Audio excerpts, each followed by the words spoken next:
At 60 years old, the body begins to fade. This is an inevitable law of nature. However, by reaching the peak of internal energy, a miracle occurs, a divine rebirth of the earthly body.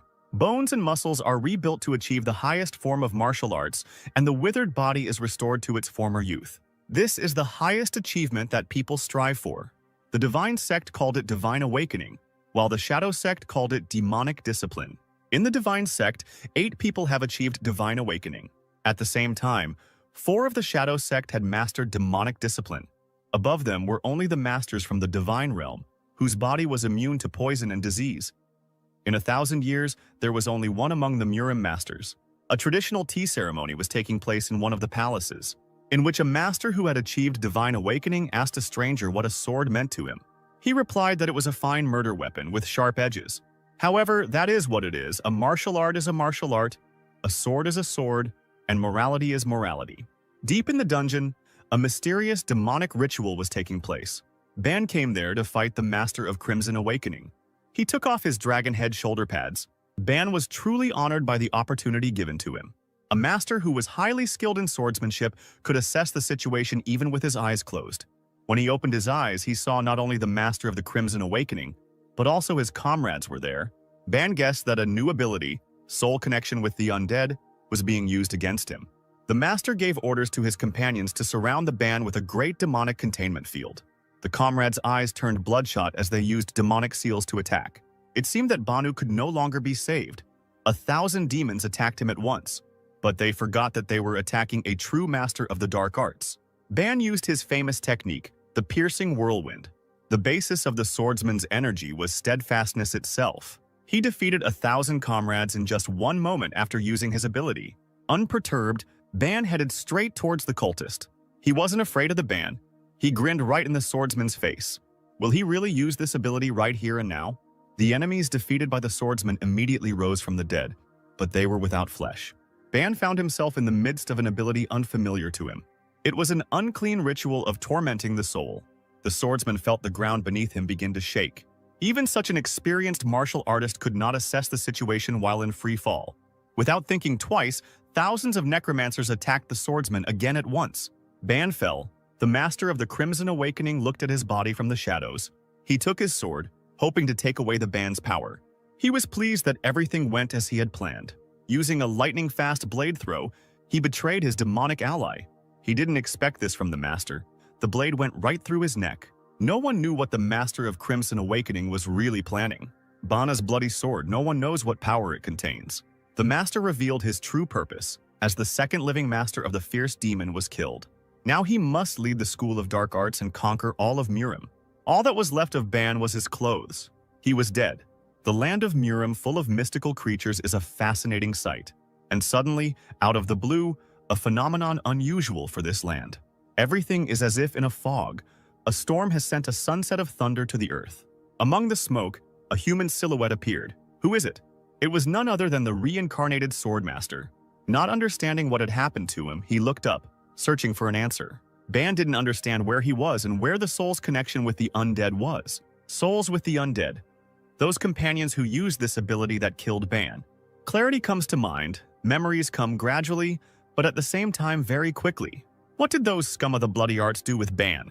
The master also remembered the lost sword, but first he needed to get some clothes in the nearest village. Using the high jump ability, he suddenly remembered that he first used this technique of elevation naked. Sunset all alone, sitting on a tree, thought Ban. Hanging upside down, he experienced hunger, and 2 hours of searching for the village were fruitless. Banu had the idea to cover himself with an animal skin. In the forest, the swordsman came across a forest troll. He looked like a mythical creature from legends.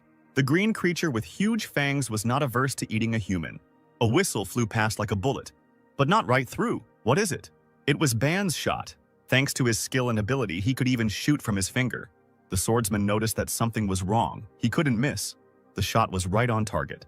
The forest troll's wound was healing. But how? Was it regeneration? But the amazing power of the mystical creature did not stop Ban, and he began to act. The master's hands cut like a blade. This is one of Ban's abilities. The troll clearly did not expect this.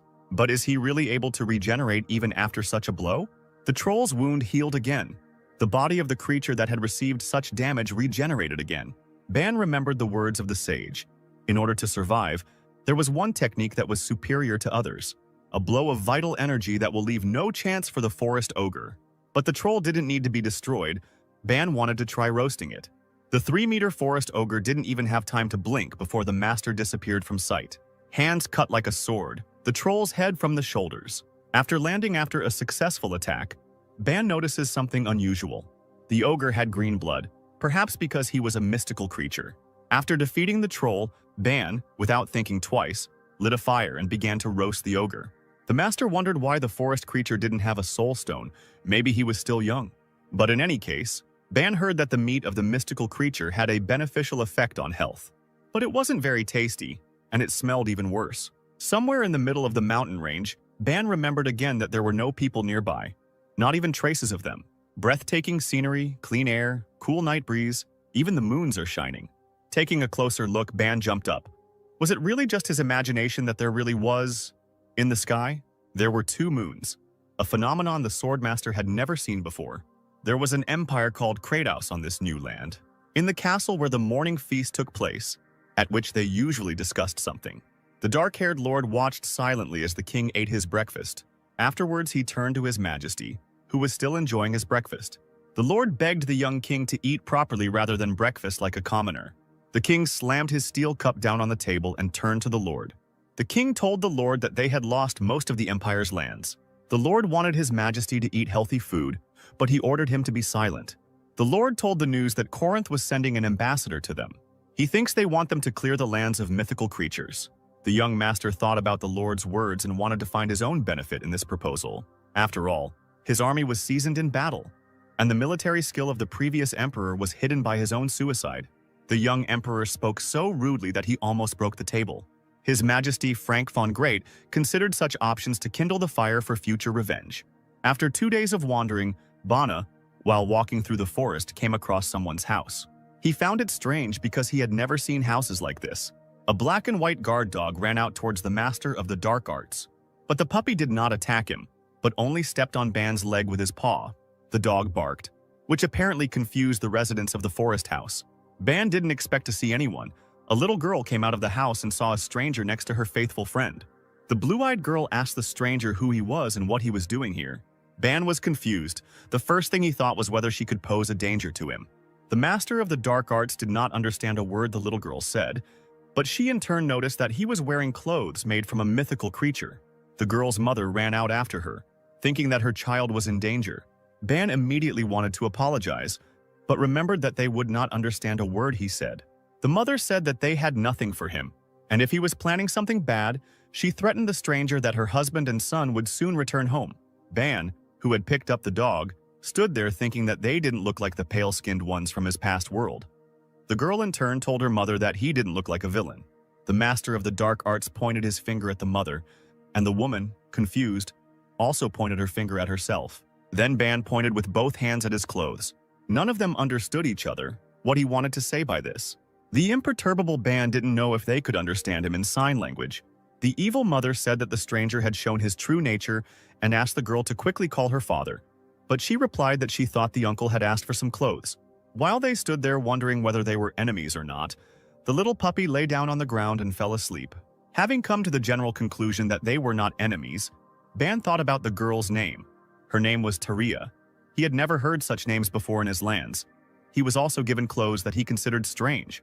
The mother praised the swordsman. The clothes she gave him looked very good on him, for which Ban thanked her with a hand gesture from his past world.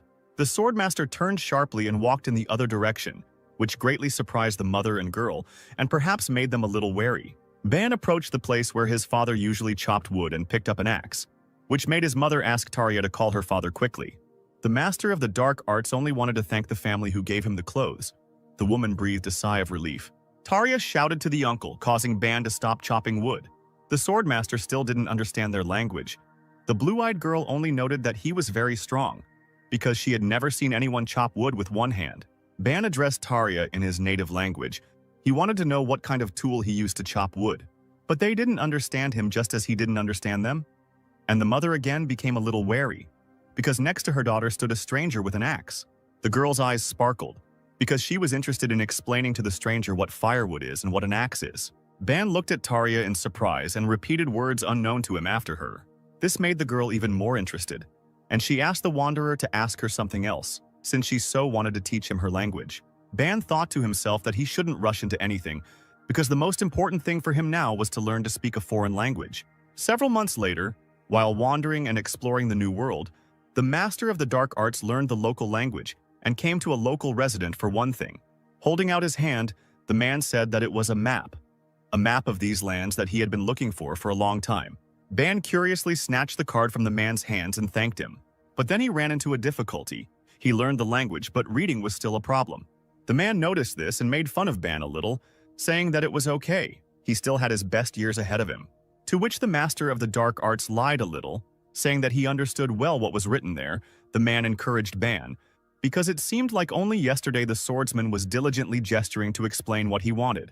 Ban replied that it was all thanks to Mr. Blair's family, because the blue-eyed girl could not get enough of talking to him. Ban was chopping wood and thought to himself that this was a great map, not only geographically, but there were also unique features of the village. The logs flew one after another, and the master of the dark arts kept thinking about his past. His dark past. Ban has to come to terms with the circumstances he finds himself in. He has no choice but to accept it. How to accept the fact that he cannot return to Mirim only by the technique of great exaltation. Even while thinking, he mechanically continued chopping wood, one of which almost hit Tarja, who came too close. Ban told the girl that it was dangerous here.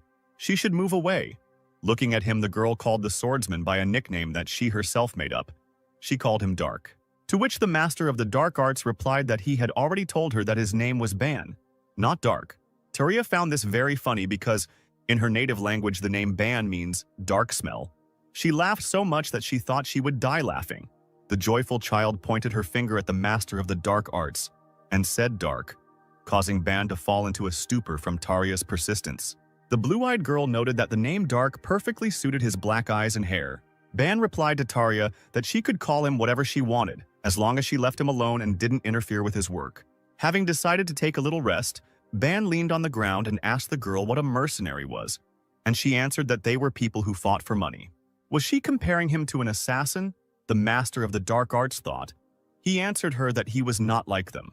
Surprised, Tarja looked straight into Ban's eyes and asked him who he was then, if he was not a mercenary or an assassin. With a sigh, the swordsman replied to the little girl that he was a master of the school of dark arts who only wanted to find his way home. Blue-eyed Tarja said, "Why shouldn't Banu look for work in the mercenary guild? The mercenary guild is a place where mercenaries gather, where they receive orders and trade information." Ban thought about Tarja's words. He definitely needed to get at least some information in order to return home. And he also asked her how she knew about the mercenary guild. The girl told the master of the dark arts that her brother ran away from home, saying that he would become a mercenary, but his father found him and brought him back. This story made Ban laugh a lot. Meanwhile, the king was surveying his lands from the highest point of his castle, but suddenly he notices that one of his subjects is heading towards him. It was Captain Rognard. Perhaps he came with good news. He asked the king not to worry. The young ruler replied that he could not calm down, because he needed to send 2,000 palace maids to meet the needs of the Corinte. He bit his lip very hard without even noticing what was said, because these were his people. The captain replied that all they could do was increase their fighting strength to counter the Corinth, and that the king's anxiety would only increase if the ruler thought about such mundane problems as this. The emperor got angry and asked Rognard if the maids were ready to leave. The captain replied that they would be delivered to Corinth in a week. It is worth remembering that there was also a case when Corinth kidnapped the maids 10 years ago and demanded new ones. The captain asked the king to be calm, because he would be leading the escort. Looking to the side, the emperor and Rognard noticed a silhouette walking towards them. It was Lord Tozier. They were wondering what news he came with.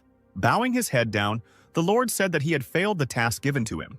The emperor noted that this was the 5th time the lord had failed to complete his task, and also asked if there was any use in the Anfiros journal. The Anfiros journal contains no information about the past Axion, only a little about its research. The kingdom knows the theory, but they can't do detailed experiments yet. However, the lord said that 90% of the theory was already ready. He would do his best to fill in the missing 10% of information. Turning to the emperor, the lord begged to give him a little more time to study, to which the king replied that he would give him one last chance. The king's eyes still burn with hope that with the help of this artifact, he will be able to provide a better life for his empire. For Mr. Blair's family, the news was not so good, Ban decided to leave. The mother and children were very saddened by this event because they had become so close lately.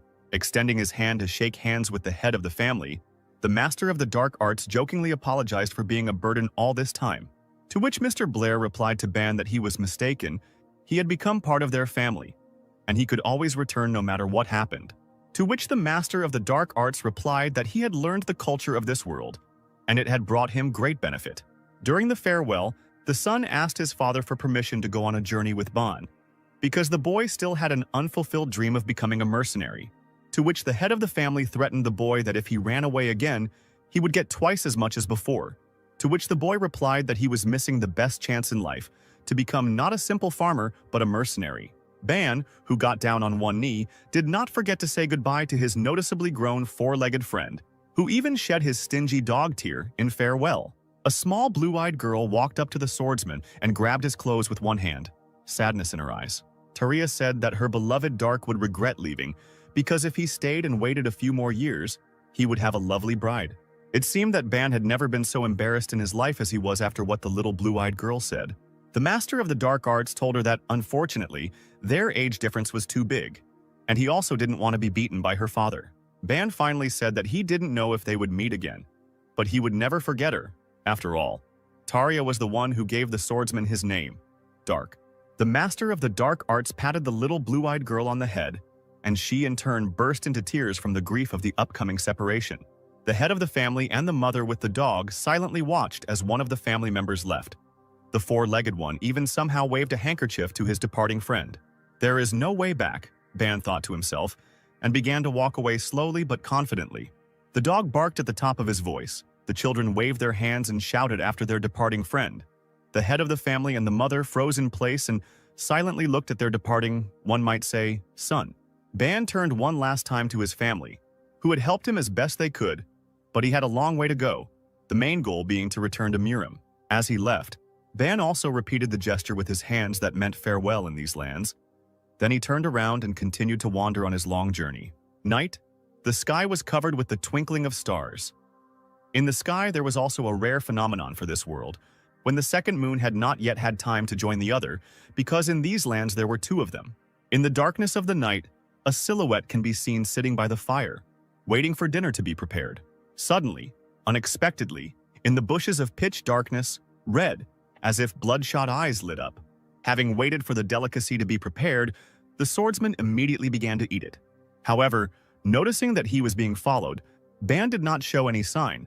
His sense of smell and vision never failed him. At that very second, the enemy appeared before the master of the dark arts. They were werewolves, with huge fangs and claws, thirsting for only one thing, fresh human flesh. With only a thirst for blood, the werewolves decided that the swordsman would be an easy target for them and immediately went on the attack. Ban was prepared for anything, but he clearly did not expect such speed from the mystical creature. The enemy was very fast.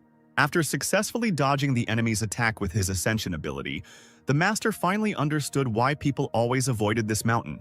The master of the dark arts assessed the situation and decided to counterattack, using his famous technique of the smashing hand. He clearly caught the beast off guard with his powerful attack, but at this stage of his journey, the swordsman already knew that mystical creatures possessed regeneration. Unperturbed, Ban gathered all the power of dark energy for a final attack. The regenerating beast, who clearly failed to assess the situation and the abilities of the one he was attacking, could only rely on his instincts, growling and baring his fangs in the face of his enemy. With a slight movement of his hand, Ban, who had accumulated energy for the attack, left a shining mark in the form of a palm on the beast's chest, which was fatal for the werewolf. The other mystical creatures clearly did not expect this, watching as their leader flew away a couple of dozen meters. The beasts roared their battle cry in hopes of intimidating the swordmaster. Ban, in turn, was only thinking about what a good mannequin he would make for the School of Bloody Arts. The beast could even make a good carpet. Noticing that the man was not the least bit frightened, the mystical creatures seemed to read his thoughts and rushed away, abandoning their dead leader. The evil master, looking at the fleeing creatures, did not understand what the point was in attacking him, because he had only dropped the freshly cooked meat in vain. Gritting his teeth, Ban picked up the body of the dead werewolf. Because why let good things go to waste? This beast would look good on a flaming spit, Ban thought. The emperor, sitting on the throne, propped his head up with his hand, crossed his legs, and apparently expected at least some good news. Lord Tozer came to the young king with news, saying that this was very urgent information. He told the emperor that they had a great opportunity to take possession of the dragon's heart. Jumping up from his throne, the young king was eager for the smallest details and could not wait for the lord to tell him in detail. Tozer told the emperor that the dragon's heart was kept in the great Drow temple in Corinth, and word came from the front that the Trovian Empire would lend it for a time. The king said that they must intercept it at any cost. After all, the dragon's heart was a huge clot of dense and pure mana, and the lord also said that he thought the artifact's protection would be weak. Tozer said that the Corinthian Empire believed that no one would even dare to encroach on such an artifact. The emperor asked the lord how weak the security there was that Tozer made such bold statements. The lord replied to the young king that, according to the information, there were only 50 knights guarding the heart and only one master, adding that the master did not even have a titanium. The emperor thought, a master without a titan? Perhaps this is a deliberate leak of information from the Corinth.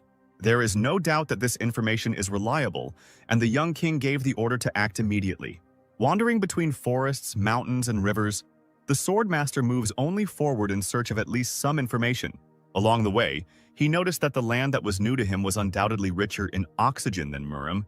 He had never felt such powerful forest energy. Looking at his hands, he thought that every little bit of energy was restored almost immediately. So it would be much easier for anyone to practice and master martial arts. The swordsman also wondered what kind of martial arts were practiced here. Suddenly, a fair-haired girl appears in his path, screaming for the traveler to stop. The young girl asked where the traveler was heading. The master of the dark arts told her that he was on his way to Volcania, and in response, he heard a demand for payment of 10 silver coins. Stunned by the stranger's impudence, the swordmaster grinned sarcastically in her face, replying that the price was too high, since his clothes were worth only 7 silver coins. To which Ban heard in response that if he had nothing to pay with, then let him try swimming. Maybe he would succeed. The master of the dark arts just laughed right in the girl's face and found her words very funny. In an instant, he rushed past, asking if she was sure of her words. The young girl, in turn, took this as a humiliation and instantly drew her blade in order to cut the swordmaster. But the foolish stranger didn't know who she was trying to raise her sword against. Ban stopped the attack attempt in a matter of seconds, grabbing the attacker's hand and squeezing it hard. Then, with a deft movement, he moved his hand to the blue-eyed robber's neck, causing her to blush, and in that position could only wheeze.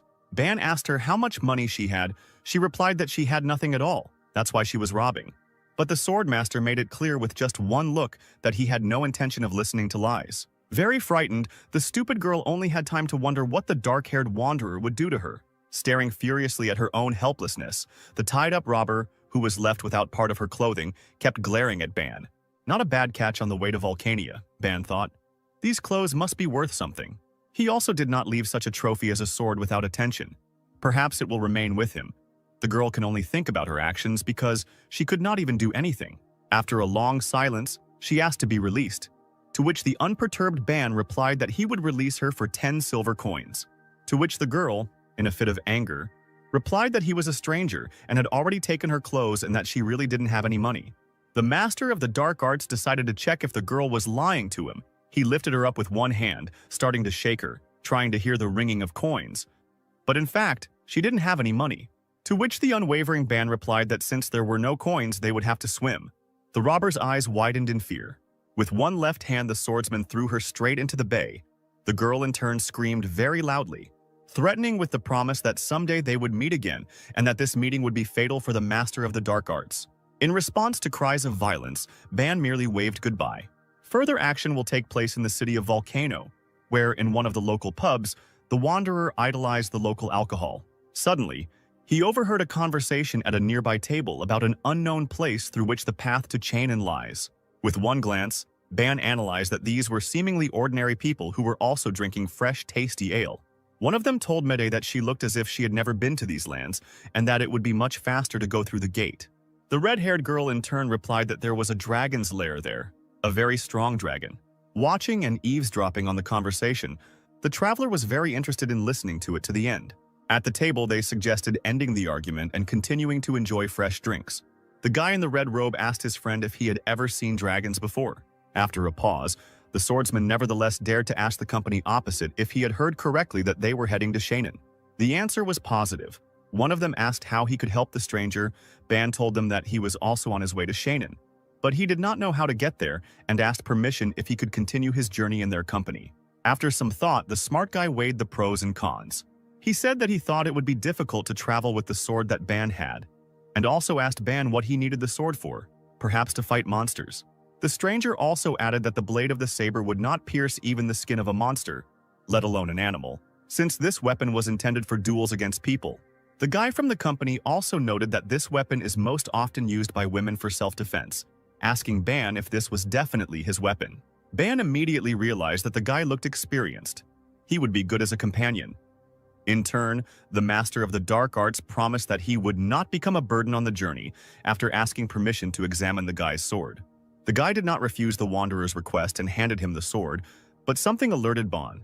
The master of the dark arts saw something particularly familiar in the sword. The guy noted the dark-haired traveler's good observation skills, asking him how he realized that this sword was magical. The stranger's words confused Ban. He did not quite understand what he was talking about. The swordsman, who is a master of the dark arts, stood like a statue and asked the company what a magic sword was. The guy looked at him and asked the stranger if he really didn't know what kind of sword it was. Ban explained that he had lived in a village before, and with eyes full of curiosity, asked for an explanation. The answer was as simple as possible, because it is a weapon that can use spells. Supplementing the answer, the guy also told that it can be used exclusively for spells with which the sword was enchanted, and it also absorbs a large amount of mana. But this is a huge privilege for using magic alone. Ban looked at the narrator with genuine surprise and asked what mana was then. Another participant of the feast joined the conversation, shouting about how it is possible not to know what mana is, and also not to know the basics of this world. Ban was surprised, realizing that these basics are the usual standard knowledge of this world. The master of the dark arts may have looked like a fool in this situation, but he couldn't do anything about it. He repeated that until recently he lived in the village, hoping that the unknown would be explained to him. The second guy who got into the conversation was named Gaston. He asked in which village the wanderer lived. Ban told him that the village was located behind the Trebark Mountain, which made the green-haired boy give in to surprise. Both guys assumed that the wanderer was not lying to them. If he really lived in such a deserted area, then his ignorance was not surprising, and a request was also made to Gaston to explain the basics to the traveler. Gaston, his eyes wide, began to explain that mana is the source of energy that drives this world. Every living being has it to some degree. Just as an experienced warrior stores as much mana as possible in his body, a wizard can use his body as a storage to absorb the mana around him and turn it into a spell. Gaston explains that a normal person using the mana needed to live can die. Also pointing to the blade, he said that the magic sword allows the use of magic, but if used by normal people, the blade will absorb too much mana, and this will become a problem. Absorbing the knowledge, Ban thought to himself that if the mana in this world was the chi energy he was using, now he understood why the blade absorbed a bit of it when he picked it up. There was also a dialogue in which Ban noted that the blade looked quite light despite its size, to which he received the answer that it had an automatic spell that would not have to be cast over and over again. But the most important thing is that these are manual spells. The guy extended his hand with the magic sword Banu, offering to try to cast the spell Fire Blade. Taking the blade in his hands, Ban cast the spell the guy had said. The master of dark arts was amazed beyond measure. The sword instantly became red hot. It was something incredible, Ban thought. Just a little energy for such an effect and without knowledge of solar arts. The surprised master of the dark arts wondered if he could use other spells. The guy replied that the sword has a power shield that allows you to block arrows. Also, the blade is not expensive, but very useful. Ban's sense of smell is second to none. He sensed danger at the moment, recognizing that an arrow was flying at him. The unperturbed swordsman decided to test his new knowledge and skills by actually using the force shield spell. The blade seemed to howl, surrounding Ban with an energy shield. No one had time to understand what had actually happened. The wanderer cast a spell, and out of nowhere an arrow flew in and broke on the shield. The shooter exhaled. He couldn't understand what went wrong. The shot was right on target. Ban noted that the blade is very effective, asking the company if the sword has offensive magic. The guy told the wanderer that he needed to point the sword at the target and cast the fireball spell. At the same second, the Ban, having received the information, cast a fireball spell, pointing the blade in the direction where the potential shooter was located. The spell was so destructive it was a high concentration of energy. The dark scarlet color darkened the room, then flew out the window. Everyone in the pub was shocked by what was happening. There were so many questions and so few answers. The spell flew straight towards the attacker. Ban really caught him off guard. There was a powerful explosion not far from the pub, but it was unclear whether Ban had missed. Apparently, the shooter was having a lucky day. The dark arts master thought to himself that this blade would be revered as a gift from heaven in the Murima world. But was it really a common thing here? The others were watching the fleeing shooter at this time. The comrades whispered among themselves. Gaston told Narek that he couldn't even imagine how much mana it would take to create such a powerful fireball. Narek in turn whispered that he had never created such a destructive fireball in his life. During all the events, a girl appeared before the ban, introducing herself as Mineria. She also noted that she is a servant of the goddess of the earth Karis. Ban introduced himself with a name that was not familiar to him. He said that his name was Dark. She in turn noted that the arrow apparently was intended for him. The traveler replied that he was not sure who or why, but only one face came to mind. And he added with a grin that he did not remember doing anything bad recently that would make someone come for him. Mineria suggested that the arrow could have been intended for the fair-haired Mikkel, who asked her in surprise why she had decided so. The girl added that if she had rushed past Dark and flown straight, then the target would have been Mikkel instead of the Wanderer. The blonde guy said that he could think of too many people who could do it. Other comrades suggested catching up with the shooter, since he wouldn't run far with a wounded leg. But one of them suggested that the attacker could be a member of the Thieves' Guild, which could become a real problem for them. Narek, as it turned out, was the most important one in the group, so they turned to him for an order, and he, in turn, suggested going on a journey right now. The red-haired girl stopped the boss, because Mikkel had a good reason to be late before leaving for Shannon. He had not finished his drink yet. The girl took on the role of commander for a moment and ordered everyone to hurry up with the ale and move out immediately.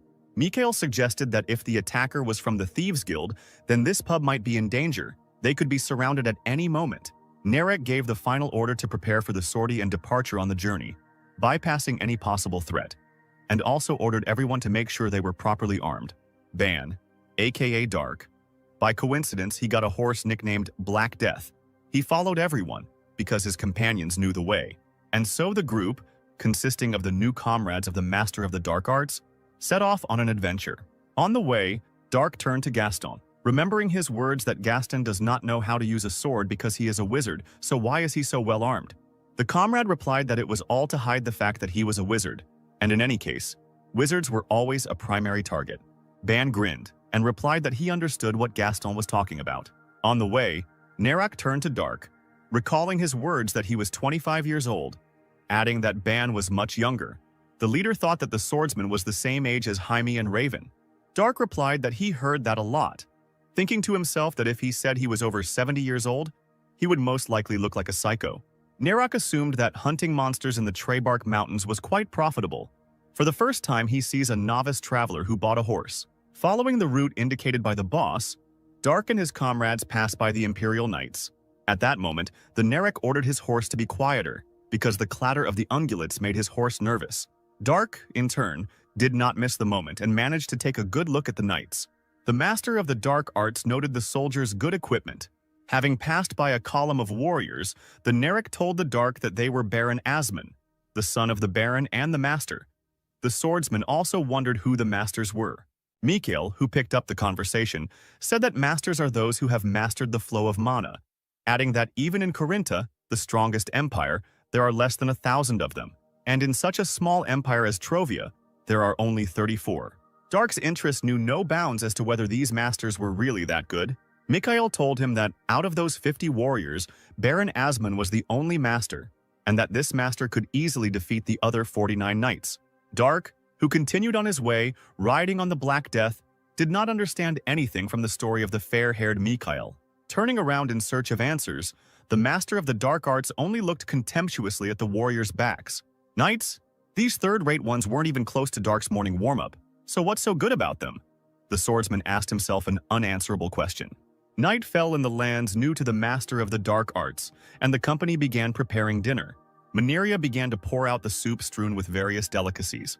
Perhaps in the future they will be able to become not only comrades but also real friends, who knows?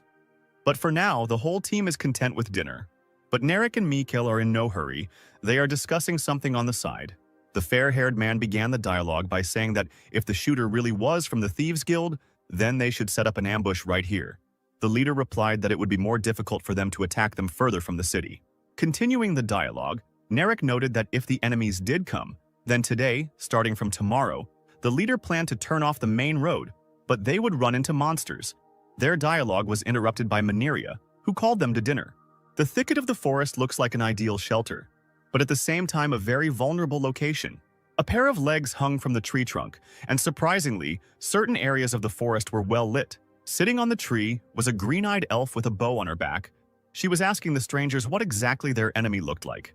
The blonde girl explained that the enemy had long black hair and was a little over 20 years old, dressed exclusively in traveler's clothes, without armor. Could this really be the robber that Dark threw into the bay? Suddenly, the elf was able to determine the approximate location of the target with her own eyes. It was possible that she could see something that others could not. Perhaps it was her combat skills. She was able to determine that the distance to the target was about 400 meters. Could this really be the man the blonde robber told her about? The elf wondered. Darka's instincts never failed him. It was as if he saw her too. Perhaps they even crossed eyes. The elf thought the same thing. Or perhaps it just seemed that way to her. She looked down at her comrades who had previously described Dark's skills as incredible. And speculation began, because they did not know how skillfully Dark wielded a sword. But his skills in close combat had previously been amazing. The blonde added that she could not do anything to him. The shooter added that Dark seemed to be skilled in magic as well, as he blocked his arrow perfectly with a magic shield and shot a fireball at him out of nowhere. The elf was very interested in the stories of her comrades, and she paid special attention to the ability of the fireball. It was already deep night and 2 moons appeared in the sky. Almost the entire company was already asleep, because in the morning they had to continue on their way. Gaston sat by the fire. Something had disturbed him. Dark was located at the farthest point of the camp. The wizard approached the swordsman, asking him to come closer and warm himself by the fire. Dark showed no signs of attention, as if he was already seeing his third dream, but sitting. Gaston noticed this. Could he have fallen asleep in this position, he thought? No matter how much he looked at him, he could not understand. Suddenly, out of nowhere, the whistle of an arrow rang out through the forest thicket. The arrow flew straight at Dark. But the master of the dark arts was always ready for anything, and with one sure movement of the blade separated the arrow. This arrow was not a simple one. It was enchanted with unknown magic. After separation, pink runes appeared between the 2 halves. Nobody expected this. There was a loud explosion. One can assume that it was heard in all parts of the forest. Everyone immediately woke up. Narek was in confusion. No one yet understood what was happening. The team grouped into a defensive position. An order was given for the priestess to heal Dark. The main task was to reveal the location of the attacker. Mineria leaned over the prone swordsman and silently asked only that he hold on until she cast the spell. But Dark is not so easy to break. With a sharp movement, he instantly raised his body, apparently. Only his clothes were damaged. His comrades told the swordsman not to strain himself. The priestess would soon heal him. But the master of the dark arts replied that he was fine. Dark noticed that in reality only his clothes were damaged, but he still could not understand whether the arrow was truly imbued with magic. Gaston got ahead of him, telling him that there were spells that could increase the killing power of an arrow. Before he could finish speaking, Dark did not listen to the wizard to the end. Using the technique of great exaltation, he immediately soared into the sky. The elf saw the enemy approaching. She was so amazed by his devilish speed that she could not even determine the course of her further actions. Directed only forward, Dark did not care what danger might await him. In his opinion, his combat experience was enough to defeat any enemy. The elf decided not to wait until the enemy came close. She decided to shoot another arrow after him. But Dark was prepared for anything. He used the illusionary art of the rising sword. It was a technique that only the masters of the dark school of arts possessed.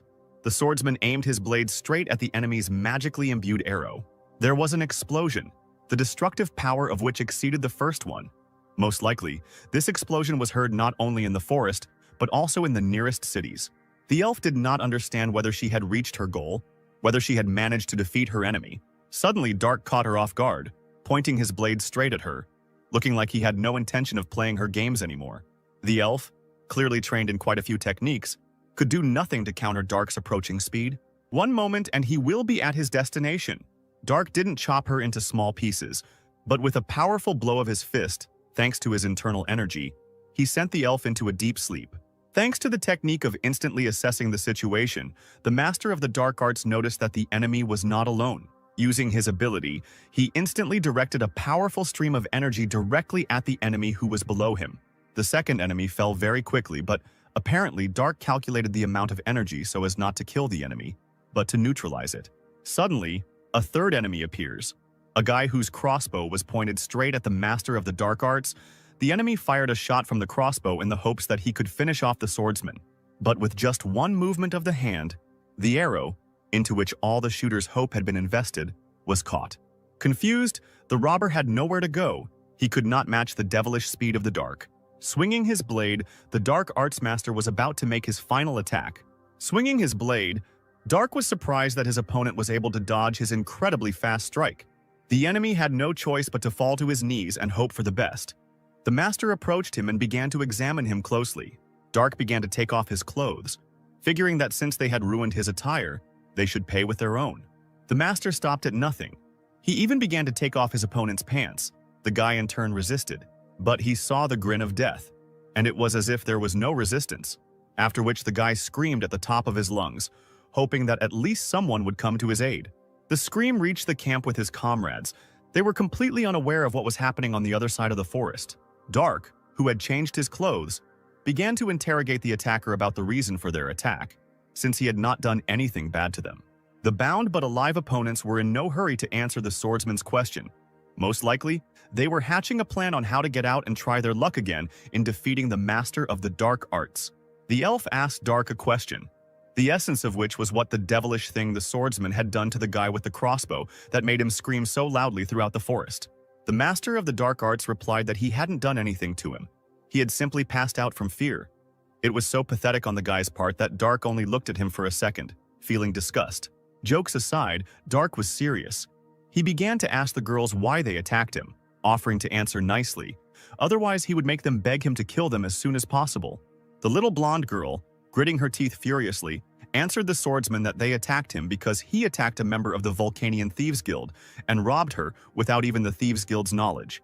To the rage of the pretty robber, the Dark responded calmly that he had always felt safe from the very beginning, that he was safe and sound, and that a gang like them would never be a threat to him. He added that if this was indeed the true reason for the attack, then there was no point in him killing them, to which the robber was very surprised.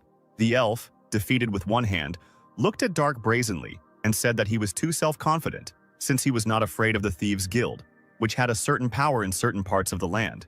The master of the dark arts thought about what the elf had said. Indeed, he thought, if he left them alive, they would try to find him again to kill him.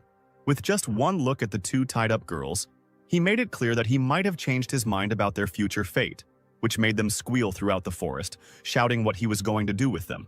To their question, Dark, grinning maliciously, replied that even he himself could not know what he would get into his head to do with them.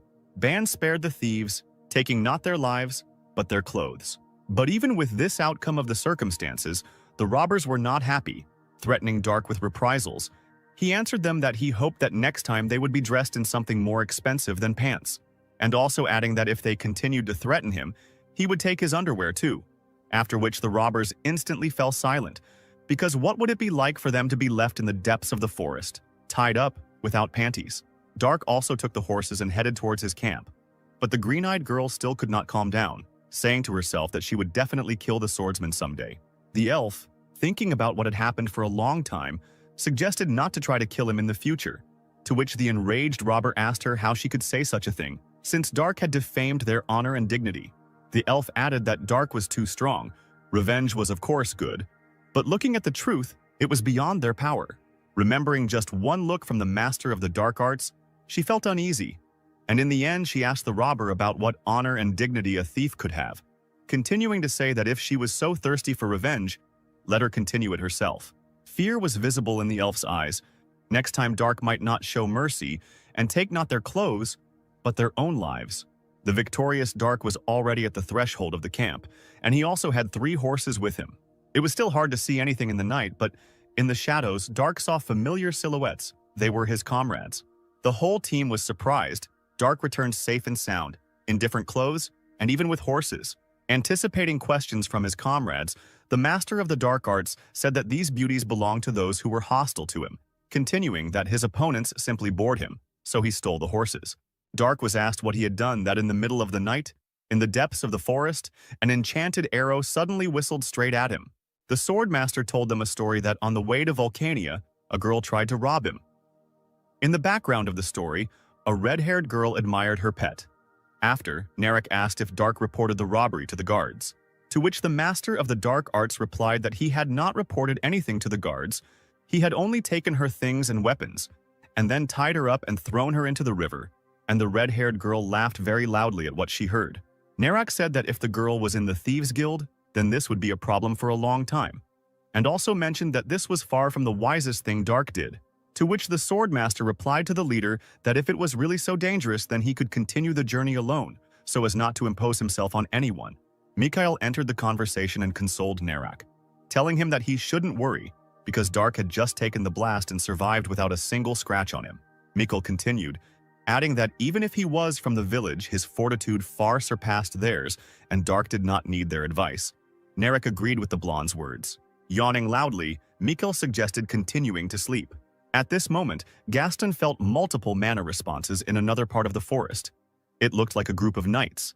He determined it by the quality of the mana. Surprised, Mikhail, who was already about to take a nap, asked how many there were approximately, to which the wizard replied that there were a lot. About 50 or about 100. Narek was confused by this. Such a number of knights in such a place and at such a time. In his memory, this had happened for the first time.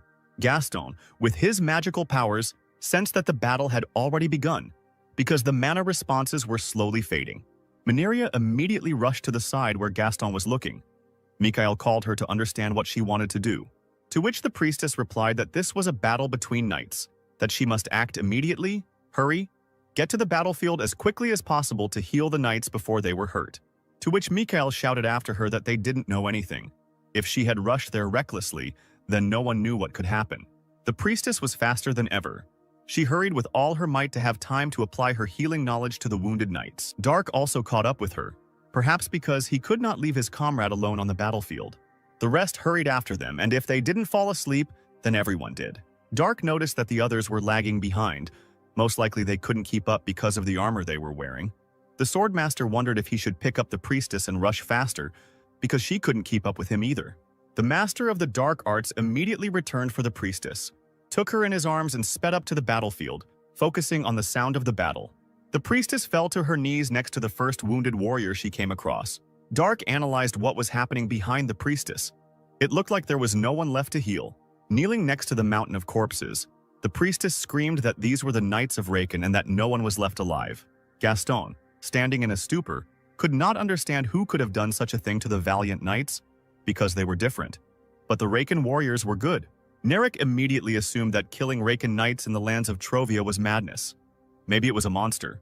The sounds of battle continued. The comrades noticed that they were still fighting there. They needed to hurry to help.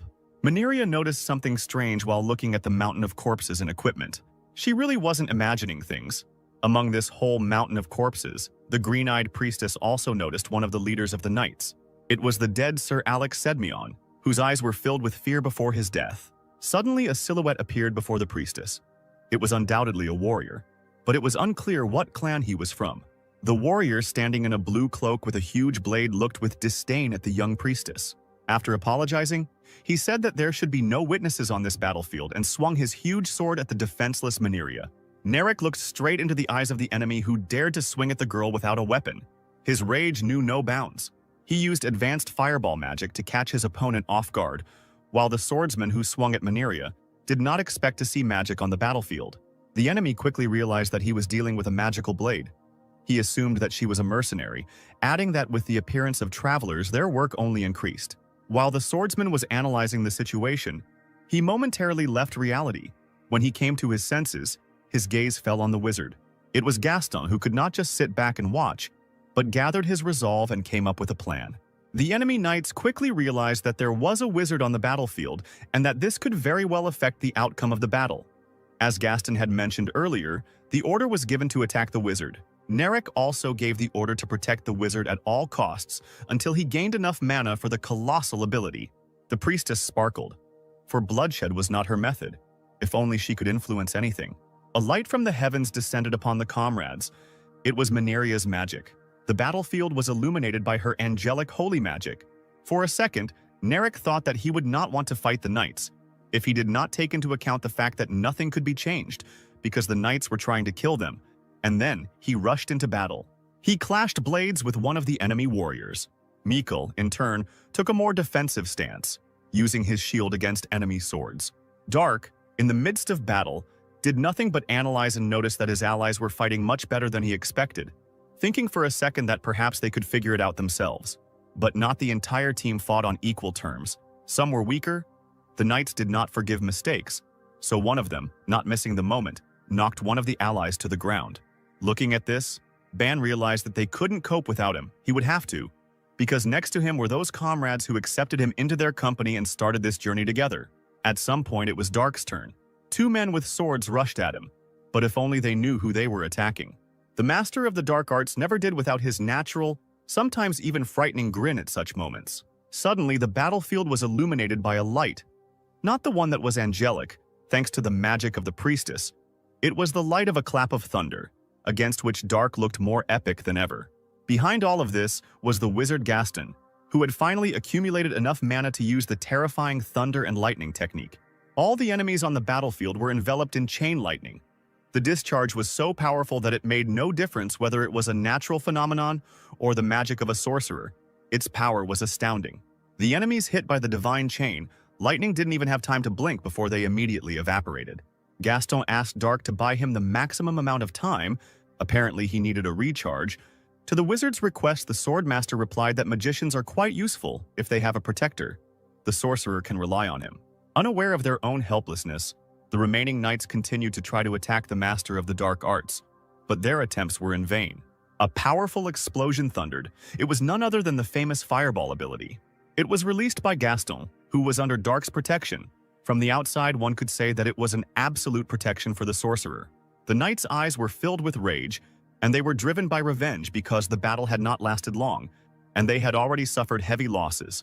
But no matter how many times they tried to attack the master of the dark arts, each of their attempts was unsuccessful. Dark, with one light movement of his hand, pierced the enemy soldier through and through. The half-dead knight, hanging on the blade of the swordmaster, most likely did not even have time to understand anything. This was evident from his empty eyes. Perhaps, in the end, he did not even understand why he died. At that moment, when the opponents looked around and tried to understand the colossal speed with which they were suffering losses, none of them could even imagine that he was next on the death list. Thanks to the devilish speed of the master of the dark arts, he felt like a god on the battlefield. Because no one could resist him, he could easily appear behind the enemy in a matter of moments to inflict fatal damage. At the moment of the attack, Dark could not understand what kind of power he was using at that moment, whether it was chi energy or the local mana, but the result was always the same. The riddled opponents didn't even have time to squeak, while the master of the dark arts inflicted damage on them that was incompatible with life. At one point on the battlefield, a frightened soldier called for help from a master. But even among masters there are individual differences in skills and abilities, to which the master in the blue cloak said that this difference could be felt between him and Alex, who had just died a heroic death. The master in the blue cloak, who was initially hostile to travelers, also possessed magic. He could strengthen his sword. Could he really surpass Dark in strength? The Dark Arts Master quickly realized that the enemy had strengthened the sword not with mana, but with chi energy, which had been developed through special techniques and training by the Murima sages. The enemy disappeared from the band's field of vision. The executioner's speed of movement was slightly inferior to the devilish speed of the dark. Swinging in the air, the enemy shouted that he had never heard of a master using a saber. A master of the dark arts could anticipate any action from the enemy based only on his combat experience. And of course, Dark's invincible grin to catch the enemy off guard. Or maybe he's really that confident. The enemy noticed Ban's smile while delivering his signature blow, as if a guillotine descends on a man's head, seeing no obstacles and crushing the earth. But what was the surprise of the great executioner when, after his counterattack, only a small fragment in the form of a handle and blade remained of his blade. With one sure swing of his sword, the master of the dark arts repels the enemy's attack. Is there really no one in these lands who can match his speed and strength? The second part of the executioner's blade was sticking out of a nearby tree. If this had been a busy battlefield, the scattered remains of his sword could have easily taken a couple of lives of his subjects. The dark arts master, observing the opponent, thought that the executioner was about as strong as a first-class knight from the Black Death Squad. Could this really be all that the great master of this world could offer? With demonic speed, Dark used the Great Exaltation technique without any problems and stood with one foot on the master's head without him even having time to blink. The Dark Arts master couldn't help but smirk, annoyed that this was all he could do, such a huge opponent occupying a leading position in his squad. The master in the blue cloak, who realized the full gravity of what was happening, understood that his opponent was standing on his head, but he did not feel his weight.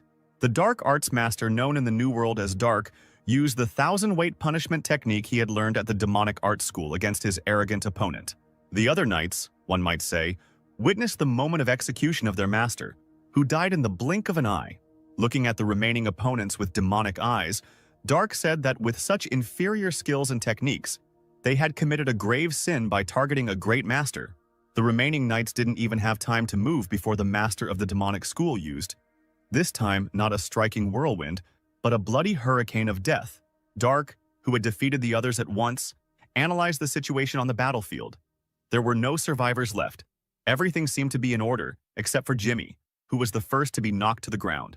Narek noted that after that master died, the morale of all the other soldiers fell, and he also assumed that he was the captain. The priestess Manhwa stood in bewilderment at what was happening. On the one hand, they had crushed the enemies. On the other hand, she was so eager to help that she herself almost ended up being beheaded by the executioner in the blue cloak. Mikhail suggested that the young priestess forget about the details. The main thing was a victory without losses against the knights led by the master. Exchanging glances with the Narek, he searched his eyes for words of support for everything he had listed above, to which the leader replied that to some extent there had been luck in this battle, adding that the enemy was either tired or wounded. Unexpectedly for everyone, Dark abruptly used the elevation technique and rushed to the side. No one understood the course of his actions. As it turned out, apparently there was still one last enemy left. He was casting some kind of spell with unknown mana, as if it was not local mana. Rushing into battle, the master of the demonic school was not afraid of anything. But with sorcerers, it would be worth being careful until it becomes clear what technique the enemy is using, because Gaston distinguished himself in this battle with his skills from others and proved that jokes are bad with sorcerers. The gray-haired enemy mage raised his hand with his eyes closed, chanting incoherently. The blonde girl screamed that it was another magician. The leader of the mercenary group demanded that the sorcerer be stopped as soon as possible.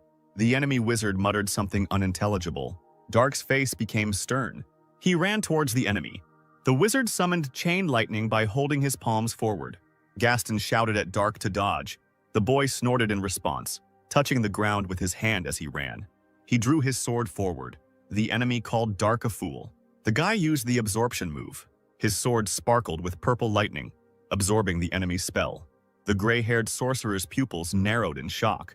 Dark was impressed that the enemy could manipulate the power of lightning so freely, it reminded him of the great Emperor Lightning Blade. This meant that the opponent had reached the state of divine awakening.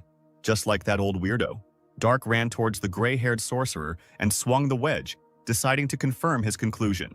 The enemy shouted the word warp, the ring on his hand glowing red. The guy swung his sword but missed the enemy because he was no longer there. Dark looked up, guessing that it was the ascension technique. He began to look around, searching for the enemy with his eyes, but there was nothing there except the trees he had cut down. The guy realized that Kai had also disappeared, although it seemed impossible to him. The group leader and Gaston ran up to him and nervously asked if he was okay, and he said that he was fine. The man asked in surprise how Dark managed to block the lightning magic with just a sword. The boy claimed that in this situation, he should be the one asking the questions, and asked, pointing at the empty space with his sword, how the enemy managed to disappear, since this was impossible even with full mastery of the ascension technique.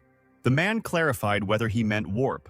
Gaston explained that warp was a spell that transported the user through space. Wizards of that level usually acted alone, which is why the mage was so prepared.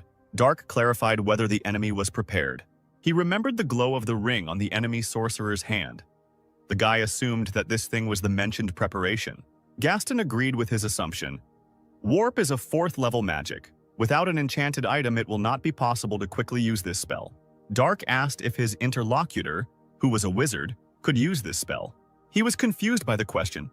He was only a 3rd-level mage. Gaston found it strange that Dark was concerned about this topic. The guy thought that it might be related to the bloody blood arts that the villains used to get rid of him by moving him to this world. Dark wanted to know more about this magic. Gaston suggested going to the academy in Shannon, although this institution is limited by royal privileges, but he has acquaintances there. Dark agreed with the magician's proposal and asked how long the journey would take if they were in a hurry. Gaston noticed that this was really important to his interlocutor and said that the journey would take a week if he hurried. A cry calling everyone interrupted their conversation and made them turn towards the sound. The red carriage standing in the middle of this forest had no horses. The face of the fair-haired and brown-eyed girl did not express any emotions, and her empty gaze looked ahead. She sat in the carriage behind the closed door, her hands folded on her knees. The company of mercenaries discussed this. There was no place for a lonely girl here, even though she was cute. Dark's gaze was gloomy. Media declared that this girl was not ordinary, since she was accompanied by 50 knights, and asked the child if she could stand up. Jimmy suggested that the girl might have been with the knights the mercenaries had defeated, but their leader didn't think so.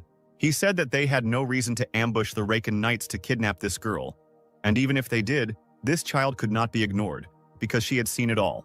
The priestess asked Media to stop when she was helping a child out of the carriage, suggesting that there might be something wrong with the child.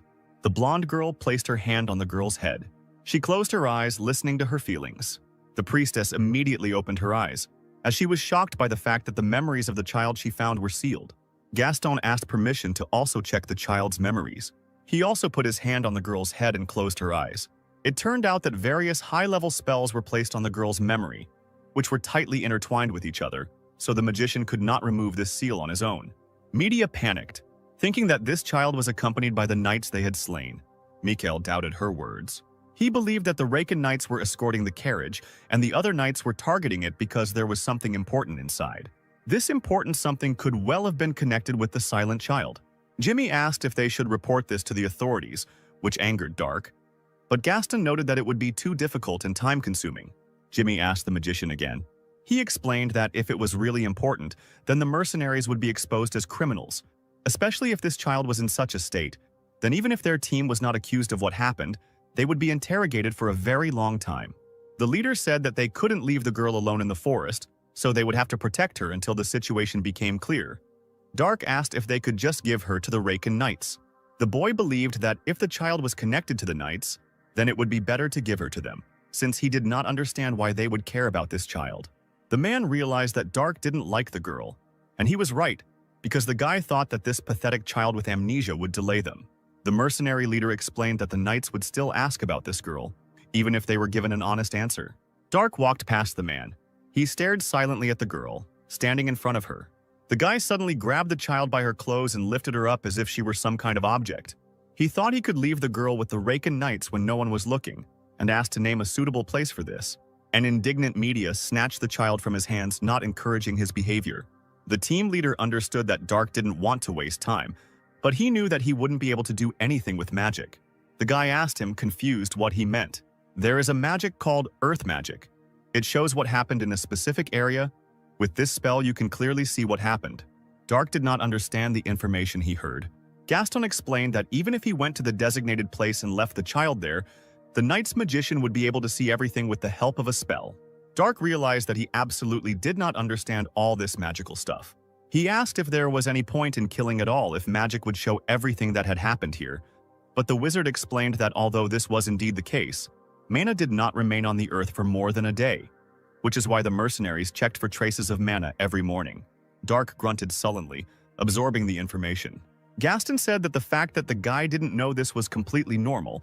The main thing that is needed for earth magic is traces of mana. If the mana has evaporated, then it will not be possible to find traces. After this, the spell will show nothing, and the knights will see nothing. The priestess said that Dark's method was a little different. After all, leaving a child unattended will make it difficult for her not to be found the next day. The guy looked down sullenly, after which he turned his gaze to the girl. She was frightened by his gaze, so the child hid behind Media's back. The girl asked if Dark was ashamed and asked him not to behave like that. The girl looked warily from behind Media. Dark answered her silently with his gaze. The girl grabbed onto someone else's cloak. Dark snorted, turning away from the child. The red carriage remained empty in this forest. At this time, other events were taking place in the high tower. The already familiar gray-haired magician informed his teacher that he had succeeded. The black-bearded man sighed with satisfaction, but the expression on his face quickly turned to doubt. His student had too gloomy a face for one who had succeeded in this matter. The Grey Magician reported that Lord Karosa was killed. The confused teacher asked if Alex Sidmion was that strong. It turned out that Karosa dealt with Sidmion without any problems. But then more people arrived and killed the master. The magician was the only one who managed to escape.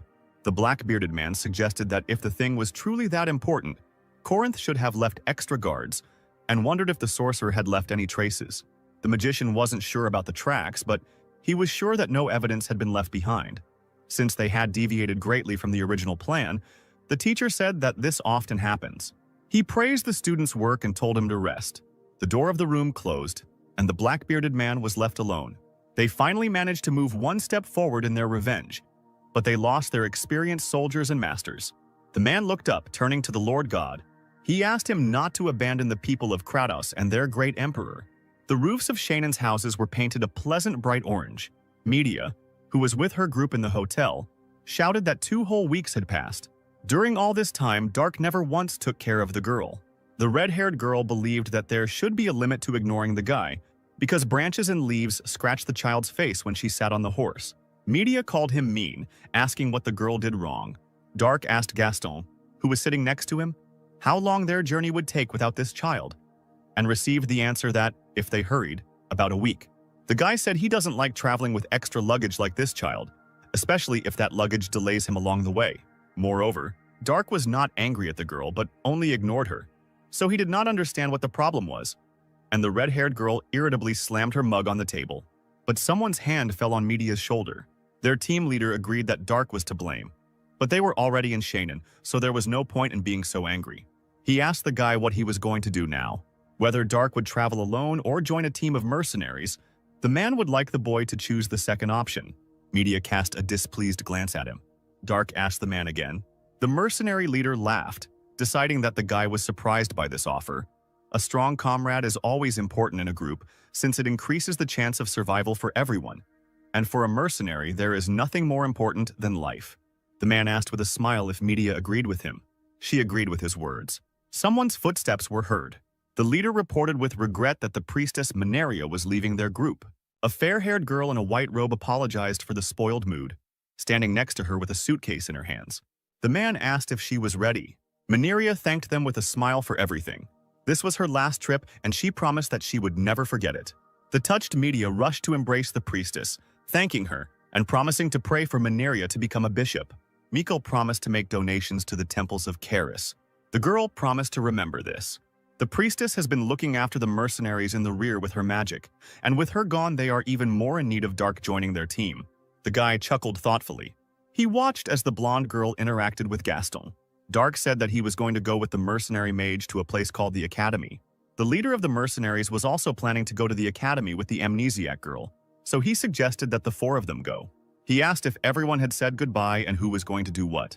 Media was going to go to the guild to find out if there were any new quests. Mikkel decided to go to the sword arena with the other guys. The priestess was just saying goodbye to the couple of guys mentioned. The squad leader told them to carry out their plans and then come here, making this place a meeting place. The building of the Shannon Academy was quite tall, 3 stories high, and its roof was blue. The squad leader was surprised that Gaston had a friend at the academy as they entered the building without any problems. The magician said that this was not really a friend. Rather, they hated each other. Someone's loud voice interrupted him, amazed to see Gaston here. The voice belonged to a bearded, fat man in green and red clothes, and he asked with a smile if the guy he knew wanted to steal something again.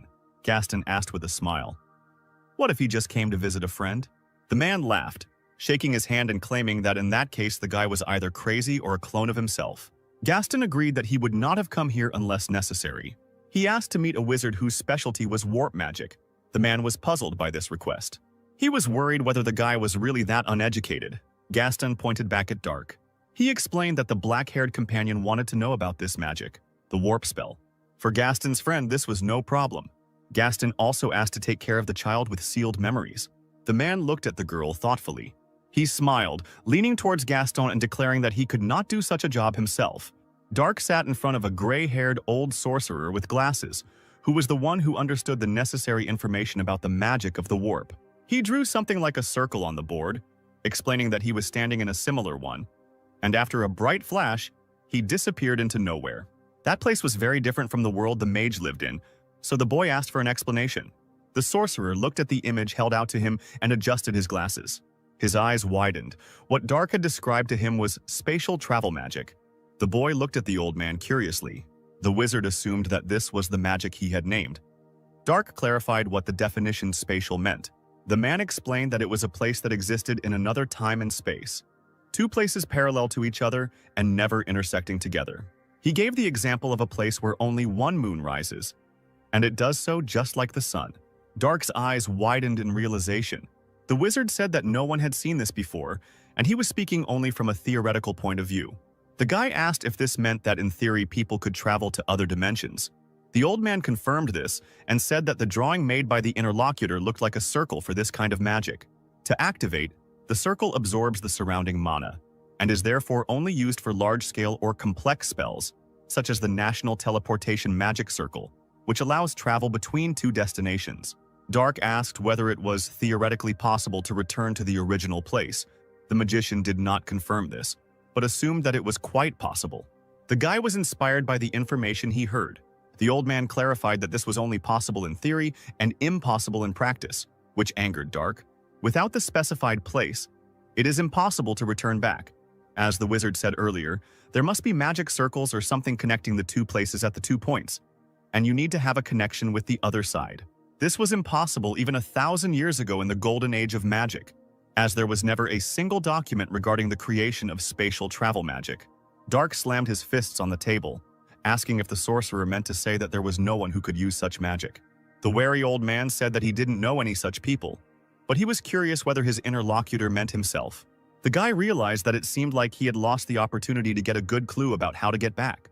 Dark lied that his friend had recently disappeared in a similar manner when some wizard lured him into a magical stream. The man was clearly disappointed. He turned his back on Dark, claiming that the sorcerer was at a disadvantage, and simply teleported the guy's friend away, so that said friend should return in one piece in a couple of months. The magician told Dark to leave because he had just wasted his time. The guy thought that if this matter were not important, his interlocutor would already be dead. He stood in front of a closed door because the sorcerer had thrown him out. There was a smile on the girl's face. Dark took notice of this. The child smiled smugly as he looked at him. The guy said that she looked like she had gotten her memories back. The squad leader confirmed this fact. The girl cried out jubilantly that her name was Lana Spittenberg and that she was a student at the Great Drow Temple. Dark didn't understand what she was talking about. Lana sarcastically remarked that, in her opinion, he was not smart. The boy ignored this and turned to the man, asking if the wizards had used a strange object to return the girl's memory. She indignantly cried out that she was fine now. The mercenary leader reported that the knight's target was a box that was in Lana's possession. The item was being transported from Shannon's palace to the Great Drow Temple, and the knights were ambushed by other knights. The girl muttered something unintelligible. Dark assumed that this thing was very valuable. The man asked the boy not to be surprised. The guy listened to him thoughtfully. This thing turned out to be a dragon's heart. Dark's pupils narrowed at what he heard. He asked what it was, causing a shocked reaction from those around him. Where the dragon's neck bones and spinal cord meet, there is a jagged part. This is where most of the dragon's mana is collected. The place is bright red, so people called it the dragon's heart, Gaston explained. When a dragon dies, most of the mana disappears, but the heart still contains enough mana that some people would never be able to absorb in their entire lifetime. Dark realized that it worked just like the soul stone, and then asked what a dragon was. When people mentioned the dragon, they often said that it was strong. Lana asked, puzzled. Who the guy was he really that stupid? Palshan scratched his head in embarrassment, and Dark asked how much longer this useless weakling would travel with them. The girl was outraged that she was called useless. Palshan thought that since her memories had returned, she needed to be returned to the Drow Temple, but Lana screamed that she wanted to go with the mercenaries. She asked if he wasn't going to find the dragon heart. Dark asked what the girl was going to do with it. Lana Spittenberg turned up her nose and declared that she would not tell this to such a stupid mister who does not even know what a dragon is. The boy reached for his sword in its sheath, Gaston reminding him in a panic that this girl was just a child. Dark cracked his hands, mentally telling himself to keep himself in check. After all, he was the one who had reached the great state of demonic teaching through enlightenment, while Lana stated that he looked like a child trying to act like an adult. The guy sarcastically asked Palshan where, according to him, they make wyvern armor. He nervously said, Alcasis. Dark asked why not go to Alcasis in that case. The squad leader asked why he suggested that. The guy heard that there is more advanced magic there. which he wants to learn more about. Moreover, Gaston is a wizard, which means that the things he needs may be there. Palshan agreed with this statement with a smile. Dark looked at him, puzzled. The man said that the boy's words meant that he was joining their team. Dark frowned. He turned away and scratched his head thoughtfully. Gaston looked at the guy with incomprehension, also waiting for an answer. Dark thought these guys were good at what they did in this world. He raised his palm. The guy agreed to join the team but didn't know how long they would travel together. Palshan was flattered that such a strong warrior decided to join them. Gaston smiled as he watched them shake hands. Lana charged at the leader, shouting that now was not the time and waving her fists. If they did not pursue that gray wizard, they would lose him forever. She asked them to think about it, about the heart of the dragon, about the possibility of getting a good reward. Palshan said that this was too much. This would mean that the mercenaries would meet even more enemies like the knights they fought. The strongest of them, namely Dark, was not interested in this matter, and the rest of the mercenaries were not up to it. The man could not put their group in danger as its leader. Besides, the girl doesn't have to bear a sense of responsibility for this. Lana gasped in surprise. Palshan explained that her role was to hold the box containing the dragon heart, not to protect it. So the responsibility lay with the people who sent such a disciple to hold such a precious item. So he told the girl to return to the temple unharmed. Lana's face darkened when she heard the words. Dark sat in the hotel with a concentrated face. There were some seeds in a small bowl. Opposite him, on the other bed, sat Gaston, reading a book in his hands with a thoughtful look. He covered his mouth, not taking his eyes off the pages. The door to their room suddenly opened. The magician wondered who had broken into their room. He saw Lana behind the man standing at the threshold of the room. Gaston asked if these were the people she had spoken about earlier, and the girl confirmed his assumption. The guys stared at the man in armor in shock. This man was a tall and strong-looking man, with a scar on one eye and stubble. He studied those present with his gaze. Gaston asked who he was. The man who entered asked Lana if she had spoken about these people, and she confirmed this. Gaston was clearly nervous about the whole situation and turned to the girl. The man in armor took a few steps, entering the room. He apologized for his rudeness and asked if it was the mercenary group that saved Lana. Gaston looked back at Dark, who was sitting behind him with his eyes closed, and said that they had saved the girl by pure chance. The guy behind him wasn't involved in what was happening. The sword blade flashed in the air. The sword was wielded by Palshan, bare-chested. He heard someone calling him. The man stood up and asked Gaston, who was calling him from the window, what he needed. The guy told him to get up, because they had urgent business. Palshan was slightly puzzled by this. A man in armor asked for help, promising a good reward. The leader of the mercenaries sat opposite him. He said that he had already told Lana about this. The risk is too great for their team. The man asked him again and received the same answer. The man in armor said that his name was Jared Sidmian, one of the proud royal knights of Tron. Stunned by the information, Palshan and Gaston wondered what one of the strongest knights was doing here. Jared Sidmian was an older brother to Alex Sidmian, who died on the battlefield where a group of mercenaries rescued Lana. Alex was also a master, and the knights were quite experienced. But they were still destroyed. Only a person who is not inferior to the master in strength can kill such an opponent. But the mercenaries not only survived, but also killed all their opponents. Jared was on the battlefield. Some enemies died from magic, while others had their heads crushed, and there were even bodies cut in half, even though they were wearing armor. Jared concluded that the mercenary group would be able to easily confront those enemy knights. Dark finally opened his eyes. Jared asked what the mercenaries thought about him, and Simeon joining them. Even though Simeon was young, he was an excellent knight. Palshan admitted that the knights before him were the best of the best even among the masters, which meant that it was really important to them. But if the country decided to intervene, then why were the knights having difficulties in asking mercenaries for help? Jared explained that this case was classified and he could not mobilize the knights. Not only would the enemy see them mobilize, it would also be a problem for the knights themselves. Since Corinth had entrusted them with the dragon heart, Jared was well known. So he hoped that Palshan would take the lead while the knight would cover them. The squad leader said that he could not decide for himself. He decided to discuss this with the other members of his group and asked the knights to wait. Jared said that then he would leave and return tomorrow at the same time. Palshan said that they could rest here if they wanted. The mercenaries wanted to leave in the evening, as soon as they decided what to do. Jared agreed with him. Gaston said he would bring food and alcohol while the others rested here. The sky turned blue. The door to the room opened. Mikhail and the other two mercenaries wondered what was going on here. The two knights, Gaston, Dark, Palshan and the girl stared at them. Mikkel realized that they had started drinking without them. Palshan said with a smile that he wanted to tell everything as soon as everyone gathered. But for now, he told those who had come to get acquainted with the knights. The fair-haired man looked at him questioningly. Mikkel shook hands with Jared and introduced himself. Jimmy said with a smile that the drink looked delicious. Palshan asked how everything went. Mikhail said that in a month there would be a combat competition at the academy.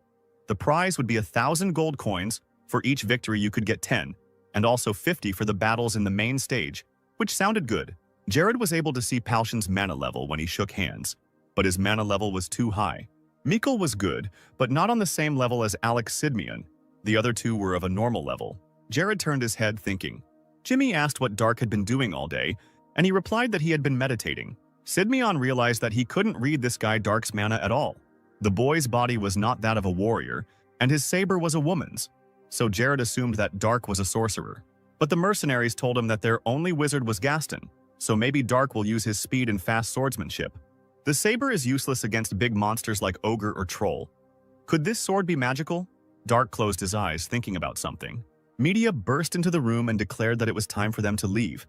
The Duchy of Antares was recruiting mercenaries. She was surprised to see those present sitting and getting drunk, and wondered who the two knights were that she did not know. Palshan was pleased that everyone was finally assembled, and ordered the girl to come in and sit down. He asked for attention and explained that they had a job to do. They needed to get one thing back from the enemies the mercenaries had fought a couple of days ago. The red-haired girl tensed up when she heard his words. She angrily attacked Palshan, asking if he had gone crazy because he himself had said earlier that, in that case, the fact that they survived was luck. But the man asked her to listen to the end. The leader explained that Jared had decided to help them, and the reward would be large, and the knights would also take care of their safety. Media realized that knights are masters. Palshan ordered the one who does not want to speak out. Mikkel raised his hand, saying he would go.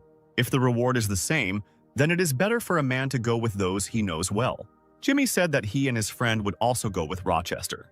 Gaston was about to go too. Palshan looked at the girl expectantly. Media said that she would also go on this mission because she understood everything. The squad leader smiled warmly at her words. He turned to Dark and asked what he thought about it. The guy thoughtfully looked to the side. He said that he would go with them, but only if Lana Spittenberg did not join them. The girl, chewing something, mumbled something unintelligible upon hearing his condition. Lana was clearly outraged by what was said. She screamed, asking the others to look at the stupid Dark, and asking who he was to forbid her to go with the mercenaries and knights. Jared said that he planned to return the girl to the temple and asked if this would suit the guy. Lana asked again, puzzled, what Sir Sidmian was talking about. The knight ordered Simeon to take the girl, and he agreed. He pulled the resisting Lana out of the room while she was indignant and screaming that she wanted to go too and begged him to let her go. Leaving against her will, she loudly asserted that those present would still miss her greatly. Gaston remarked sarcastically that the drinking media was too calm for someone who had spent so much time with Lana. The girl replied that this was not the kind of adventure that would make your heart stop, and she wiped her mouth with her hand. Mikhail laughed and said that it was true. Jared bowed to Palshan, thanking the mercenaries for making such a quick decision. He indicated the castle gate as the meeting place for them after everyone had finished their preparations. At the castle gate stood two knights with weapons, obviously guarding them. The sound of horses' hooves was heard. Several horsemen were approaching the castle gates. Dark kept his casual and grim expression on his face as he sat on his horse. A slight look of surprise appeared on Palshan's face. He noticed silhouettes in the distance against the sky changing color from blue to orange. The man decided that it was Jared, with whom they had agreed to meet here. Sidmian said with a smile that the mercenaries arrived faster than he expected. Palshan said that time was of the essence in missions like this and asked who the people behind Jared were. He gasped, remembering them. One of Jared's companions was a man named Antonio Crow, a 5th-level wizard. The magician removed his hood, revealing to the eyes of the mercenaries the appearance of a good-natured man with curly brown hair and a beard. He introduced himself and said that he was glad to meet you. Jared also introduced a fair-haired man who turned out to be a priest serving Shayhart. His name was Ronnie Kintaro. Palshan clarified whether Shayhart was the only temple in Argon. Ronnie explained that this does not mean that they do not send preachers to other countries. However, many countries demonize the teachings of Kronos, so there have been many difficulties in spreading their religion. Jared said that they could talk on the road. Their horses moved on, following each other and forming a line. People remained silent. Ronnie Kintaro looked ahead. The mercenaries did the same. Jimmy approached the leader of the mercenaries, asking about the god Shayhart, as he had not heard of him before. The man explained that he was the only god who approved of Kronos' teachings. Because of how conservative they were, they not only rejected the gods, but magic in general. When Argon declared the teachings of Kronos the national religion, wizards, and even spiritual shamans were persecuted and executed as heretics, Jimmy said that this religion was terrible. Thus, many wizards from other countries realized that it was dangerous and fiercely fenced off their countries from any teachings of Kronos, so few people know about them. Jimmy wondered if they rejected magic. How can they do this if the existence of mana is proven? Palshan replied that they claim that mana is a force of nature and only Shayhart should have power over it. If a person dares to use this force, then it insults their god. In any case, although the mercenaries do not understand this, the followers of the teaching believe in it, so the mercenaries cannot help them with this. Raven wondered what about knights then, since they also use mana? Palshan said that the young man was right, but the knights were given a special honor by Shayhart. The squad leader suddenly raised his head, looking as if he had been caught off guard. Ronnie said that as the mercenaries know, not every knight who uses mana becomes an adept. Without talent, it is an incomprehensible feat for many. This talent is the right that is granted by the merciful Shayhart. Media took on a thoughtful expression. She suddenly said that this was just a theory that was created in their religion. Don't the followers of the teaching create more problems for themselves by denying everything else? Ronnie replied that they are not ardent fanatics who blindly follow their faith and do not think about their surroundings. The girl's gaze became wary. The blonde boy continued speaking. He claimed that this enlightenment that the followers had attained through endless contemplation and reasoning, he could call it true faith. Palshan, Jimmy and Raven stared at him silently. Media got angry. She wanted to somehow answer the priest, but she didn't know how. Dark, who had remained silent until now, said that the story about sudden awakening and sudden cultivation sounded exciting. Ronnie stared at the guy in surprise. The priest asked what he was talking about. Dark said the words about sudden awakening and sudden cultivation. From the moment you become enlightened, you have nothing more to strive for. The fair-haired young man asked in surprise and doubt whether he had really said such words. Dark said that originally there was only sudden awakening, gradual cultivation, which means endlessly pursuing eternity even after enlightenment. He only claimed that it would be the other way around. It was the first time Ronnie had heard such words, but he liked them, because they were similar to the concept of the teachings of Kronos. Dark gave him a dark look. He realized that he might have said too much when he felt strange looks from others. Palshan grinned and considered Dark mysterious, because he, as usual, does not know about any common sense, but says something that the mercenaries do not know and considers it normal. The guy said that this is possible, but this does not create any problems. The mercenary leader said that he wouldn't call it a problem. Dark is much more skilled than their team, so there's a chance that he just sees things from a different perspective. Mikhail turned to the priest and clarified that Dark had said that if enlightenment was somehow sudden, how smart did one have to be to achieve such enlightenment? Ronnie replied that the man should know that the holy spells cast by the servants of the gods depend on faith in their teacher. Mikhail knew this. To be honest, he didn't quite understand the essence of ordinary faith that allows people to use that power. The priest laughed, suggesting that the man might be right. Faith was incompatible with the logic of the brain, and the emotions of your heart were not faith, but rather fanaticism. And one could not achieve the holiness of the merciful Shayhart with such a mistaken faith. Mikhail said it was a matter of logic and emotion, and it was all too complicated. Ronnie, looking animated, suggested that he dwell on their genuine teachings. Perhaps the man could take a step towards enlightenment. True holy spells can only be used by true believers, and knights are no exception to the rule. Knights who have achieved enlightenment through faith are called holy knights. Jimmy was amazed that knights could even use holy magic. It must be so cool. Raven said that he was ready to preach. Ronnie placed his hand on his chest, saying that holy magic could be used as long as one maintained their faith. So people like him believed that holy knights were on par with holy adepts. This is precisely the reason why neighboring countries fear his homeland, Argon. Dissatisfied, media stated that this is not an objective norm. Ronnie agreed no, looking up at the purple starry sky. He turned his head towards the girl. The priest said they had evidence. Not long ago, the knight adept who took over the role after Valent was sparring with one of the holy knights. The red-haired girl looked at the priest with incomprehension. Yes, said the fair-haired youth. It was an unconditional victory for the holy knight. The sky in the forest was getting brighter. An orange explosion illuminated everything with bright light. He left behind a depression in the ground. Gaston stood with a concentrated look, his hands out in front of him and his legs wide apart. Dark watched him with his arms folded across his chest. He said loudly that he understood. Gaston turned to face him, dumbfounded. Dark thought he would understand if the magician showed him again, but he asked if the guy realized how absurd it sounded. Dark said that while the others were busy gathering information, they still had some free time.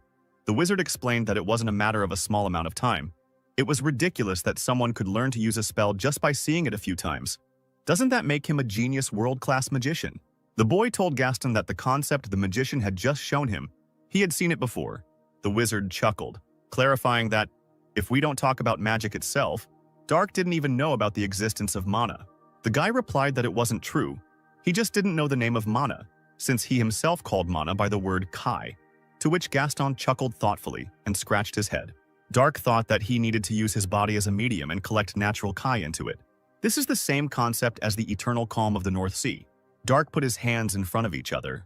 Putting aside the movement of mana, the boy couldn't use the spell since he didn't understand its basics. Gaston agreed to show him everything again. He again assumed a pose suitable for magic and necessary for the spell. The wizard spoke, a fiery will burning inside the body, an incinerating flame burning everything. Dark watched intently as the sorcerer muttered these words. He went on and on with his spell. Dark thought that you could quickly die from a sword while you spent the whole day casting spells for the sake of one spell. His attention was drawn to the spiraling energy that appeared between Gaston's palms. The wizard raised one of his hands up and stepped forward, summoning a fireball. He threw the ball forward with a powerful swing of his arm. A giant explosion occurred some distance away from the pair of people. The ground was charred again, dented by the fireball. This technique was no better than the palm strike technique, but it was extremely useful as it had the power of solar arts. Gaston asked if he had been fiddling with his spell for too long. This is the reason why mages need a protector to finish the spell, such as Palshan, who protects the guy while he casts. Dark understood, but asked whether this magic needed to be chanted exactly, whether it was necessary to avoid making mistakes at all. His interlocutor clarified whether he was talking about a spell. Gaston scratched his head in embarrassment, saying that these words had nothing to do with mana, they were just words, which surprised the guy, and he asked why the wizard was chanting these words so feverishly. Gaston said it was necessary because the words helped him focus on visualizing the spell. Dark thoughtfully repeated his words about visualizing the spell. Gaston asked if the guy understood him, and he clarified that everything depended on imagination. Magic is based on the method of controlling mana. Then, a person introduces his desire into the controlled mana so that it materializes. But even so, it is difficult. In any case, mana does not understand what the sorcerers say. That's why wizards chant while casting a spell to increase their own concentration, which is why different wizards chant differently. Gaston creates synonymous sentences to cast a specific spell.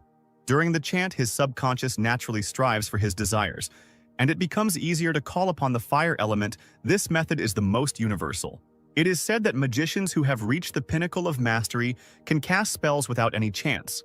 They control the movement of mana only with their thoughts and only say the launch word at the end. Gaston said that this skill was the result of long training in magic, because mana is uncontrollable by default, and asked if his explanation was too complicated. Perhaps it was too early for him to teach anyone. Perhaps, as Dark suggested, if he could feel the sensation of desire being implanted into the mana. Gaston was surprised by these words. He agreed and told Dark to close his eyes and give the magician his hands. The guy's gaze became tense. Gaston came up behind him, taking Dark's hands and telling him to sit as comfortably as possible. He agreed, but both boys were tense and embarrassed by such closeness. The magician held the guy sitting on the ground by his raised arms. Both of them had their eyes closed, their expression focused. Dark opened one of his eyes. The key surrounding them was rippling, the boy realized. The wizard said that it was dissipating and told Dark to concentrate. The boy wondered if Gaston had collected the key as he thought. It wasn't the stabilization of the key with the breath. This is very similar to what was described in the Northern Sea Eternal Calm skill book on pages numbered 6 and 11. The magician recited his chants again, about the fiery will burning inside the body, the incinerating flame that burns everything. If it weren't for one difference, the eternal calm of the Northern Sea absorbs Kai into the body, while this one forms Ki outside of it. Fireball! Gaston cried out loudly. The ball again created a giant bright orange explosion some distance away from them. The wizard asked if Dark felt it. The guy didn't answer right away but paused. Collect, hold, rotate, accelerate, compress, combine, and fire. These were the words he spoke that caught Gaston off guard. He asked, puzzled, if Dark really understood. The guy thought about collecting chi using the eternal calm of the Northern Sea.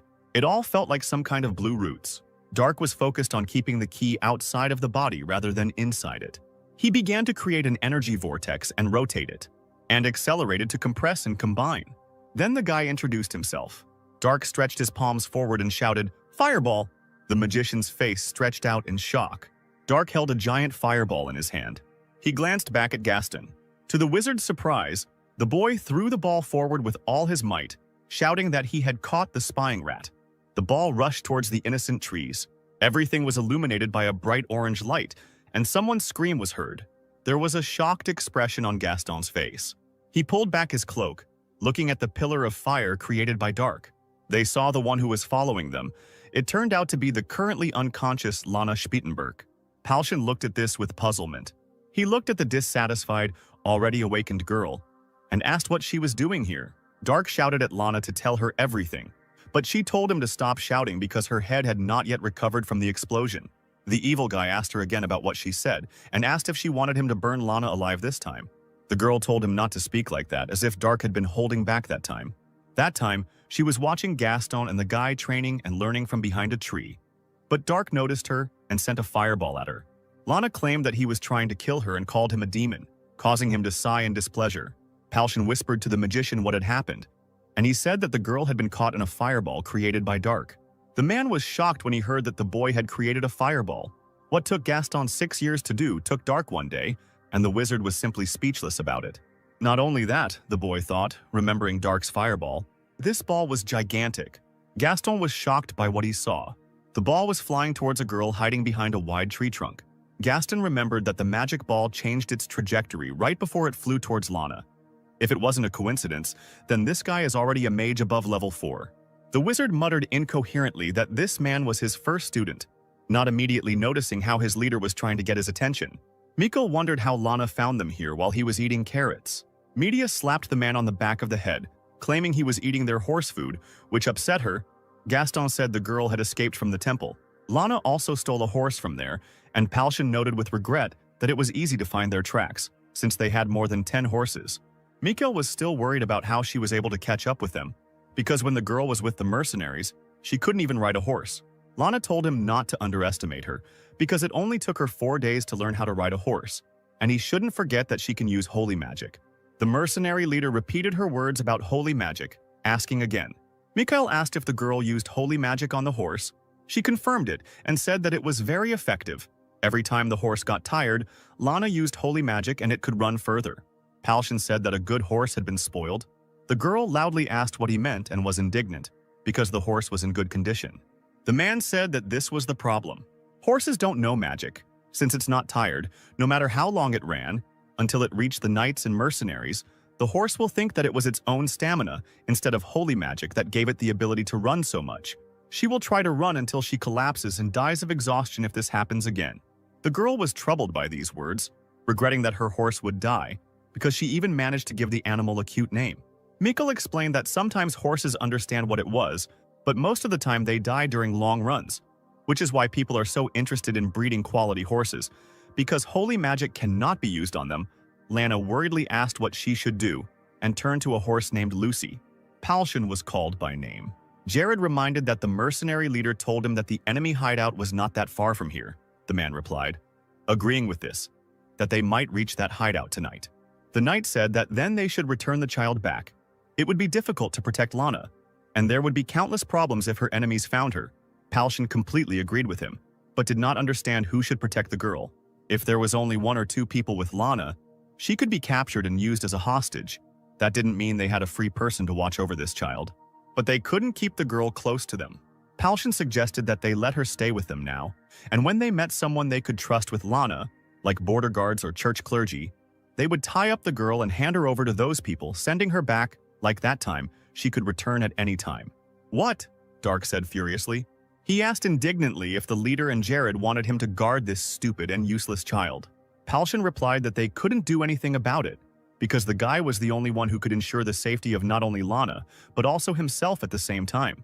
Dark shouted that he refused, considering the girl useless luggage, but she indignantly intervened in the conversation, offended by the fact that she was called luggage. The boy indignantly ordered Lana not to interrupt when adults were talking and called her an ill-mannered sly girl. The girl indignantly asked how he could talk about manners, being a village simpleton from Mount Trebark, and usually such people do not know about them. Gaston suddenly felt something familiar and magical. Gather, hold, rotate, accelerate, compress, combine. These words were in Dark's head as he took a stance for the spell he had studied with the wizard earlier today. Gaston asked the boy to stop in a panic as he realized what he was doing. He covered Dark's mouth with his hand, preventing him from finishing.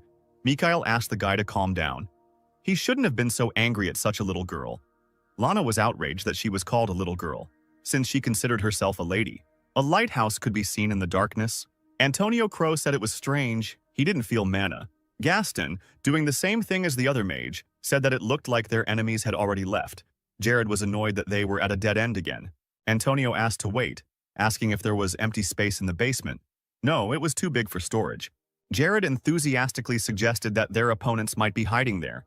But the bearded sorcerer said that this was not the case, since the room was empty.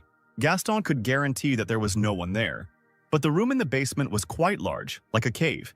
It could be connected to something else. Sidmion looked at the house in the distance. He suggested that they check it out. 3 dark silhouettes appeared in the opened doorway, standing out noticeably against the blue background. Jared had no doubt that the house was deserted and suggested that his companions go down to the basement. The sounds of footsteps could be heard as they walked down the steps. The company found itself in front of a large, wide wooden door. Palshan stopped his hand doubtfully near the door handle. He grabbed the rings that acted as door handles with both hands. The man suddenly chuckled. He pulled the door rings towards himself with obvious effort in an attempt to open it. Palshan complained that the door wouldn't open. Mikhail didn't think it could be locked and decided to try it himself. The blonde mercenary was asked to wait. Antonio Crow asked if he could look at the door. He extended his hand in the right direction. The magician said he realized something about this place. Mikhail asked what it was. The wizard said that the door was under a spell and could not be opened without a password, and since they did not know the password, there was nothing left to do but knock the door down with brute force. The fair-haired mercenary agreed to do so. Antonio answered him in the negative. They had to hit the door with more mana than what they used to close it. For Mikhail, this was impossible. The blonde man's gaze became tense. The magician turned to Sir Sidmion, who agreed with him and ordered everyone to move away from the door. The knight's gaze became stern. Mikhail and Palshan watched what was happening in silence. Dark also looked, his arms folded across his chest. Jared's longsword sparkled with blue lightning, the blade itself taking on color. Dark noted with a grin that Kai Sidmione was well-disciplined, better than the knight the boy had fought before. The man swung his sword. With his powerful blow, he cut the door apart. Palshan and Mikhail's gazes became shocked. The doorway was empty. Sidmion saw the cave and asked if it was connected to the enemy's hideout. Gaston asked the man to wait. As the sorcerer thought it was a dead end, he turned to Antonio Crow, who agreed with him. The knight asked what it was and what Gaston meant. The guy jerked suddenly. The eyes of both wizards on the team lit up as they said with a smile that this was a wizard's dungeon. They asked to go in there, while Dark yawned boredly, leaning against the wall. He frowned, as if thinking about something. It was still dark outside. "This is the place," the voice said. The 2 cloaked figures looked at the house. One of them asked where those items were kept. The other figure said, "Yes, teacher. He used this place as a shelter for a short time, because he planned to return, since the mission has the highest priority." The gray magician asked if there was even a need for the teacher to come here. The black-bearded man clarified what his interlocutor was talking about.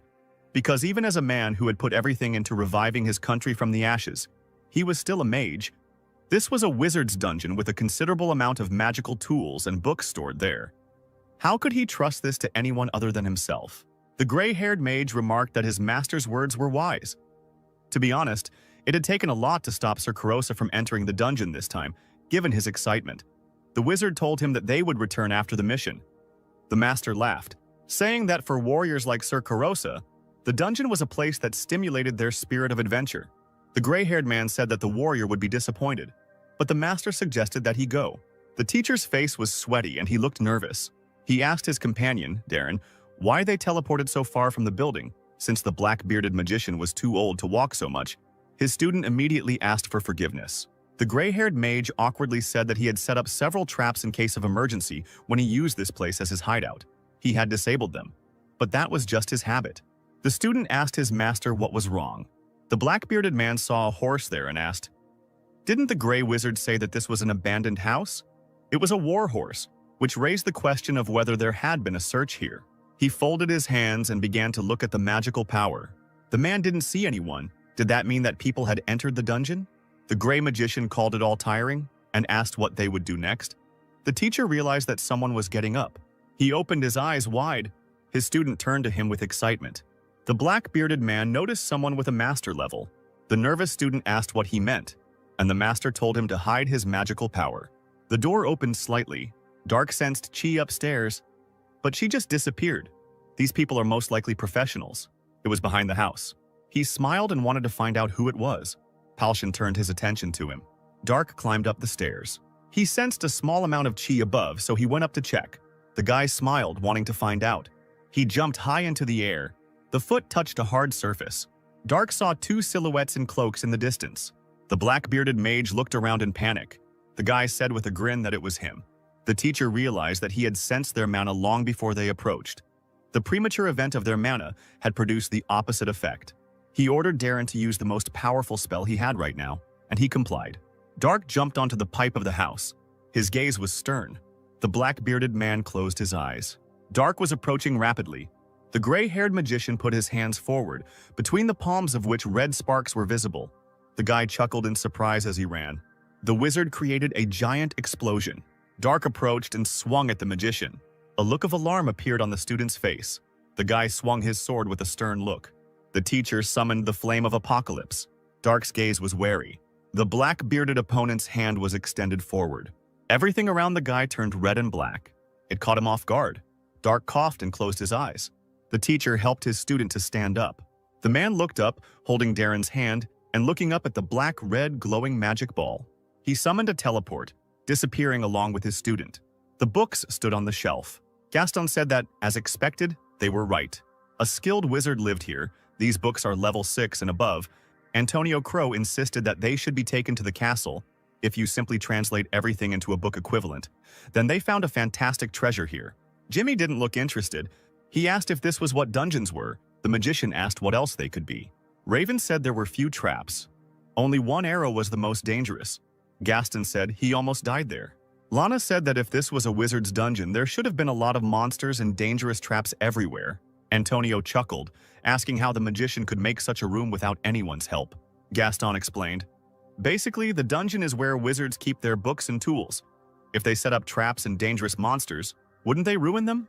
Palshan called it a disappointment and asked if he could go upstairs with Dark. Mikkel said that the mages said that these were expensive books, so they would be pleased with that. Suddenly, the mercenary leader heard something. The fair-haired man realized that the sound was coming from above. Jared noticed this too. Everything around suddenly began to shake. The girl fell screaming into the arms of Media, who asked if what was happening was an earthquake. Sidmion shouted that it was an ambush. He ordered everyone to go outside. Palshan and Mikhail were shocked. Their loud steps brought them closer to the exit. Palshan carried the girl on his shoulder. They walked quickly up the stairs. So the group ran out into the dark street. Sidmion stopped suddenly, confusing Gaston. The man mentioned the Lord's name. In front of them, a huge crater gaped in the ground, apparently left by an explosion. Palshan asked where Dark was, going over the worst options in his head. Gaston wanted to use the viewing of magical power, but the knight claimed that there was no need for it. The magician asked him again. Jared didn't feel any mana and thought that the opponents had fled after the ambush. The leader of the mercenaries ran past him abruptly. The knight called out to the running Palshan. The man stopped at the edge of a giant crater. His face showed excitement and horror. There lay Dark, unconscious and with his clothes all torn. Palace of the Kratos Empire. There was a giant glowing circle drawn on the floor of the room. Darren and his master appeared in it. The gray magician said that it was him. Dark was the warrior who killed Sir Carosa. The black-bearded man was shocked by this statement. The horses outside the fence must have belonged to the guy and his group, who were probably in the basement, in the dungeon. Darren asked if his teacher thought their opponent was dead. With the teacher's magic, even master-level people. The man interrupted him, claiming that they couldn't be sure until they saw the corpse with their own eyes. The flame of apocalypse had dealt a direct hit, so even people at the master level would be unlikely to survive it. The gray mage said that it was all in vain, because there might be a mage who could use earth memories, so there was a chance that they could be tracked down. The gentleman said that it was not a problem. Darren's identity was not revealed even in other countries. The teacher is a public figure, but from the moment he put on the cloak, they can only track him with spells. But the Flame of Apocalypse is black magic. They will never be able to trace the connection of this spell to a man. The student asked if the teacher was sure that they shouldn't worry about this. The teacher thought that in fact they should worry more about the warrior of the mastery level. The man had previously thought that it was one of Corinth's warriors, but he was wrong. The masters of Corinth are Thierry de Valencia, Camus de Rochester, and Risa de Cluden. If not them, then the mages need to find out who Dark is. He may prove to be the greatest obstacle to their empire's greatness. So the man told the student to investigate everything thoroughly and come back. He understood his teacher. It was still night outside. Antonio Crow muttered something with his eyes closed, sitting at the table. "Display," he said, and the light in his hands lit up. Their two opponents were magicians. The wizard hesitated slightly. It was dark, and people were wearing raincoats, making it difficult to see their faces. Lana chuckled thoughtfully. She remembered the enemy's appearance. She especially remembered the mustache, which she considered stupid. The girl suddenly stood up and screamed. Media asked worriedly what happened. Lana began to mumble something unintelligible about the person the spell showed. This man turned out to be the mage who attacked the girl, and he could use a level 5 explosion. Antonio Crow could also use it. But the problem started later. Sidmion asked about the wriggling thing. The sorcerer explained that this was the Black Flame. There was only one type of spell that could do this. It was black magic that astonished those present. Black magic is a power that you borrow from the demon gods through a contract with them. One who is able to use it must be a mage of at least the 6th level. A person of that caliber would be the highest-ranking mage among other mages in the royal courts in most empires. Jared grabbed his head. Antonio said that there were things he could not understand. Palcion looked to the side. Dark lay with his eyes closed. He groaned and opened them with difficulty. In front of him were a delighted Michael, Jimmy, and Raven. He did not share their reaction, lying under the blanket and somehow regaining consciousness. The guy sat up, declaring that there was nothing to see here and showing off his bandaged torso. Palcion laughed, assuming he was okay. Mikkel said that it was thanks to the priest Ronnie, who poured his healing energy into Dark. The priest lying next to him replied that it was not he who healed the guy. It was the will of Shakehart who healed him. Jared asked excitedly if Dark could tell him what happened. The bearded wizard said that they only saw everything through the Earth's memories. It seems that they were the magicians who kidnapped Lana before. But the next explosion was even stronger, so Antonio believed that it was the work of black magic. Dark asked him again, not understanding. The sorcerer began to explain that powerful magic that could be used by magicians who had made a contract with a demonic god. The guy mentally cursed, considering what he had said to be nonsense. The team couldn't see anything because of the explosions, so the mage was interested in how Dark managed to survive. Dark was informed that he was found in critical condition. He could have died if not for Ronnie, and the priest lying nearby on the floor muttered that it was Shakehart's will. The guy turned away and chuckled thoughtfully, listening to this and thinking about the situation. He had truly never seen a combat technique as powerful as the one that was used on him. Dark had used Divine Iron Key and even the Shackles of Immobility together. But he couldn't withstand this strong magic that he didn't understand, because this magic worked according to the rules of this world, which was not his native one.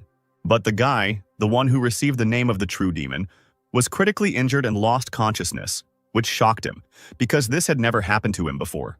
Antonio Crow waved his hand excitedly in front of Dark's eyes, trying to get his attention since he was too deep in his thoughts. The guy lay down, turned away, and covered himself with a blanket, saying that he blocked the first blow, but couldn't handle the second blow, that's all. He felt unusual. The magician thoughtfully repeated his words about how Dark was able to block the explosion while holding his own chin. Knight Jared said that to do this, you need to be at least his level, or even higher, which is surprising because, until recently, the guy was just a hunter. Mikkel said that this was not the most surprising thing, because something more significant had already happened to them. The mercenaries had already seen about 50 knights led by an adept, but for the great mage of the royal court to show up here, it seemed like the country itself had decided to take up the matter, which was quite unusual and important. Can the mercenaries now calmly think about the fact that they will not use titans? The knight could not help but agree with this, understanding their point of view. One titan could wipe out their team, so Mikkel wondered if their team had a way to fight it. Jimmy and Raven's faces darkened as they thought. Mikkel and Jared stood silently opposite each other, also deep in thought. Dark noticed that they mentioned titanium. He turned his head slightly, listening, as he was interested in this topic, thinking that it might be useful. Jared said that his Titan Kuma is with him, so they don't need to worry. Media asked where the Titan was, even though she knew Sidmeon couldn't keep the weapon in plain sight. But the man told everyone to follow him so he could show off his Titan. A group of people stood near the house, waiting for something. Everyone looked at Jared, who stood in front. Gaston turned his attention to Dark and asked when he had managed to follow them. But the guy did not answer him, carefully watching what was happening. "Kuma, come," said Sidmeon, calling upon his Titan.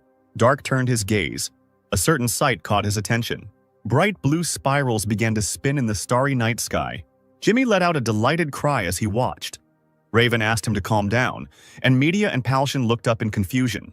The large round shield depicted the silhouette of a golden two-headed lion. Dark's face showed surprise, but also interest. In front of them stood a real metal giant, dressed in giant heavy armor and holding that same large round shield with a lion. The other mercenaries also gave this creature looks that showed a variety of emotions, but mostly it was admiration or surprise. Lana gasped in surprise, reporting that she was seeing the Titan with her own eyes for the first time, and it was bigger than she thought. Dark looked straight at the giant, as he was initially interested in this. Palshan asked if the guy was seeing such a creature for the first time, and explained that it was the world's most powerful magical military property, a Titan, while Dark asked in amazement if, since this thing was military, it could move.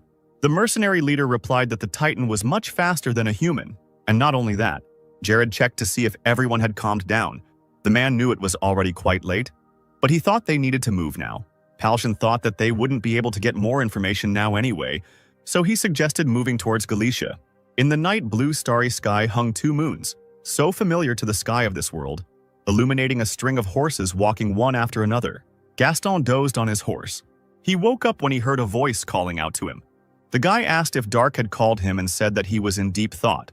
Not wanting to admit that he had fallen asleep, Dark asked the magician how this thing called Titan moves, whether he does it with the help of magic.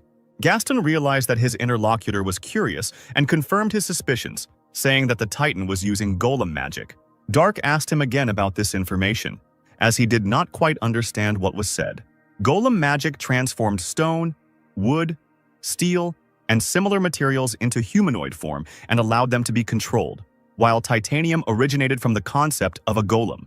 This story was very long, so to put it briefly, the Titans were invented when people wanted to control the golem, which was apparently impossible. The role of the pilot is performed by a knight adept who can use a large amount of mana, using a compact instrument called the central nervous system. Knights are able to transmit their mana directly to the golems, which helps control their system. Dark asked if this meant that depending on the knight's skills, the Titan's strength could be different. The wizard said that the guy, as usual, understood everything quickly. If the mana output is the same, then everything depends on the knight's skills. However, if Axion's mana output is higher, he can easily suppress the enemy even with a difference in skills. Also, the main military power of the country is made up of Titans with a high mana output coefficient. Romero of Alcus, the Empire of the Mages, is the standard of all Titans, so everyone uses Romero's allocation of 1-0 as the standard unit. Palshan asked how much mana output Sir Sidmeon's Titan had, and he replied that Kuma was an Anthros-class Titan. Of course, his titanium is better than the standard ones, considering they are made for the Royal Knights. Dark asked how many such knights there were in total, but Jared didn't know the answer to that question. Only the adepts are registered in the Temple of War, one can only assume, but the Titans and other details are a secret in each country. The night moonlight penetrated through the long and narrow windows. The light fell on the wooden stairs. The giant hand in a dark blue metal glove moved.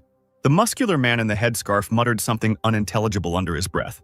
A male voice addressed him and asked how the work was progressing. The man informed Sir Tozier, who had approached him, that everything was going very well.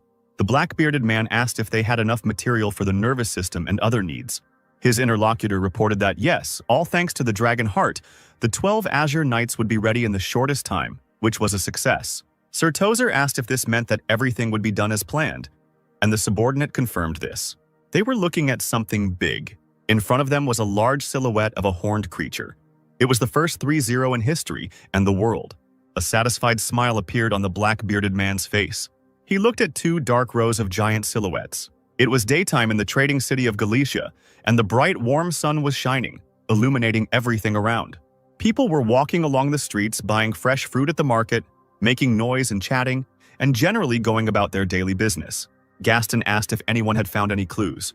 Mikhail loudly ordered 4 beers, Raven preferred to drink milk, and the magician, seeing this, asked the man if he had already managed to eat.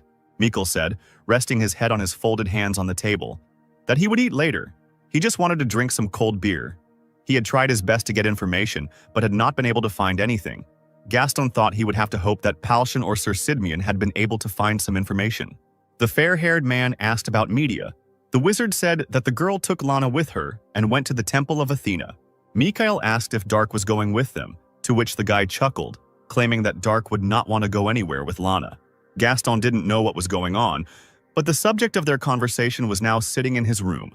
Lost in his thoughts, Dark exhaled, stretching. He remembered the words of the elderly mage from the academy. The golden age of magic was about 1,000 years ago, but no one ever returned from the spatial travel. The mages of the academy simply did not have records. Dark thought it was the same as saying there was absolutely no way back. The guy was so powerless, and it irritated him. He leaned back on the bed and thought that at that moment he would be happy to see even Chang and Ghoul. Dark looked up thoughtfully as he lay on the bed. Footsteps belonging to several people were heard. Among several men in cloaks, there was one particularly gloomy man. He kicked open the door to the room with a powerful kick. The man exclaimed, looking around the room, that there was no one here. Standing near the doorway, Dark said that he heard the people in cloaks long before they arrived and called them amateurs. The man was clearly taken by surprise because he didn't notice the guy right away. The man smiled evilly, licking his dagger. He had heard that Dark could do something and agreed to be kind if he went with them. The guy agreed and surprised the people in cloaks with his reaction. Dark asked why the people were standing and asked them to show him the way. The people in cloaks were not surprised. Someone told Dark not to linger. The boy's hands were tied behind his back. His legs were also tied to a chair, and a scarf was tied around his head, blocking his view. One man ordered the bandage to be removed from the captive. The loosened bandage fell under Dark's chin. The man asked the blonde girl standing next to him if this was the person she needed. She noticed that Dark knew it was better to go if asked politely. The man next to her chuckled, asking if the guy had any debt and if the girl wanted to pay him off now. She confirmed this. Dark asked what she wanted. He managed to doze off for a second, but the girl ordered the people to first beat the guy half to death and then make him crippled. The man told his subordinates that they heard her words. He ordered not to kill the captured guy. "Yes, sir," his subordinates shouted and ran towards Dark, who was tied to a chair. The man, hearing the noise behind him, said that the guy was already screaming and therefore was going to talk to the girl about payment for the service rendered. The girl watching from behind had a shocked expression on her face. The man asked what was going on and what was going on there. Looking back, he discovered in horror that Dark had managed to free himself in that short time and defeat his subordinates, whose bodies were now lying on the floor. Dark asked the man, while the people on the floor were groaning, if he was the boss here. The man sheepishly replied that yes. Dark chuckled with a questioning intonation.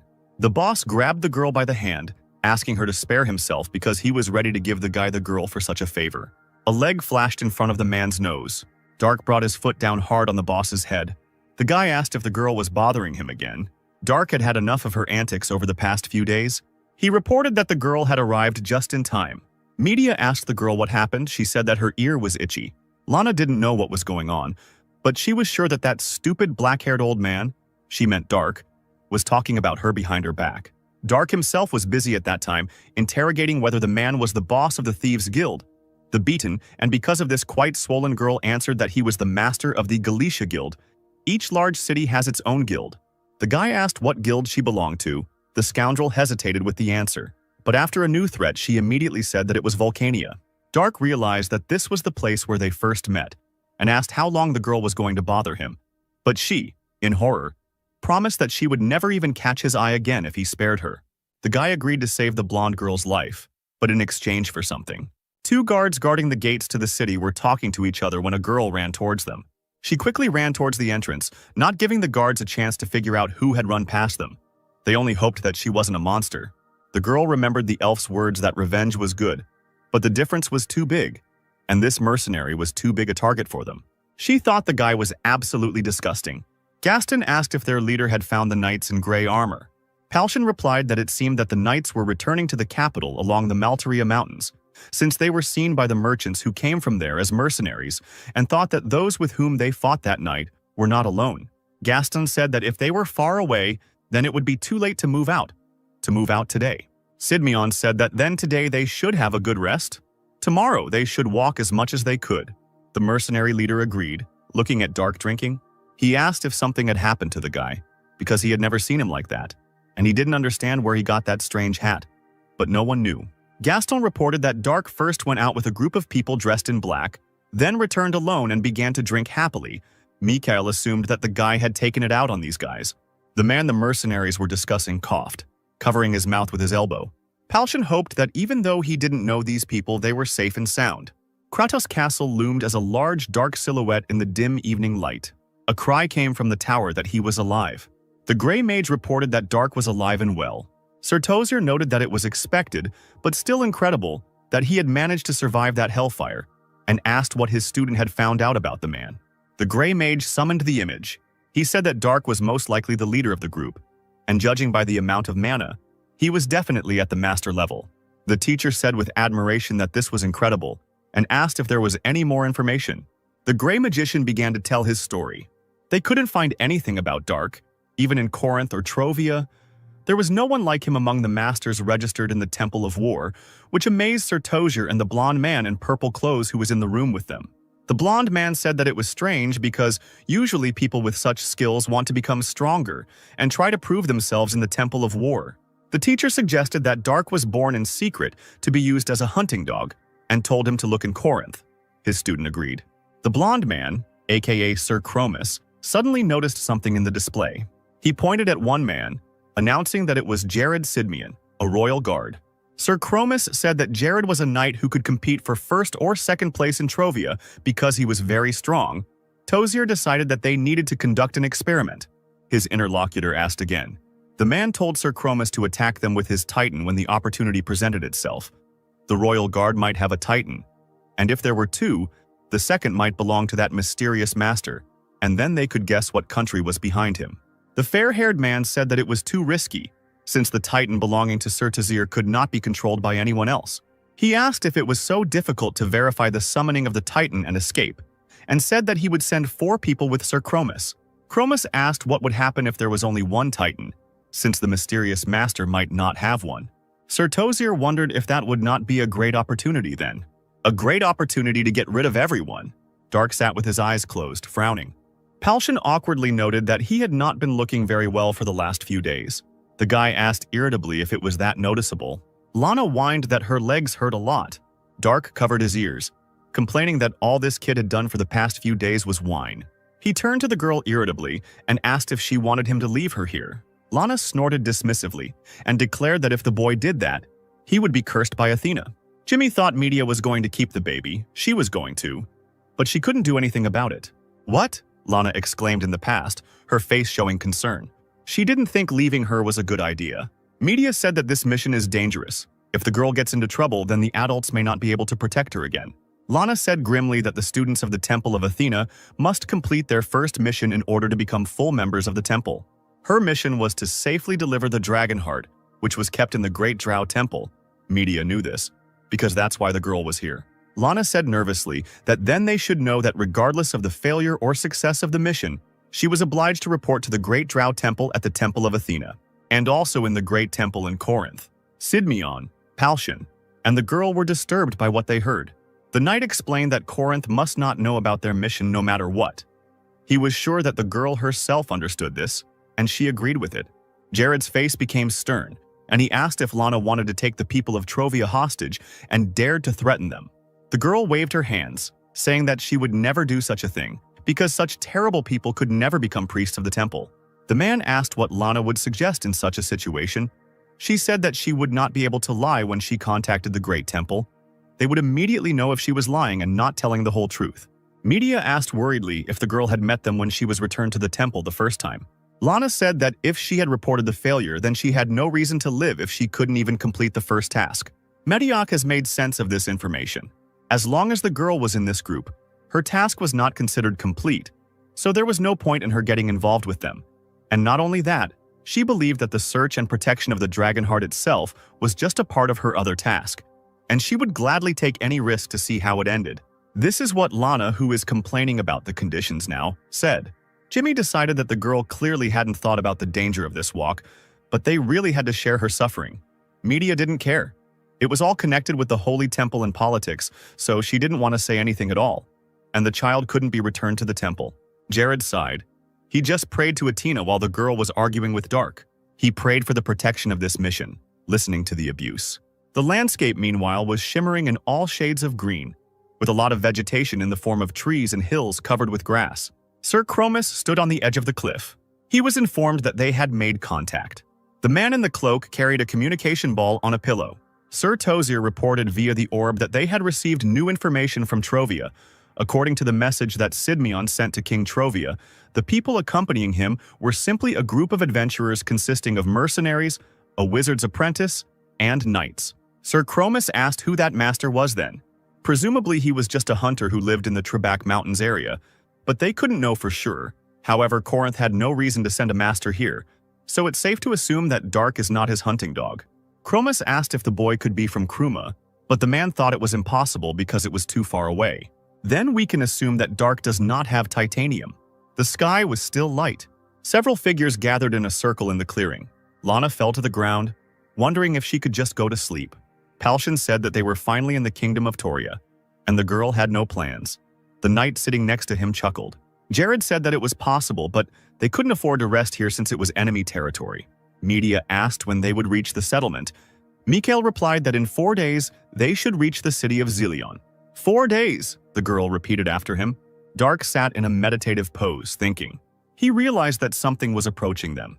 Jared looked at the guy with a questioning expression on his face. What? Lana said in surprise, opening her eyes.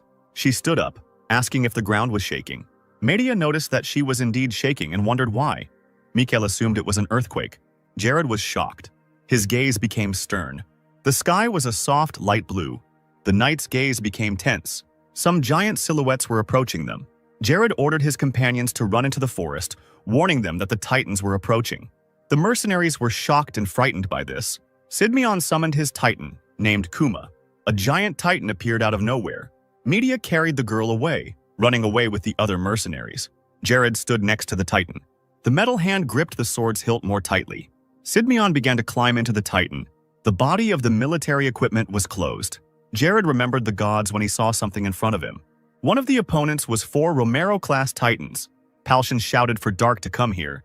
The knight looked back at the sound. He told the guy standing next to him to get out of there. He was silent, looking at him. The enemy Titan was running rapidly in their direction. Dark refused to leave. Jared didn't believe what he heard and asked, "What?" Dark took out his sword, smiled, and asked if he really thought he would let such a wonderful opportunity slip away. Sidmeon cursed, considering the guy a fool. Dark ran forward with a smile. The greenish Titan stood in front. Sir Chromis said that fighting a Titan without proper weapons was outrageous and ordered his subordinate named Kalyan to deal with the guy. Kalyan obediently agreed. The huge Titan raised its leg over Dark, intending to crush him like some kind of insect. His foot slammed into the ground, leaving a mark in the earth, but the boy was no longer there.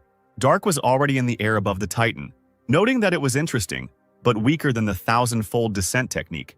He offered to take a look, swinging his sword. His body was already rushing towards the giant enemy. The swing of the sword flashed like a flash. Jared, sitting in the Titan, asked in confusion if it was a mana wave. Dark said, touching the blade of his weapon, that the enemy was strong enough. The enemy Titan shielded himself with a shield. Sidmeon realized with horror that it was the master. Sir Chromis said that there was no point in getting distracted. He swung his Titan's arm, intending to hit the knight's Titan on the head. The green Titan struck Sidmeon. He was clearly taken by surprise. Jared made a sound of displeasure, another blow to his shield.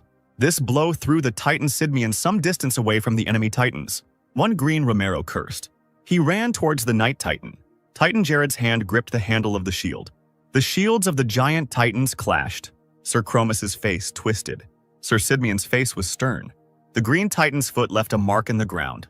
It was bad for him that the Kuma Antros class Titan with a power of 1-2 was noticeably stronger than the Romero class with a power of 1-0. So the Titans decided to defeat Kuma with their numbers. Another blow landed on the Knight's Titan's hand. Sir Sidmeon snorted in displeasure. Behind him, another Romero swung. Jared cursed. screaming in horror that he only had 2 arms. They were hit again. The green titan stopped. Kalyan wondered what was going on. He couldn't put his shield down for even a moment, which made him panic. Dark swung his sword. Kalyan thought, "What kind of monster have I gotten myself into trouble with?" He stood, trying to withstand Dark's blows that landed on his shield. Kalyan realized that his enemy's attack had damaged the shield by 15%. It was dangerous to just defend himself. It was recommended to take countermeasures. He looked around nervously. There was an explosion over Romero's shoulder. Antonio extended his hands forward, casting a spell. Kalyan shouted angrily that magic of the 5th level and below was useless against a titan. The wizard asked with a sly smile if he was really sure that the magician did not know this. Kalyan sighed, shifting his gaze. He realized it was a diversion and wondered where Dark was. Who was currently falling on Romero from above, swinging his blade? A bright flash appeared behind the green titan. Another blow hit his shield. Feet in brown boots touched the ground. Dark said that he never even dreamed of meeting someone so strong in this world. His opponent was able to entertain him well. However, it seemed that this was the limit of Kalyan. The titan shielded himself with his giant shield. Kalyan's face twisted with anger. He quickly sent his titan running forward at Dark. Romero swung his weapon. He struck the ground with his blow. Kalyan's mouth opened in shock. His blow missed his opponent. Dark had to admit it was quite a destructive force. Kalyan's pupils narrowed in horror. Dark wouldn't be able to stand up to her with the Great Golden Defense technique. However, he got bored with it. Kuma's armor was partially damaged. Jared was breathing heavily. The second chest armor was destroyed. Further damage would have caused trouble. An exhausted Sir Sidmian told the system to shut up. He ordered the Titan system to focus on the battle. Kuma faced the enemy in battle. He received another blow. Kuma rushed towards the enemy. Romero pierced his armor. Jared cursed in displeasure. Kuma waved his sword at his opponent. There were about 3 Titans standing in front of him. Sir Chromis wondered how much longer the knight could hold out. Kuma's injuries began to glow blue due to regeneration. Sir Sidmian ordered that mana not be used on the damaged areas and was asked why by the Titan. The man said that at this rate they would lose and decided to take a risk. Kuma waved his shield. He threw his round shield forward with a powerful blow, causing it to roll. Romero, in whose direction the shield flew, did not expect such an outcome of events. He managed to deflect the enemy projectile with his shield, covering himself with it at the right moment. The blade of the sword gleamed. Titan Kuma stood with a long and large sword in his hands, pointing the weapon blade forward. His opponents froze in shock when they saw this. Sir Sidmian said, raising his shining sword up, that he no longer needed to defend himself. He was going to see how Romero would handle this. He ran quickly towards his enemies. 2 shields stood side by side. Jared sighed loudly. His swing of the weapon crossed 2 enemy shields. Sir Chromis's gaze took on doubt as he saw the strength of his opponent. He dropped his shield, which was cracked by the attack of the Knight Titan Kuma. The green titanium sword glowed a light pink color. Sir Sidmion managed to notice this, but Romero was already raising his weapon over the knightly titan from behind. Kuma managed to avoid the enemy's blow in time. Instead of getting hurt, he blocked Romero's weapon with his sword. The glowing blades pressed tensely against each other. Jared noticed something. One of the Romeros froze, remaining silent. Dark was in the air, having obviously jumped so high. While the boy was in flight, he swung his blade. His body was rapidly falling down. A giant blue beam shot into the sky. Dark was kneeling on the ground, holding his blade in his hands, point down into the ground. Romero continued to stand motionless. The guy squinted as he looked at it. Again, a giant blue beam appeared, and the same flash illuminated everything. A shocked expression appeared in Kalyan's eyes. Dark created a bunch of thin and long beams as an attack. Kalyan was horrified because he thought it was impossible. Could a person create something like what this guy, a mercenary, created? There was a huge explosion that rounded into a blue ball. The door to the room creaked as it opened. Sir Tozer was glad that Sir Chromis had come, so he asked how the meeting with the mercenaries and the royal knight had gone. The man who came remembered his mission. He said with regret, closing his eyes, that the mission had failed. Sir Tozer was shocked by this statement, and in horror, he quickly asked if the man had a titanium. Chromis replied that Dark did not have a titan. The black-bearded man stood up, slamming his hands on the table, not believing that 4 Romero-class titans had lost against Sidmion's single titan. But it turned out that even though the knight was a strong opponent, he wasn't the big problem. It was that master. Dark completely destroyed the titan with just 1 sword. Sir Tozer was greatly taken aback by this information. Sir Chromis was silent, looking down thoughtfully. Romero's head was directed forward. A huge, blinding flash took the shape of a ball. The Titan tried to cover himself with his hands. Romero Caliana cracked and opened, revealing a man sitting inside. Mana continued to swirl around Dark in circles. Sir Chromus's face showed horror. He clearly did not expect something like this to happen. The man remembered Dark's gaze as emotionless and cold. Sir Chromus said that the black-bearded man could verify his words. Their Titan was completely destroyed, and Kalian, who piloted it, was out of action for 5 months. The man had certainly heard that people at the master level were strong, but that mercenary was not just strong. The level he had reached was impossible for a human, which terrified Sir Chromus. Sir Tozier touched his chin, considering his interlocutor's words. He asked how many Titans it would take to kill this man.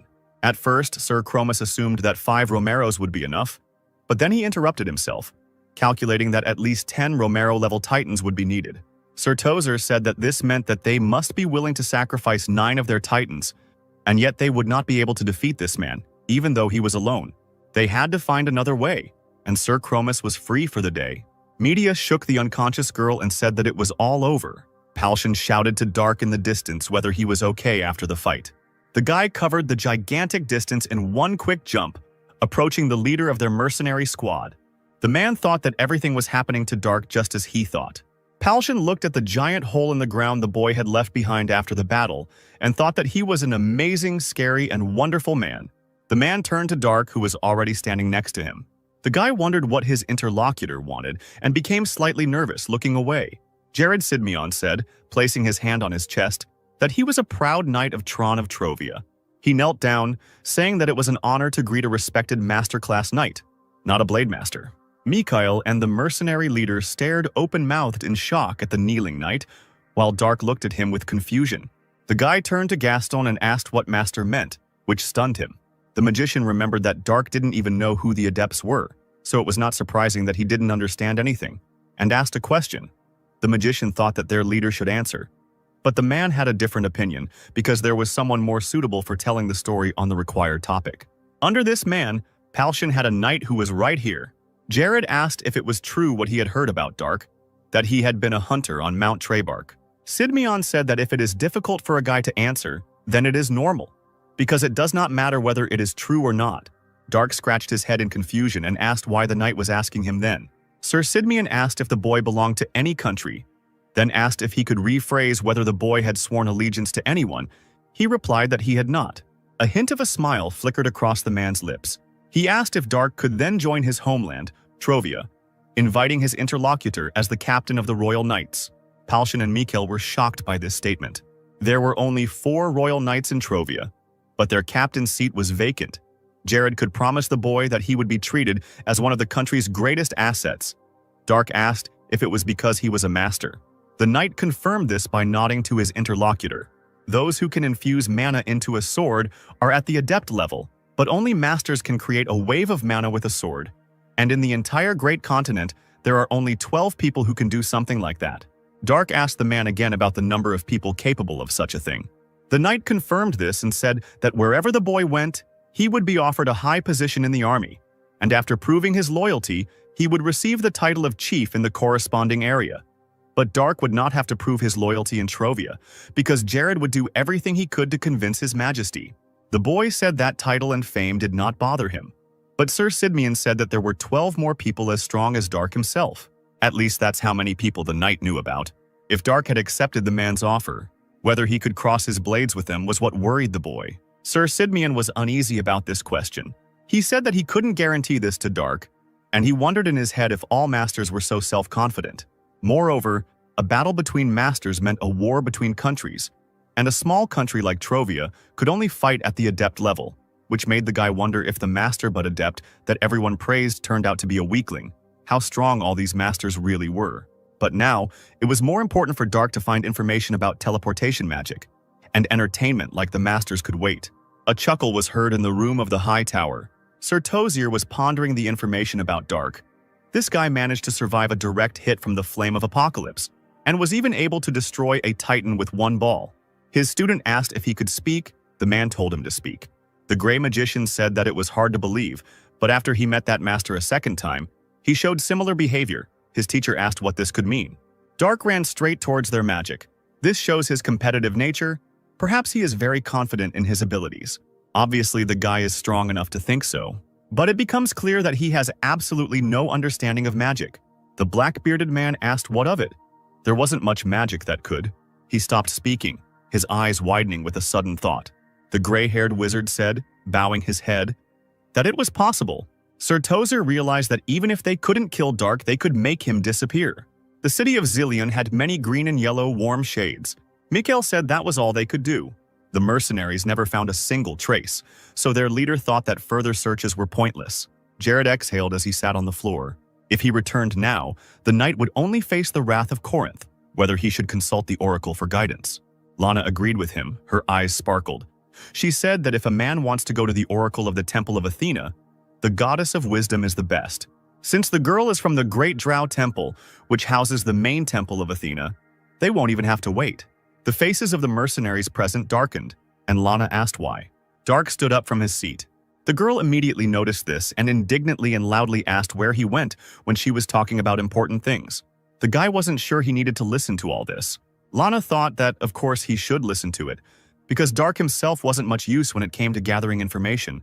Maybe he was embarrassed to listen to it, but nothing could be done about it. The guy ignored her sarcastic words and left the room, which surprised the girl who was expecting a reaction. Lana said it wasn't funny, and the mercenary leader smiled and suggested that Dark wasn't in the mood for it right now. The guy had been diligently searching for any information for the past few days, but it seemed he hadn't found anything useful yet. Dark stood behind the door. He irritably promised himself that he would kill this stupid little girl without anyone knowing. Jared, who had come up from behind, called out to him. The man said that his offer still stood, but Dark had already made his decision. The knight asked if it was because the boy was not satisfied with the fate of being a pawn in someone else's hands. But with his skills, such arrogance was not surprising. But more often than not, if politicians can't get their hands on such power, they'll try to destroy it, which will become even more likely when the team arrives in Corinth. Jared was sure that his interlocutor was unlikely to be able to deal with all of their masters on his own. These words made Dark think. He asked about Sir Sidmian's homeland, the country of Trovia, whether it was under the rule of Corinth.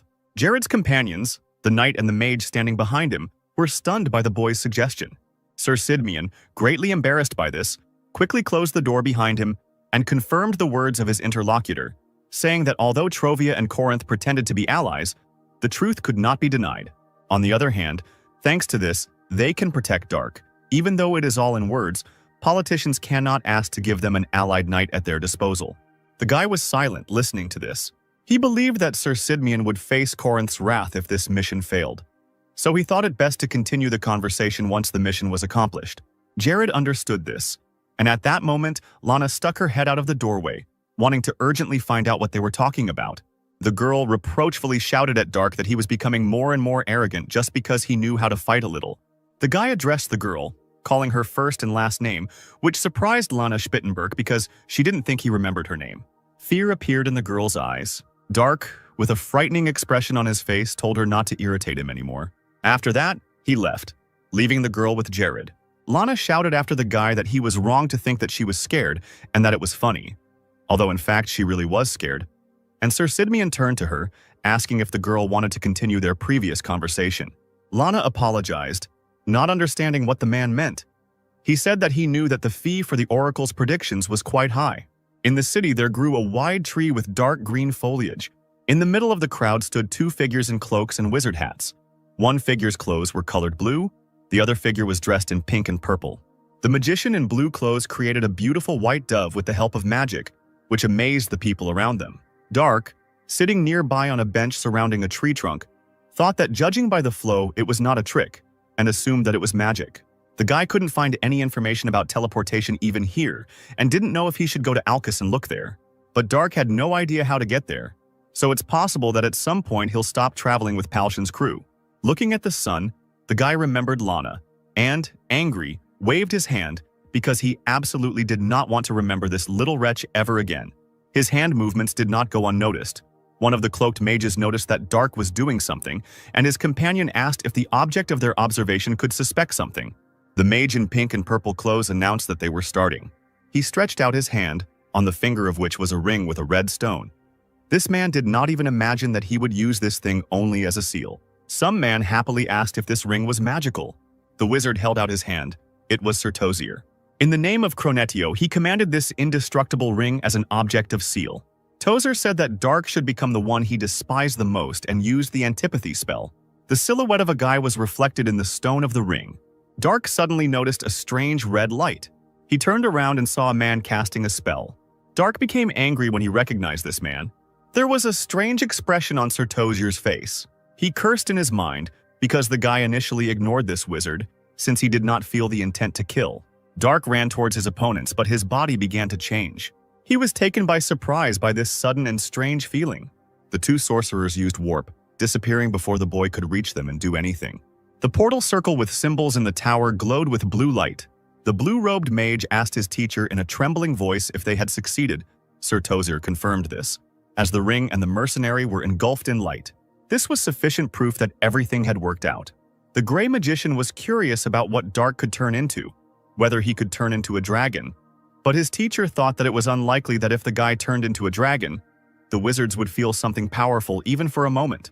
Usually, people after this magic turn into something like insects, but soon a couple of people will manage to find out what Dark has become. The people who had been watching the two wizards before were surprised to notice that they had disappeared. Two people chuckled, noticing something. They saw something fall. The cloak fell to the dusty ground. Dark was reflected in the red stone of the ring. Then he turned around because he felt something strange. There was a slight smile on Sir Tozier's face. A look of wariness flashed in Dark's eyes.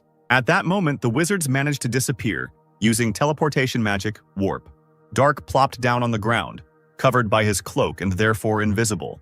He cursed mentally because his enemies managed to escape again. Two people approached with smiles and asked if the guy was okay and if he needed help. Dark wondered what these people were saying and if they were always this tall before standing up. Feeling his body become unusually heavy, and ignoring the words of the two, he walked while one blonde guy awkwardly asked him to wait. Dark's clothes looked baggy, which he noticed. The guy also wondered why his sword began to feel heavier. The blonde man grabbed his head, thinking he should have asked the name. A loud scream was heard in the hotel building. Lana asked the newcomer who he was, while Gaston and Jared stood behind her, also not understanding anything. The person in the baggy clothes shouted rudely at the girl to shut up. Lana was scared by this. But the man who was Dark suddenly clapped his hand to his mouth, realizing that something was wrong with his voice. He turned to Gaston, asking what had happened to him, since the boy no longer felt Kai in his body. A look of realization crossed the wizard's face. Dark removed the hood of his cloak, and although the magician was able to recognize him, his face was different. It was Lana's appearance. A shocked expression appeared on Sir Sidmian's face. Antonio and the knight met each other's eyes in surprise.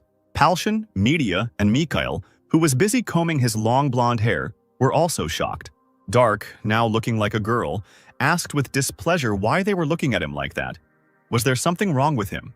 The mercenary leader turned to the girl who borrowed a mirror from the still-frozen Mikhail. She knelt down, handed the mirror to Dark, and asked what had happened to him. A guy, but with Lana's appearance, looked in the mirror and saw his face. He closed his eyes when he saw the reflection. But when Dark opened his eyes, Lana's face looking at him from the mirror was still there. Not believing his eyes, the boy touched someone else's face. The image in the mirror changed, because his now long, light hair flashed there. Dark fell unconscious, frightening the red-haired girl. She picked it up and realized that it was exactly the same weight as Lana, that is light. Palshan handed the girl a pillow for the unconscious Dark, and Jared sat down next to the body and asked her to wait. He placed his palm on the guy's body. Lana grabbed the knight by the back of the head, indignantly asking where he was touching Dark. The guy grabbed the girl and pulled her away, explaining that it was Dark, but Lana thought that it didn't matter, because now he had her body, and she had managed to gain fat because she ate a lot. Dark continued to lie unconscious. Jared felt his body, listening to the sensations. A look of alarm appeared on the man's face. He said it wasn't just a change in appearance, and a worried Media asked why. Sir Sidmian had never seen anything like it before. Most of the mana inside Dark's body was gone. Palshan was horrified to hear this information. The red-haired girl covered her mouth with her hand in shock as she looked at this. Sir Sidmian said with regret that Dark's life as a warrior was now over. Now the boy has become just a fragile little girl. The purple night sky began to change. The sun illuminated the hotel building. The legs, in oversized trousers, touched the wooden floor. Dark assumed a sitting position on the bed. The hilt of the saber glittered in the sun's rays. The guy looked sadly at his weapon. He stood up from the bed, his hand drawing his saber from its sheath. Dark swung his weapon, extending his hand. His hand began to tremble. A desperate expression appeared on Dark's face. The handle shook in his hand, but the guy still tried to hold on to the saber. The weapon fell from his hand and hit the wooden floor. Dark grabbed his hand. His accumulated ki from 70 years of training. The body obtained through divine rebirth of his earthly body. All this was gone. Dark sadly thought about the possibilities of returning to his world in such a body. There was a discreet knock on the door. It was Media who brought the clothes. Behind the closed green door, she couldn't help but hear the guy's groans. The girl sympathetically lowered her head down, feeling sorry for him. Palshan took a piece of bread from the bowl and noticed that Media was late. Mikael said that it was a rather grim situation, and Gaston turned to Sir Sidmian. The guy asked if it was true that the warrior's life was now over for Dark. The knight said that his situation was better than Lana's. He can be thought of as a fragile girl who has complete mastery of the sword in theory. Or rather, since Dark learned it himself, it is not just a theory. Mikkel asked if Sir Sidmian meant that since the boy had lost too much mana to apply this theory, then as a warrior he was dead. He agreed with that. No matter how strong your psyche is, you won't be able to cope with stress when the skills you've perfected your entire life disappear in an instant. Considering the level Dark has reached, the stress and frustration is unimaginable for people like the group of people gathered here. Jimmy suddenly spoke. He believed that if he were in Dark's place, he would have gone crazy or committed suicide. Lana was outraged by their reasoning because she did not understand what was wrong with her body. Antonio said that it was not worth going that far. The mercenary leader said that Jimmy was right, which made the girl even more angry. Palshan said that it was not about her appearance. Mages use power from outside to use magic, but warriors store magic in their body. Over decades, they increase it step by step. The despair of losing everything at once is impossible to understand for someone who has never trained as a warrior. Antonio, Crow, and Lana were silent. As she walked down the stairs, Media asked why everyone was so upset. Behind her walked a gloomy Dark, who had changed into clothes that suited his new body. Someone called his name, but the guy didn't react, looking down. Jared, clearly worried about him, asked if Dark was okay. The guy answered positively, but his face was sad. Sir Sidmian said that he would not tell him to do his best, but would rather just offer him something to eat for now. Jimmy said with a smile that at least Dark's new clothes looked appropriate. The red-haired girl thought it was a good thing they had spare clothes. Lana said with a bored face that it was terrible. Dark asked again with displeasure what she had said. The girl was irritated by this situation. What kind of curse was it that could turn him into her? Dark's gaze became angrier than it had been just a second ago. Lana asked what she should now call a girl who looked like her, since it was no longer possible to call a guy an old man. The table shook when Dark stepped on it. He jumped, swinging his saber at Lana, who didn't have time to react. The girl screamed in fear, covering herself with her hands and closing her eyes. She froze, but no blow came. So Lana opened her eyes to see what was happening. Media managed to stop the guy's blade with her sword, covering the girl with her body. An irritated Dark ordered her to get out of his way. The red-haired girl asked if he was crazy to attack a child with a gun. The boy repeated his order and pushed her sword away. Media's gaze became nervous because her opponent's knowledge was still there, and this gave him an advantage. A series of saber strikes and active attacks followed. Dark swung his weapon, and the girl realized that he had not forgotten how to use a sword. With skills alone, he was levels above her. The blade of the sword trembled and twitched.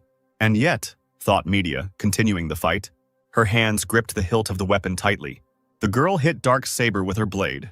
His arms dropped due to the force of the blow he received. They were now weaker than when he was in his own body with enough Kai. Media said that he couldn't even handle the weight of the sword, and the company couldn't cause a commotion in this place, so she suggested that they stop fighting. The girl's hands held the handle tightly for another swing. Dark was breathing heavily. The fight was not easy for him. Media swung her blade. Palshan and Jared watched this nervously, not interfering in the battle.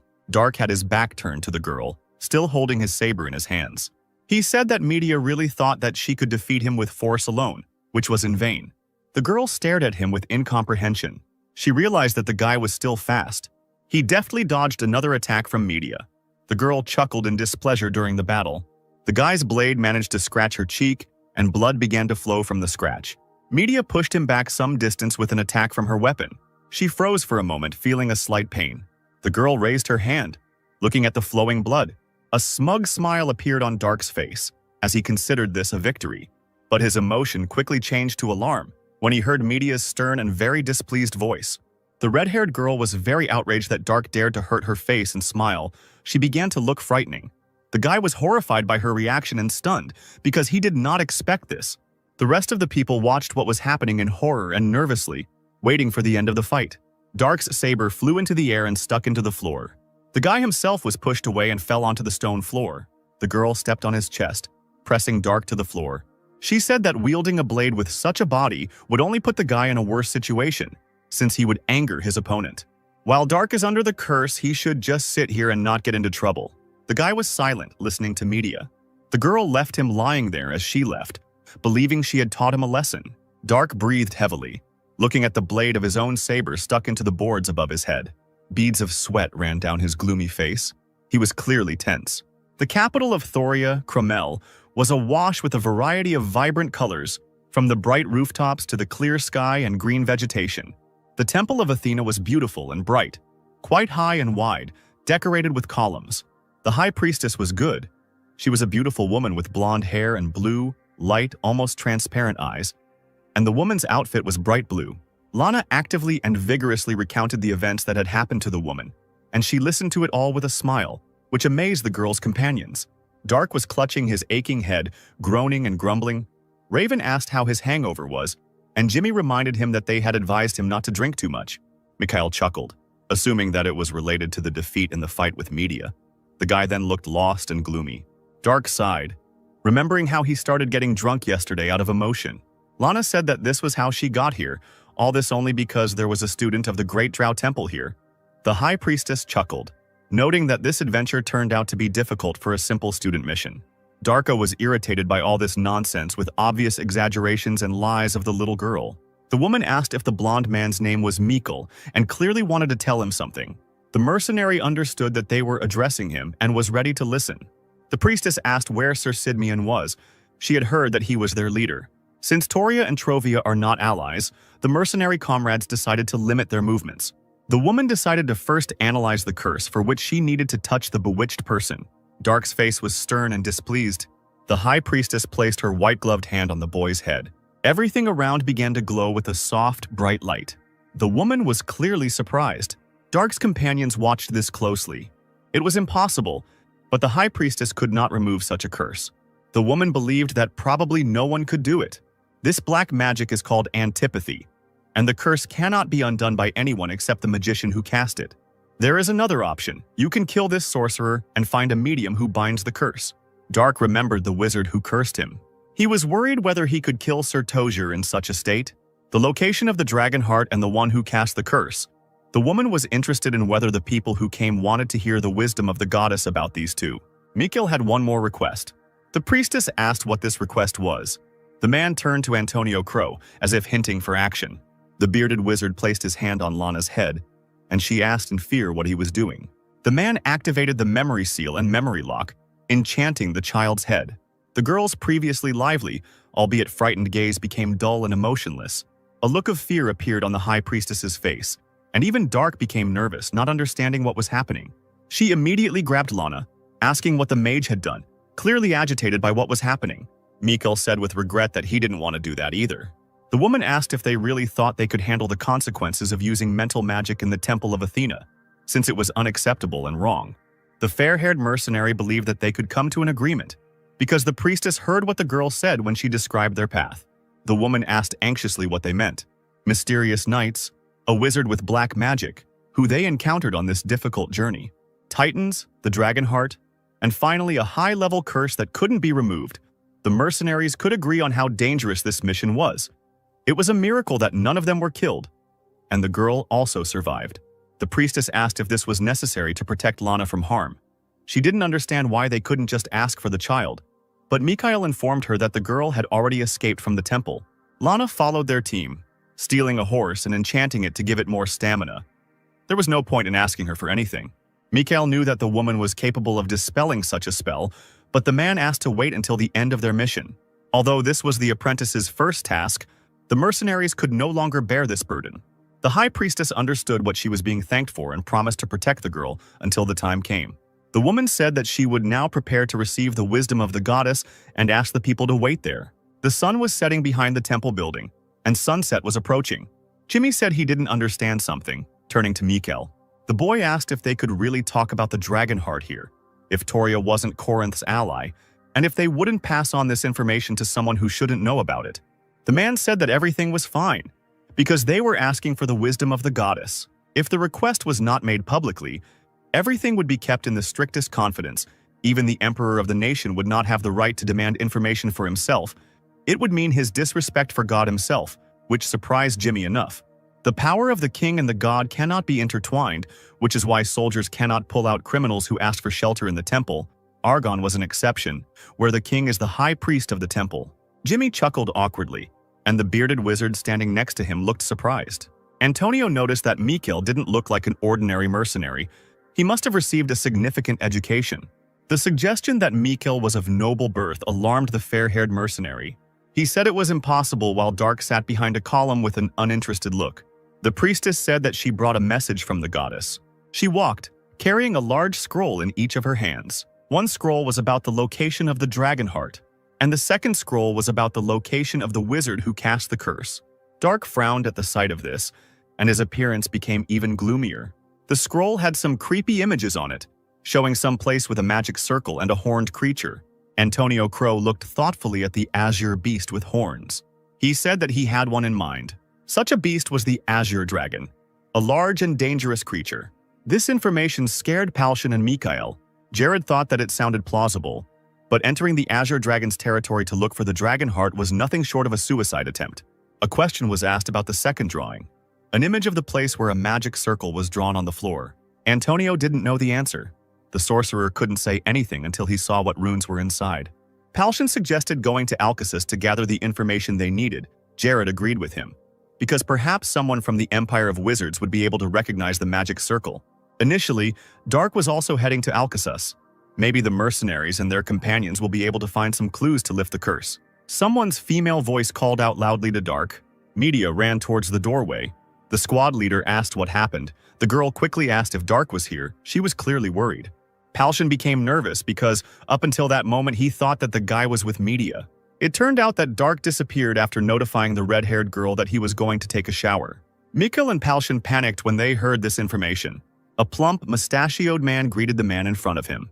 Dark, the man himself, leaned against the counter and asked for a bottle. The man, who was also the seller, clarified that the guy was not going to drink it because he looked like an underage girl, to which he lied that it was just his assignment.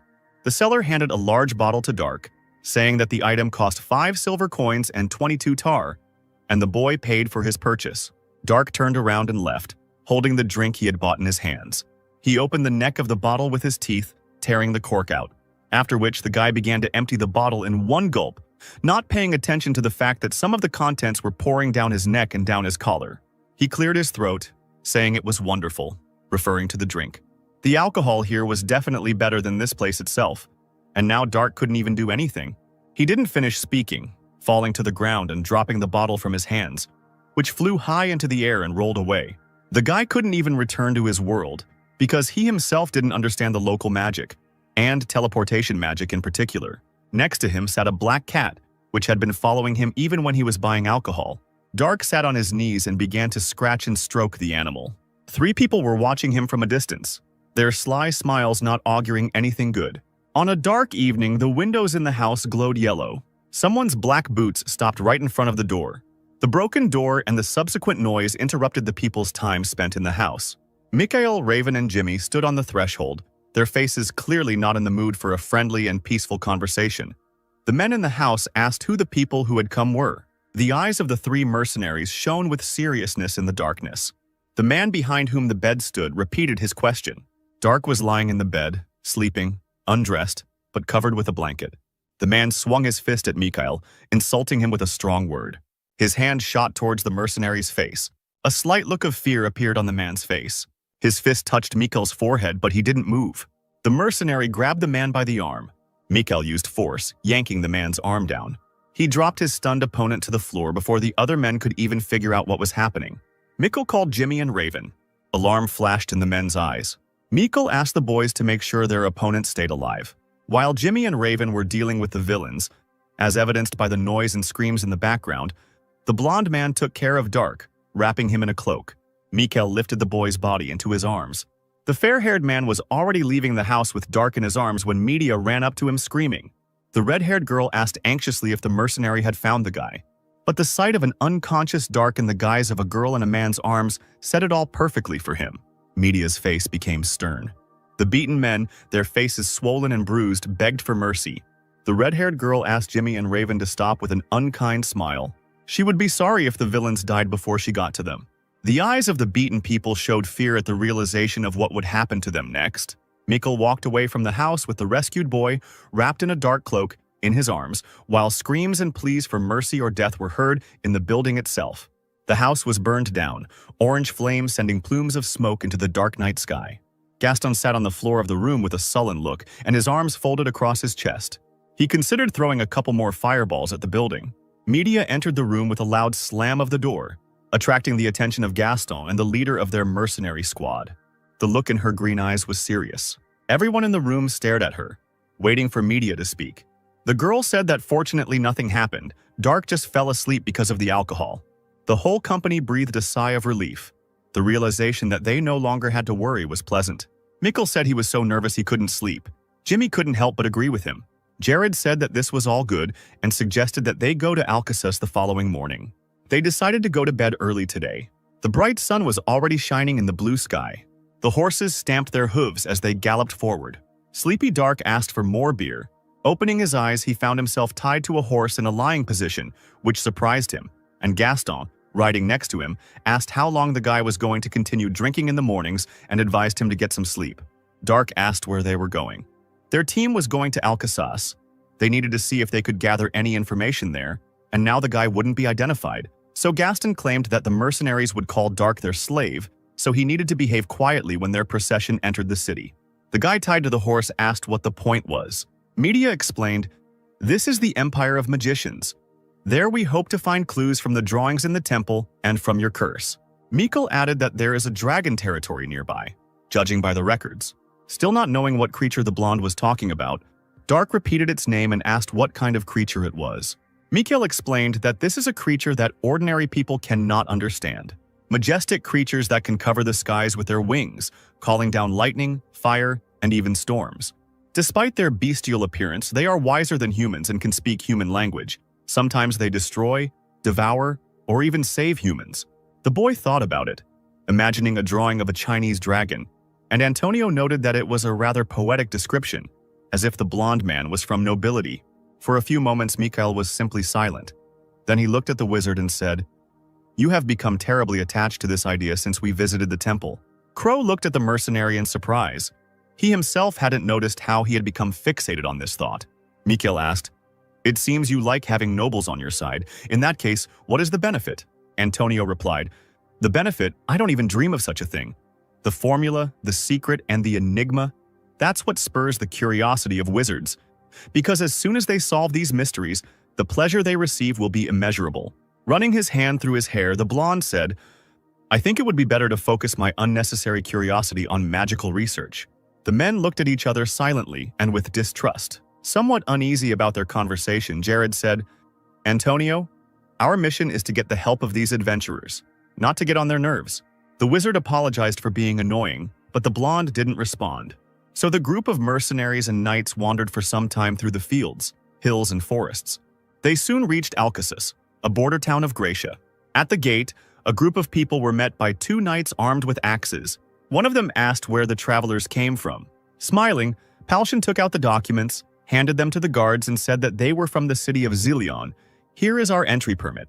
Looking through the papers, the guard concluded, "So you all came from Toria. The goal is the arena." However, the man was confused by Dark, who was tied to the horse and was just a child to him.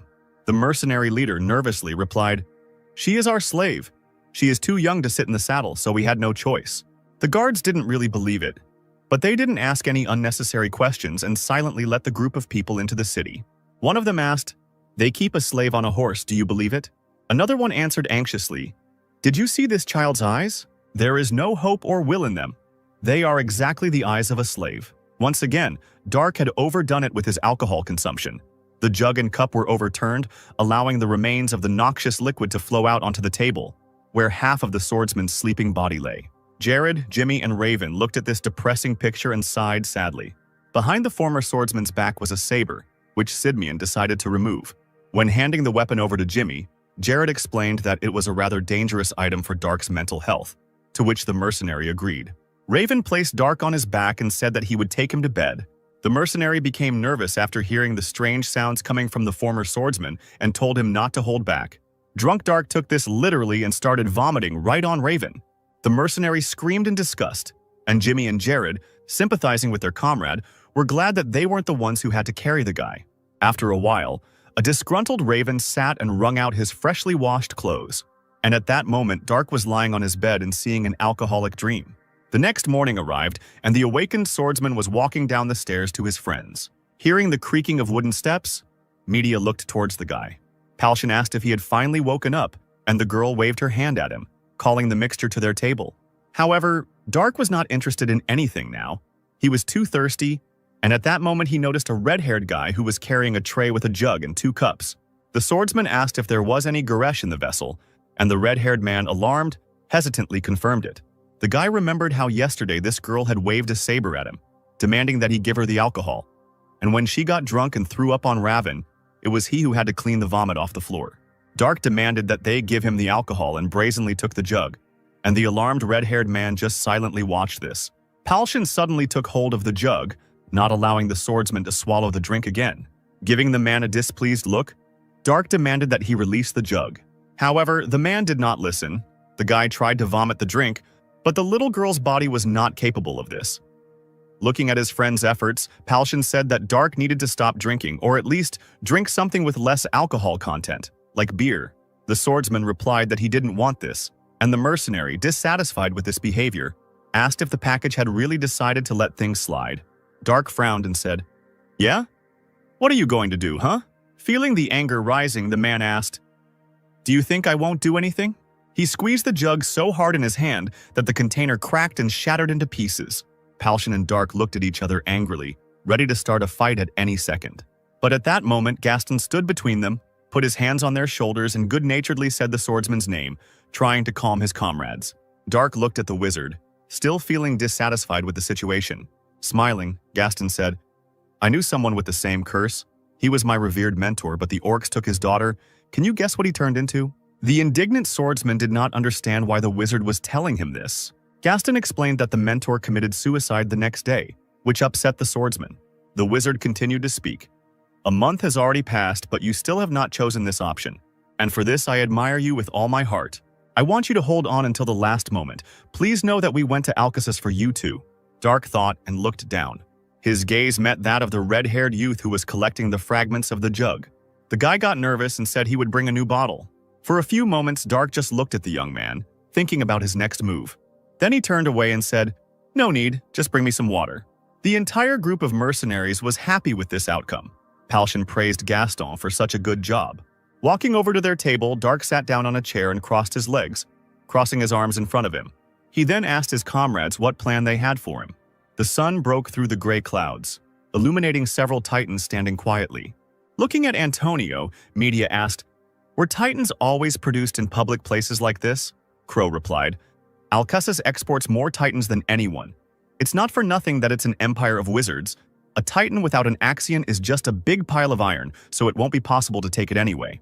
The entire group of mercenaries was at the high castle where the Magician's Guild was located. Looking at this building, Jared said, "I'm afraid if we don't find information, even here it would be better for us to surrender." Dark, with his brows furrowed, was already prepared for failure. A moment later, the door opened in front of them and someone invited them to enter. It was a gray-haired man who said, "You have brought some dirty magic with you." Palshan explained that they would like to remove the curse of antipathy. The man exclaimed that it was a shame to become like that. And the indignant mercenary replied, "What are you talking about? It's not about me." Dark approached the old man, and Palshan stepped aside and began to examine himself in the mirror, not understanding what was wrong with him. The old man clarified, "Didn't you say it was antipathy?" Antonio explained that Dark was a grown man and an incredible warrior at that, and the mage replied, "How strange that someone could hate such a cute little girl. If it were me, I can guarantee that I would be turned into a cockroach. I just don't understand how those little bastards get to the 8th floor. I want to leave this place right now." The guy interrupted the wizard and said, Don't think about the reasons, is there any way? The old man replied that it was impossible to fix, which completely upset Dark. Not wanting to accept this, Palshan asked if there was a way to restore his previous mana.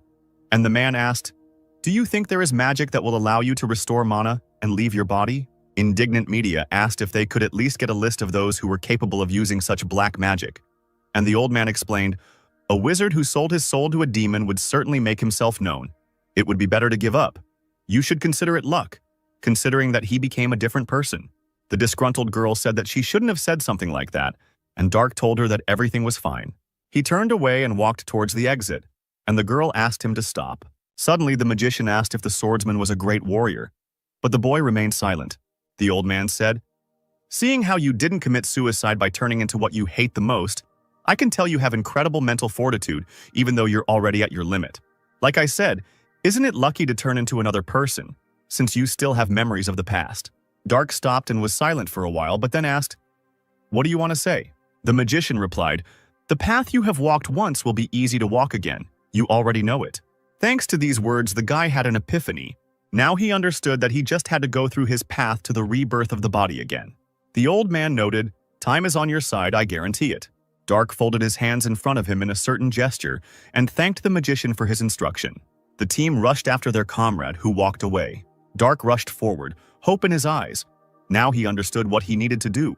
Divine breath is the basis for the formation of the chi reserve in the body. Sitting in the lotus position, Dark thought, "If I start using the techniques of the School of Dark Arts ahead of time, I risk being engulfed in demonic flames.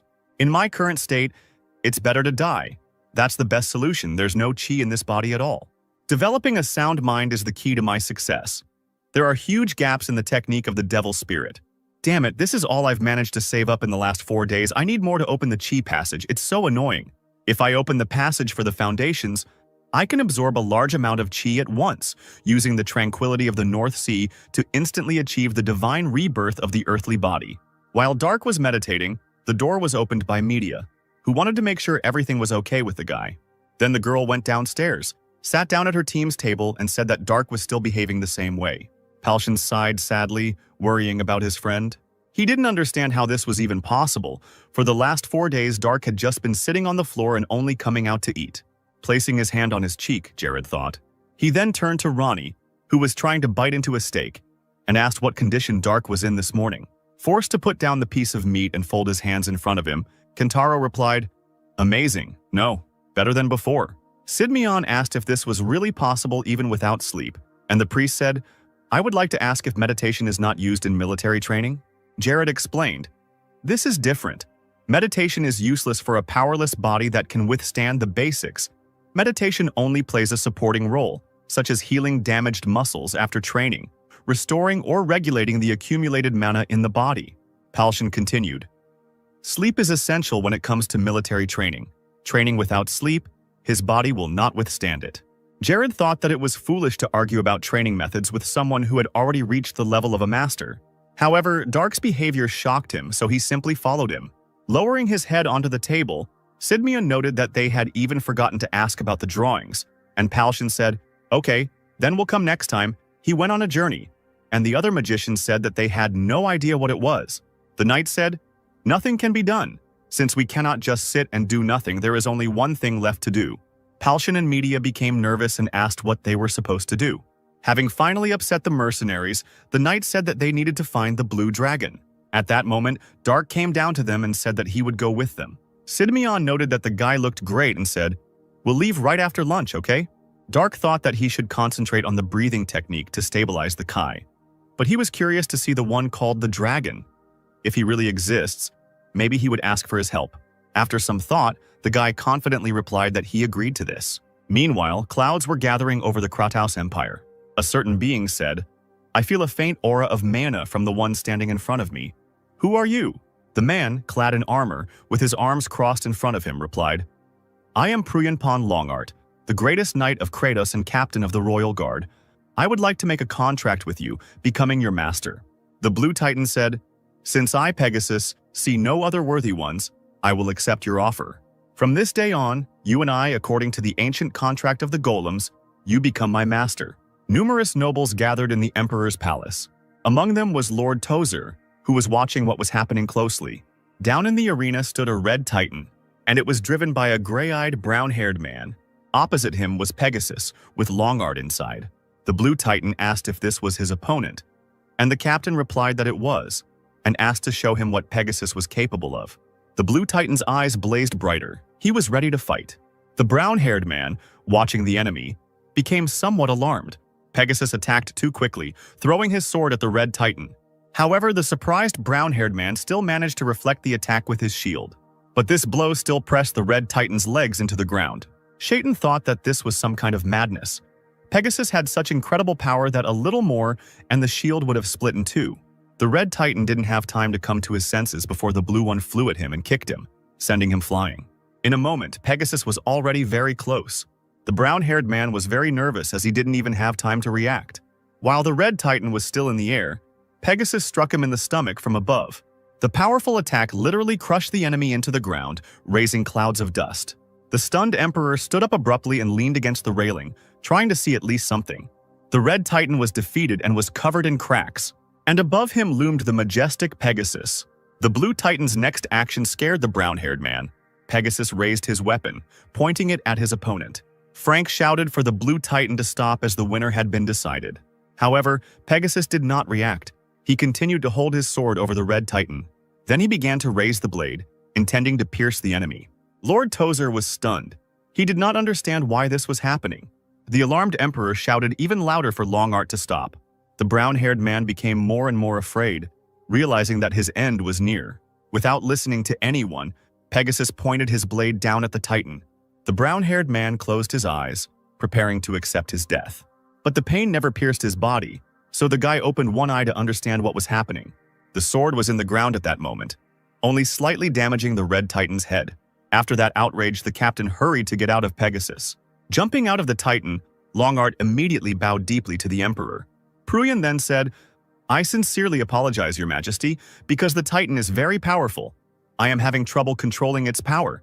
I am grateful for you providing me with such a powerful titan." Frank breathed a sigh of relief and said, "Well, that's good to hear. Keep working on yourself." Frowning as usual, the captain said that he would do so. As the brown-haired man crawled out of the titan, Longart ran up to him, asking if Kisley was okay. The guy smiled and replied, "It's okay, but I seriously thought I was going to die here, even if you screwed up while piloting it. It's probably just an incredible titan." The man, looking sad, said it wasn't him. Shaking off the dust, Kisley frowned, not understanding what this meant. The alarmed captain explained, "I was not in control of him when it all happened." Now the brown-haired man became nervous and asked what the captain meant. Taking his time to answer, Longart looked up at the titan. Then he insulted Pegasus altogether. Pruyan explained that the titan was simply using him for mana. Meanwhile, Jimmy was slashing at the troll. However, the resulting wound easily regenerated.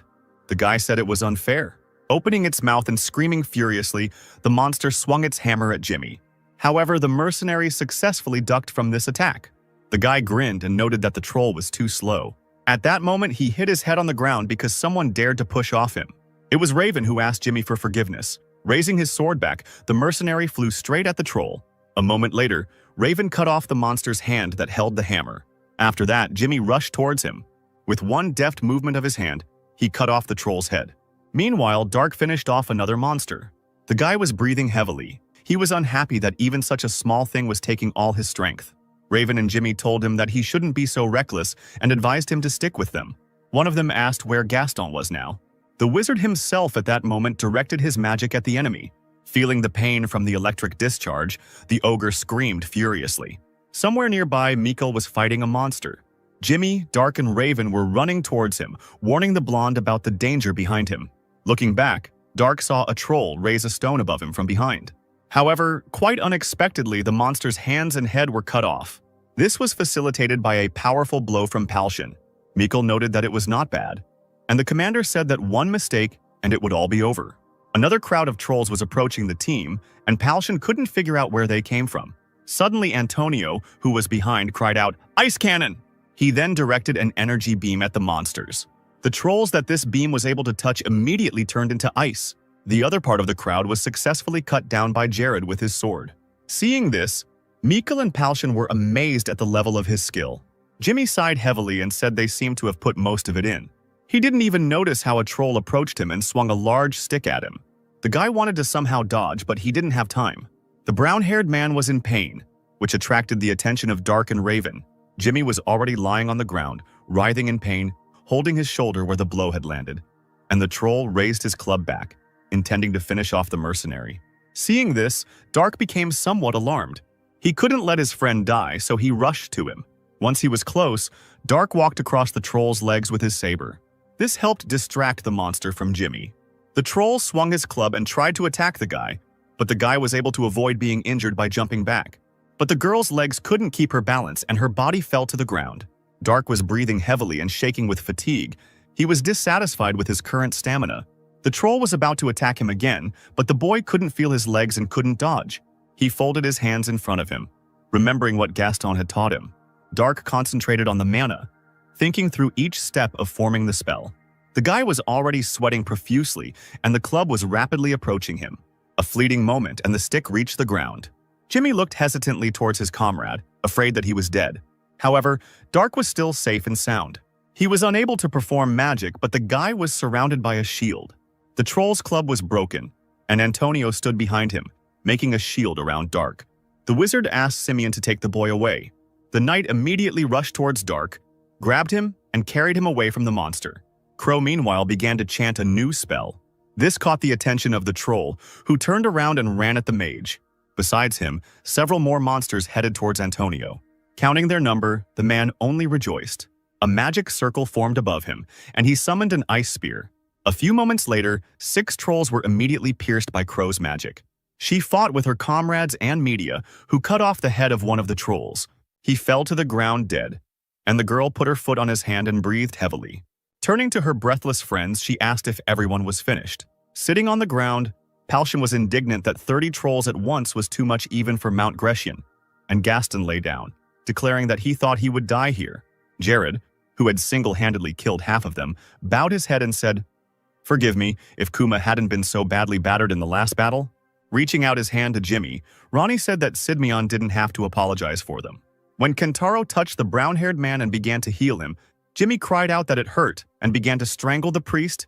The alarmed Raven tried to remove his hand and told his friend to stand still, and Ronnie wheezed that it was all Shayhart's will. Now Jimmy grabbed Raven's hair, and Media noted, "What a calm guy. The fortitude of the believer's spirit is amazing." While putting the finishing touches on it, Kentaro smiled and said that this should help. Jimmy was glad because the pain was gone and his shoulder was healthy again. Folding his hands in front of him, he thanked the priest, noting that God's power was simply amazing. Taking out a book from somewhere and opening it, Ronnie said, "So, Shaykhart welcomes everyone with open arms." He was suddenly interrupted by Simeon's cries. He held Dark's head, who was unconscious and feverish. This made the team worried. The boy was laid down on a cloth spread on the ground, and Kentaro placed his hand, which emitted light, on his forehead. Ronnie said he just ran out of mana. He'll be fine once he gets some rest. But at the moment, something else was more important. The priest removed Dark's boots, and the team saw his bandaged feet, which shocked everyone. When the bandages were removed, Kentaro said, "These wounds were more than a day or two old. He must have been in a lot of pain. But he endured it through his own willpower. I should have been more attentive, I'm sorry." Palshan noted that they had become overconfident, and now Dark was stuck in Lana's teenage body. And Media said, "Yes, this terrain is so difficult that even horses can't get through it." He didn't say a word, and I had no idea. Jared was silent at this moment. He just listened. After a while, Dark was already sitting in the lotus position again and stabilizing his chi with his breathing. Looking at him, Sidmian admired his determination and resilience. After some time, a group of people reached a mountain range. Then it started to rain, forcing everyone to look for some kind of shelter. Wet Mikhail said, "Blue Dragon Kaidaris, what kind of hole is he sitting there?" Jared asked if it was quite stressful for him, and the blonde replied, "From being on this damn mountain for so long, my mood is going to hell, and now this rain." Among the boulders, Simeon noticed a house and attracted the attention of everyone else. As they got closer to the house, the company wondered why the boulders were needed in this place. Finding himself at the door, Simeon knocked, but no one opened. To determine whether there was anyone at home or not, he put his hand to the wood, and Jimmy asked, "Isn't the house abandoned?" Raven said, "I doubt it. The garden was planted not long ago." Jared ordered Antonio to check it out. The man obeyed, dropped to his knees and used the Earth Memory spell. He then said that the house belonged to an elf. Palshan took hold of the handle and opened the door, saying that it was unlocked and suggested, maybe we should allow ourselves to go inside. After thinking about it, the man agreed with this and Simeon said, will everything be okay? For us as knights, entering a house without the owner's permission is wrong. Simeon interrupted him. Honestly, if you're going to pitch a tent right in front of this beautiful house, then you are strange, and in general, elves hate violence. Surely he will understand us if we are polite. The group of people were surprised when they entered the room. The inside of the house was furnished as if it belonged to an aristocrat, Palshan said. I thought elves weren't interested in luxury, but I suppose there is always an exception. Jimmy spotted a stunning bow that he wanted to take, but Mikkel told him not to touch anything without the owner's permission. Raven looked at one of the paintings where a beautiful girl was frozen. He assumed that she was the owner of the house's wife, and someone suggested that they take a rest first.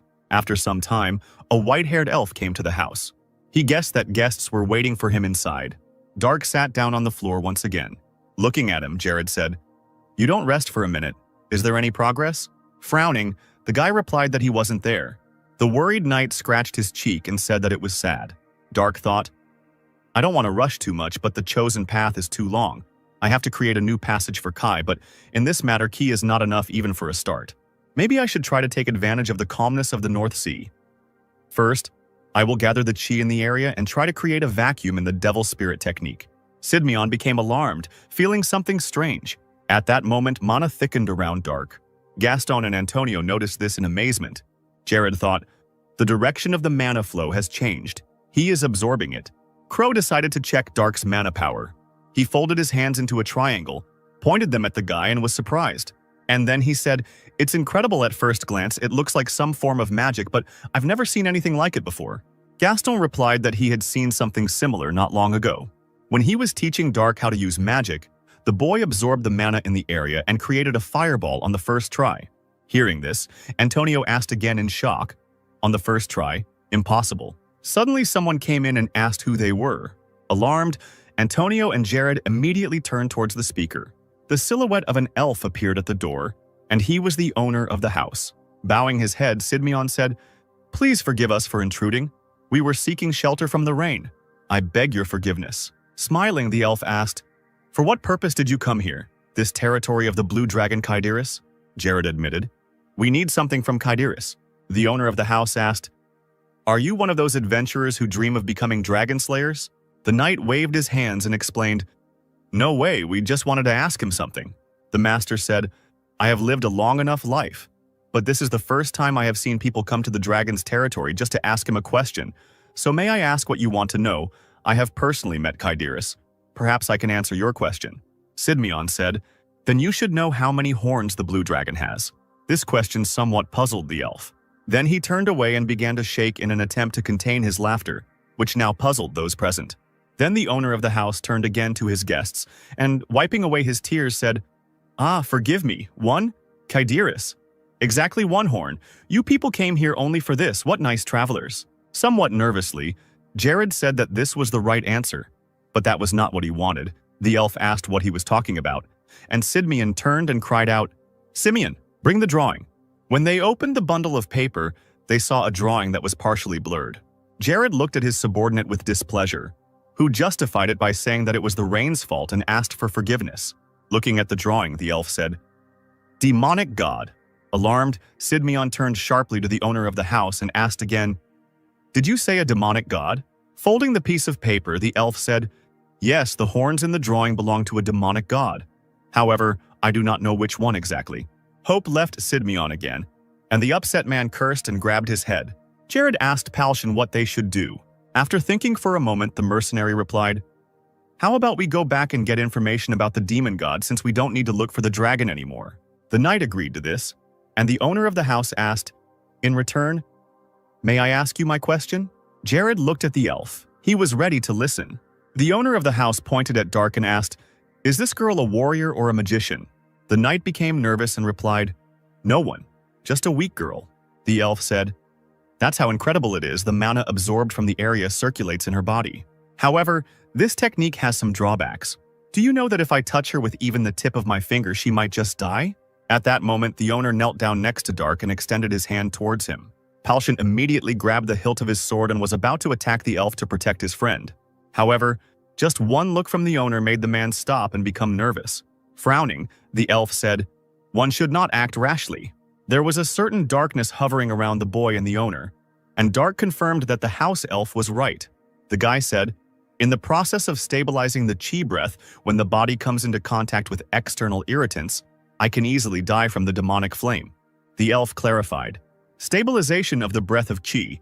Probably this is the name of the technique of mana movement." Dark confirmed, "Yes, all the time the master, brother, priest, anyone worthy of trust must protect the performer at any cost." Smiling, the elf noted that the guy was counting on his fellow travelers, and Dark simply remained silent. The owner of the house said that he wanted to know about the warrior's master, but Dark replied that he was currently far away. The elf asked where the boy was from, and the warrior replied that he came from far away, from a place called Song. The owner of the house repeated the name thoughtfully and said that he had never heard it before. Dark explained that this was quite natural because this place was not even on this planet. This information shocked the owner of the house. The whole team was surprised by this new information.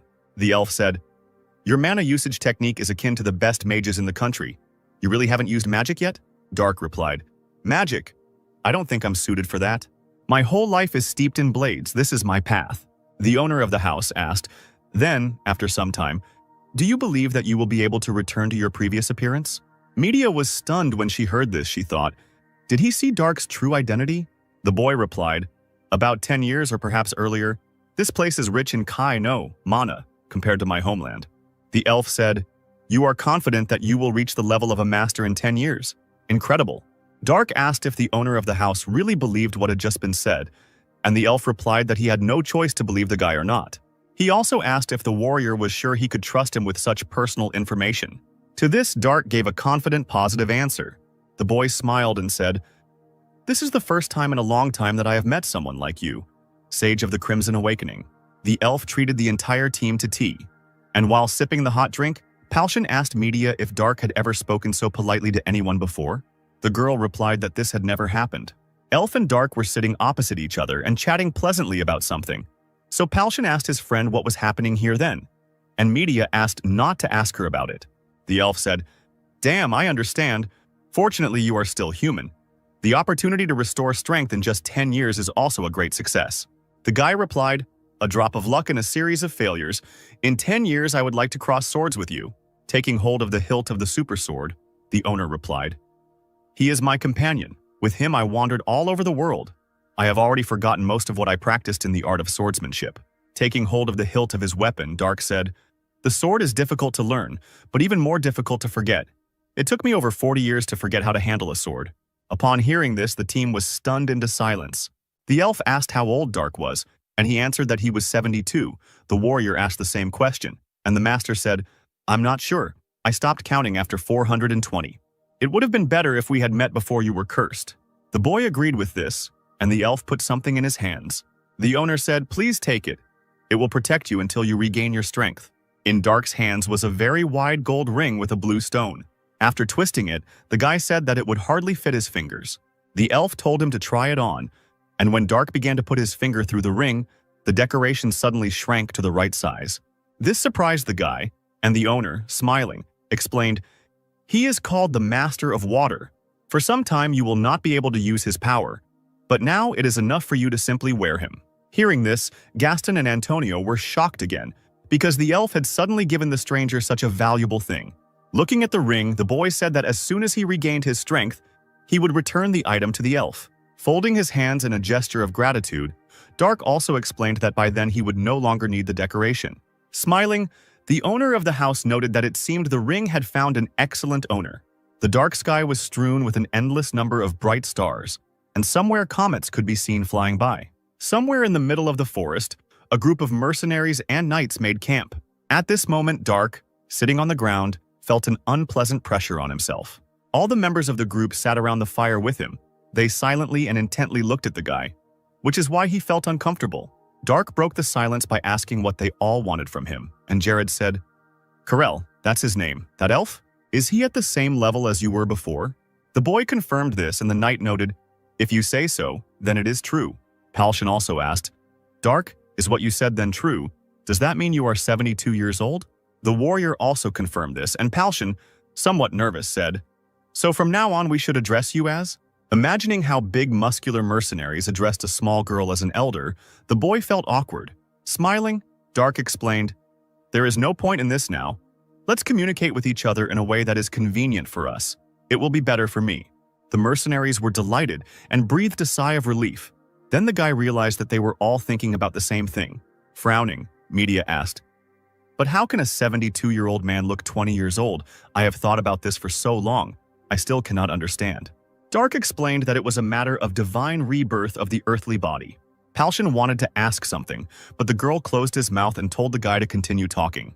Dark explained, "Where I come from, once you achieve divine awakening or demonic discipline, the Kai you accumulate in your body transforms your bones and muscles to accommodate the use of martial arts, which is why I looked young. In my world we call it divine rebirth of the earthly body, but I don't know what they call such a phenomenon here." Jared asked if Dark's body had transformed on its own, and the boy replied, "I suppose the masters here who correspond to the level I spoke of most likely also have young bodies."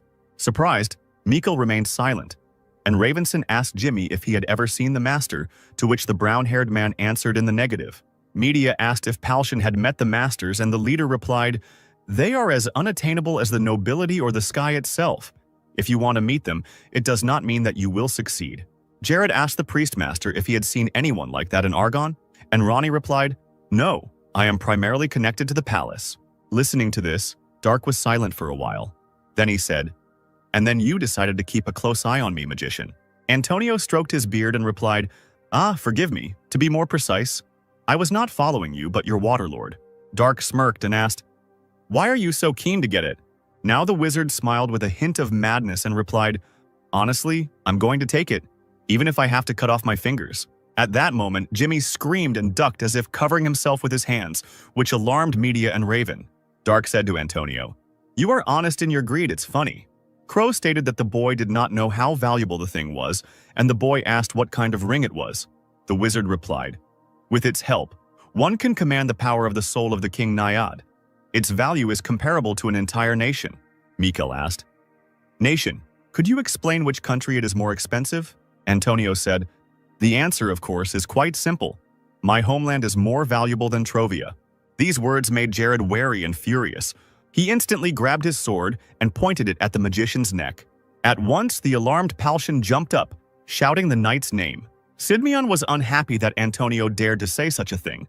Crow replied, "I am a magician, Mr. Sidmion. Regarding magical items, no, artifacts, I have never had the need to lie about their value." Jared demanded, "Prove his worth. If you fail to convince me, you will lose your head for insulting the homeland of our knights." Antonio said, "Sir, if Dark can freely control the power of the ring," Sidmion asked the magician about this again, demanding that he continue his thought, and Crow said, "At the moment, he can destroy all of Trovia." Nervous, Jared said, "No way, how is this possible?" The magician explained that this was possible if the entire country sank underwater, in which case a lake in the shape of this country could appear on the map where Trovia was. Looking at the ring, Dark said, "It's funny. The life of an entire country is on the tip of my finger." Antonio agreed. Yes, if the rumor spread, the bandit guilds from all over the world would come for the ring, even if they had to unite. Introducing the thieves the boy had already encountered, Dark said, "Those parasites are not the best news considering the state I'm in." The magician explained that it didn't matter anyway, because no one would be able to steal the ring from him anyway, and Dark asked why exactly. Antonio replied, "The Lord of Water has transformed to fit your finger, which means the ring has chosen you as its owner. No outside force can remove this ring from your finger, even if it is cut off. The reason I haven't stolen it yet is not because it's unethical, but because I'm a realist. I am a magician, after all." Darren was in the tower of Lord Tozer, who said, "Tell me what you have learned." The student replied, "We still need to check what he has turned into, but definitely the person we suspect will only be expelled from the party." Folding his hands in front of him, Tozier said, "Maybe it's for the best. He could have turned into some kind of bug." However, that was not all Darren had to say. He reported, "Moreover, we found 4 adepts and 1 mage who had joined the Iron Cross Knight from Corinth." Tozier became a little alarmed and said, "They have finally arrived." A group of mercenaries once again visited the magician Alcasus. Jared explained that they forgot to ask him something last time, and the mage said, I heard that you guys came to meet me recently. What happened?" They laid out in front of the old man 2 rolls of paper that the priestess had given them and said, "We would like to receive information about these drawings." Looking at them, the magician assumed that one of the paintings had Axion's magic circle. The man explained, "It was created by mages to channel Axion's magic. This is a fairly common practice among the mages of Alcasis, but it is difficult to say what it is for because I cannot see the rune." Then the old man turned his attention to the second drawing. Jared explained, if the elf living on Mount Grecian was to be believed, this was an image of a demonic god. Then it sounded rather ridiculous. But since it was already over 420 years old, we couldn't just ignore it. The magician was surprised. 420 years, the same age as the famous elven elders. Using magic, he levitated one of the books on the shelf and said, "I think it is worth studying this issue."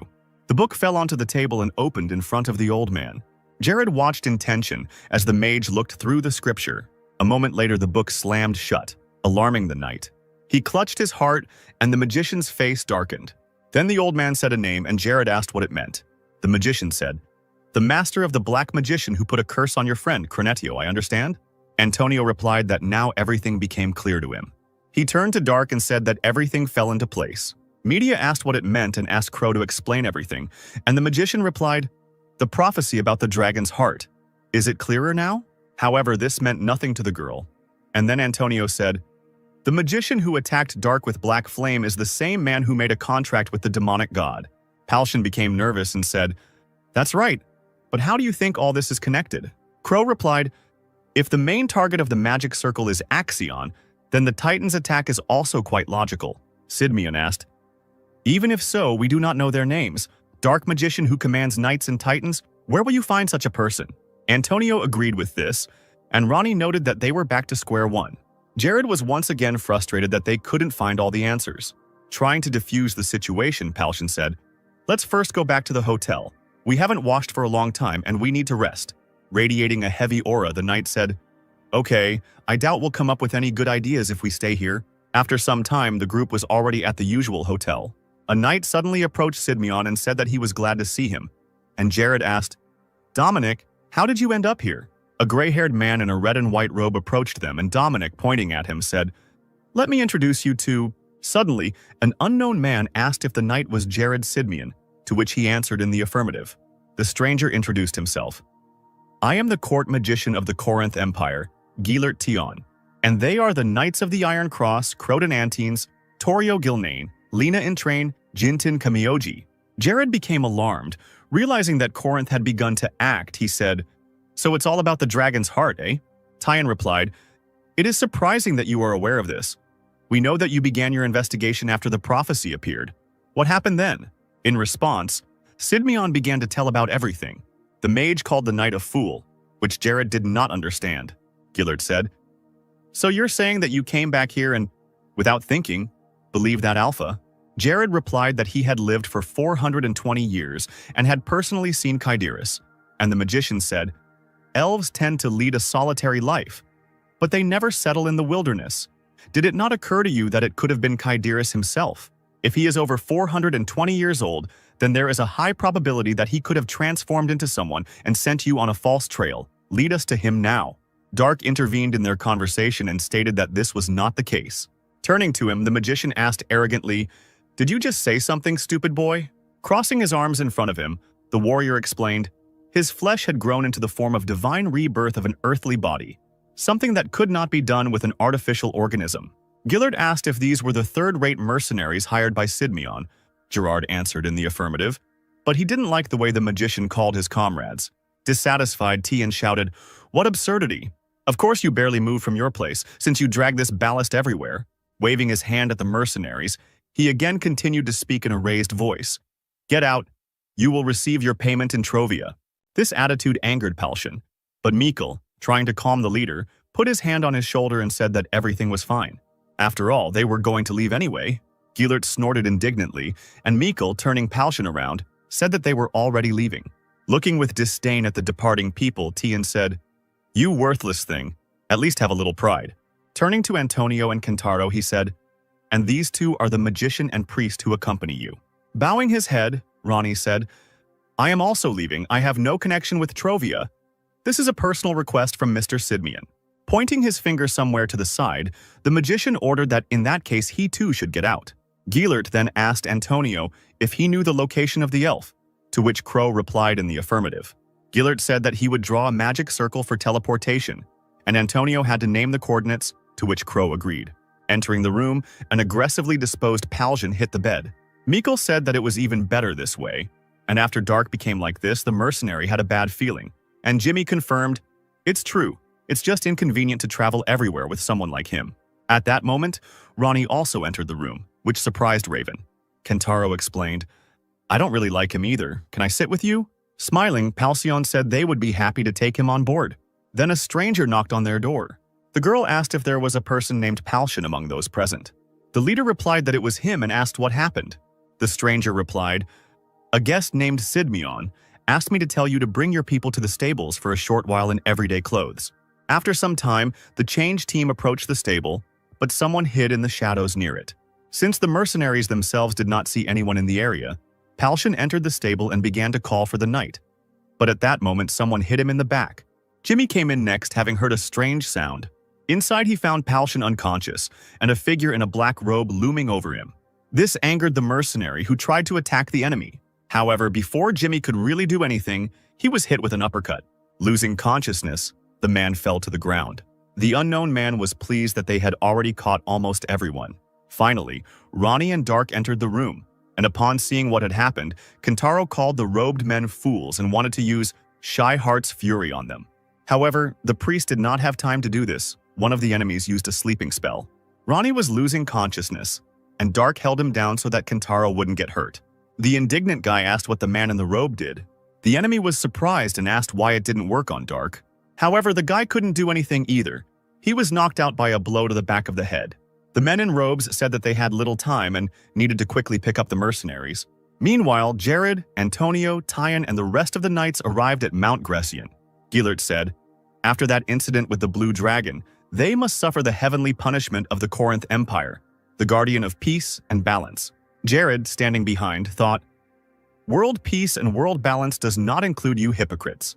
Gilert commanded his knights to release Crimea. Accepting the order, the subordinates summoned the gray-yellow titans. Perched on the shoulder of one of the giants, Tion cast a displeased glance at Jared. He asked why Sidmion was just standing there and watching. Feeling awkward, Jared replied, "You said to awaken awkwardness." One of Gilert's subordinates said, "Mr. Tion, you have forgotten that we are Knights of the Iron Cross. They will simply get in the way." Snorting, Gilert called the Trovian Knights useless commoners and gave the order to move forward. Dominic asked if they shouldn't go after the Knights of the Cross, and Jared replied that they shouldn't have. Antonio also agreed with this statement. As the Knights of the Iron Cross approached the elf's house, the stones in the area began to tremble. Gilert watched as the boulders rolled from place to place, turning into golems. Covering his eyes with his hands, Tion said, "How primitive, as expected from someone who had lived apart from the rest of the world for the last 420 years. He then ordered his knights to destroy all the golems. The warriors accepted Gilert's order with a smile and headed towards their enemies. The first golem was cut in half by Torio. The stone monster's hand flew straight at one of the titans but met with a metal shield. Then Gilnane finally destroyed the stone monster. Smiling, Lena swung her flail. Another golem was destroyed by a girl. Two enemies were heading towards one of the titans at once. When the golems reached the titan, he embraced the stone monsters. Then Jintin squeezed them so hard that the golems shattered into pieces. When all opponents were defeated, a smug Gilert declared that ordinary stone golems could not withstand the power of steel. At that moment, the boulders began to tremble again and reached out to each other. A crowd of golems appeared before the knights again. Dissatisfied with this, Tion shouted, "How annoying! Grind these golems into dust!" Then he suddenly stopped talking and became alarmed at the sudden call to stop. At that moment, Karel came out of his house. The elf said, "Lost wanderers, do not dare to harm this place." Snorting, Gilert said, "Finally you showed yourself. Are you Kaidiris?" For a moment the owner of the house was silent. Then he turned away and said, "I am the elf Karel. I don't remember inviting you here. Get out of here." An angry Tian shouted, "It seems you don't understand the whole situation. We will take the dragon's heart with us, even if we have to kill you." Gathering mana in his hand, the mage decided to use a fireball. The fiery sphere flew forward and landed right in the garden of an elf who was heading into the house. This incident made Karel stop. All the crops were quickly destroyed by fire. Placing his hand on the door, Karel, not showing his anger, said, "Now you are not just an uninvited guest." In just one moment, the elf covered some distance and found himself behind Gillert. The magician was alarmed by such speed, and Karel gave him a displeased but calm look. The next second, an unknown force threw Tion off the Titan's hand. While in flight, Gillert began to feel terrified, but it didn't last long. Karel, without any extra effort, dealt Tion a fatal blow. What happened shocked the Knights of the Iron Cross. The dead body of the court magician collapsed to the ground. This struck Corden the most, and he shouted out the leader's name. The elf quickly descended from the Titan's hand. The 4 remaining opponents rushed at Karel at once. The elf looked at the sky, which suddenly began to crack. Jared, Antonio, Dominic, and Simeon watched everything that was happening from the cliff. A golden hand reached out from the formed portal.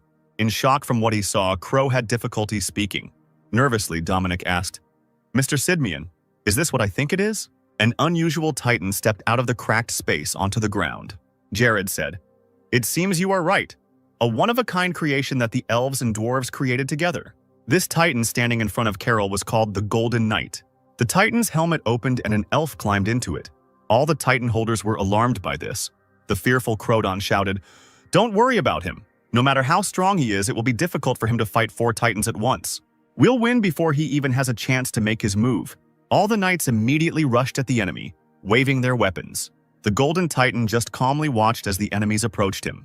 4 Titans struck at the same point at the same time. However, the Golden Knight seemed to evaporate, which surprised his opponents. One of Corinth's knights informed Crodon of the danger behind him. Antines, shocked by such speed, turned to the elf. Crodon was alarmed. He was quickly losing hope of victory. The Golden Knight swung his sword and sent out a wave of energy. A similar attack affected all 4 opponents. At this point, the battle was over. The powerful attack knocked down all the cracked silver titans. Dominic was surprised by such a flow of mana. He guessed that this elf was a master. Less amazed, Simeon noted that Dark said so. These words were confirmed by Jared. Then the gazes of the Golden Knight and the worried Simeon met. Just one jump, and the Titan found himself on the cliff opposite the knights. The helmet opened and a gloomy elf climbed out. The Knights of Trovia had no intention of fighting him. They all fell on one knee. Frowning, Karel asked, "What do you mean, you ask forgiveness for bringing with you unacknowledged guests?" Jared replied, "No, that is the least respect we can show to someone who can transfer his mana into a sword." The elf asked if Simeon had shown the same respect to Dark, and Jared replied, "Of course, when we realized that Dark was a master, we showed him the same respect." Karel asked, "Master, do you think he is worth just this?" A moment later, the elf jumped off the Golden Titan. He approached Jared and said, "The only reason I showed mercy to your people was because you accompanied the only person I recognized." Karel demanded that people leave. Casting a worried glance at the elf, Simeon said that they would do so. Jared, Dominic, Simeon, and Antonio walked away, and Karel watched them go. When they had gone far enough, a girl in a red dress appeared behind the elf. Stretching out her hands to him, she said, "It's been a long time since I've seen the Golden Knight." Hugging Karela from behind, she continued, 200 years. I remember that time when you came with the purpose of killing me." The elf only remained silent in response. The blue-haired elf said, "But I'm afraid that one day you will leave me alone." Taking the girl's hand and kissing it, Karel said, "Since I met you, you are everything I live for. So there is no need to be afraid, Kyderis." Finally waking up and realizing that his hands were tied, Dark became alarmed. Someone suddenly asked, "Are you finally awake?" Having taken a sitting position and looked at the kidnapper, the guy recognized the man. The black-haired man replied, "That's right, my name is Tozier." Sitting at the table and folding his hands in front of him, the Lord said, "I have no words." The spell turned him into a girl. Darren noted, "If we hadn't started collecting information about those people, we wouldn't have even paid attention to him." At that moment, the determined Dark stood up and pushed off the floor. He then kicked Tozier in the face, who was completely unprepared for such a development. Drawing attention to himself, the alarmed Darren cried out, "Sir!" Now the next kick landed on his face. Suddenly, someone's hand in armor reached out to the guy. She grabbed his head and dropped it onto the table, knocking him unconscious. Throwing the girl's body on the floor and shaking off his hands, the knight asked, "Lord Tozier, are you all right?" The brunette said that at this rate it would be difficult to conduct a dialogue with her, and Darren agreed with this. After some time, Dark woke up again, feeling pain in his head. Remembering everything that had happened, he sat up abruptly and realized that he was in bed. Someone behind asked, "Madam, are you awake?" Looking back, Dark saw a girl in a maid's outfit and with cat ears, holding a red dress in her hands. The maid said, "From today on, I will accompany you. My name is Saren." Getting out of bed with a dissatisfied face, the guy in the girl's body, approaching the maid, thought, "The robbers of the north, no, we are not in Murim. Those robbers cannot be here." Stopping, he asked the puzzled maid if she was human. The cat girl replied, "It seems that you have met a zoomorph for the first time. I brought clothes for you to change into." This made Dark look at his girlish body and become indignant. He was unhappy that he was wearing a woman's nightgown, and Serene, handing him the dress, said, "I changed your clothes, madam. If you don't like it, put this on." However, Dark demanded that Saren bring him the clothes he was wearing before. The girl became nervous and said that Lord Tozier had already thrown her out. In response, the guy just stood there silently for a while and looked at the zoomorph. He then walked angrily towards one of the doors of the room, and Serene said that a lady should not walk around like that. Opening the door, Dark saw many different girls' dresses. Such clothes made the guy feel uneasy. The guy slammed the door and screamed, "He takes me for some kind of concubine, the crazy bastard." Returning to the maid, he continued, "Instead of this, bring me the clothes I used to wear, or men's clothes." With tears in her eyes, a worried Serene said, "I'm sorry, madam, but I can't. If I bring you such clothes, they said that something bad will happen then." Dark pierced the girl with a displeased look again, and then turned away. He headed towards another door and Saren asked where the lady was going. The guy opened the doors and the maid said that he was not allowed to go out. The knight standing nearby, who had previously knocked Dark unconscious, told him to go back. Throwing a displeased glance at the man, Dark asked, "Adept?" The knight responded with complete indifference by calling the guy a funny girl. Then he said, "I'll repeat it again. Go back to your room." Dark obeyed and returned to the room, slamming the door behind him. Looking towards the room, the knight continued to stand guard. Feeling the anger growing inside, the guy bared his teeth and said, "It's clear. He thinks he can lock me here. You didn't think I could escape?" Saren looked at the angry Dark and was worried. The maid understood that things would not be easy for her again. It was late at night and Lord Tozer was saying, "It's quite a funny situation, isn't it? Your client has fired you. Later you disclosed all the information to a third party. No, to the customer's enemy, mercenaries have a hard time living. Well, since you were under the influence of psychological magic, you had no way to resist it." Opposite Tozier, who was sitting at the table, there were bound mercenaries on their knees, a group that Dark had recently joined. An alarmed Palshan with bags under his eyes grinned and said, "And you are one of those people who cast this psychological magic on us." The Lord said, "Since you can no longer work as mercenaries, how about working for us?" Mikhail asked, "You can just brainwash us with magic. Why do you even try to negotiate with us?" Tozier explained, "Brainwashing is a very delicate and difficult job. It will work on one person, but to do this with several people at once is, frankly speaking, impossible." The blonde continued asking questions. "And you think such a cheap trick will work instead of stepping on a fine line? Why don't you torture us?" Raven and Jimmy were especially alarmed when they heard this. The magician said, "Subjugation through torture is temporary, then I must be constantly under guard. This is irrational." Mikkel said, "For a great mage who sold his soul to a demon god, you look pretty poor." "No. Were you poor to begin with?" Tozer responded positively to this, which somewhat surprised the blonde. The magician explained, "We were once called the Great Empire, but now we are only 1/10 of what we were then. We are surrounded by a mountain range, and therefore we have no opportunity for potential economic growth. Constant deception by the local government and corruption only ruin us even more. For the sake of rebuilding my country, I gladly sold my soul. Don't you think that's a pretty good reason?" Media repeated, "A dying empire, with 1/10 of its former possessions, located in a mountain range." She expressed her guess. "This means this place is Kratos." Jimmy cried out in surprise. "Kratos? The empire that invaded Corinth but was eventually nearly destroyed by the counterattack?" Gaston shouted his name, hinting that the boy should keep quiet. The situation became somewhat tense, and Jimmy, alarmed, remained silent. An agitated Gaston explained that it was wrong to treat those who had fought in the war with such disrespect. Tozier said, "How naive it is to call a defeated country simply a participant in the war. Yes, that is what all outsiders think about our country, Kratos." Gaston stated that they were not interested in their war. The Lord replied, "You are already in it. Whether you want it or not, you are from Trovia, yes?"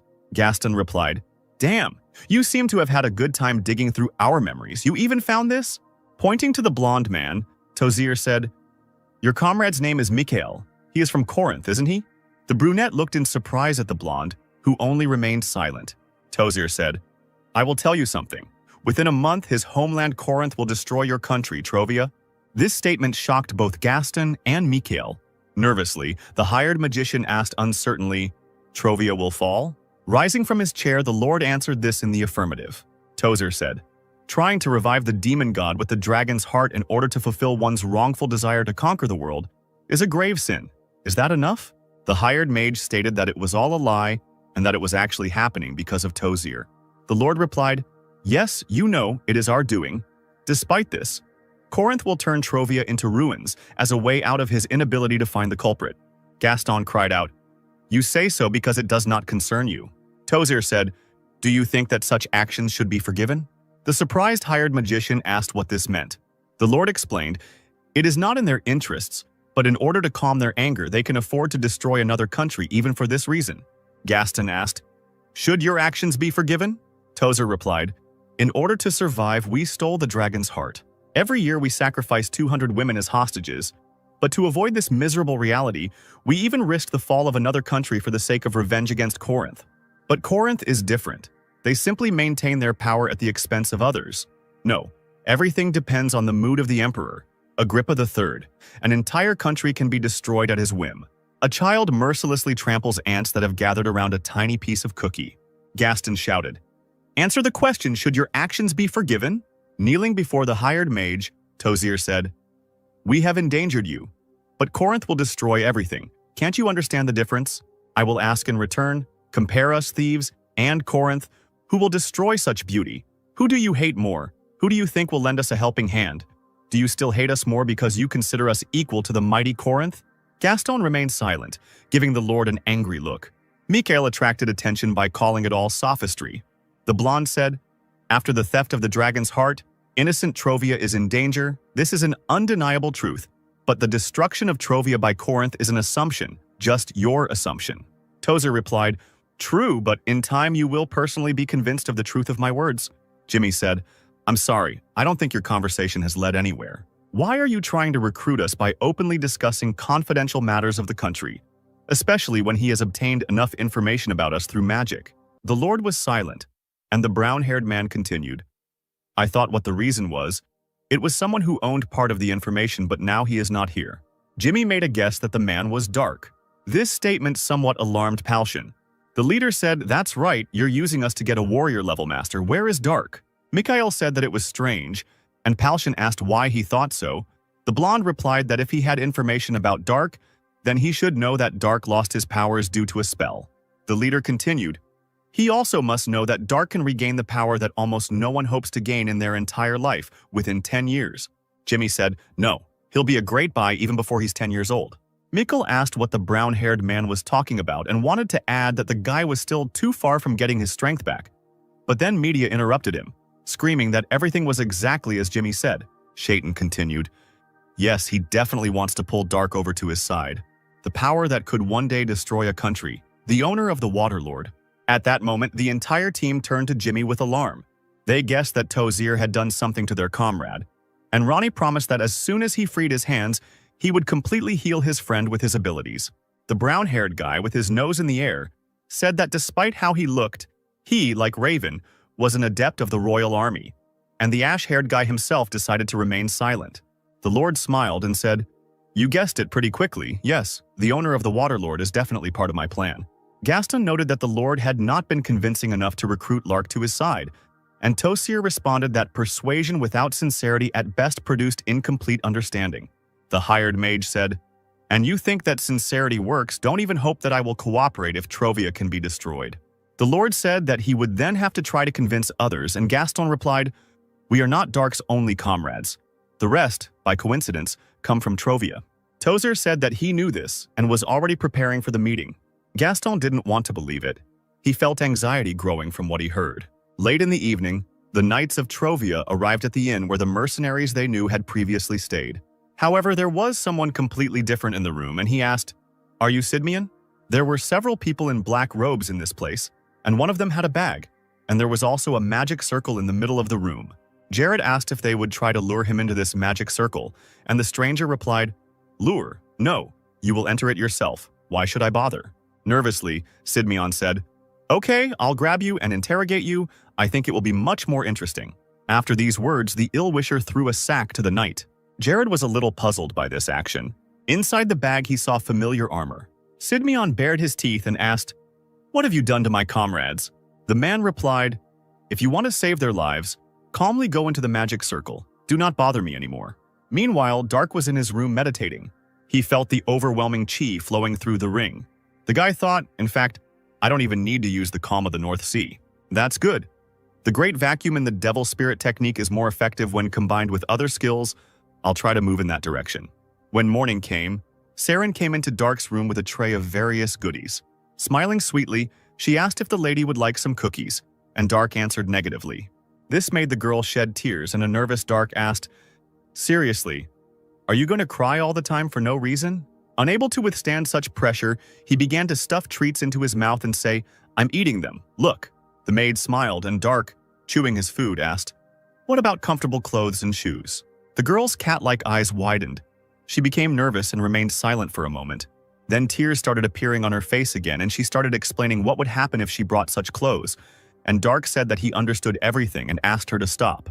The guy began to remember how once on your life path you met a girl named Seyung. She was very annoying and cried all the time.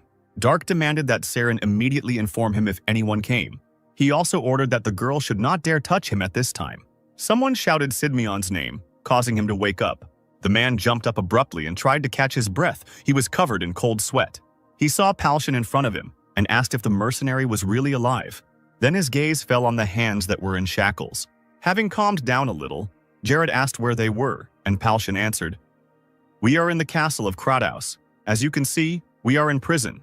Someone nearby began to moo, which made the knight look in that direction. It was Simeon and Antonio who were also awakening. At some point, Sidmeon felt something terrifying. Starting to worry again, Jared asked how this was possible.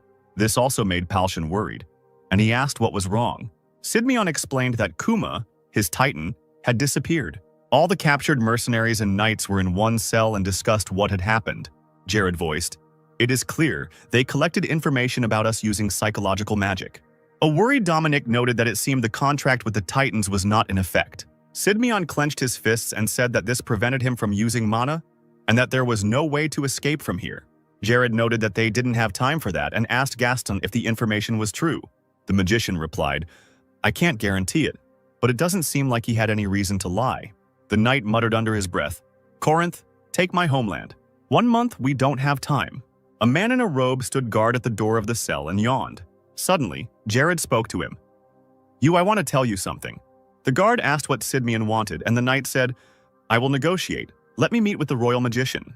The stranger said that Sidmeon seemed to be out of place, and Jared said, "A prisoner. But you are not in a position to negotiate with a prisoner of Trovia, are you? If you want to get anything from us, then call him immediately. I don't want to talk to someone who has no authority."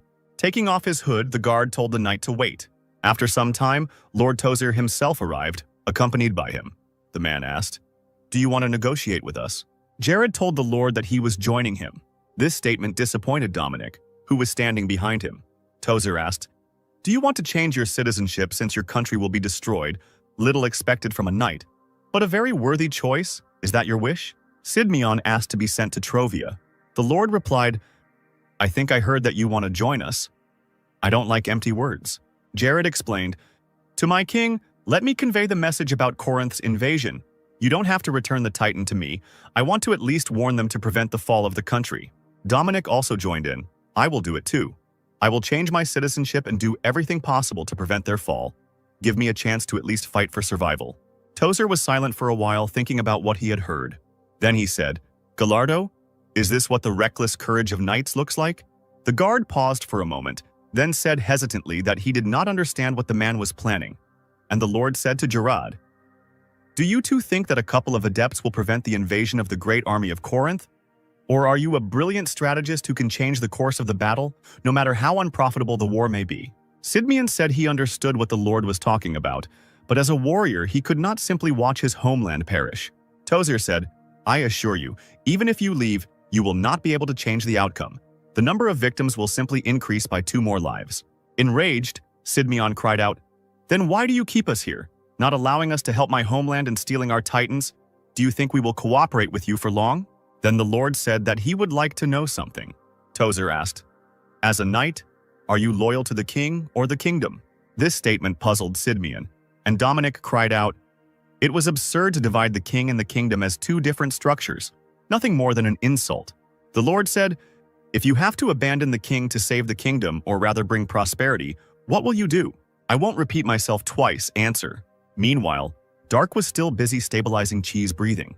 All sweaty, he thought. Just a little more, and I will open the passage for the flow of Chi. However, current endurance did not allow this to be done. Feeling exhausted, he sprawled out on the bed, alarming Saren. The maid asked if the mistress was okay, and at that moment Dark's stomach could be heard rumbling. After some time, he was already greedily eating the meat brought by the maid. Watching this, Saren thought that a lady shouldn't eat like this, but if she told Dark about it, he would most likely scold her. And the guy said, "Poor food, considering that this is a royal castle." Dark asked if even the king ate such food, and Saren replied, "If I tell her that he is not the king but our great emperor, will she scold me?"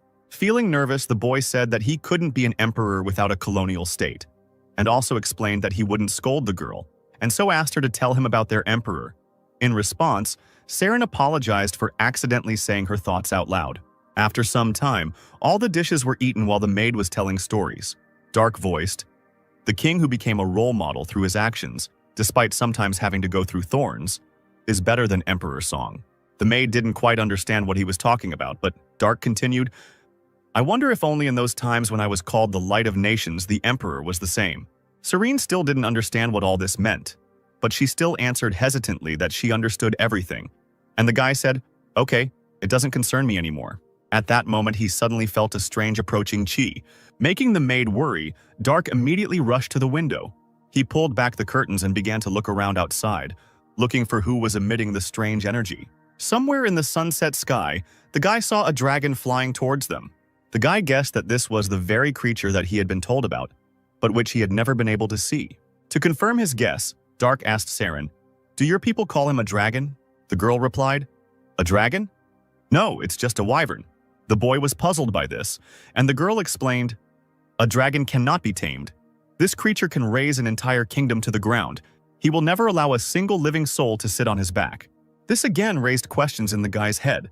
Dark thought about his feelings and realized that the key came from the man who was on the wyvern's back.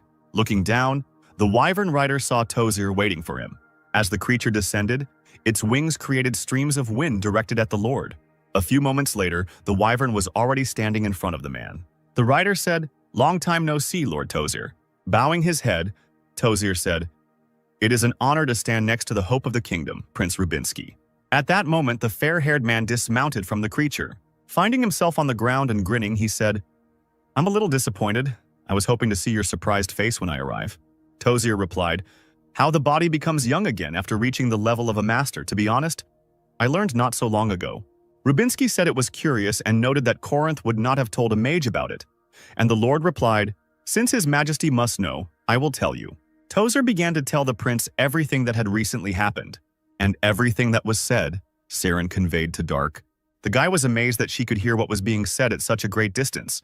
He called the girl's hearing incredible, and she, laughing, replied, "Not only I, but most zoomorphs have excellent hearing." Nervously biting his nail, Dark thought out loud, "They imprisoned Palshan and his team and collected all the information about them using magic, something that bastard did." Watching the prince, Dark thought, "Master, this feeling is definitely from Divine Awakening, Master. How do we distinguish Divine Awakening from Crimson?" At that moment, Rubinsky looked in the direction where Dark was. The guy assumed that the man noticed them. Then the prince said something. Dark asked what he was saying, and Saren replied, "The Master of Water, that's what he said." The boy was alarmed by this, and the girl said, "Oh, they went into the building." Dark thought, "No outside force can take it away even if your finger is cut off." That's what he said. "But I can't let my guard down around the Divine Awakening Master. There is no time, but since I managed to gather a large amount of Kai with the help of the Water Master." The guy turned to Saren and asked her for forgiveness, after which he waved his hand, clenching it into a fist. So he struck the girl several times at once. The alarmed maid was disappointed by this, and she stammered as she addressed her mistress. Saren was losing consciousness, and Dark was holding her to avoid noise. The boy then tore the dress he was wearing, making it more comfortable for fighting. Using the scraps he obtained, he gathered his hair into a ponytail and tied it in that position. Knight Silver continued to stand calmly, arms crossed in front of him, guarding Dark's room. Having finished transforming himself, the guy carried Saren to the bed. Approaching the window, he thought, Silver didn't notice anything. The sun is about to set. Several high-ranking people gathered in the conference room, where Rubinsky said, "We have long decided to attack Subashi first. Then, the forces of Chire will unite with us for the sake of the revival of the kingdom. There is only one problem. It is absolutely necessary to prevent Corinth from ruining our plans. Is this possible?" Nervously, Tozier replied, "It is important to conduct negotiations, but we will have to give up half of our war trophies. Of course, the amount of trophies that we received from the upper floors is just as impressive." The prince asked, "Does our homeland have anything that could satisfy them?" The magician said, "Without the dungeon that His Highness found for us, this would not have been possible. Thank you again. Thanks to His Highness's efforts, we were able to get this far, especially the Amphiros dungeon. It is as impressive as the legends say." Rubinsky asked not to flatter, then, slapping his hand on the table, said, "In any case, if Corinth does not disturb us, there will be no problems. Subashi's military force is very small compared to our country. In other words, we are attacking a weaker country. However, they believe that their military might is superior to ours, and for the last 30 years they have trampled us, not realizing that we have patiently waited to disappear from Corinth's sight, and it is time for them to pay for their lack of defense, diplomacy, and intelligence." All those present unanimously agreed with this. The sun had already set, and the stars and fading moons were shining in the sky. While in his room, Dark began to run. Then he jumped out of the window and pushed off the wall. Moving across the rooftops, he passed most of the guards. At some point, Dark became too noisy, causing the guards below to become alarmed. They looked up, where they presumably heard the noise. However, there was no one on the roof anymore. The knights decided that they had simply heard it wrong, and at that time, Dark was hanging from a window on the inside of the building. The boy felt relieved that he had not been discovered. Someone suddenly said, "I'm picking up mana particles." At that moment, Dark's fingers couldn't take it anymore and treacherously unclenched, causing him to fly down. Since the fall was unexpected, the guy was unable to land softly. He raised himself up and grabbed his leg, which was pierced by pain. Someone unknown who was in the same room asked who the guy was. Dark was surprised and alarmed when he saw who was standing in front of him. It was the Blue Titan who introduced himself as Andromeda. He said, "You seem to be well versed in how to control mana. Your abilities are not encouraging, but you meet the minimum requirements for a contract. Will you make a contract with me?" This made Darka think for a moment. Putting his hand on his chin, he said, "That doesn't sound so bad now that I've injured my ankle just in time."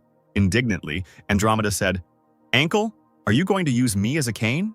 The guy replied, "What difference does it make whether you sign a contract with me or not? I have nothing to lose."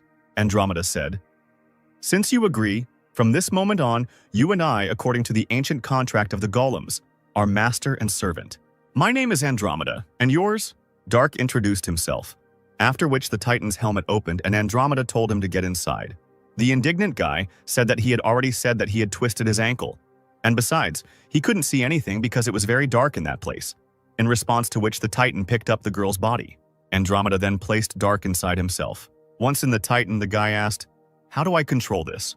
Andromeda replied that he had to take the lever and imagine that it was moving. Dark obeyed, grabbed the lever, and tried to use his imagination. At first, he moved the Titan's legs slightly but noisily. Then he made Andromeda doubt his abilities by lunging forward. The disgruntled Titan asked if Dark always walked like that, and the angry guy said, "That was damn loud. Do you want everyone to know we're here?" Andromeda replied that it wasn't his fault and that Dark didn't know how to pilot. Then the guy said, "Damn it, stupid stick, let me go, I'll go myself." Titan obeyed and put Dark on the ground. An indignant Andromeda stood and remained silent, while the guy mentally insulted him. Then the Titan asked if he should wait here. Dark replied, "That's right. Kuma went to some other dimension or something like that. Can you do the same?" Andromeda replied, "I don't know what kind of Kuma this is, but I understand you." Disappearing into some portal, he added, "I will wait for your call in another dimension."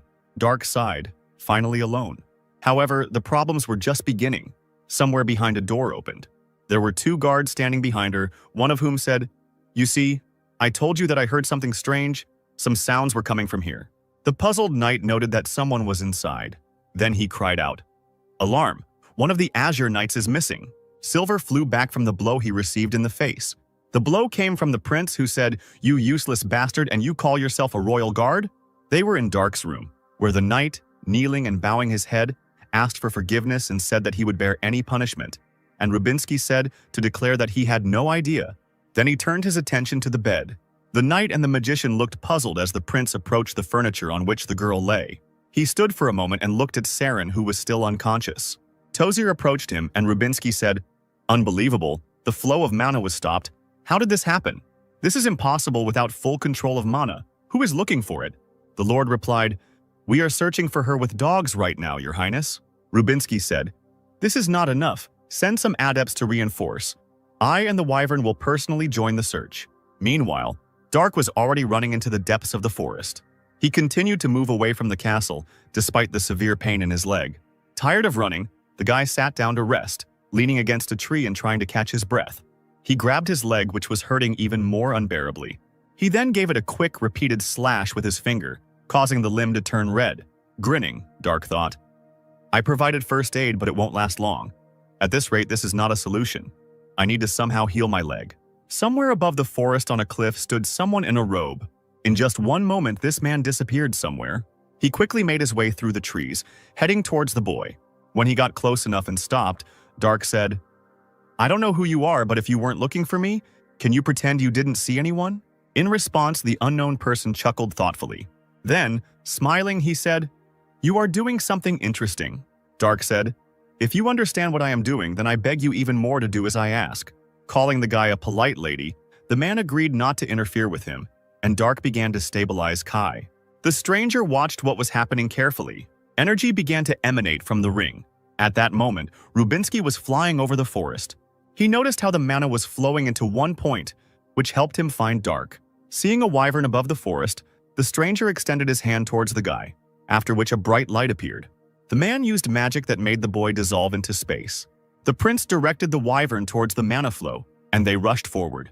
However, the winged creature suddenly began to behave strangely, and Rubinsky demanded that it calm down. However, the wyvern did not obey and lost consciousness, and foam began to flow from its mouth. The alarmed prince could not understand what was happening. The wyvern and its rider fell to the ground right in front of the robed man. Rubinsky cleared his throat, still not understanding what was happening. Looking ahead, he saw a stranger among the dust that had been raised up. Rubinsky asked, "Did you do this?" To this, the man answered in the negative, removing his hood. The prince demanded that the stranger identify himself. The red-haired man said, "Today's youth have no manners. I am the master of this mountain Artias." Rubinsky thought this was some kind of nonsense. He said, "Mount Maltorio is under the jurisdiction of the Kratos Empire. You live on our territory and don't know the law prohibiting the appropriation of large areas into private property." Artias replied, "Kratos, are you speaking of that pitiful spectacle that was thrown back here 30 years ago after a humiliating defeat in war?" This statement angered the prince. The calmer man said, "I'll say it just once. Mount Maltorio has belonged to me for 4,000 years. Alarmed, the prince swallowed the lump in the city with difficulty. He asked if it was really a red dragon standing in front of him. The indignant Artias cried out, "How rude! I am a royal golden dragon. How dare you compare me to a stupid red one?" This puzzled Rubinsky somewhat, as he had based his conclusion on the man's hair color. Artias explained, "This hair color shows my friendliness." The prince said that the dragon did not look so friendly, and Artias was outraged that the man dared to contradict him, and Rubinsky asked for forgiveness for this. The dragon coughed and noted that he was unnecessarily angry, but then Artias pointed out once again that it was his territory anyway. He cried out again, "I will let you pass because I am extremely benevolent, so don't even dare to claim that you are the master of the mountain." With a displeased face, he asked if the prince had any problems.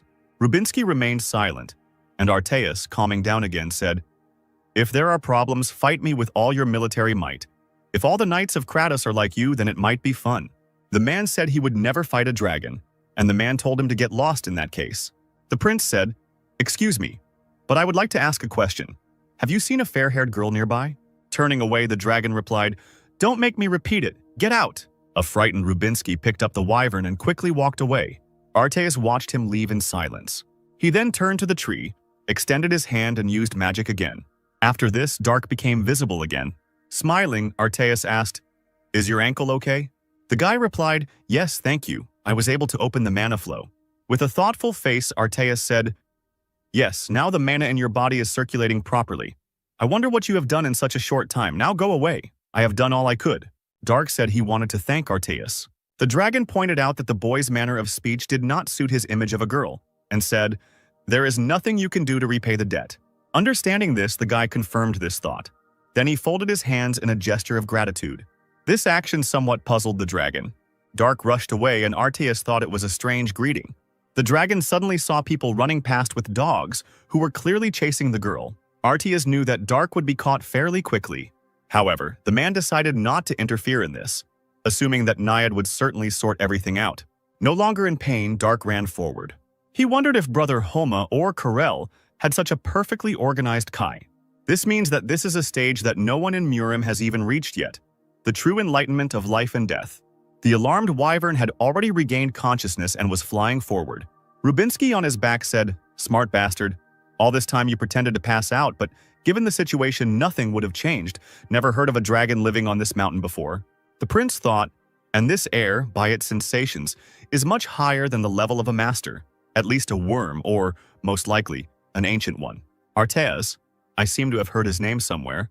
The man suddenly remembered the title, Requiem for Arteas. Out of breath and sweating, Dark stood at the precipice. In front of him were knights with dogs, led by Silver. And the guy himself said, "Wherever I run, there will be a cliff at the end." An embittered Silver looked at the girl, remembering how the prince hit him because of her. He raised his hand back to repeat the same blow on Dark. However, the guy managed to react to this and dodge downwards. This angered the knight even more. He swung again, but this time with even greater fury. Now Dark was unable to avoid the attack, causing him to be thrown straight into a tree. Silver said that the girl seemed to need a little teaching, which made Dark laugh.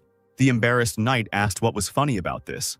The guy in the girl's body grinned and said, "Yes, this is your only chance to beat me up surrounded by adepts.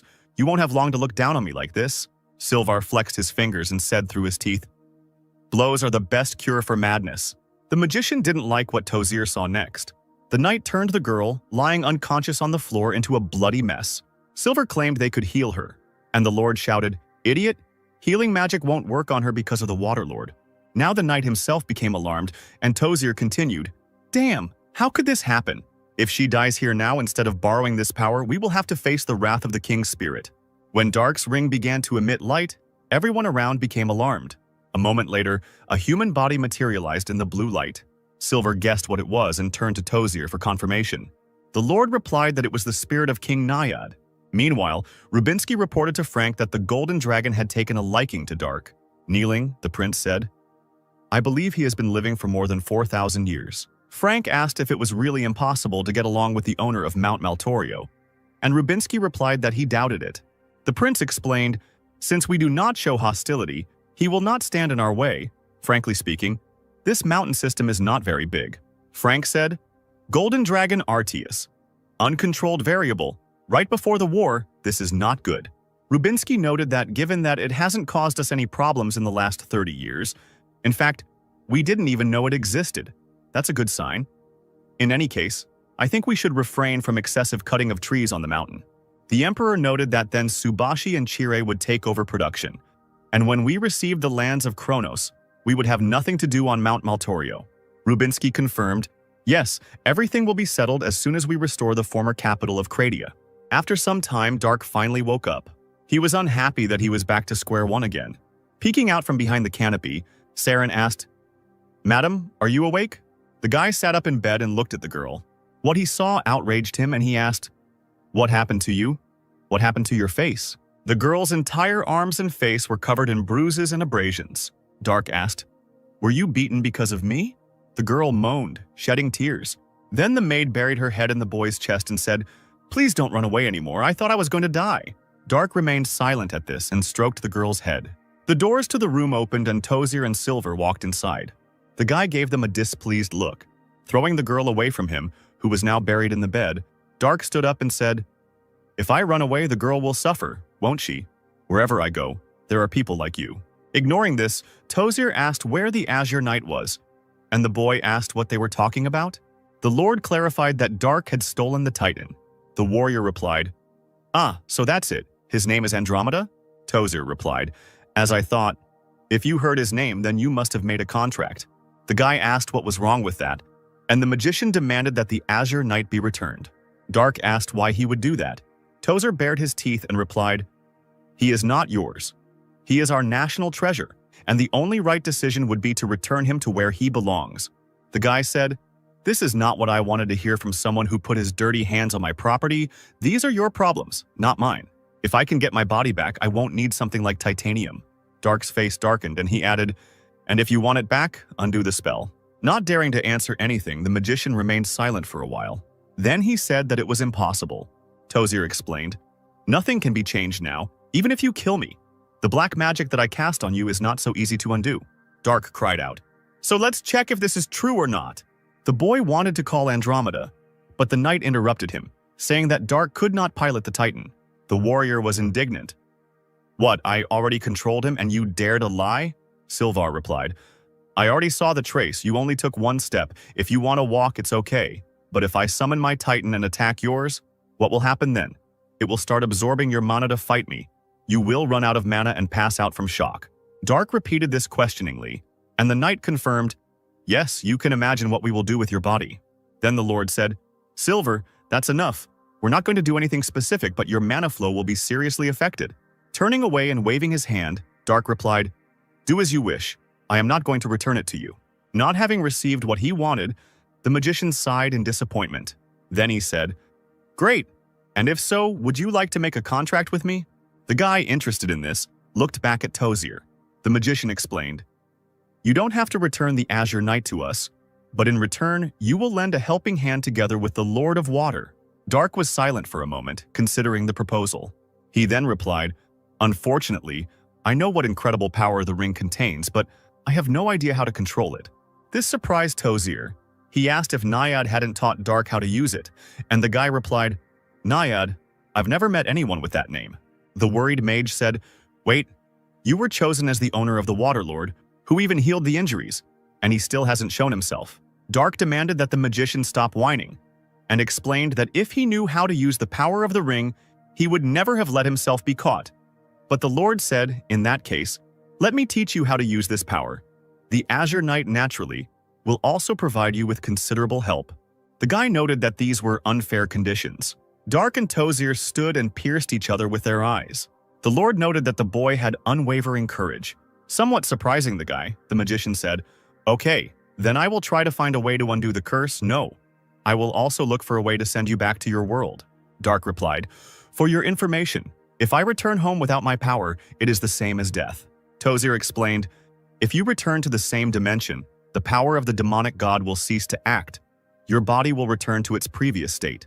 The guy said then, "That's where we should have started, but can I trust you? I did my own research. And what if I say that I'm already close to a solution?" The Lord replied, "Your lies are no match for your courage. You have no one else to rely on, so you better rely on me as a court magician, for starters, who will really believe you if you say that you came from another dimension." Nervously, Dark called the magician a cunning bastard.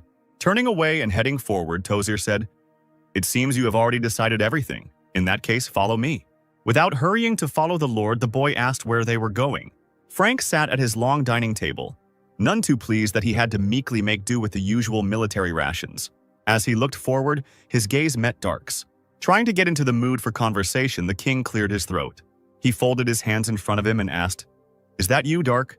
After a short silence, the guy answered positively. Frank asked, "Tozier, I think you said that you introduced us to her?" The magician said to the boy, "Where are your manners? We are in the presence of the great emperor." Dark declared that this man was not his emperor, and Frank asked, "Then be so kind as to tell me how I can become your emperor?" The boy replied, "Even though you are an emperor, you do not look like someone who is obsessed with his power over others." Frank said, "First of all, we are not even dependent. Besides, it is extremely desirable for the Master of the Waterlord to have a title. Hierarchy is a simple thing. I give you a title and power, and in return you give me results. A simple contract, I would say." Tozier stood behind Dark and was nervous, and the guy said, "Not a confession of allegiance, but an agreement. How interesting." Trying to remain calm, the Emperor waited for an answer. Dark said, "I don't see anything wrong with working for a man like you, but if you ruin my first impression of you, then our paths will diverge." Frank's resigned face flashed before the boy's eyes, as he had previously looked at the low-quality food on his table.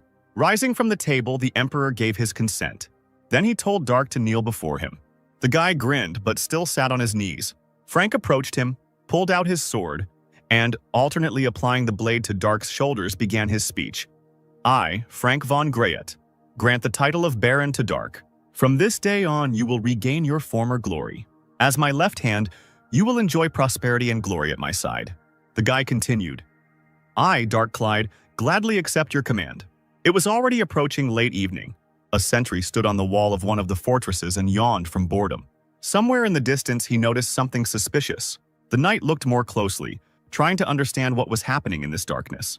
Clouds of dust suddenly rose up at the tree line. What emerged later alarmed the sentry. A squad of titans was heading straight towards the fortress. The lookout began to stutter and shout, saying that they were under attack. He announced that it was an ambush by the titans. Someone was already giving the command to load the catapults. Following the order, the knights pulled the tight bowstrings of the ballistas, loading them with arrows. Another command was given and arrows flew at the enemies. One of the arrows flew right past the titan. She touched his shoulder, damaging the armor. Another titan shouted, "Ponich, get back, Caproxia, deal with the catapults." The order was given again, causing the arrows to fly forward. At that moment, the red titan seemed to multiply. His shields prevented the projectiles from touching his comrades. The alarmed commander ordered the guns to be loaded again. Just as the captain was about to give a new order, a huge titan flew towards him. This weapon destroyed not only the commander but also part of the wall. Palshan and the other mercenaries were still in the prison cell, dozing. Suddenly, the door opened, letting in a bright light that made the group leader cover his face with his hands. The silhouette of the girl in the doorway grinned and said, "You look even better than before. It looks like Tozier fed you well." Palshan laughed in response, and Mikhail said, "The same can be said about you, and in addition, you even have new luxurious clothes." The mercenary leader was indignant. "Forget about clothes, we can hardly wash ourselves properly, Dark." Many titans were already crowded at the gate. A small part of the wall was destroyed. One knight barely managed to avoid being hit by a flail on a stone building. Jumping to his feet, he demanded that the gate be defended. However, it was already too late. One of the titans destroyed it with a blow from his mace. Just as this same titan was about to give his order, a morning star flew into him, crushing him to the ground. The golden titans arrived, one of whom shouted, "Pathetic mountain bandits, still hoping that these lands belong to you, call upon the mace of justice." The other enemy titans also summoned the same weapons. The lookout shouted for reinforcements to come to them. Suddenly a shadow loomed over the knight, and the man turned around and became alarmed. A red giant jumped onto this wall. This could not fail to attract the attention of the golden titan. Red stated, "Subashi is our first step towards returning Kratos to his homeland." This giant was controlled by Prince Rubinsky himself. After his words, he instantly made a jump. He swung his sword in flight. The area was flooded with blue light. A stream of mana followed, destroying several titans at once. Then Palshan approached the hole in the wall with a group of people. He commanded a squad of mercenaries to attack. All these people rushed forward with a cry after Palshan. The king was informed. The Knights of the Silver Cross crossed the northern border. Baron Andre and his knights, who defended our border, were killed in battle. Feeling anxious about his hopeless situation, the king covered his face with his hands, and the people in the hall began to whisper. The man continued, "Toria, with Corinth's support, has attacked the western gate. It's only a matter of time before they reach us." With difficulty, His Majesty said, "The 700-year history of Trovia will end here." The prince, putting his hand on his chest, cried out, "Your Majesty, I will defend this place until my last breath. Together with the royal knights, we will protect the castle." The king replied, "Sidmion and Dominic are not here. How do you plan to defend yourself against the titans with only 6 giants at your disposal?" The guy said, "They will not accept our surrender. We have no other choice but to fight to the end." Suddenly, someone entered the room and said that they had another option. People started talking immediately, saying that they had finally arrived. Before the king stood Jared, Dominic, Simeon, and Antonio. The alarmed prince declared, "Your Majesty, the strongest knights of our country have returned. Now we can." However, the king interrupted him, saying that Sidmion was late, and the knight replied, "Knight Jared Sidmion has returned without completing his mission. We dare to ask only for a fair punishment." The same was repeated by the knight Dominic Rowell. The king asked if the knights had found the dragon's heart. Sidmion replied that he had come to report that the current situation was under control. Then he told the latest news. Someone cried out, "Just now, Your Majesty, we must inform Corinth of Kratos' crime. When Corinth learns the truth, they will recall the army." The king replied, "Are you also stupid, Corinth, who declared the destruction of our country, will not stop his death march? Now Corinth will advance, regardless of the complexity of the situation with the dragon's heart." Sidmeon, tell me about the chance we have left. The knight hesitated for a moment before answering. Quite suddenly, he rose from his knees. Someone from the crowd cried out what Sidmeon was doing because he was showing disrespect towards the king. Everyone demanded that the knight kneel. His Majesty silenced everyone, allowing Jared to get his say in. The knight did not want to say his next words at all. Bowing his head, Sidmeon asked His Majesty to abdicate. This outraged everyone present. The prince was also dissatisfied with such a treacherous proposal. Interrupting the indignation, the king placed his hand on his son's shoulder. The boy looked back at his father, gloomy, guessing what this meant. The saddened man said he had to do it. Another wall of the castle was destroyed by enemies. From the resulting hole, gray tyrants appeared, led by a blue one. In the hall, they found a green and gold giant. The invaders guessed that it was probably the royal titan of Trovia, Feruin. But it seemed strange that there was only one of him. An inexplicable tension suddenly hung in the atmosphere. The blue titan screamed, "An ordinary titan with a power of 1-0 will not change anything." He commanded everyone to attack, and the warriors rushed at Feruin. Several powerful blows from the enemies completely destroyed the titan.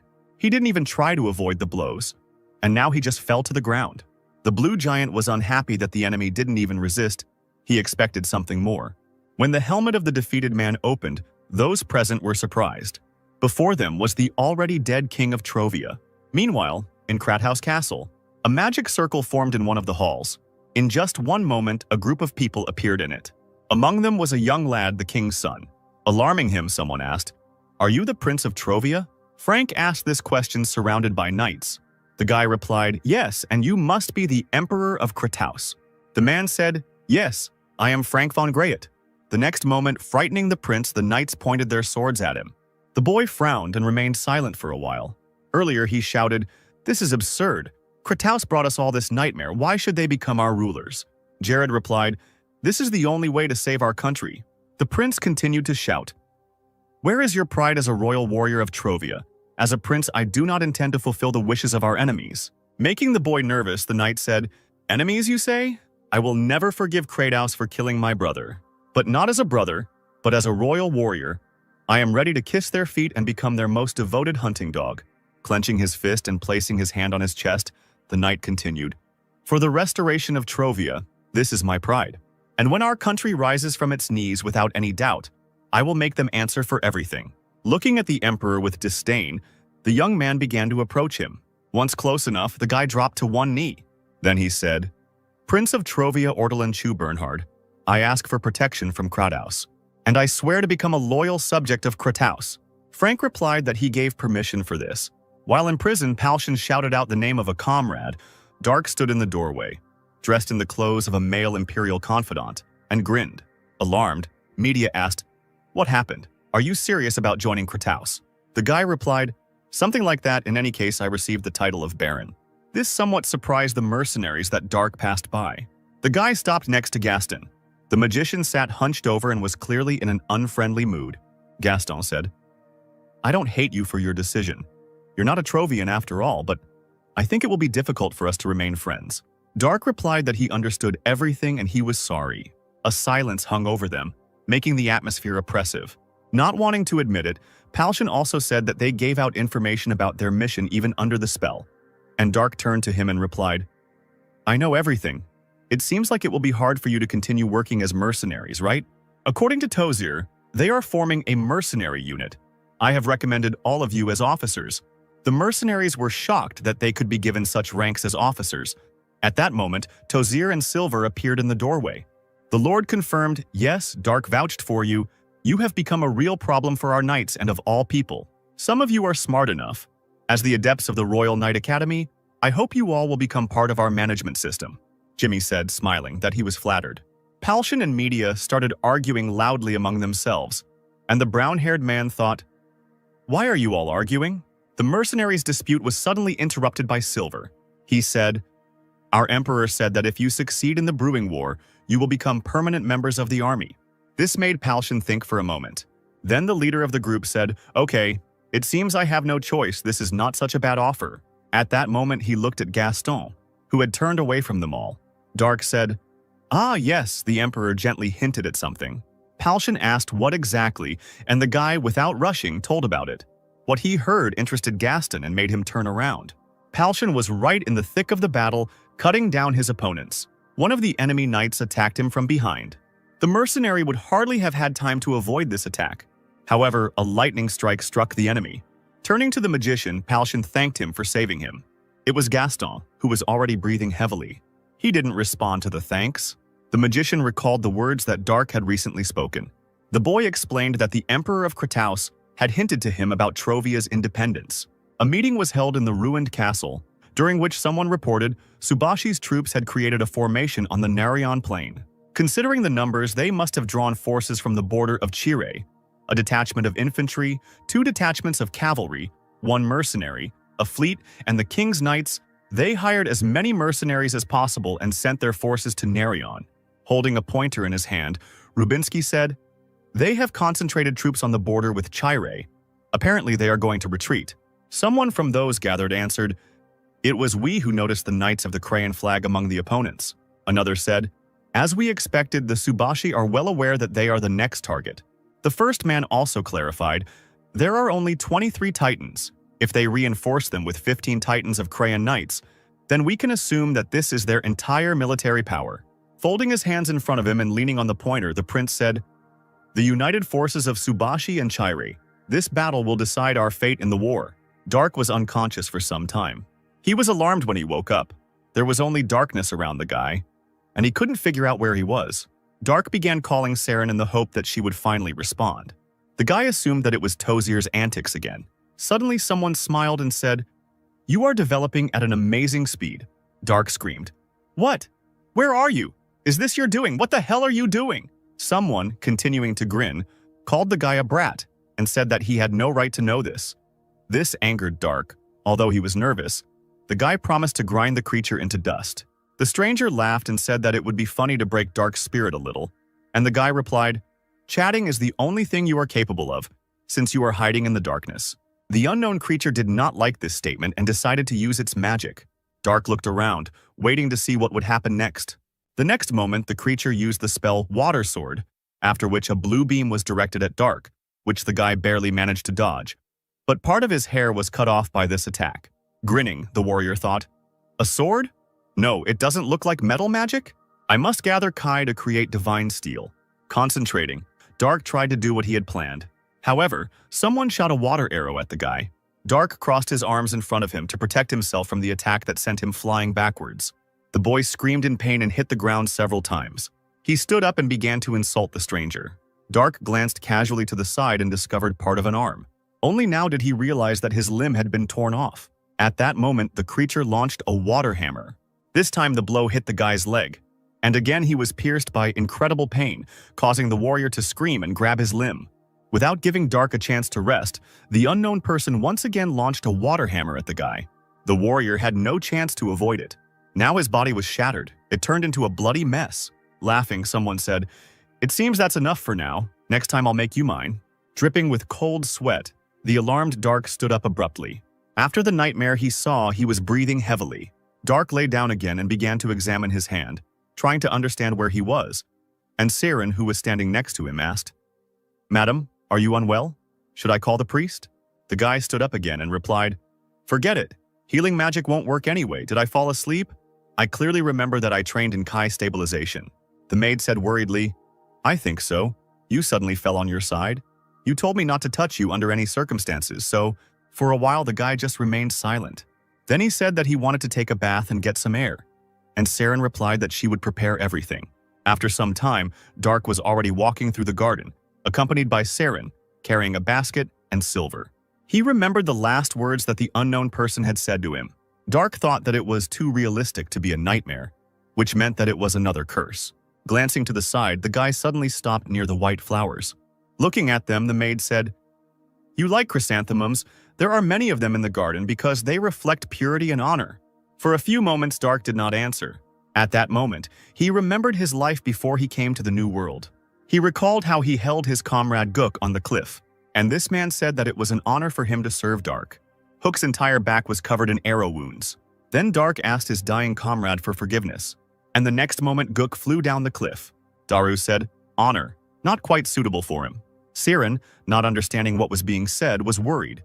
and the guy moved forward, thinking that innocence was even more unsuitable for that person. The battlefield was strewn with the dead and the living. Among them walked titans, helping to clear away the rubble. People piled the dead into piles or tried to help the wounded. Palshan and other mercenaries were also in this place. Smiling, Rubinsky concluded that they had won, and Tozier confirmed this. The prince said, "I'm surprised you can still stand on your own 2 feet after using so many high-level spells." Tozier replied that he could rest peacefully even after death. And Rubinsky continued to speak, Subashi was finished, and Chire would soon be too. After the loss of their main forces and having only the support forces of the Knights of the Knee at their disposal, they would no longer be able to defend themselves. The magician supported the prince's words. He said, unable to hold back his tears, that they had finally reclaimed their country's name. The prince replied, "We have only just begun, and you are already crying. They say that people become more emotional with age." Tozier noted that Rubinsky was older than him, and the prince asked who said that, because now, in the eyes of others, he was old enough to be the magician's son. In that case, Tozier said that Rubinsky should be more formal towards him, but the prince, smiling, replied that the man was dreaming, finding himself in an unknown dark space again. Dark was breathing heavily. He cried out that his clothes were still the same, but he was indignant because his sword was missing. Someone said that dirt like iron could not have arisen in this place, so the girl had to imagine.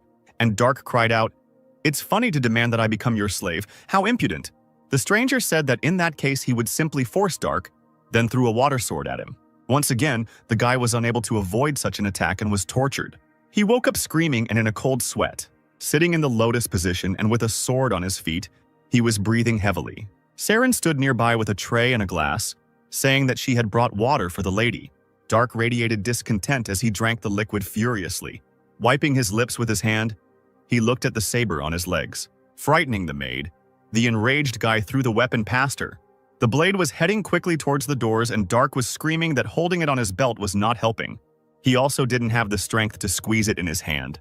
Lightly grazing the cheek of Silver, who entered the room, the sword crashed into the door. Saren became alarmed by this, and the knight asked what the boy was doing.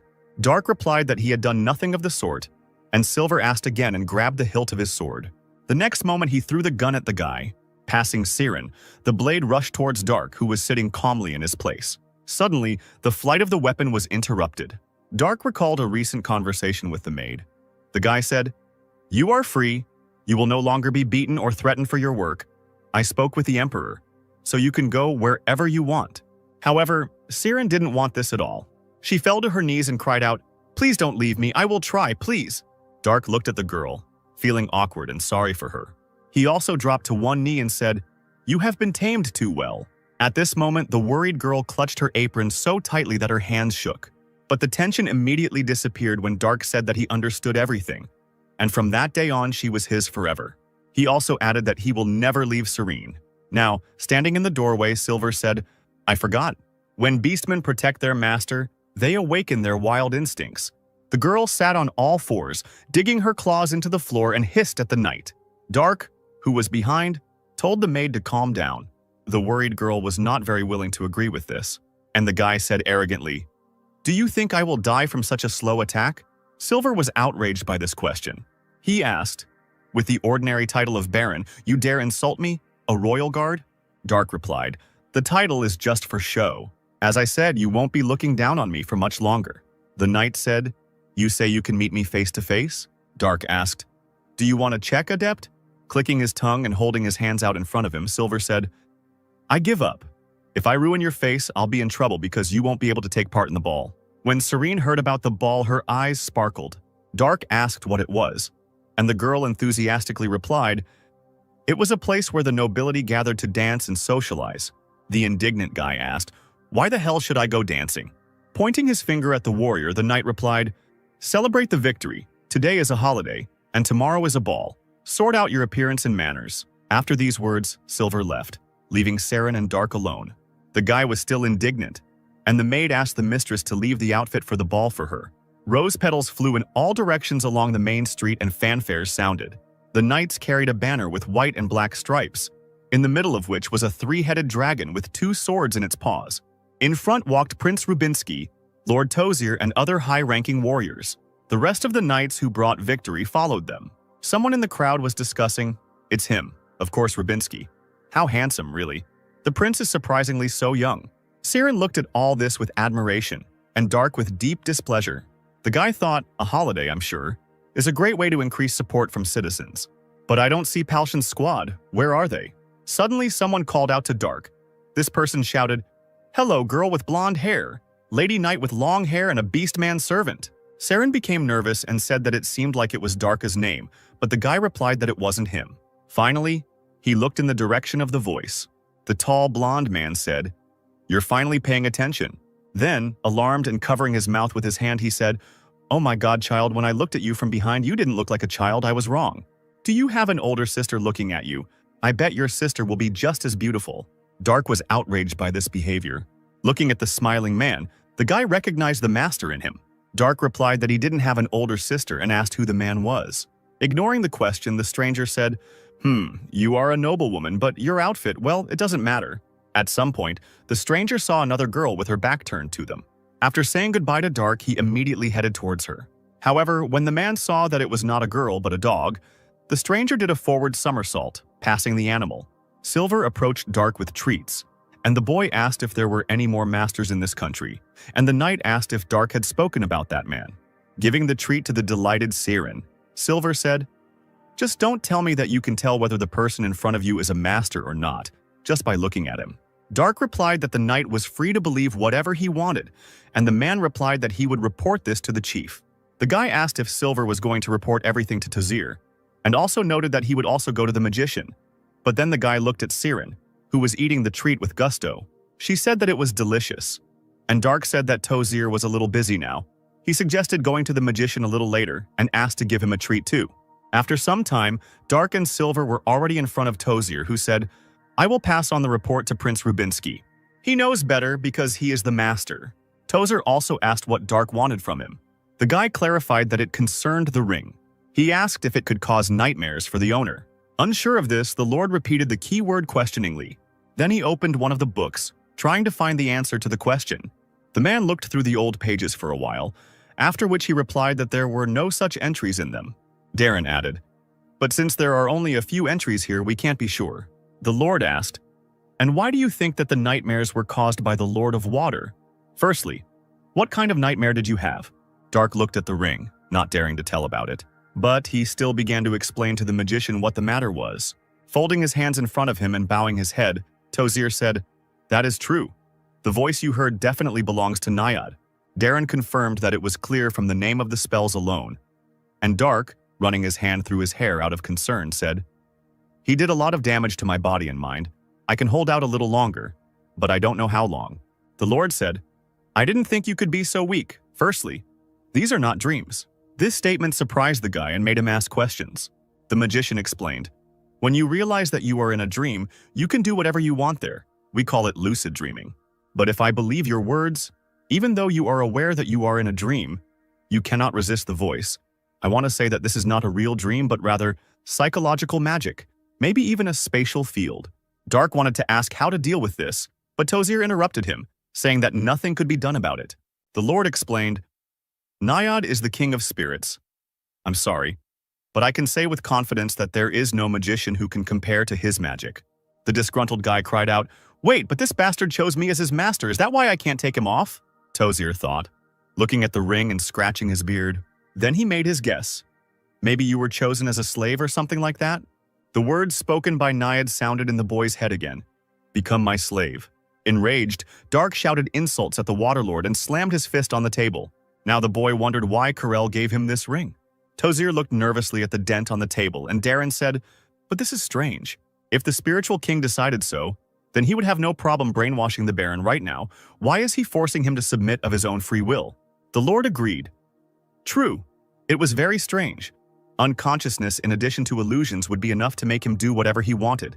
Dark was indignant, declaring that it didn't matter whether it was strange or not because he almost died.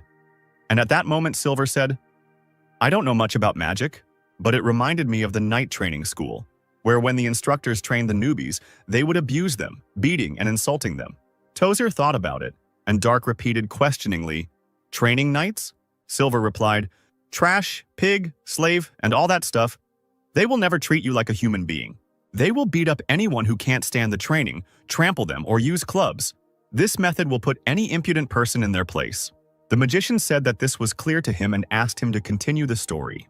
The knight said, "After all the abuse, most become excellent pawns who will carry out any order, although their eyes are devoid of all life. But sometimes there are a few among them whose eyes are still full of energy. Most of them strive to become adepts or higher." Dark was silent, thinking about what was said. Tozer asked whether the magician's guess about Naiad was correct. Silver responded positively to this. The knight spoke the sacred words to the warrior. "He is mocking you." Dark was in the dark space again and dodged the water hammer. Straightening up, he cried out, "Scoundrel, and you call yourself a king, but you cowardly hide in the darkness and attack after you take away my weapon?" The Lord of Water replied, "I take away your weapon. You are armed with a more powerful weapon than this."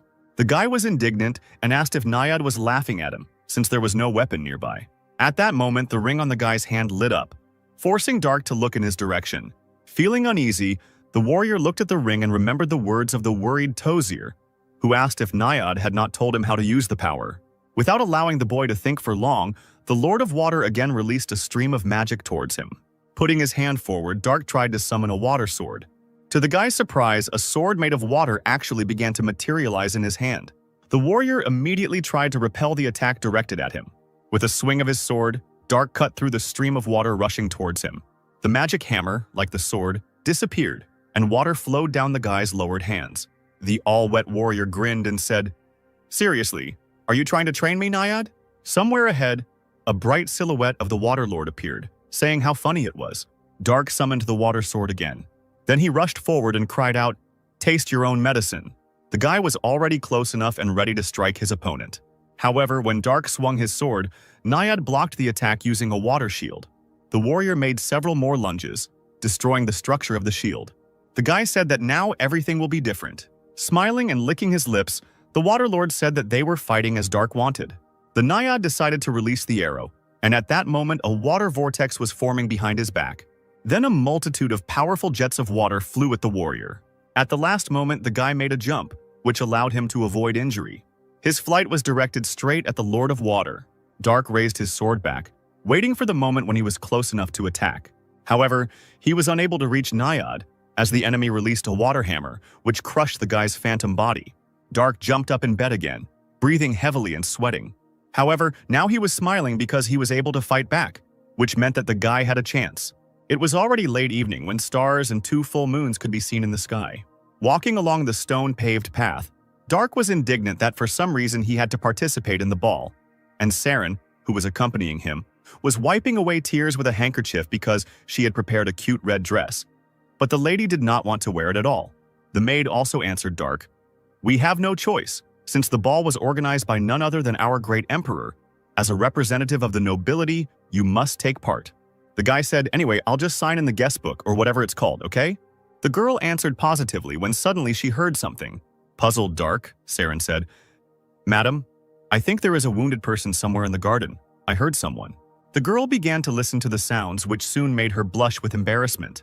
Now, groans began to be heard from different parts of the garden throughout the entire garden, but not from pain, but from pleasure. Dark was only indignant, believing that the moaning people in this garden should be ashamed of such behavior. Suddenly, someone sitting on a tree branch said with a smile, "What an extraordinary lady." Most of them blush and run away from here, or out of curiosity they slowly creep up to the source of the sound. I have never seen such a reaction before. An indifferent Dark replied that for someone who secretly peeked from a tree, he was too talkative. Jumping from the branch, the man exclaimed, "Who's peeping?" The stranger who landed successfully turned out to be the same man who had previously met Dark during the knight's procession along the main street, he explained. "I was only looking for a lady with whom I could go to the ball." You shorty? Are you really participating dressed like that?" The guy folded his hands in front of him and replied, "What about her? I'll just write my name in the guest book and leave." Placing his hand on his chin, the embarrassed man said, "Oh, how come I didn't think of that before?" Then the stranger extended his hand towards Dark, puzzling the guy with such behavior. Winking, the man said, "Come with me, my lady." However, Dark merely passed by, calling the man shameless. The confused stranger turned around and followed the girls. The doors to the hall opened and someone announced, "Baroness Dark Clyde and Count Camille Claudian of the Corinth Empire." Everyone immediately became alarmed and looked towards the opened doors. wanting to see the unusual couple. Dark was a little puzzled by such attention and silence. As the Baroness and the Count walked forward, many looked in their direction with disdain. Dark suggested that the people at this ball did not like Camille, and a nervous Claudine replied, "My nationality, that's why I don't want to go to Kratos." Suddenly, a girl in a green dress and with a fan approached them. "Where did you meet this girl? God, what's wrong? Are you even ready to lay your hands on a child now?" Clyde gave her a displeased look, and Camille, smiling, replied, "Such words could end me, woman. Who lays hands on whom?" The next moment, the stranger closed her fan. Then she switched to Dark. "My name is Irene Cabrinia, and yours?" Clyde introduced himself, and Irene asked, "If I'm not mistaken, you are not the Baron's girlfriend, but you bear the title of the Baron himself, right?" The frowning guy asked. "Is there a problem?" The girl replied, "I wonder, you didn't have a father, let alone a mother who held any title? And you don't have any other relatives. You're probably an orphan." Dark noted, "Quite a rude first greeting. Have you thought of other possible options?" Opening her fan and covering her face with it, Cabrinia said, "Oh God, forgive me. But in the end, this is normal communication, of course, if it is not what I thought. Perhaps you somehow managed to seduce the Emperor?" The guy was silent, and the girl continued. "The Emperor is really so easy to deceive, he lacks self-control or something else. In any case, there will be simply magnificent gossip, right?" Alarmed, Camille said his interlocutor's name, hinting that she should keep quiet, and Clyde chuckled. Puzzled by this, Irene suddenly became nervous. Dark began to speak loudly. "What, Miss Cabrinia, is the Emperor of Kratos a womanizer?" Alarmed, Irene immediately shut his mouth and began telling everyone not to pay attention to it and that everything would be fine. Dark asked one of the passing waiters where the guest book was, and the drinks waiter offered to show him the way. Turning to his interlocutors, Clyde said, "I'll be going. I hope you have a pleasant evening." Irene was shaking with anger towards Dark and clutched her fan tightly in her hands, declaring that she knew that this child was different, and that this time the girl had lost. Claudine barely held back his laughter at the expression of alarm on Cabrinia's face. Having calmed down, the girl said, "You managed to find her here too. It seemed to me that you were only interested in the sword." Wiping away tears of laughter, Camille asked what the girl was talking about. Cabrinia stood in a stupor, and the Count stubbornly did not understand what was being discussed and asked what Irene meant. Cabrinia looked down in displeasure, noting that Claudine had always been like this. Camille asked to stop speaking in riddles and explain what was going on, and Irene replied, "This child is a medium. I felt incredible strength of spirit.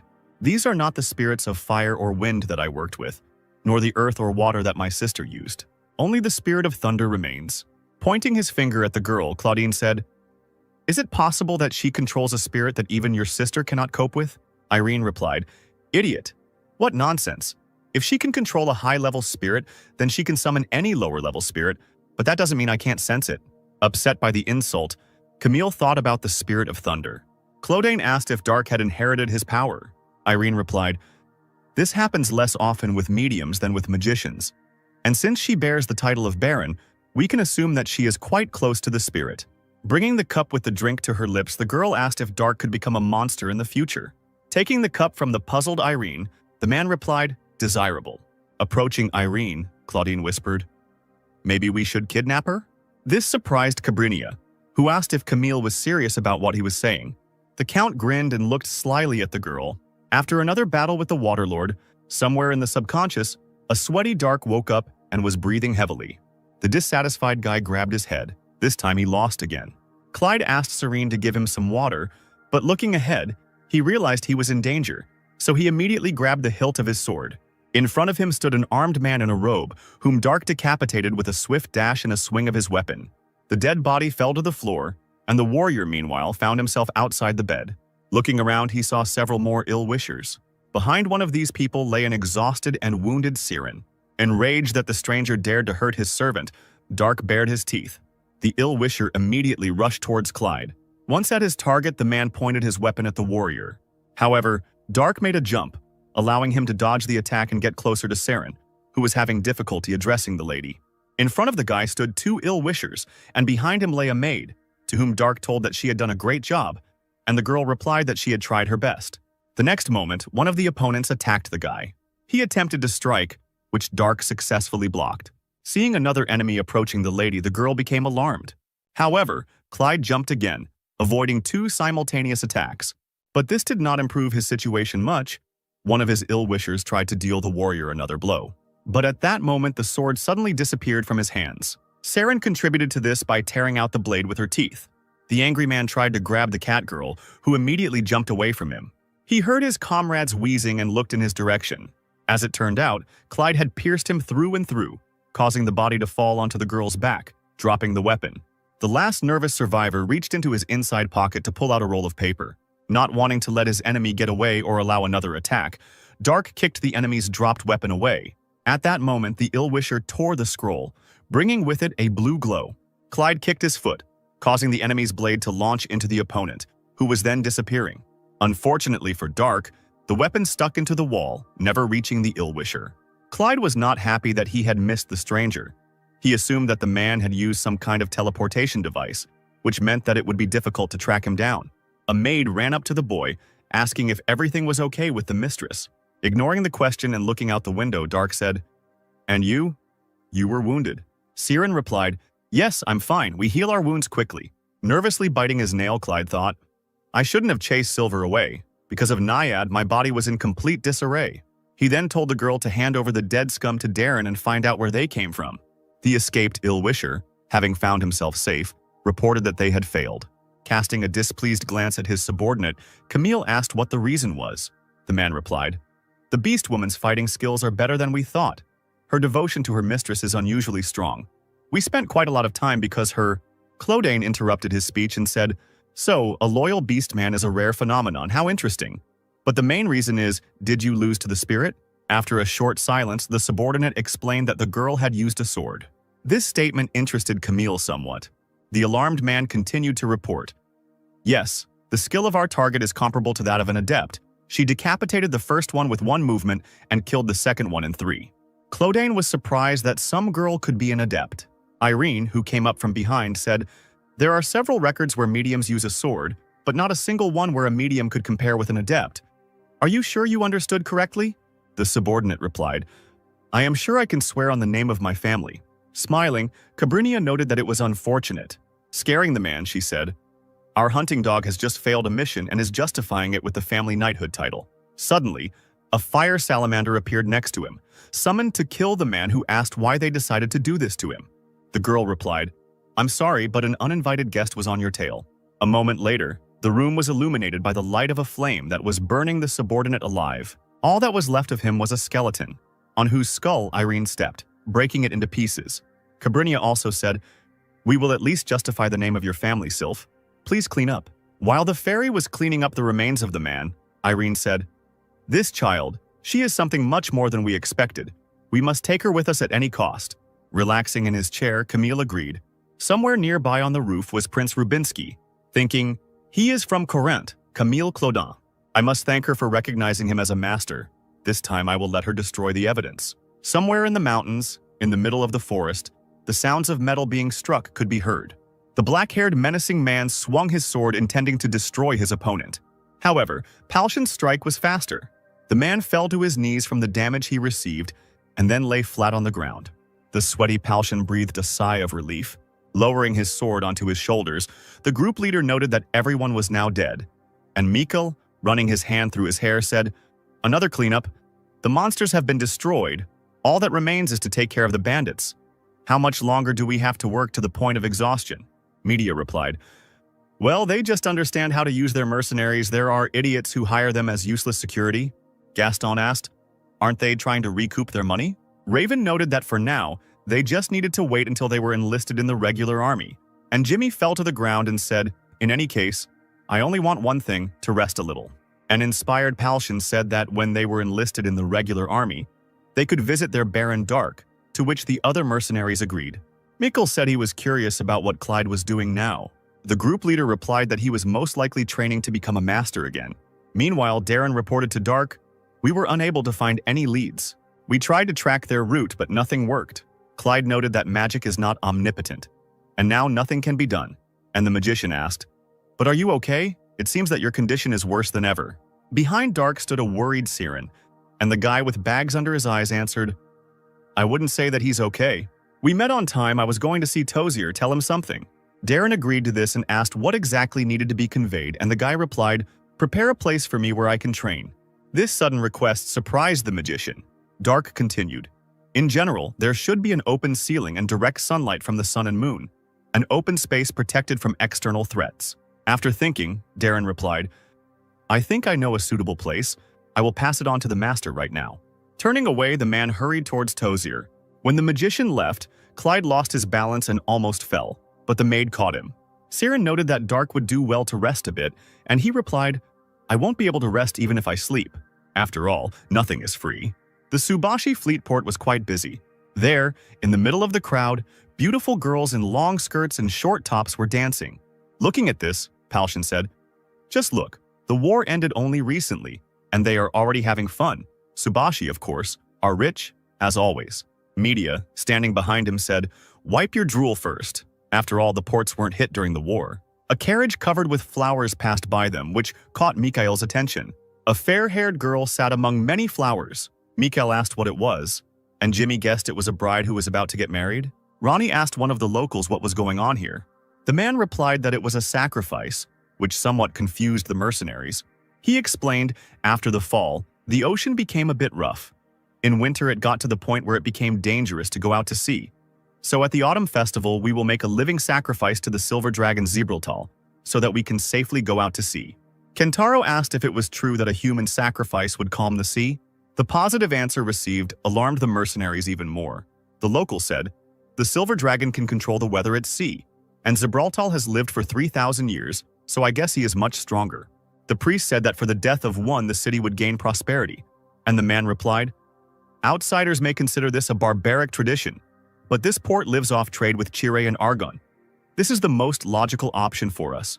Mikhail said, Indeed, as expected from a port city, for the life of one virgin they will receive the power of a silver dragon, quite cheaply. Media was outraged by this, and the mercenary explained, I don't agree with them, but I understand why you are so surprised. As Ronnie watched the carriage drive away, he thought about the silver dragon. While in one of the towers with many windows, Dark asked, Is this the place your student spoke of? Tozier answered, Yes, it used to be a magic tower, but now it is empty, so use it as you wish. There are a lot of soldiers around here, so I suppose it's safe, but if you want, I can call a few adepts for security. Dark replied, No need. Silver at the front door is enough. He is the most capable adept of all. A nervous Silvar, looking out from behind the door, asked, Weren't you the one who told me to get out because I was useless? Clyde confirmed this and asked for forgiveness, which surprised the knight. Dark said, I apologize, this may seem impudent, but I need your strength. Confused and worried, Silver scratched the back of his head and replied that he understood everything. When it was already getting dark, Clyde visited the magic tower again. He took off his uniform, folded it carefully and placed it on the floor along with his sword, after which he changed into light clothes. The guy thought, Serene will like this kind of clothes. I have no choice, this is best for airflow. He sat in the middle of the room, assuming the lotus position and preparing to stabilize the chi. Closing his eyes, Dark hoped that his choice was the right one. Dark energy headed towards the guy. Such was the technique of joyful enlightenment with piercing pain. Clyde continued to think, There is a risk of being consumed by demonic flames. Frankly speaking, it is better to take a risk than to become a slave. I also take advantage of the calm of the North Sea. Silver, standing at the door, became alarmed and looked up. He saw how black energy was thickening above the tower, and the knight himself was overcome by an eerie feeling. Meanwhile, the sky turned blood red. Somewhere in the forest, in the roots of a large tree, there was a stone passage. A golden dragon emerged from this passage. Artias looked up at the red sky, realizing that this was the work of a demonic god. This time, Dark woke up on the seashore, not understanding where he was. A female figure appeared in the sea itself, not far from the Clyde. It was the water mistress Naiad who said, This is my personal dimension that I created in a corner of your consciousness. Somewhat puzzled, Dark grabbed his head. Naiad asked, What the hell did you do with my body? Still clutching his head, Dark said, Who are you? My head is splitting, so don't talk to me. The water mistress noted that Clyde still seemed to be having some mental problems.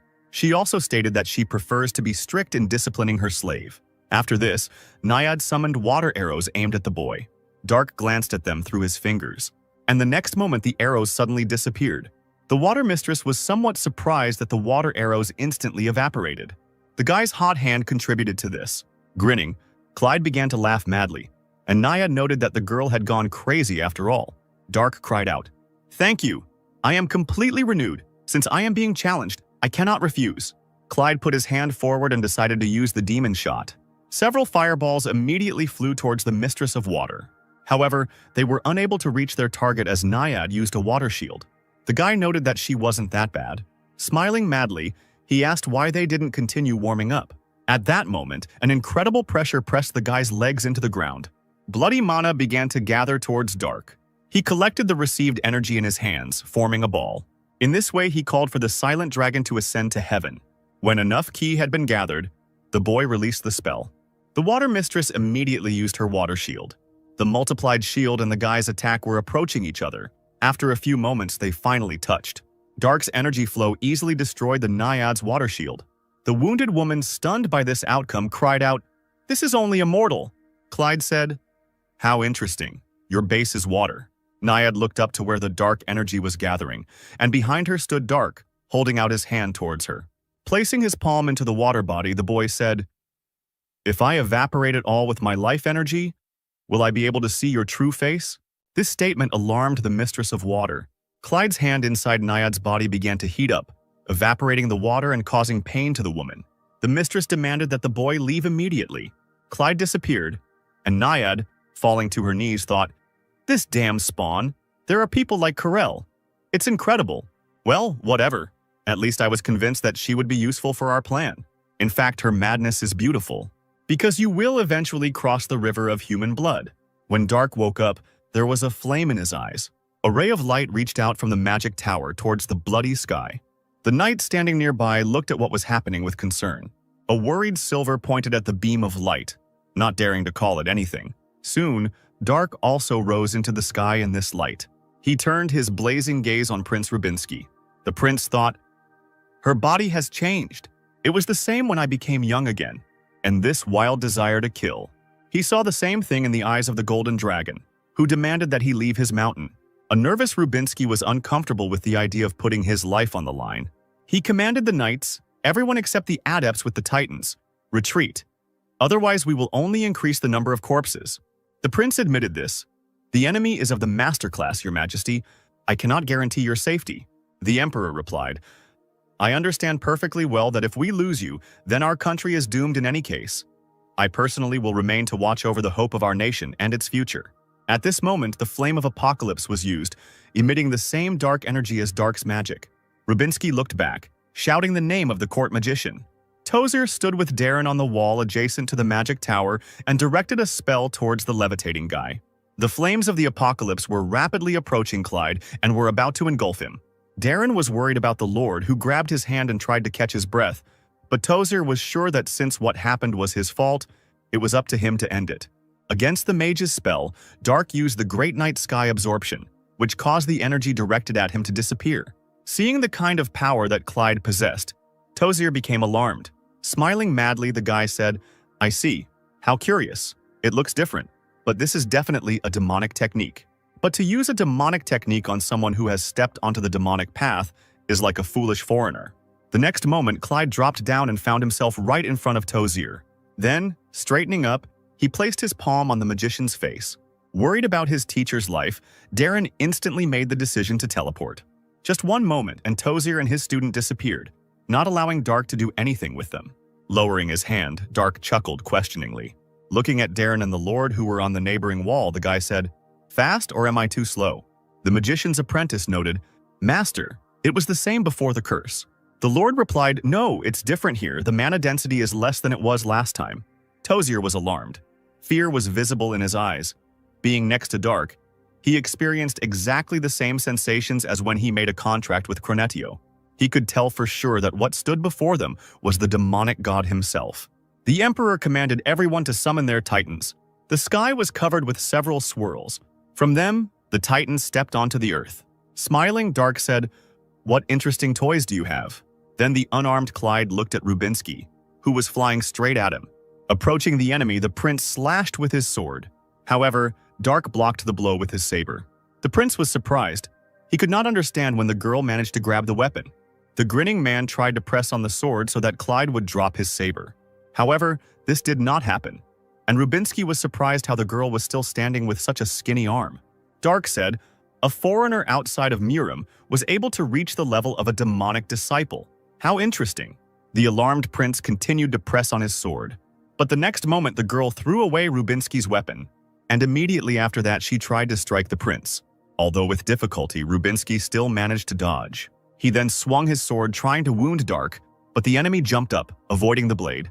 Clyde said, "I will personally behead you. Take it as an honor." Dark intended to attack Rubinsky, but at that moment he felt movement behind him. The next moment, a Titan's sword fell on the guy. I know it's inappropriate to say this when we're on the brink of war, but I want to know what the limits of my abilities as a master are, and how capable I am. This is exactly what Rubinsky said earlier, but only now, looking at Dark, who reflected the Titan's powerful blow with the help of a magic shield, the prince doubted his words. The Titan that Silver was sitting inside was trying to apply enough force to his sword to at least be able to wound Clyde. The guy himself said, "It amuses me. In the West, they are capable of creating similar toys." Sivalar cried out, "Alfred, honor!" Clyde looked to the side where another Titan was approaching him. The next moment, a spear flew at the enemy. Dark's saber soared upward and was already spinning somewhere in the sky. Clyde himself was also in the air after the jump. Silver, considering this an excellent moment, commanded to attack again. Dark, meanwhile, landed on his levitating saber. The two Titans approached Clyde, but he used containment against them. The knights were alarmed. They suddenly lost the ability to move. Energy accumulated around the warriors' weapons. Looking at this, Rubinsky wondered, "What is this? Mana is preventing the spears from moving. What an incredible density of mana. How is this possible without the use of magic?" Darren also asked Tozier what kind of magic it was, and the Lord replied, "It is not magic. Even mediums cannot use their mana like that." At that moment, Clyde stepped onto the Titan's spear with his saber. He walked along the blade, closing the distance between him and the giant. This made Silver, who was inside the metal golem, even more worried. Forcing a smile, the knight thought, "Even now I can't even imagine looking down on you. The difference is too great." Clyde used the fluttering blade in the key movement technique, causing his saber to point towards the Titan. The powerful, inevitable attack easily destroyed the enemy. After this, Dark calmly descended to the ground. However, he was already surrounded by several Titans. Clyde glanced at Rubinsky, who was focusing energy into his sword. The boy chuckled and said, "That's right. While I was playing with the toys you created, you prepared something grand." Summoning a saber into his hand, Dark said that he would still play with the prince. Rubinsky then used Mana Burst to its maximum. A stream of energy was directed towards the maddened Clyde. Swinging his saber, Clyde also released mana onto the enemy, using a crushing moonrise to the sky. The two attacks connected with each other, creating an explosion that raised clouds of dust. Among these dark clouds and debris, Dark stood confidently on his feet. And opposite, holding onto a sword thrust into the ground and hiding from flying stones, stood the prince. Breathing heavily, he wondered if this was the end. Dark said, "Amazing, I wish it had been like that a long time ago." He wanted to say something else but was taken aback by the fact that blood suddenly started pouring out of his mouth. Then the guy started coughing and fell to his knees. He looked at his bloody hand with an uncomprehending look. Clyde realized that he was being consumed by demonic flames. He fell back and declared that it was impossible, while a worried Rubinsky just watched what was happening. Dark continued to cough up blood, and at that moment dark energy emanated from him. Clyde was held by the back of his head by a golden dragon. Arteas said, "You were under the control of a demonic force." After these words, the dragon used his magic on Clyde, which made him emit a bright light. Standing at the entrance to the castle grounds, Irene said, "So this is how Kratos greets the ambassadors who came to congratulate them on their victory." In front of her and Camille stood Longart, a couple of knights and several red titans. The commander closed his eyes and said he apologized. Cabrinia asked haughtily, "So, you are fighting now and you don't want us to leave?" Pruyan responded that they were simply asking for people to remain in place so they could ensure safety. Irene said, "Really? The sky is red and the spirits are scared of the demonic force spreading around, and we should stay where we are." Longard apologized again, and the woman asked brazenly, "Can't you talk?" Enraged, Cabrinia held out her fan, spread it out, and, ready to release the fiery spirit, declared, "Do you want to be burned to ashes?" At that moment, Camille jumped forward and hit her in the throat with his palm, forcing her to shut up and cough. Smiling, he said, "Irene, stay calm. Prujan Longart, proud knight of Kratos. I heard you distinguished yourself in the war. Why don't we have one fight?" While behind the count, Irene was indignant. Longart replied, "I am proud of my abilities. However, I am not so stupid as to deliberately fight the master. Cabrinia was surprised, not understanding how the commander-in-chief knew this, and the nervous Camille said, Kratos' spies are even better than I thought. Now I understand why you brought so many Caproxy Titans here. Pruyan replied, That is correct, and if Sir decides to take one step, we will make sure that you will not be able to summon your Titan. Camille said, Even so, it doesn't explain why you keep us here. I have every reason to destroy all of you and get out of here for my own safety. Longheart said, You are quite difficult to please. Besides your safety and not Baron Dark's, Irene and Camille were a little worried. They saw a bright light coming from behind the castle walls. The girl covered her face with a fan, and everyone was silent for a while. Then Cabrinia asked, Do you admit that this whole situation arose due to the fault of that young lady? The commander replied, You can ask this question to your spirits. Other actions will be considered as interference in the affairs of our state. Irene said, Now, you speak as if nothing like this has happened in the last 30 years? Kisley and the second knight became worried. The grinning brunette was ready to take aggressive action, but Longheart held out his hand, forcing him to calm down. Then Pruyan said, Yes, everything is different now. He declared that Kratos was now an empire. After a while, the bright light that made everyone squint finally faded. Darka, who was unconscious, was picked up by the Golden Dragon. Frank, passing by Rubinsky, asked if it was really him. Seeing the Emperor heading towards Artias, the prince cried out that it was dangerous, but Frank stated that it was his business. Coming closer to the dragon, the man said, I am the Emperor of Kratos, Frank von Greyet. And you? Artias looked at Frank and remained silent. He just smirked, after which the Red Titans surrounded him, pointing spears at him. One of them cried out, Show your manners and introduce yourself before our Emperor. However, Frank ordered them to calm down and lower their weapons. Then the man said, The wise Golden Dragon has no need to follow human laws. This made the mages anxious, causing Tozier to ask what all this meant. And Rubinsky, not understanding when these people managed to hide behind them, explained that it was a golden dragon. At least they were expecting it. This dragon has ruled Mount Maltorio for 4,000 years. An image of a child flashed before Artias's eyes, and the dragon declared that it remembered him. He said to the Emperor, The boy has grown quite a lot. You people grow too quickly, so it is difficult to recognize you. Frank replied, You must have seen me when I was young. Well, it doesn't matter anymore. Could you pass it on to me? The surprised dragon asked why he needed this. The Emperor explained that she had made a contract, and since she had broken her promise, he had the right to choose the appropriate punishment. Artias replied, If you want to claim that right, you should have defeated her with your own strength. I am the only one who could resolve this situation, so I will take care of her myself. If you still have any complaints, then calm your pride. Frank was silent for a moment, thinking about what had been said. Then he said, Okay, I prefer to trust the wisdom of the Golden Dragon, who lived for 4,000 years. The dragon replied, Excellent, in that case I'm leaving. Then he pushed off the ground and flew away. Approaching the Emperor, Tozier asked, Your Majesty, did you know about the existence of this dragon? Frank replied that he had learned about the dragon not long ago, and the Lord asked why, in that case, the Emperor had not yet told him about it. Frank asked whether he was obliged to report everything to the Imperial Magician, and Tozier became nervous and said that this was not what he meant. The Emperor said, I'm joking. I didn't expect him to personally intervene. I should have told you earlier. The Lord thanked Frank for his words. Then the Emperor said, Yes, at this moment I would like to listen to your advice. The mage replied, If a worm-class dragon really lives in these lands, we must make every effort to establish and maintain favorable relations with it. Our country does not have the means to fight a dragon as well. The man said, Maybe so. In any case, the loss of Baron Clyde as a resource is even worse, despite his instability. Prepare measures to make up for shortfalls in human resources. Meanwhile, the Golden Dragon carried Darka to his stone shelter somewhere on the mountain under a tree. The stone passage immediately gave way to a staircase leading downwards. Beyond it was a corridor with columns, at the end of which was a high arched door. There, in a bed with red bedding, lay Dark.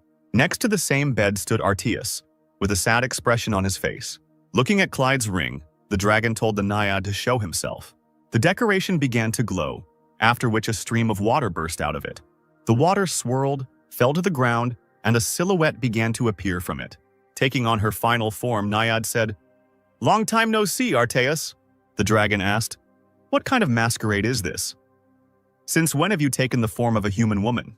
The mistress of water asked, "Do you prefer a man?" Naiad stated that Arteas should have been told about this right away. The water began to swirl again, after which, instead of the woman, a very muscular man with a beard appeared. Flexing his muscles, he laughed and asked, "Well, aren't I beautiful?" Calling the water lord an idiot, the dragon sat down in the chair. Arteas asked, "What will you do with this child? Where is Karel? Is he dead?" Turning back into a woman, Naiad replied, "No way. This guy just handed me over to her for free. My pride is hurt." The dragon said, "Unlike other elves, he was unusually friendly with Ifrit. I bet he will be the only one in the history of elves." The Lord of Water began to complain that there was nothing good in this stupid mountain of muscles that burned everything around, and Arteas at that moment thought that it was clearly not the Naiad who should be talking about muscles.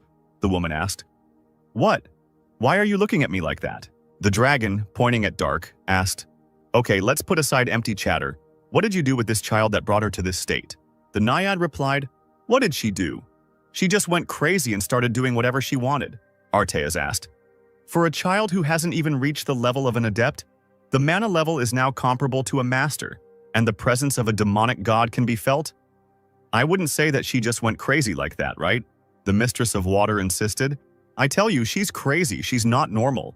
The Naiad released a bubble of water into the air, and Arteas gave her a look that puzzled the water mistress. The dragon said, "Let's say we leave her alone, but we don't even know what might happen in the future."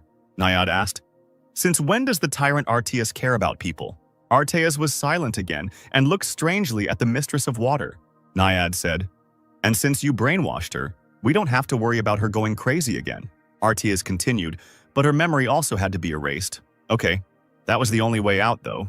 The woman said, "Over time, the memory will be restored on its own, however. We do not know how long it will take." "What? This child immediately caught your attention. Sorry to interfere, but I bet on her."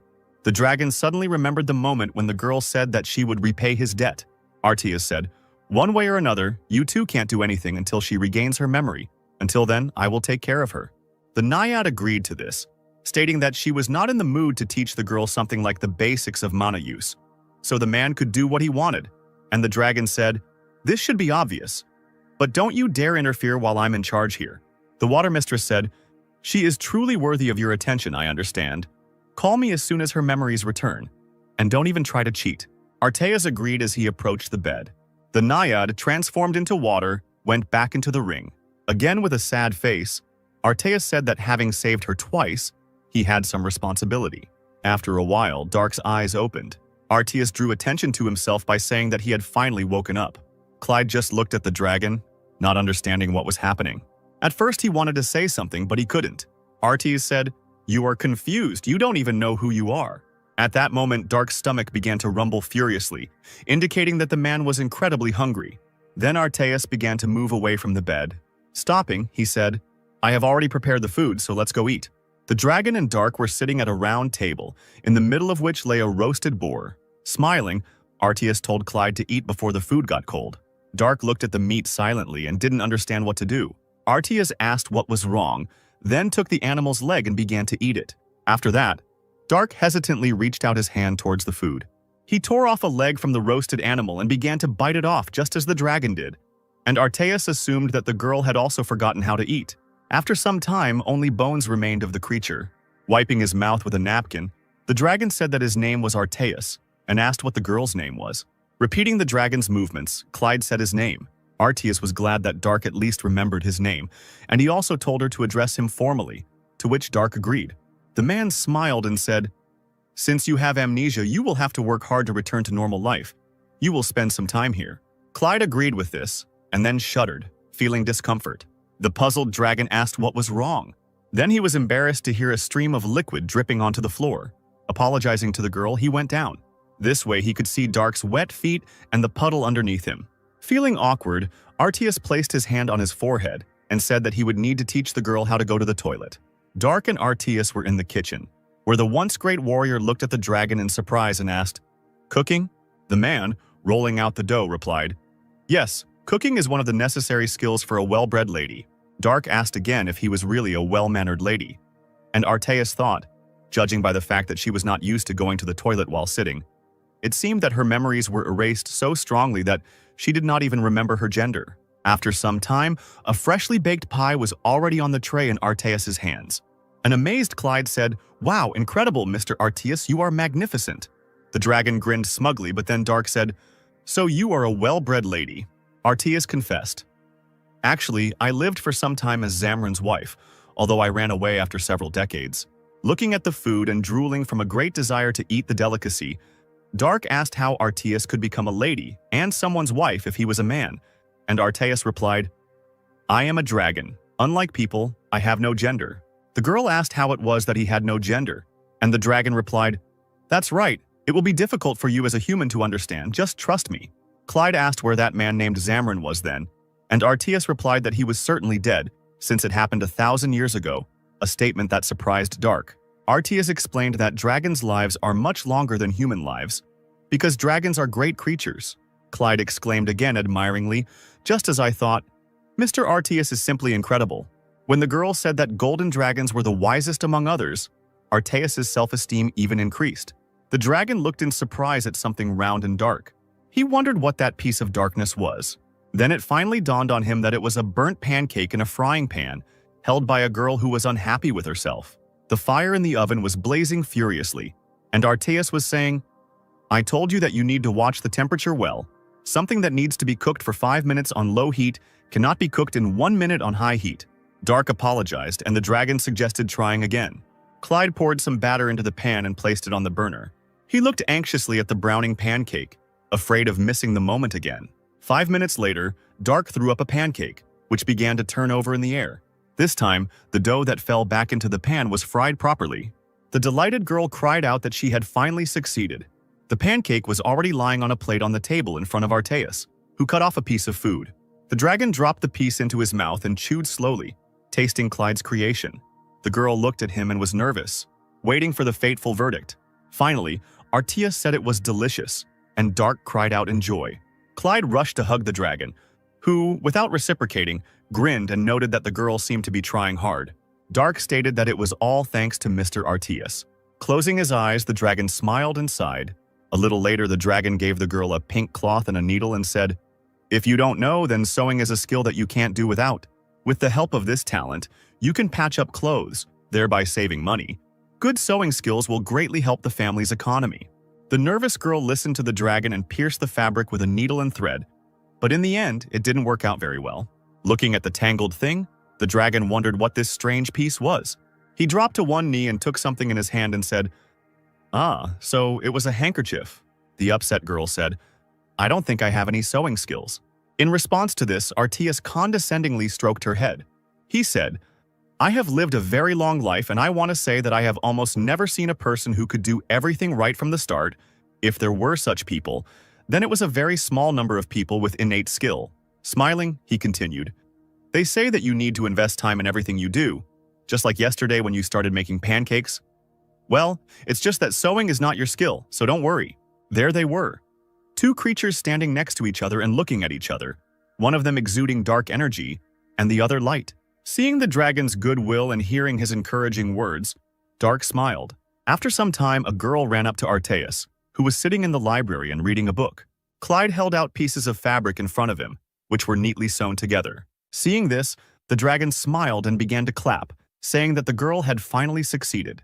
Joyfully, Dark asked, "Mr. Arteas, perhaps you have some tattered clothes?" This surprised the dragon, and Clyde explained that he wanted to sew it up for the master. For a while, the dragon just looked at the girl silently. He then gave her all the holy clothes, which Dark happily took and carried to himself. After watching Clyde, the dragon placed his hand on his face. Then he thought, "This is what you feel when you raise your children. Now I understand why Kyderis told Karel she wanted children."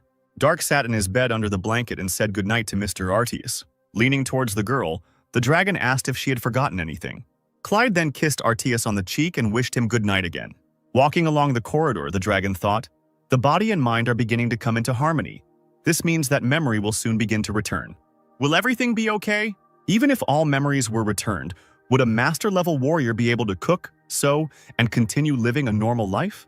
I destroyed the evil energy so it won't go back to that state, but the responsibility I felt towards her from the very beginning. Is it possible that it was just my selfishness? Perhaps from tomorrow we will start new training." They stood in the middle of a hall with a transparent ceiling, where Arteas was explaining something to Dark. Clyde repeated the word the dragon had spoken questioningly. "Magic?" Arteas responded positively, explaining that it was a power that would be very useful in the future. Putting her hand forward and concentrating mana in it, the girl tried to summon light. A moment later, a ball of light formed above her palm, which made the dragon happy. Dark cried out that he had succeeded, and the dragon, smiling, replied, "Well done, you were able to gather mana from outside so quickly. Okay, now try to collect the Waterlord's mana." Clyde grabbed his hand, trying to concentrate on the ring. The decoration sparkled, and suddenly, an idea came to Dark. The dragon asked the girl what happened. Looking at the ring, Dark said, "I think I can use this." Arteas was somewhat surprised by this, and the girl put her hands forward. The dragon watched what was happening carefully. Clyde summoned a water shield that headed straight for Arteas. Alarmed by such a surprise, the dragon put his hands in front of himself, trying to defend himself from such an attack. Seeing Arteas collapsed on the ground, the girl became nervous. She immediately rushed to the master. Holding his head, Arteas groaned, and the girl, approaching him, asked if he was okay. Instantly rising from the ground, Arteas cried out, "Brat, it is dangerous for a newbie like you to use the power of the Naiad as you please." Tears began to accumulate in Dark's eyes, and he himself said, "Forgive me. I just wanted to show Mr. Arteas how well I can."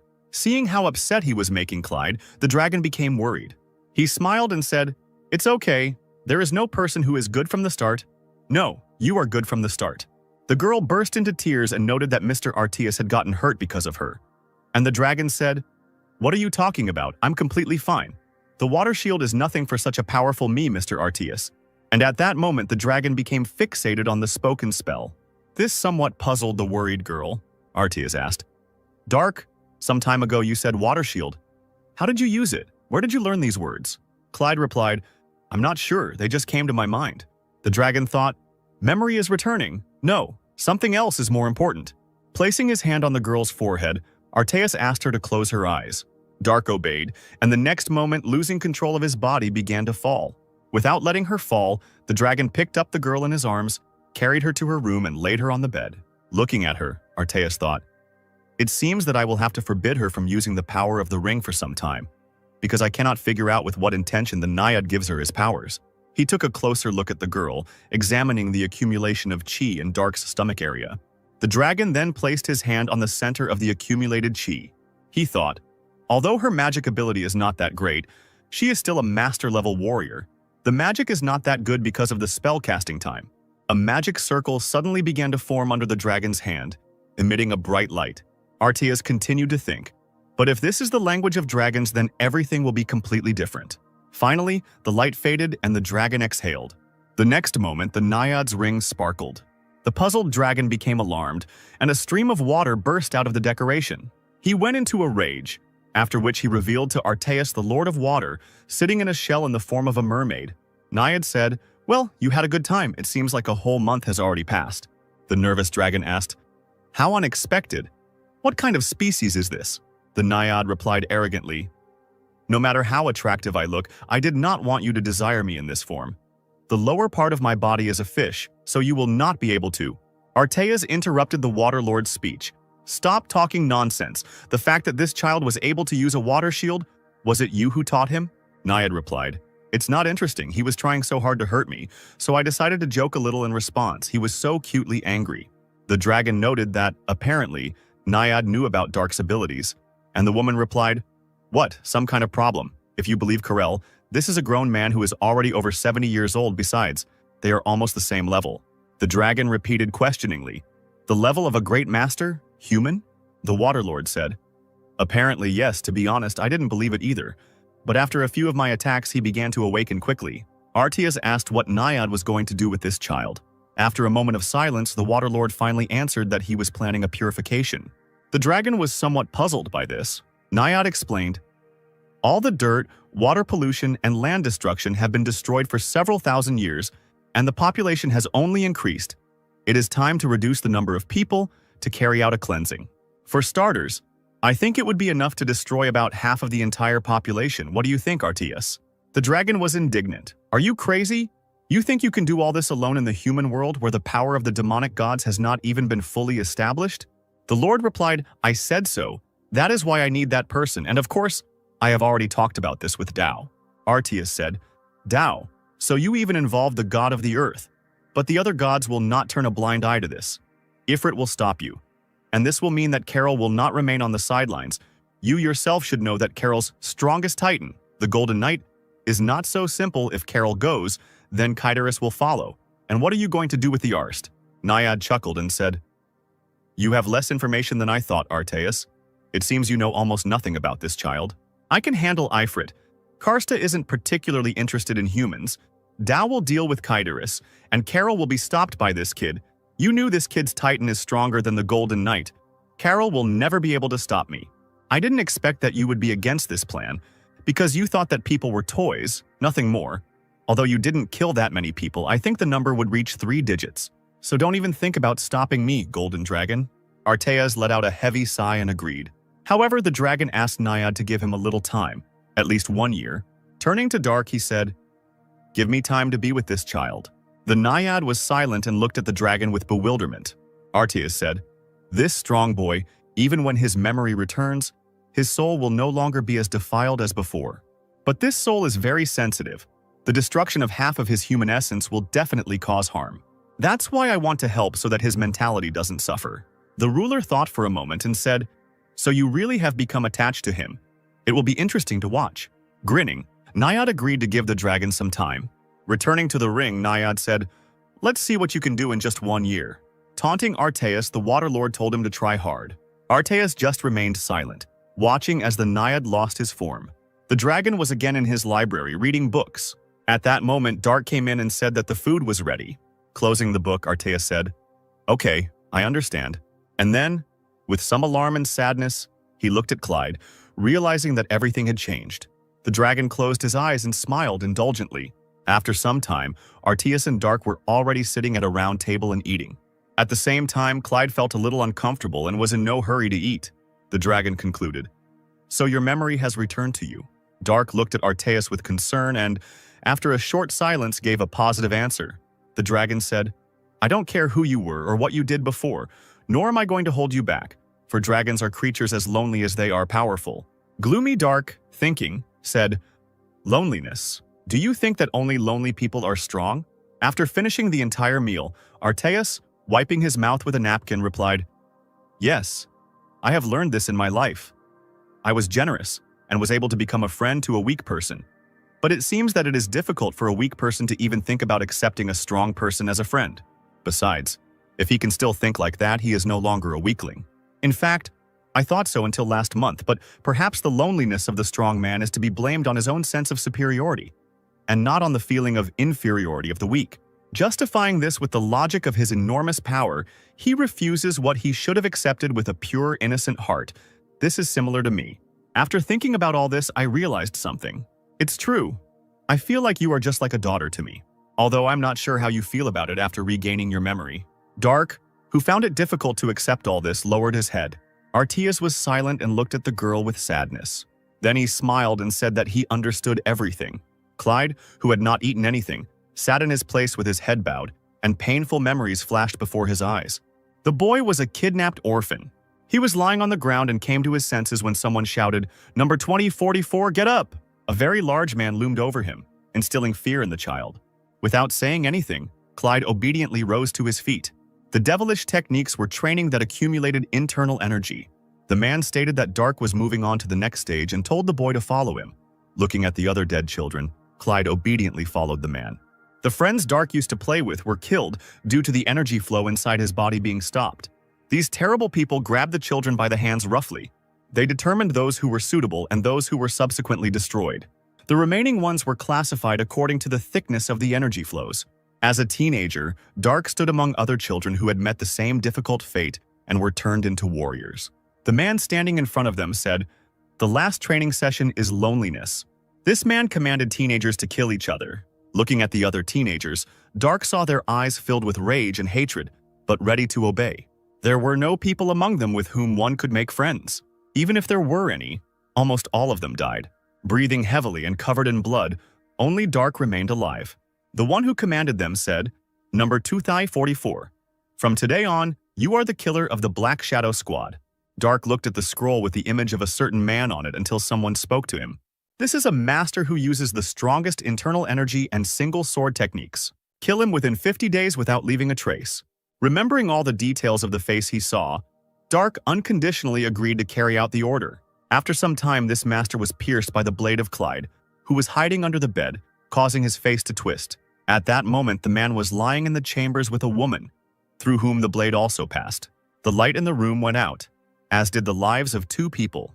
A certain man sat at the table and said, "Number 2044, because you wear black clothes and fight with a black sword, you were nicknamed Mukyan, right?" Dark replied, "Yes, sir." The man continued, "That's right, with skills like yours, you can even give yourself a nickname. Now you are a first-rank assassin of the Black Shadow Squad." Obeying the high-ranking man, the boy bowed his head. Even if Dark was trusted, the killer was nothing more than a weapon. There was only one person with whom the young man could share his emotions.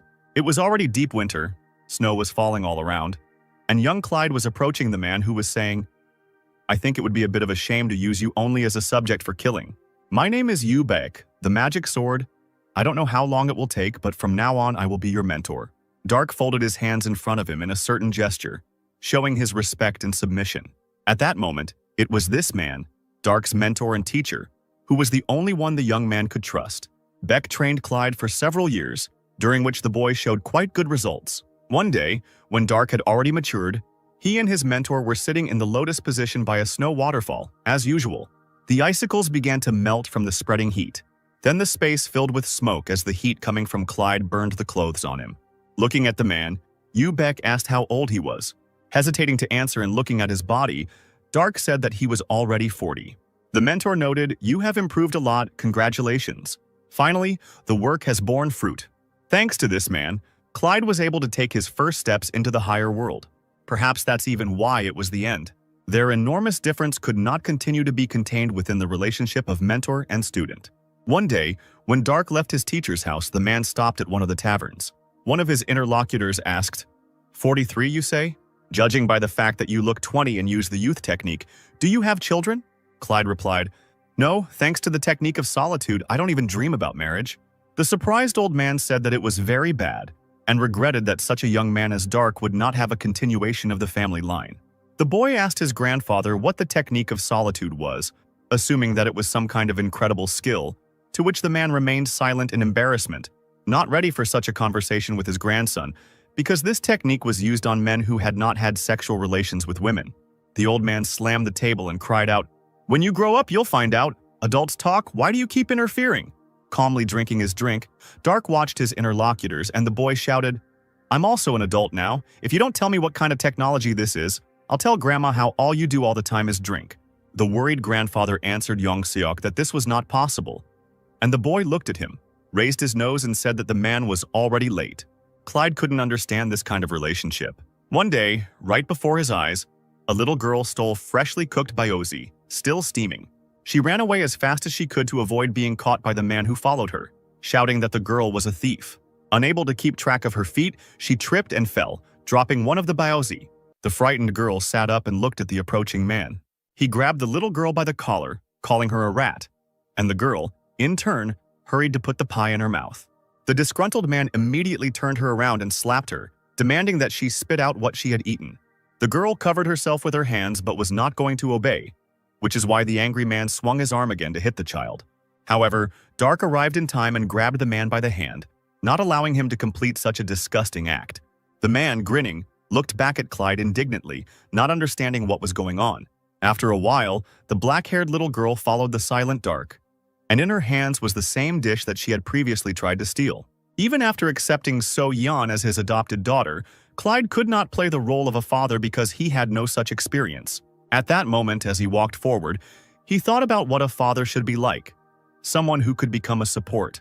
RTS Dark replied that being his daughter would be a bit difficult. After thinking about it, the boy said that he could be the son of a dragon.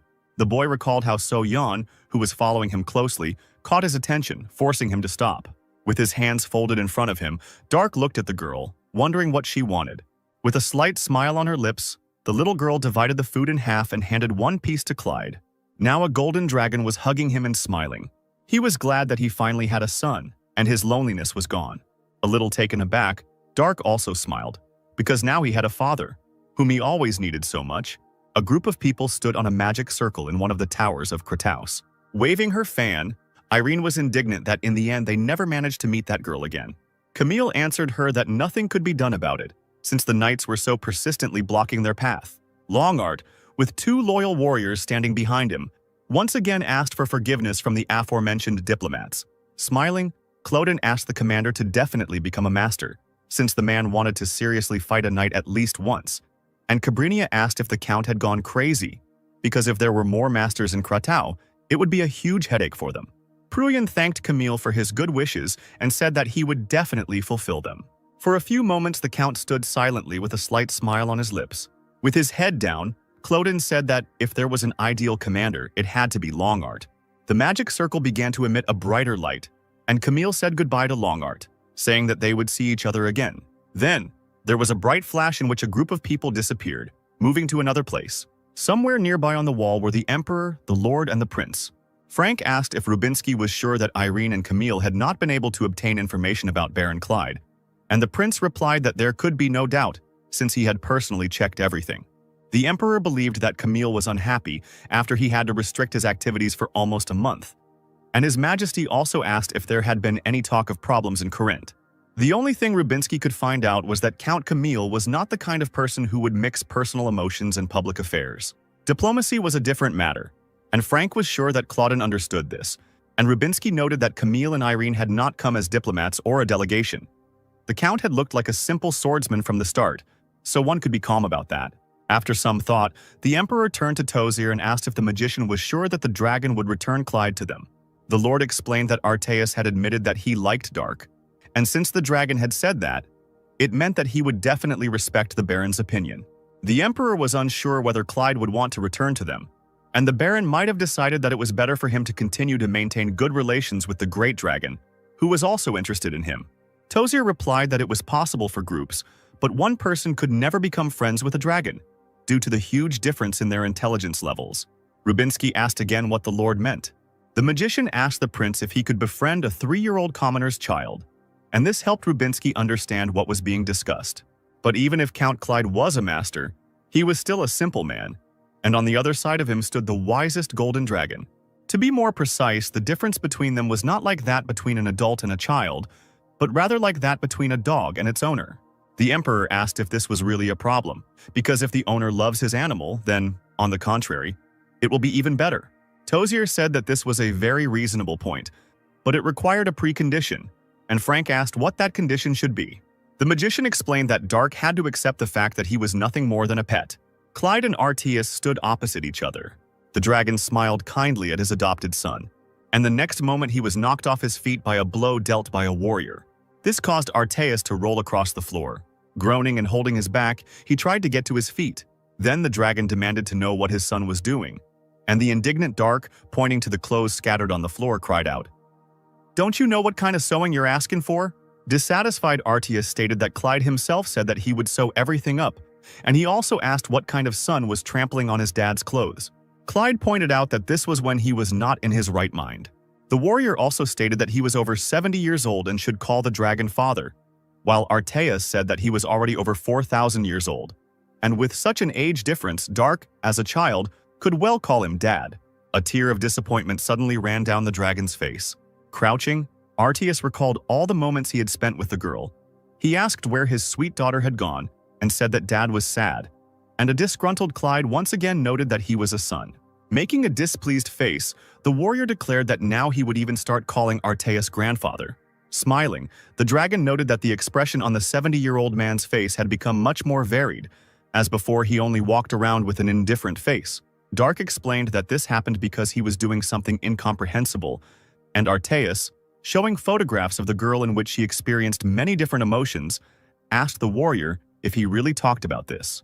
Dissatisfied with this, Clyde immediately incinerated the photographs. The dragon said that he understood everything, and since Dark did not want to sew, he suggested postponing it until next time, and now starting the magic lessons again. The indignant warrior interrupted Arteus's speech and, turning away, said that he did not want this. Calling Clyde petty, the disgruntled dragon declared that he would show him what fatherly authority was. He grabbed the girl's body by the waist and swung his hand, intending to beat the naughty child. But at that moment, the surprised Arteus noticed a foot approaching him. The next moment, Dark's leg and Arteus's face met each other. Then the defeated dragon fell to the floor. Tears began to flow from his eyes again, and he declared that there was no point in raising children. The warrior demanded that Arteus stop pretending and stand up, and the dragon said, "I even prepared a dragon's heart for you with my own hands, and you don't understand at all what I feel." Surprised, Dark asked again, "The heart of a dragon?" Arteus replied, "Exactly. For an ordinary human master, you have a lot of mana. So I made a dragon's heart out of it, and you kick your poor father." The boy placed his hands on his stomach as the dragon noted that Dark had no idea how incredible the item was. To this, Clyde did not respond. He remained silent and thought about what he had heard. The dragon, with his head buried in the floor, wondered why the boy had suddenly become quiet. The foster father assumed that Clyde did not want to listen to his grumbling, and therefore quietly ran away. The warrior called his father, and Arteus, surprised that Dark was still nearby, rose abruptly and asked what his son needed. Clyde asked the dragon to give him some privacy and not to enter his room under any circumstances. An alarmed Arteus agreed with this. He wondered if he had really grumbled so much that Dark had reacted like that. The dragon had only wanted to do what was best. He assumed that this was probably a transitional age. Arteus quickly headed to the library to find books on raising teenagers. As usual, Clyde sat on the floor in the lotus position. Now he knew for sure that he was not mistaken. There was no change in his energy. However, its structure changed. The warrior had the feeling that it took shape. He assumed that this was the dragon's heart. Now there was more room for mana, and Dark could accumulate much more energy. The boy began to stabilize his ki again, and the surrounding mana began to reach out to him. It was incredible. Darku found it much easier to control energy. His energy flow channels also apparently became unusually wider. Full of confidence in his abilities, the guy grinned. He used the technique of deep divine immersion. Clyde knew for sure that now he would have a second transformation. A worried Arteus stood near Dark's door, where a lot of mana was flowing. He was genuinely interested in what was going on in that room. The scene where Clyde asked to make it so that no one could enter, including Arteus himself, appeared before the dragon's eyes. The man stood there, fighting the urge to go inside, holding a book in his hand called Prepare for Puberty, A Time of Gusty Winds. Turning away and opening the book in front of him, Arteus walked away, thinking that this was the time to respect their privacy. While meditating, Clyde rose into the air. His entire body was surrounded by hot energy, causing the clothes on him to slowly smolder. The magic continued to circle around Dark, settling in the dragon's heart. When enough energy had accumulated inside him, the guy began to change externally. The clothes on him finally disappeared, and the warrior himself took on a more mature, feminine appearance. Arteus was in his library, thoughtfully reading another book. At that moment, he heard Dark's approaching footsteps. The somewhat delighted dragon immediately looked at his adopted son. Arteus wanted to tell him something, but he saw a naked girl in front of him. The embarrassed man took off his cape, quickly approached Dark and put the clothes on him. Nervous Arteus asked in a raised voice why the girl was walking around naked as if nothing had happened. Dark grinned, once again noting that he was a man. Confirming this, the dragon suggested that Clyde had developed his power as his aura had changed. Arteus asked if the warrior was comfortable in a woman's body, and the guy replied that it was quite normal, although he was a little bothered by the urine splashing in the toilet. Dark also noted that it was now convenient when nothing was dangling while running. Besides, the guy never used that part anyway. The dragon asked if Clyde had really lived for over 70 years and never used it, and the warrior answered in the affirmative and admitted that he thought that this was the technique of solitude in case he used that part for other purposes. Also embarrassed, Dark said that he used it once anyway, though then he inhaled aphrodisiacs and was not himself, and the dragon, wiping his eyes with a handkerchief, replied that he did not understand at all what the guy was talking about, but accepted Clyde's position and loved him. Holding Dark by the shoulders and leading him out of the library, Arteus said that the guy didn't need to tell him anymore. The dragon explained that he would prepare new clothes for him, and for now, Clyde needed to set the table. After some time, the first and second courses were already on the table. Dark was already sitting on a chair with his father and eating soup with gusto.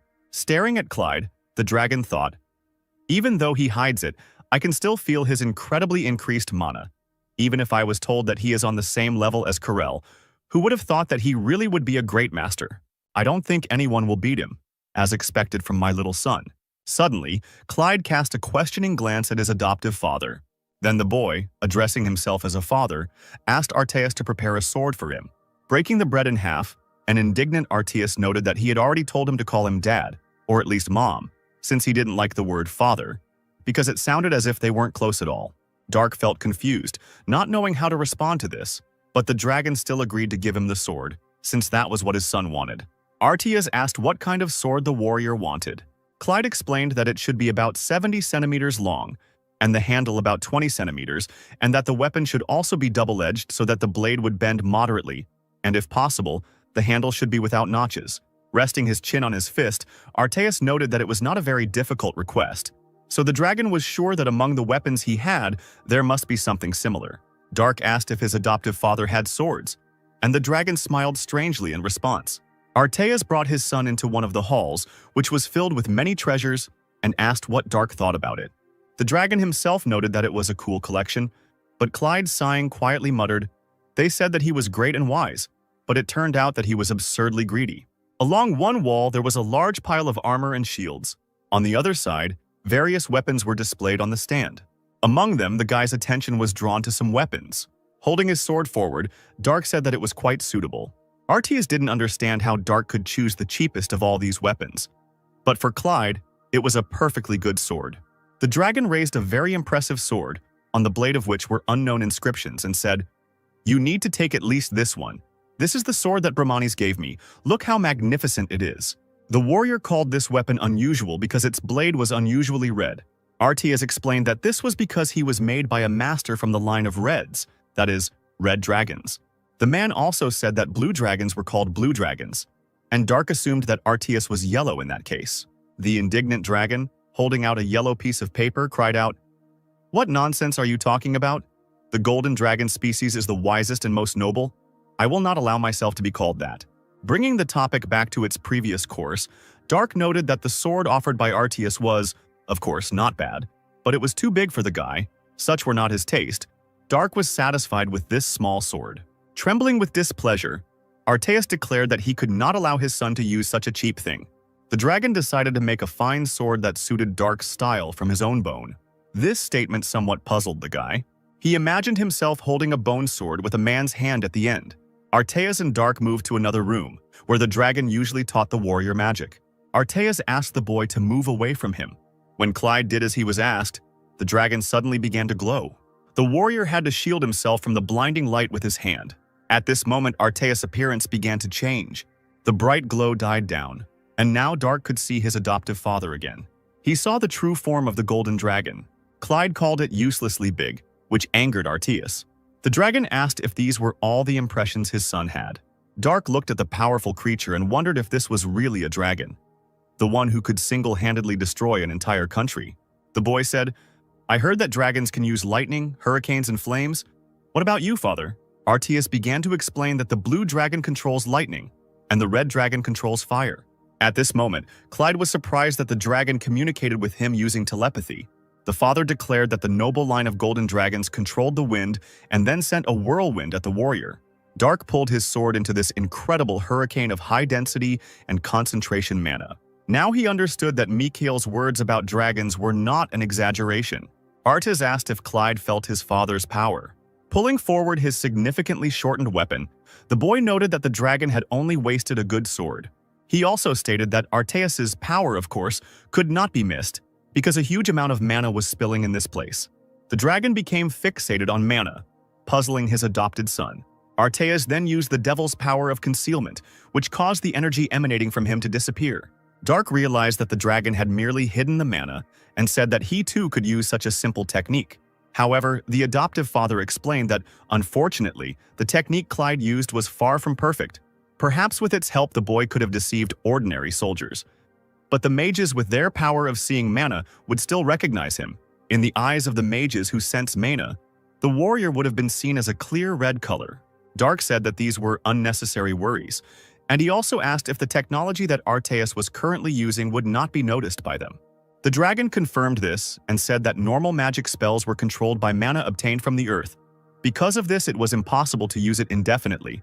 Clyde replied that he had heard about this. So even with the help of the soil memory spell, it is impossible to know about what happened more than a day ago. The guy remembered this well because that was why they took this Lana with them. As soon as he thought that he still looked like this girl, he immediately began to get angry. Artias asked if his daughter was listening, and when the boy cried out that he had already said that he was a son, the dragon understood that he was being listened to after all. Artias explained that the technique he was using now, mana concealment, was implemented using dragon magic. Unlike normal spells, it could be used forever, as long as mana allowed. The warrior asked what would happen if it ended. Arteas asked if Dark hadn't just seen it. He explained that the incredible amount of mana placed in the dragon's heart could never run out. That was what the dragon did for Dark. This was dragon magic, what Arteas was going to teach Clyde. The dragon asked if the boy was now thinking about studying with him. Concealing energy was the foundation of the foundation, so there was nothing to think about. The warrior immediately agreed to the training. Arteas laughed and said that Dad would train Clyde well, after which he again cast an evening spell on the boy, telling the warrior to do something with him. Then the boy asked when the dragon would give him the sword. His father acted rather awkwardly, which made Dark realize that his father had forgotten about it. Putting his hand on his chest, the dragon asked him to wait a little. He pushed it through the skin and muscle and squeezed something in his hand. Then Arteas tore out one of his golden ribs. The dragon coughed up blood, which made Dark worry, but Arteas replied that everything was fine. The rib in the golden glow in the dragon's hand began to shrink. Finally, the bone became so small that it was able to disappear into the clenched palm of the majestic creature. Then golden light began to burst out from the fist, and the rib took on a different shape. Since this glow blinded Dark's eyes, the guy decided to turn away for a while. After a few moments, the light in the hall dimmed. Turning to Arteas, who had once again assumed the form of a man, Clyde asked if the dragon was finished. Holding the golden blade in his hand, Arteas replied that everything was ready. He passed on to his adopted son a weapon that was perfect for a warrior. Taking the blade and looking at it, Clyde noticed unfamiliar writing. He asked the dragon what these ornate patterns were. Smiling contentedly, Arteas ran his finger along the blade. The runes suddenly disappeared, causing the weapon to glow and take on a more proper sword shape. This blade was incredibly beautiful. Even the Whitewater Dragon Ice Sword was not like this. The dragon was glad that his son liked this weapon. However, one detail was missing. This sword was missing a hilt. Arteas explained that they would leave this to a professional. Meanwhile, the gray-haired dwarf was forging another sword in his forge. One of the hammer blows caused the blade to crack. This came as a surprise to the blacksmith. He did not understand how he could have made such a mistake. In his entire life, this had never happened to him before, and the dwarf was sure that it was a bad sign. Arteas said that they would entrust the making of the hilt to a dwarf. Dark had never met such a people before, so he was interested in what it was, and Arteas explained that it was a defect created by God. They built and created different objects from ore and precious stones. The dragon told Clyde to just think that they were a race of blacksmiths. The boy was surprised that such a thing even existed in this world, but he was confused that Arteas called the dwarves a defect. The man explained that he said this because the dwarves were ugly, but because of their outstanding abilities, they could be used in various situations. Clyde sarcastically mentally noted again that this dragon was called majestic and wise. Arteas began to ask what kind of jewel his son wanted to make the hilt out of, what design the scabbard should have, and also stated that they could be made the most beautiful in the world. But the warrior needed the scabbard and hilt in a simple style. He did not want useless stones to be placed there. The dragon drooped in disappointment, and Clyde noted once again that he didn't need the notches on the handle. Arteas took note of his son's wishes and asked him to wait. After some time, the golden dragon in its true form was already in the open space, and the dwarves were trembling with fear in front of it, bowing low. The wind raged around them, and a golden blade was thrust into the ground nearby. Arteas demanded that they use all their strength and complete his son's sword. To intimidate them, he sent another gust of wind at the blacksmiths.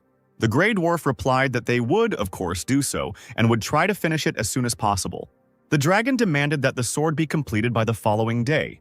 But the worried blacksmith cried out that this was impossible and began to beg Arteas to give them a little more time.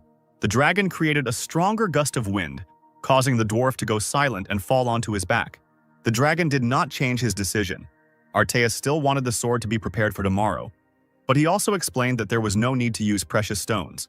The surprised blacksmith asked again whether it was really impossible to use stones. Arteas confirmed this and voiced the rest of Dark's wishes. Such simple demands from the dragon, of course, somewhat puzzled the blacksmith, but it was rather a relief, because in this case it was quite possible to manage in a day. As he took to the skies, Arteas said he would arrive at this time tomorrow.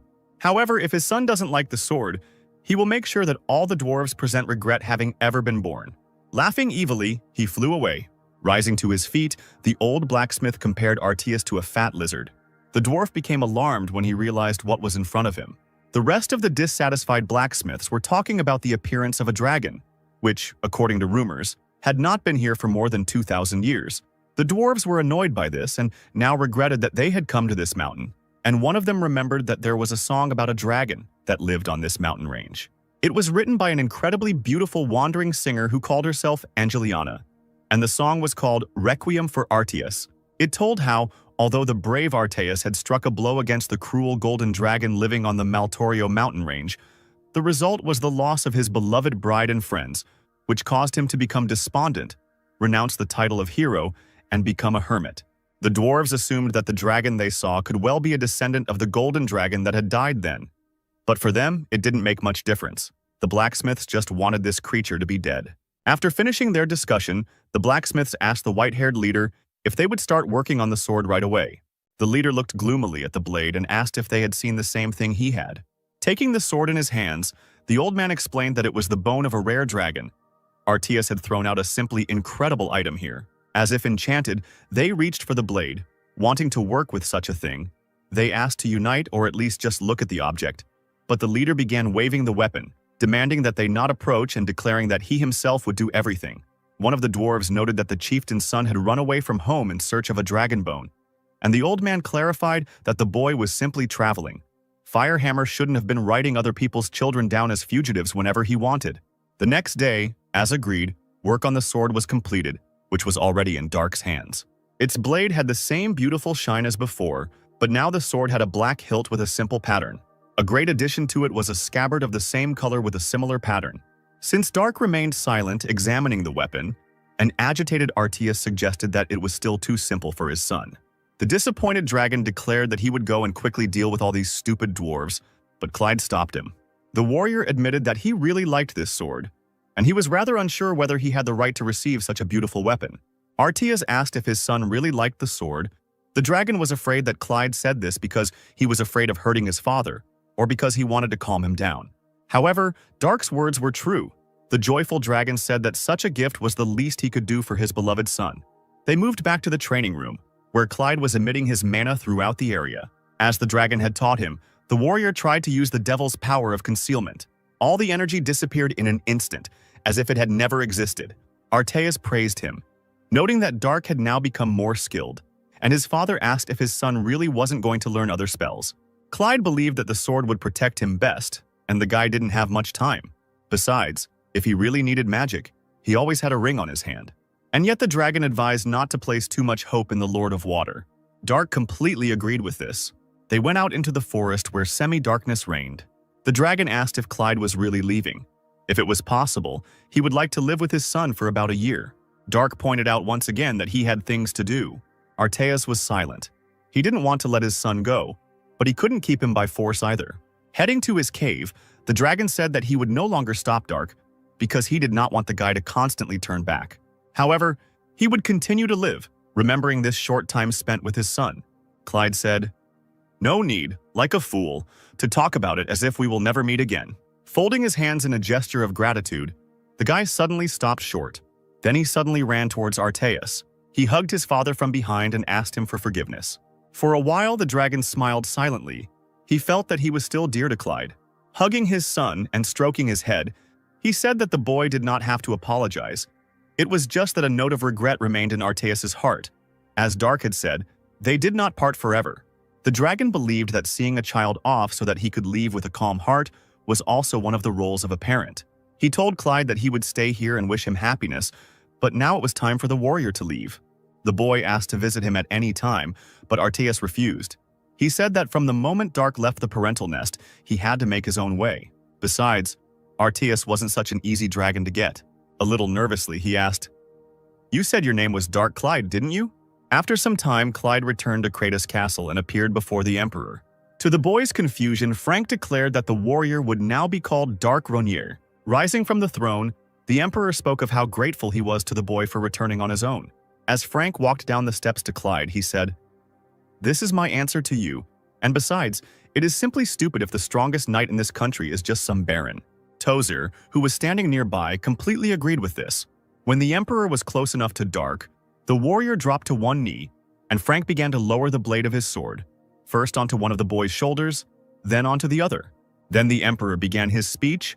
"I, Frank von Greye, grant Dark Ronier the title of Prince." Give it your all and work hard for me.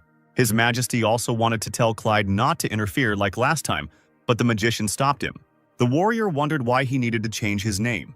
Frank clarified that he needed to change his last name, not his first name. The emperor explained that usually, when an aristocrat's title is changed, the king grants them a new last name. Clyde thought this was a rather strange custom, but he did not argue. He meekly accepted the new surname, which satisfied the emperor.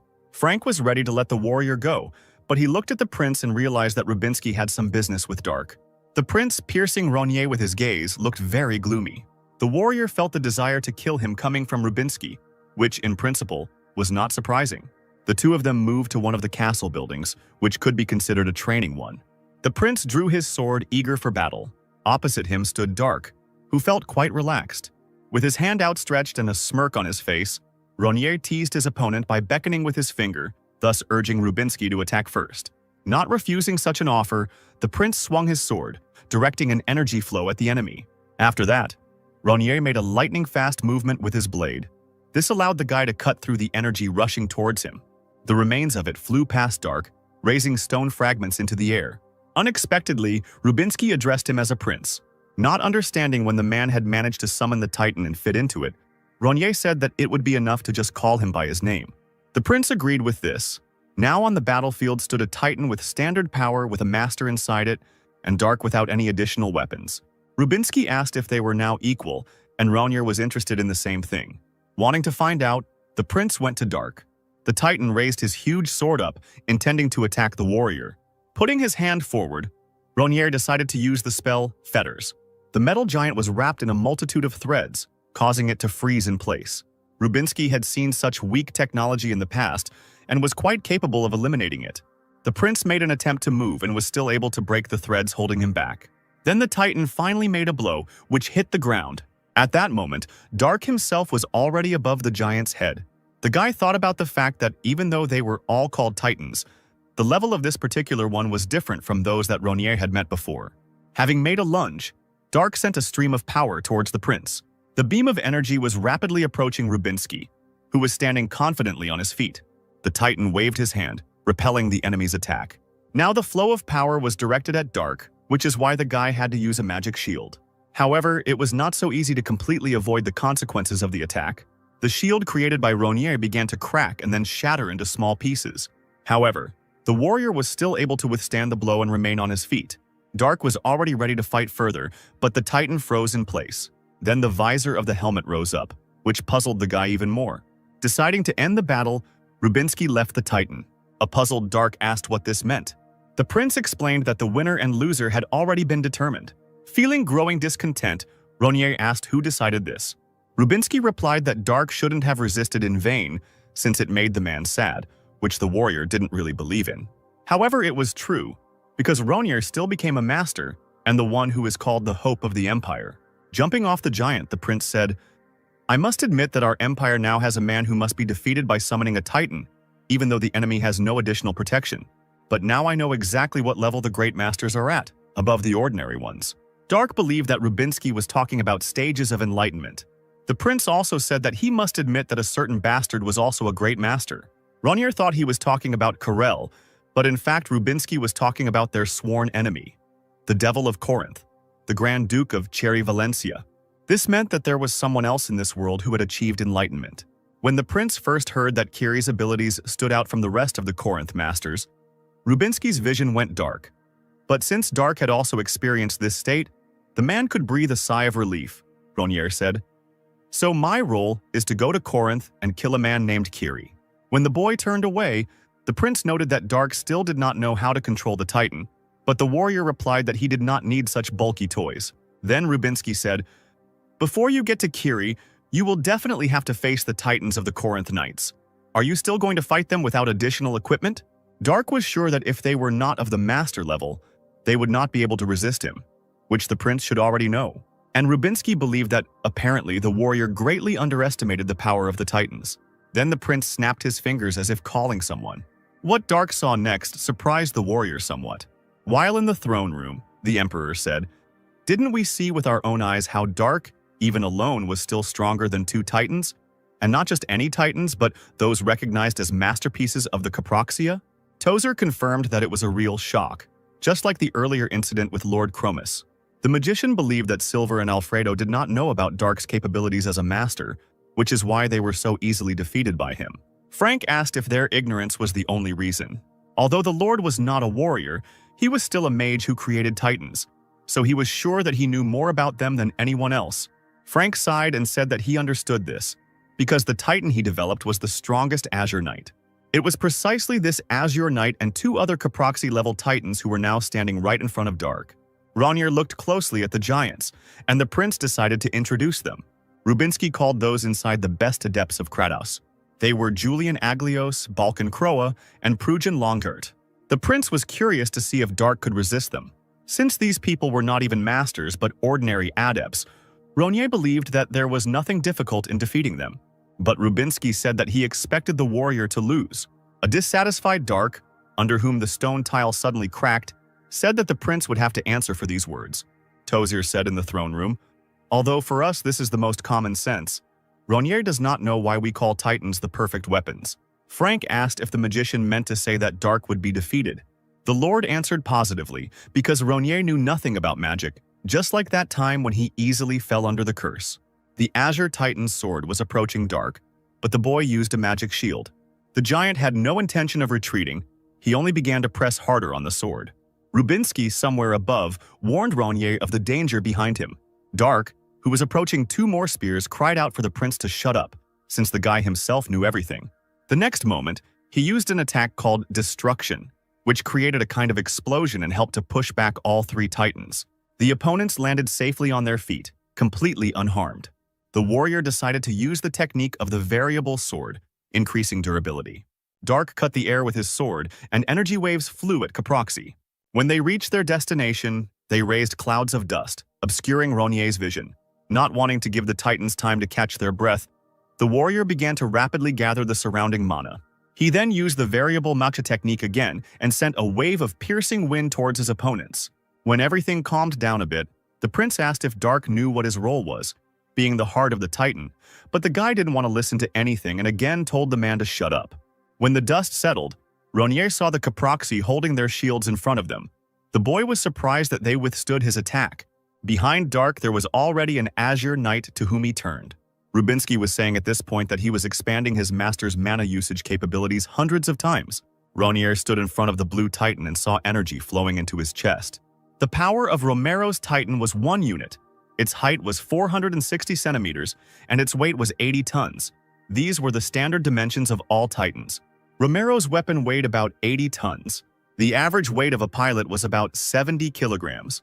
This titan could move at the same speed as the body itself if controlled by an experienced warrior. Strength was both speed and weight together. Titan helped the 70-kilogram warrior apply a force of 80 tons. The enhanced mana, even according to simple calculations, was 1,000 times greater. To be more precise, it was not mana, but increased strength, which ultimately was the same thing. As a master, Rubinsky would have found it difficult to fight Romero with his bare hands when another professional was sitting inside him. The prince tried it after the battle with Dark. In response to this, Rainier merely remained silent, taking the information into account. He lunged again, firing an energy beam at Caproxia. The prince noted that Dark had probably already dealt with power 1 and 3, but this time, Rubinsky tried to improve the quality of the pilot. As he already said, Kratos had the best knights. The titans, standing in a row, successfully repelled Dark's attack, which made the guy angry. The prince asked, "What about the Azure Knight with a power of 3-0? The next moment, the blue titan brought his sword down on Dark, forcing him to use his shield. Rubinsky wondered how many masters Rainier could face, perhaps 3 or even 5. Trying to hold up the 80-ton sword, Dark groaned. The prince asked if there was any way out of this situation with just a sword. Rainier tried hard to withstand the power of the blue titan that fell upon him. However, his shield had already begun to crack, which was making the guy nervous. At that very moment, constellations began to glow on the runes on Dark's blade, and a moment later, a fireball the size of Rainier formed. Prujan and Rubinsky became nervous, not understanding what was happening. The fireball immediately began to attack Dark's opponent. After finishing its multiple attacks, the sphere disappeared. Shocked and tired, Rainier tried to catch his breath. He watched as the flames slowly consumed the blue titan. The frightened titans immediately rushed to the commander, wanting to help him somehow. Dark, grinning, was displeased with this unpleasantness. To put out the fire, the warrior directed a water shield at the Azure Knight. Surrounding the giant body, the water caused the flame to die out. When the burning stopped, the wounded Titan fell to the ground. There was a decent-sized hole in the middle of his body that began to regenerate. Ronir understood that the Azure Knight was currently being restored, so the Titan couldn't move for some time, and the guy also knew that this wasn't his victory at all. After a few moments, the regeneration was complete, and the blue Titan's eyes began to shine again. The first thing his hand reached out to was Dark. The pilots of the other giants shouted for Longheart to stop, but the Azure Knight continued to squeeze Ronir tighter and tighter. All of a sudden, the blue Titan's hand finally unclenched, dropping the warrior. The visor rose and Pruyan crawled out of the helmet, wheezing. Rubinsky guessed that the commander had failed to control the Titan again. Longheart, who was sweating, confirmed this. He needed to forcefully cut off the connection with the mana. Rubinsky was unhappy with this, because an unguided weapon, on the contrary, could turn into poison. Pruyan was thinking at that moment. It was dangerous. When the Titan restores damage, it becomes most protected at such a moment to try to sink it again. I'm more concerned about the damage to the titanium. What kind of magic was that just now? The prince assumed that it was eightfold magical hellfire. Rubinsky would like to think that he was wrong, but with such a blow from a Titan that is resistant to magic, this was the only correct explanation. Dark explained that he did nothing of the sort. The sword in his hands suddenly filled with mana and released a fireball on its own. The prince said, "A whirlpool with a magic sword that releases hellfire, and also a great master with an Azure Knight." Turning away, Ronir asked if the Blue Knight was a Titan, and Rubinsky replied that it was the same Titan that Dark had used without permission. Now, a gloomy Ronir accepted the fact that he would not be able to defeat the Blue Knight with his bare hands. Turning back to the prince, the warrior declared that he would still use his Titan. Taking out a scroll in a black and gold cylindrical case, a pleased Rubinsky said that he was giving Dark an order. And, of course, this puzzled the warrior, who did not quite understand what was happening. Unrolling the scroll, the prince said that he would grant Ronir the kingdom of Chire, which would be rebuilt into a principality. Dark was also tasked with gathering knights in the principality and preparing for war with Corinth. Ronir accepted this order unconditionally. So, in the last few months, Dark was able to perform a second transformation. He was able to become a new version of himself and gain a huge supply of mana, which was placed in the dragon's heart created by Arteus. His adoptive father, the golden dragon Arteus, decided to create a sword for his son that would suit his build. Having assumed his true form, the dragon tore out one of his ribs, from which he created an unrivaled sword. As much as Arteus didn't want to, Dark needed to leave his parents' home. During the time spent together, the dragon and Ronir managed to become quite close. Arteus knew he couldn't keep his newfound son locked up, so he let him go. After leaving the dragon, Dark returned to Kratos' castle. There, the emperor granted him the title of prince and a new surname. At that time, Dark was sure that people who were not at the master level would not be able to resist him, even with the help of some additional equipment. While Rubinsky explained that Ronir greatly underestimated the power of the Titans. He introduced the warrior to 3 Titans, which were controlled by pilots of the highest level of Kratos adepts. Rubinsky also said he expected Ronir to lose. Releasing all his power, Dark said that the prince would have to answer for his words. A battle then ensued between the human and the piloted Blue Titan. No matter how much Ronir wanted to show his superiority, he still couldn't resist the Titans. Just when Dark was about to lose due to the cracked shield, a fireball suddenly appeared from the boy's sword and hit the Azure Knight. However, Ronir understood that this was still not his victory at all. He also now realized that he couldn't defeat the Titan with his bare hands, so he decided to use the Azure Knight, which he got by accident. Rubinsky then gave Darku the kingdom of Chiri, which was to be rebuilt into a principality. In addition, the prince tasked Ronir with gathering knights in the principality and preparing for war with Corinth. Dark was already ready to carry out this order. Palshan was amazed that he and his mercenaries would now be part of the knights' troop. Silver explained that they were needed in the annexed principality of Chire. The mercenaries were deployed there as a second security detachment. This news shocked Palshan and the others even more. They stood in a stupor with their mouths open, and for some time could not say anything. Finally, Jimmy started to react violently to what was said, and Raven asked him to calm down. A more serious Mikkel asked what would happen if they refused. As it turned out, in such a case they would have faced inevitable death. Having learned this, the mercenaries began to worry about their fate. However, the blonde had expected exactly this outcome. They knew more than 1 or 2 secrets, so Mikkel expected that they would not be sent out as ordinary soldiers. Silver noted that for a mercenary, Mikhail was quite smart. The blonde pointed out that Baron Dark Clyde was their comrade and asked if he would cooperate if they were killed. In that case, Kratos could have made an enemy in the form of the Master of the Waterlord. Placing his hand on his chin, the knight said he was sorry. He then stated that Baron Dark Clyde was no more. All the mercenaries, except Michael, immediately took out their swords, ready for battle. The blonde asked his comrades to put away their weapons. An angry Palshan couldn't understand why Mikhail was saying that, because he should have taken out his own sooner. And Palshan also asked Priest Ronnie to prepare holy magic.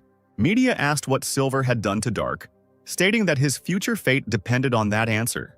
A worried Raven and Jimmy waited to see what would happen next. Gaston directed a magical ice shower at all these dissatisfied people. The magician told the mercenaries to cool their heads and listen to what Mikhail was saying, because no matter what they did, it wouldn't help them. And the blonde said, "Yes, that's very strange. You could have definitely predicted our reaction." However, Silver still allowed so many armed people to come, which meant there were 3 possible scenarios. The knight folded his hands in front of him and said that he was curious about what the first option was. The blonde said that this was the most unlikely. Silver could trust them completely. But the knight immediately dismissed this option and asked to move on to the next one. Mikhail voiced that the man was not at all afraid of their fighting abilities. Then Gaston assumed that there were many knights behind the door, which meant it was good that he stopped his comrades. The knight replied that there was no one behind the door, because the mercenaries themselves knew that Kratos lacked human resources. They did not have enough people to occupy them with all sorts of nonsense, and if the mercenaries doubted, they could check it with the help of reconnaissance magic. Still worried, Gaston asked, "Then why?" Silver scratched the back of his head and said that it was immediately obvious that he was from the guard. This meant that he could deal with the mercenaries on his own. At this, Jimmy, Raven, Media, and Palshan gripped their swords tighter, worried.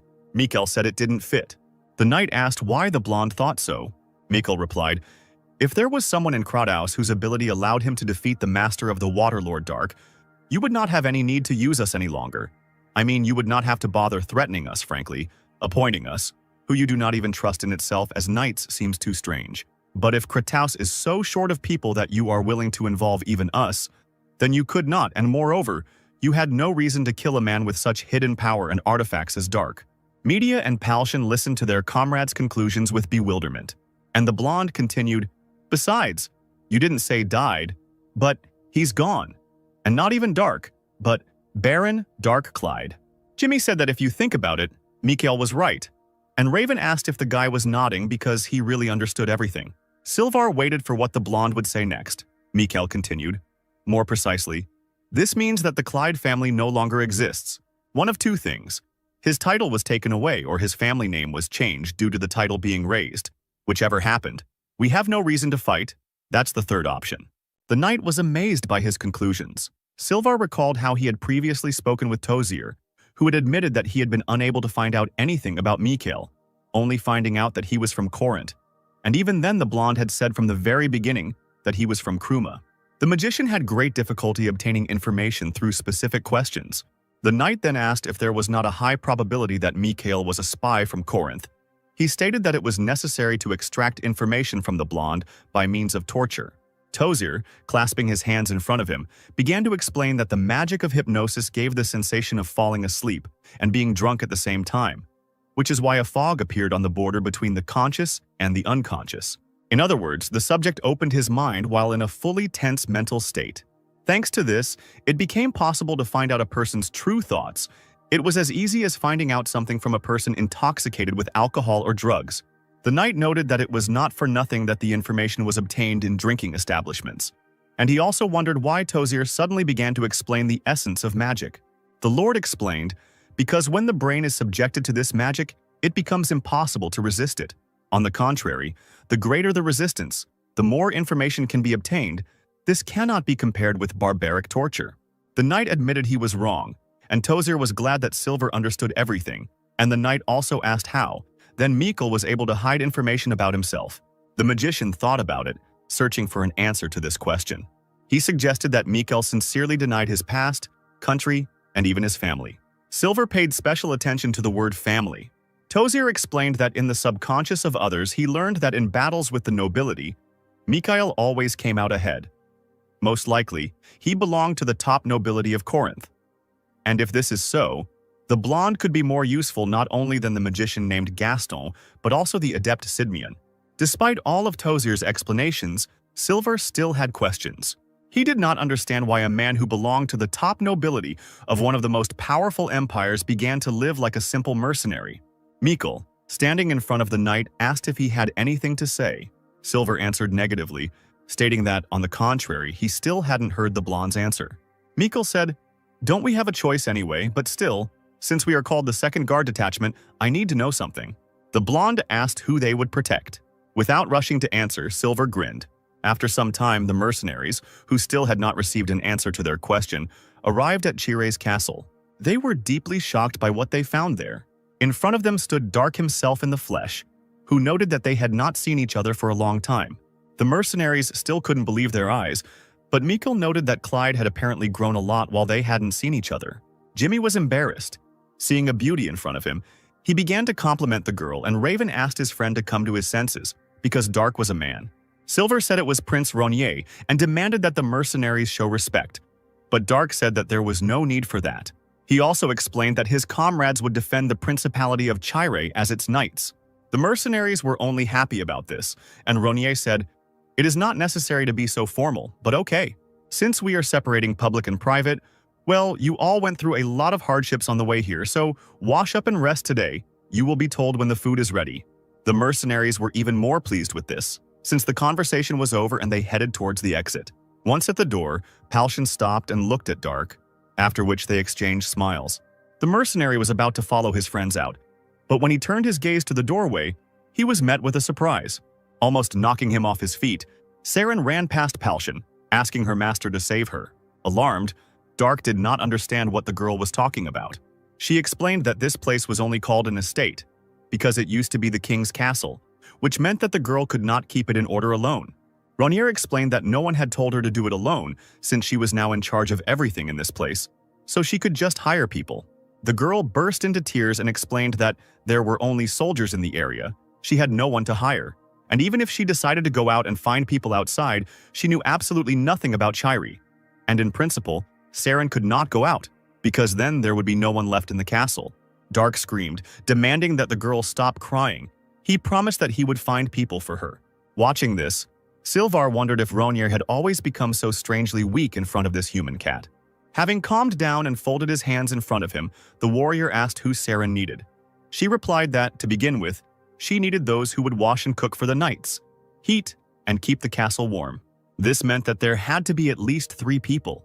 After thinking about it, Dark replied that he had someone in mind, which made the girl very happy. A wyvern with a rider flew over the mountains and forest thickets. This creature landed right in front of the girl in the red dress. Then Dark came down from the wyvern, asking Taria how she was doing. For some time the girl stood in silence, not understanding who was standing in front of her. Finally, she made up her mind and asked the girl who she was, and Ronier asked what the girl was talking about, since he was Dark. But the guy completely forgot that his appearance had changed a lot during this time. Ronier grabbed his head in displeasure, cursing the hated Lana. He thought how he could explain everything and whether Taria would even believe him. At that moment, opening the door, the girl's mother called her.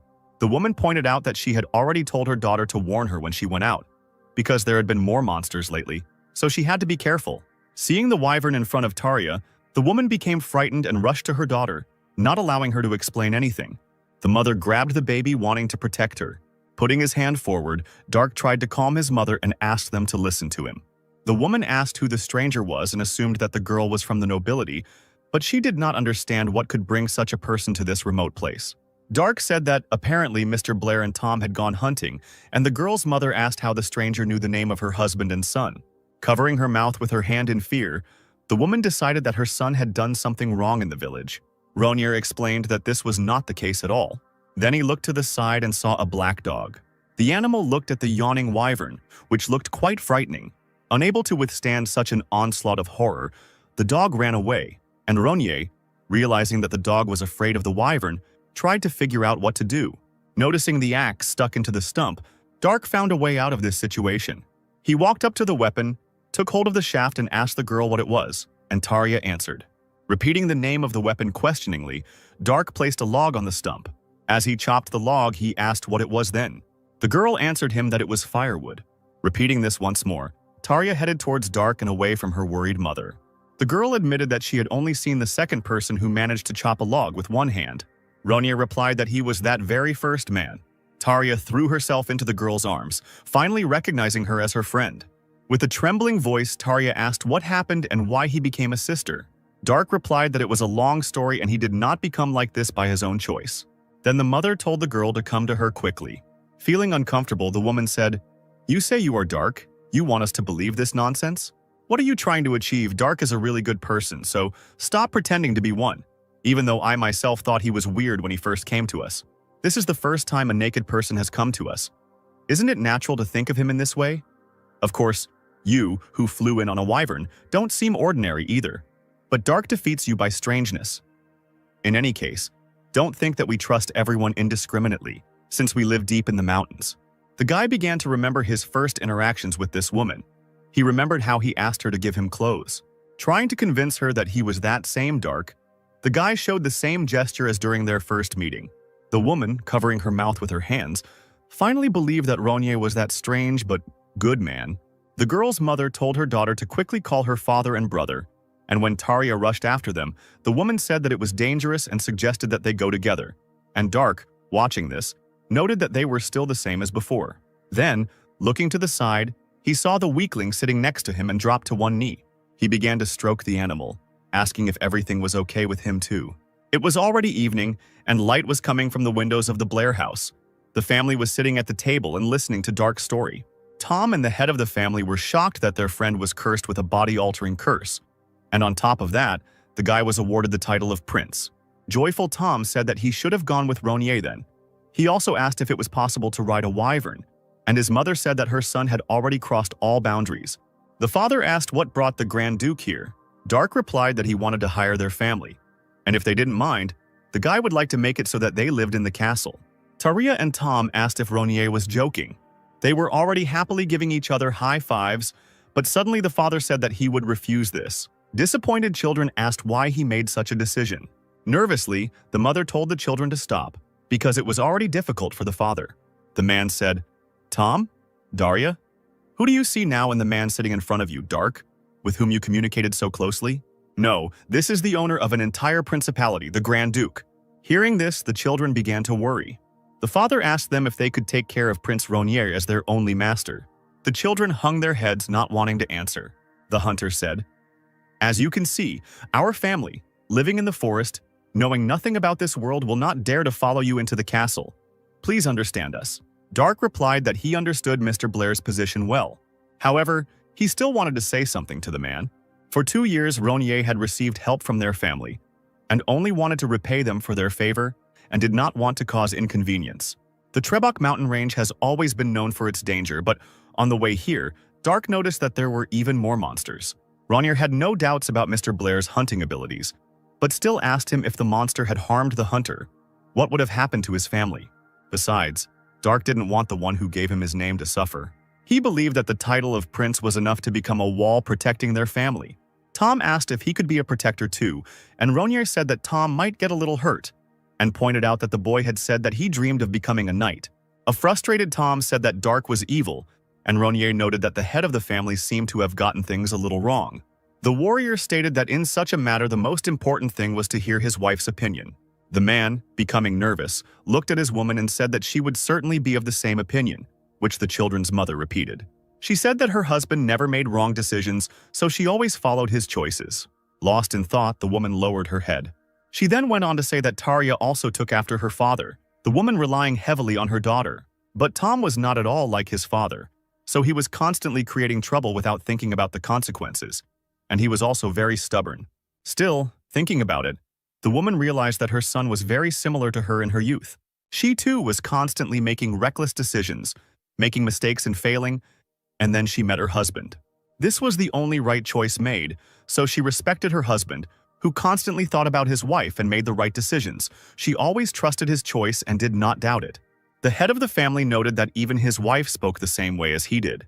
However, the woman suddenly said that this time she decided to disagree with her husband. Without him, she couldn't make the right decisions, so she didn't want him to make a choice that would lead to danger. The woman said that the most important thing was to do it for Tarja and Tom. Then she said, "Actually, I'm saying this because I want to live in a castle, God." I accidentally said what I was thinking. The touched children rushed to hug their mother, and the father looked at his wife in bewilderment. Rising from the table, Dark said that the hunter's wife, like a mother, was very wise. He asked again what Mr. Blair would do. The man said he was ashamed. He couldn't even understand his wife's desire, and now apparently he had no choice. Fate had linked them together over the past 2 years. Mr. Blair had never heard of the prince personally making such an offer to the hunter because of such a small twist of fate. Also rising from the table and lowering his head, the head of the family nevertheless accepted Dark's offer. The guy asked the man to raise his head. He also wanted them all to call him by his name. The man was unsure about this, and Dark explained that it would be more convenient for him. Although, of course, the family would still have to show respect at official events. A joyful Tom and Tarja agreed.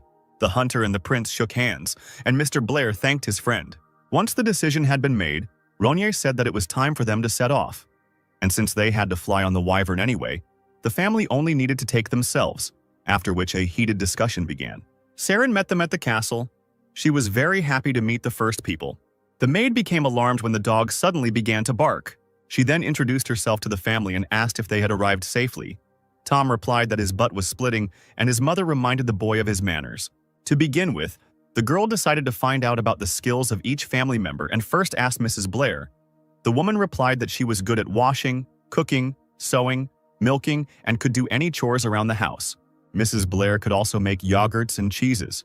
Tarja could shear and milk sheep, as well as work with rugs and do laundry.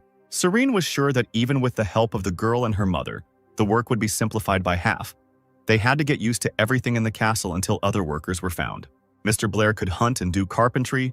Cooking was usually done by his wife, so he was bad at it, but he could make his own beef jerky. Tom, whom his father, unfortunately, did not often take with him on hunting trips, could look after the horses and sheep. Serene asked if the boy could then take care of the stables and the animal skins. Tom stated that he could continue to do this with his eyes closed, and if there were enough materials in the castle, he could make excellent leather items. Dark asked if the Blairs were satisfactory to Serene as assistants, and she replied that it was difficult to find people who had more than 2 such skills. So she was very surprised to learn that the entire family was very capable. Ronier noted that this was still not enough to survive in the Trebuk mountain range, and the maid said that these people were very reliable. She thanked the owner for providing her with the best assistance. Sighing, Dark said that he would leave it to Saren and asked her to do her best as the estate's manager. Ronier watched as the cat girl told the Blairs to follow her, and she would tell them about all the nooks and crannies of the castle. An amazed Tom asking if they could see the knights' training grounds. Dark and Mr. Blair nodded goodbye to each other, and then the family left after the maid. Sylvar informed Ronier that everything was ready. The prince descended the stairs into the basement, and the knight followed him. Soon they found themselves in the basement of the castle. There, Dark ordered Andromeda to come out, and a vortex formed in space. A blue titan emerged from the resulting spatial distortion and approached Ronier. On the sides of his chest were drawings of golden dragons breathing fire. Dark said that Andromeda looked even better in it than he thought, and the boy wondered what his father would say when he saw it. Titan asked why he had been called. Ronier stated that he wanted to terminate the contract with him, but Andromeda refused. This surprised Dark, and the Titan, getting ready to leave, said, "I hope you won't call me for such stupid reasons anymore." Grabbing Andromeda by the cloak, Ronier simply stopped him. Looking at Dark, the Titan asked what was wrong with him. The guy cried out, "That's what I want to ask. Aren't you and I initially the master and the subordinate? How can you refuse if the master tells you to stop working?" Andromeda agreed that Dark was his master, but pointed out that it was a mutual contract, not a deed of ownership. Titan will appear anywhere and anytime as long as Ronier calls for it, and will not allow anyone other than Dark to use it, all because of the Golem's pact that has been going on since ancient times. The guy said that he just wanted to terminate this contract. He didn't understand what the problem was. Andromeda admitted that he was very disappointed when he met Ronier for the first time. Although the Titan only agreed to the contract because Dark could control mana, its quantity left much to be desired. At that moment, Andromeda might have broken their agreement. But now the guy stood out, at least among all those the Titan had met thanks to Ronier. Only 2 could come close to him in strength. Dark guessed that they were talking about Rubinsky and Camilla. He asked Andromeda to continue her explanation. The giant explained that he had no intention of breaking the contract with such an amazing owner. He asked not to raise this topic again until the guy found a Titan who would be stronger than Andromeda. Dark asked if the Titan wanted to fight, and a surprised Andromeda replied that Rainier was saying the obvious, since the Titan was born to fight. The boy apologized, explaining that he wouldn't have any reason to fight for a long time, so he couldn't use Andromeda. The puzzled Titan asked Dark to explain the impossibility of using it in a way that would be more understandable. Rainier said that Andromeda was created as a secret warrior from the beginning, so he was not allowed to be shown to other countries. Although the color could be changed, they could not do anything about his size. Titan asked if that was the problem. Couldn't they just kill all the enemies? And Dark called the giant crazy. The guy said, "In any case, I have to use someone else until the situation is right for you. Initially, I couldn't even control the Titan. It won't be good for you either if you follow me." Andromeda replied that with mana like Rainier's, there was no need for control. The Titan simply asked to give him mana, and he would do everything himself. "Ah?" the guy asked, who would like that? Dark promised that the time when Andromeda would be needed by him would come very soon, and then Rainier would come to the Titan again. Having thought it over, Andromeda asked where he should be until then. The guy noted that this basement was quite spacious for use alone, and the Titan replied that he understood everything and accepted the termination of the contract. He also asked that Dark be sure to fulfill his promise. Once this was decided, Silver summoned Daronia. A red Titan of the Caproxia level appeared to them. Not seeing the battle, he also wondered what had happened. The knight asked him to break their contract and sign a new one with Dark, noting that Silver himself, in any case, was only engaged in transporting titanium. Daronia agreed to terminate the contract, but he was surprised. Although he had heard about it before, he didn't know that Dark was so strong. The giant asked if everything would be okay. He was worried by the fact that Andromeda was looking at him as if she wanted to kill him, and Daronia would not be able to cope with such a powerful Titan. Rainier said not to pay attention to it, because the Azure Knight didn't even have a master, so he couldn't attack. The guy told Daronia to finally sign the contract. The Titan himself could not find a reason to refuse. The Red Giant recited the text of this treaty, after which he and Rainier introduced themselves to each other. Once they were done, Dark ordered Daronia to wait until the boy called him again, and the Titan disappeared into the distorted space. Now the prince and the knight have sorted this out too. Smiling, Rainier asked rhetorically whether it was time to warm up properly. The stunned people watched the fight with their mouths open in surprise. Several men were on all fours, breathing heavily. All of them were defeated by Dark alone. The spectators whispered that it was incredible. Rainier, using only one hand, surpassed 7 adepts. Even one of them could go out and confront all the spectators. Dark didn't take a step. He continued to remain in the same place. This was the level of the master. Palshan was unsure, but asked if his comrades thought that Dark had returned to the level he had before changing bodies. Mikkel replied that they could not evaluate someone so great. They could only admire. And the surprised media noted that the return of such incredible power should have taken 10 years. Rainier himself now understood at what level the adepts were. He glanced at everyone present. Those who were here were the Knights of Chiri. Those who belonged to the Chiri kingdom followed their home country. It was unknown when their retraining would end and they would return. Therefore, those 50 people who stood before Dark had to defend the entire principality of Chire. The Emperor ordered him to make them brave and strong warriors. But in Rainier's opinion, Frank set the level of strength too low. He believed that the knights should be raised one step higher. Palshan, Media, and Mikkel assumed that Dark himself would train them, which they didn't really want. Rainier turned to Chire's second guard detachment. The former mercenaries were anxious, waiting to hear what he would say. Dark stated that they needed to make it their goal to become adepts. Little Taria was hanging out a lot of freshly washed clothes. She looked out the window and saw 50 people sitting in the lotus position. The girl was interested in what they were doing. The knight sat in silence for a while, feeling uncomfortable. One of them couldn't stand it, jumped up and screamed, "How long should they sit in such positions because his pelvis already hurt?" The other one supported him. He was already at his limit and did not understand why they had to sit on the bare ground, because they could do this on a chair. Another one shouted, demanding that his leg not be touched. The next knight who stood up asked what kind of breathing they were talking about at the beginning. Below the navel, but in the middle of the body, there was nothing there except organs. The instructor ordered them to be quieter. He was indignant that the knights dared to resist the prince's order, and one of the students noted that this was true, because the adepts studying with him did not perform these exercises. The man replied that he was only supervising their training. They also had their own training. The knights asked if the instructors themselves understood the meaning of all this. Another teacher answered positively, stating that they felt the mana flowing within them. So for them it was simple, but still a little foreign. The student cried out, "You see, the adepts have a large amount of mana, so you can concentrate on the place of breathing. But those who have little mana, like us for example, cannot undergo such training. There is not a single person here who understands the method of this training. It is better to order us to act, run, swing, throw, catch. I am ready to try harder than anyone else in such training." Another knight supported him, saying that instead of wasting time on this, it would be more useful to swing the knife once more. Not knowing how to respond to these claims, the instructors exchanged glances. Silvar reported to Ronier that their students were unable to regulate their breathing. The knight explained that for such training it was necessary to strongly feel mana and be able to control it, and this was already the level of adepts. It turns out that during training to become an adept, forces of the corresponding level were already necessary. Of course, the knights being trained could not accept this. Deep in thought, Dark wondered how adepts usually became such. Silver replied that to do this they endlessly strained and overloaded their bodies. The bones only grew stronger after they broke and healed again, and the torn muscles grew larger and denser after they were restored. The heart and lungs moved without stopping and their volume increased. In addition, receiving a large amount of oxygen, an effect appeared in which the amount of accumulated mana also increased, which contributed to faster recovery of damage.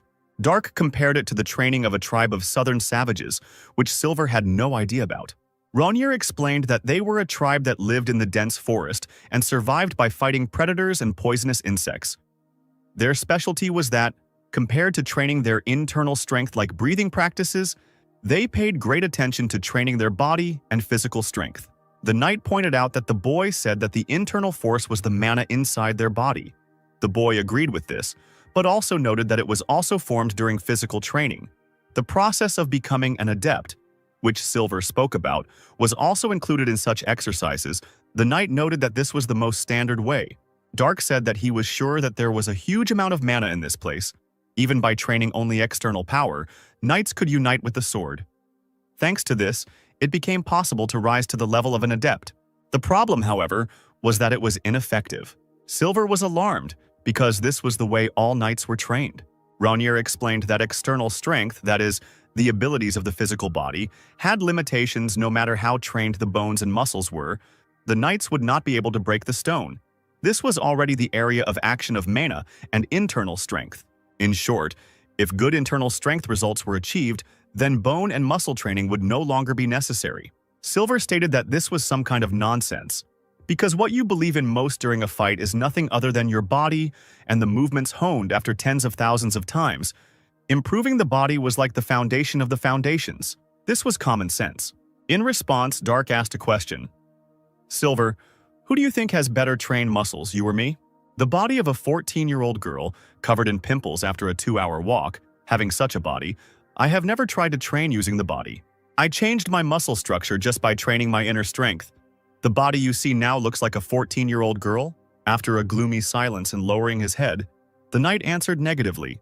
Cracking his fingers, Ronier said that although he was not strong enough for a simple soldier in terms of muscle and bone strength, it did not hinder him in any way. Silver replied that even if that was the case, it didn't solve the main problem. As he had already said, the knights didn't even understand what it meant to accumulate mana in a place inside the abdomen. It was the same as if Dark told a man who had never seen an octopus about an aquatic animal with 8 legs, and he imagined a spider living in the water. Ronier wondered if the knight was talking about himself, and the man replied that it was during his childhood. Dark rose decisively from his seat. Then he said that in that case he would personally explain everything to them. The bare-chested knight sat in the lotus position and felt embarrassed by the gentle hands of Dark, who was sitting behind him, touching his back. Ronier said to concentrate his consciousness, but the thoughtful man did not immediately understand what the prince said, and the knight also asked if it was necessary to take off his clothes. Dark demanded that the man shut up, and he verbally accepted the order, causing Ronier to tell him to shut up again and advise him to close his eyes instead, with Raven, Jimmy, Meekle, and the others watching. Finally, the surrounding energy reached out to Dark. Making the knight worry and apologize, Ronier asked, "You said that you don't understand why you need to be in this particular pose, right?" The prince said that there was nothing difficult about it. He explained that the position in which the knight's butt was pressed firmly to the ground was the best for receiving mana. The surprised man asked if Dark had really said that mana was taken through the anus. Ronier replied that the knight was partly right, because mana could be obtained through the pores of the skin. but if you lay on the ground, you could easily fall asleep. So the knights took exactly this position. In this way, the mana scattered throughout the body was collected in one place. Finally, the shocked knight felt a buildup of energy inside his stomach. Media and Palshan watched what was happening in surprise. Dark asked if the man could feel his mana, and the knight asked if this new strange sensation was really his mana. Ronier confirmed this and asked if the mana felt good after the unification, and the joyful man answered positively. It was the first time he felt this energy so clearly. This was the very place that the man needed to remember well. Now Dark had to take his hands off his back, and the knight had to try to hold on to the mana as long as possible so that it wouldn't spill. When the prince removed his palms, the man tried his best to follow his master's words. Maintaining mana in this state was quite difficult. Dark advised the knight to close his eyes, as it helped him concentrate, and the sweating man obeyed him. All the other knights were shocked that their comrade was still able to retain mana. They rushed towards Ronier, tearing off their upper clothes and asking the lady to help them too.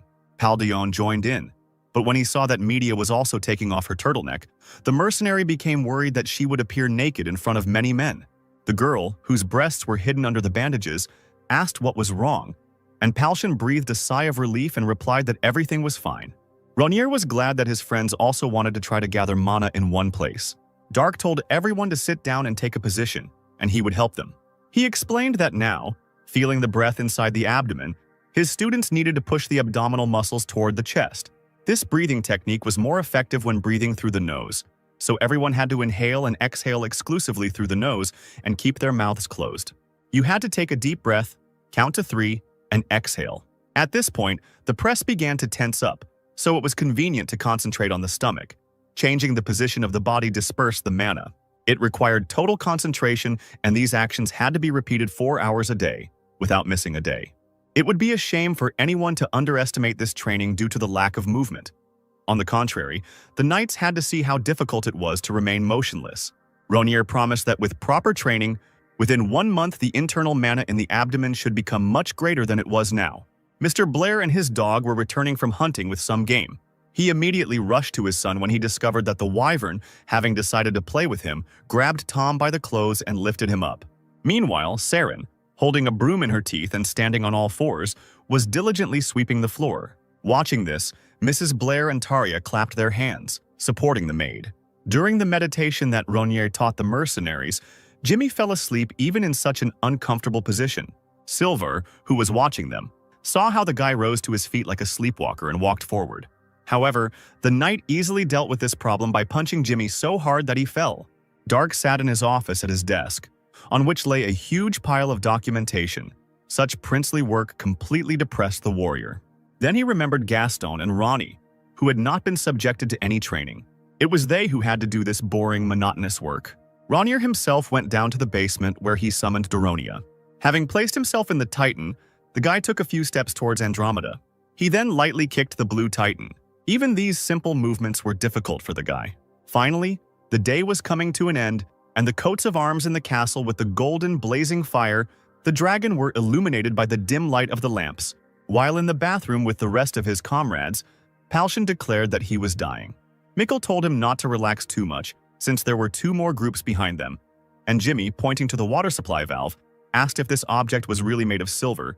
Raven tensed up and asked if the mercenary was going to tear it off.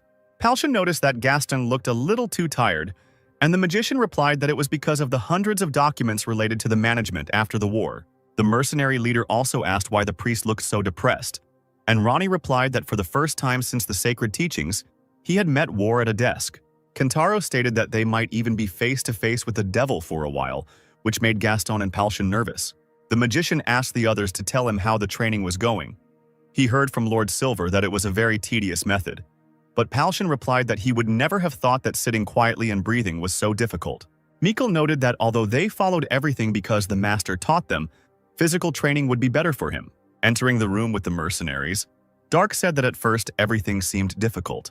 Everyone immediately looked at the prince, including Jimmy, who was leaning on a silver valve outside the water. Then Jimmy screamed and jumped into the water. Everyone else tried to somehow hide their nakedness. Surprised, Ronier asked what this sudden awkwardness was, and the men explained that he was, after all, a woman. Dark noted that this was nonsense, and they knew that he was actually a man. But Palshan, stretching his hands forward trying to stop Ronir, said that now the guy was in a woman's body and asked them not to approach. Then the prince asked if he should really enter while Media was washing himself. But the leader of the mercenaries replied that it was also impossible that way. Dark told the men not to worry, since he wasn't going to wash now anyway. Ronir also noted that if the mercenaries did as he said, becoming an adept would only be a matter of time. Palshan agreed with this, and noted that this was the only thing they believed in. Mikhail wondered if they really didn't need physical force. Dark answered this positively, because when the mercenaries are completely accustomed to controlling their breathing with the help of internal energy, they will be able to feel that strong muscles, on the contrary, hinder their strength. Jumping out of the bath and flexing his muscles, Palshan cried out, "Did they really need to get rid of the muscles?" Not paying attention to this, Ronir exhaled and said that some people had nothing to look at. Taking this personally, a disappointed Palshan sank into the water. The prince explained that he was talking about those who were not only unable to gather mana, but could not even concentrate properly. Raven and Jimmy's faces darkened as they realized that they were the ones being talked about. Dark said that, frankly speaking, they were even below average, and this training was useless for them. So Ronir told them to pack their things and get ready to leave.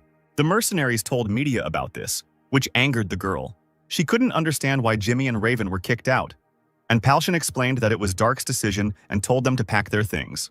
A disgruntled Media stated that this was absurd, since Kratos was the one who dragged them here in the first place. She did not understand what her friends would do now that they could not even remain mercenaries. And Mikhail replied that these two were never real mercenaries anyway, since it was he who forced them to graduate from the academy. He thought that there shouldn't be any problems if they officially registered at least now, but the girl said, "You will continue to be irresponsible. The point is that you forced them and you must bear responsibility for it." Mikhail pointed out the fact that Jimmy and Raven were no longer his subordinates. Each of them had separately joined the guard squad as knights, so they were now separate from each other. And so the blonde didn't understand what Media thought he should be responsible for. This statement came as a complete surprise to the girl and did not make her happy at all. Mikhail also noted that these former mercenaries had also become adults. Even if not, they, who were preparing to graduate, were worthy knights of the academy, so there was no need to play the role of an older sister taking care of her little brothers. The dissatisfied Media objected that comrades who had been with them for more than 2 years could disappear because of a different opinion, and the blonde said something similar. Mikhail replied, "You are right. Choosing a path based on personal opinion, isn't that what is called a soldier's life?" The girl did not like her comrade's impenetrability. Overcome with anger, she wanted to teach him a good lesson. But Gaston said that this was not the end, and Media should not make hasty conclusions. Scaring the magician with her animal-like grin, the girl asked what Gaston was talking about, since Jimmy and Raven had been kicked out. And the man replied that they had only been told to pack their things and wait. And besides, Dark had flown away on a wyvern outside the castle, so he must have had some kind of plan too. Prince Ronir was in the castle of Kratos. There he squeezed the throat of Tozir, who felt fear before the embittered warrior. Dark said, "Do you know what kind of people I hate the most, liars? Those who deceive people with their tongue and head.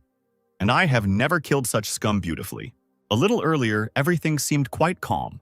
Dark had just arrived in Kratos on his wyvern, where Tozir greeted him as the sharpest sword of the Empire. Ronir asked how he was getting on. The guy jumped off the wyvern, and the mage replied that there had been no specific achievements yet. The prince asked if their agreement had not been mutually beneficial. The boy was supposed to work for the Empire, and the magician was supposed to look for a way to dispel the curse placed on him. Tozir confirmed this, and Dark decided to voice one but. The surrounding atmosphere suddenly became tense, and Tozir became worried. Ronir said, "If you continue to do nothing, won't the reason why I have to cooperate with the Empire disappear?" The dark energy emanating from Dark touched the wyvern. The creature began to wheeze from lack of air. Then its eyes rolled back and it fell dead to the ground. It looked pretty terrifying to anyone. However, Tozir was also the one who met the evil spirit Kronetio. The magician fell to his knees. It was impossible to resist someone whom even he could not control. The ring acted as a medium for the transmission of the curse. Of course, if it was destroyed, the curse should dissipate. But while it was protected by the power of the evil spirit, it was impossible to do this, even if so. Now Tozir could not get rid of it so easily. This was his last guarantee. The surest way for Tozir was to send Dark to his original world. The mage pointed out the fact that according to the treaty signed with His Majesty, Ronir was granted a title and lands, and he wondered if the boy was really going to break this agreement. Now the man could not lose Dark. In this situation, when only he could control the Azure Knight, the guy became a lifeline for the revival of the Empire.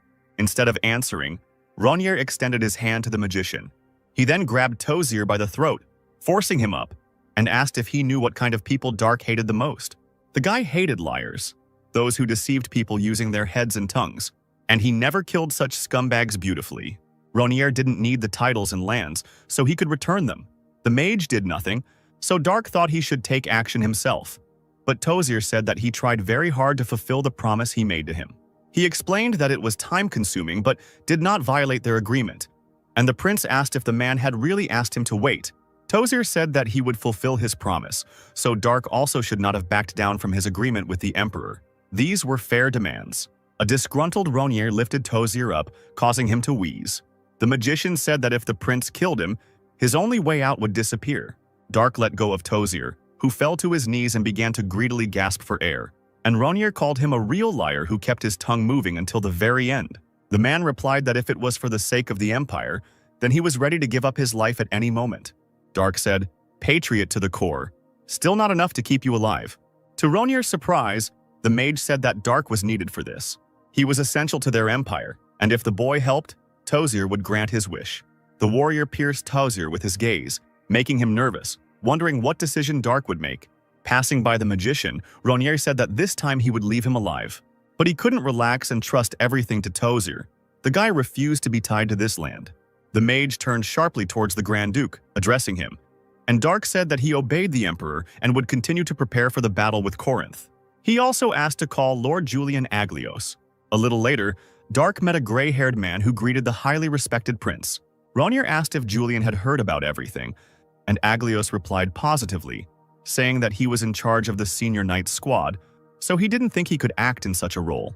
For this reason, Julian brought someone to replace him, and that was Khal Kisley. Dark was indignant that the man was too young, and noted that Aglios himself should have understood why the prince was appointing a deputy for himself. And Julian said that, of course, he understood everything. Sighing with displeasure, Khal pulled out an amulet from under his clothes, which suddenly began to glow. After a short glow, the young guy turned into a middle-aged man with gray hair. Dark asked what it was, whether Kisley had become older or something else, and Khal replied that it was his true appearance hidden by holy magic. Ronnier thought it was something similar to a rejuvenation technique, and Khal's amulet had the same pattern as the clothes of the priestess Mineria, who also looked younger than her years. Julian said that although Kisley did not pay tribute to the years, worrying about his appearance, Aglios could vouch for his abilities, since Khal had accumulated a lot of experience and could be trusted. And the owner of Holy Magic indignantly said that everyone wanted to be young, handsome guys, and he only made it come true. Looking at the guy, Dark felt like this man was unreliable, and Khal said, "That's why I came here to become your deputy." Still, having accepted the Holy Knight as his deputy, Ronnier said that he would need to go to diplomatic negotiations in his place. Kisley became nervous and asked if the prince had really spoken about diplomatic negotiations. Dark confirmed this and specified that they would be held with the Argon Empire. This news surprised the men present. Somewhere in the forest, some trees were damaged either by axes or powerful claws. In the same place, there were broken carts, dead people, and horses. This was the result of a meeting between orcs and ordinary merchants. Among the dead lay a tied bag. One of the orcs approached it, opened it, and saw gold inside. Another monster asked why his friend was taking these shiny things, and the orc replied that if he gave them to the hobbits, he could get meat and weapons. Another one asked why it was so difficult, because they could have just killed them and taken them. A more reasonable orc called this monster an idiot and explained that if they had a lot of weapons, it would be even easier in the future.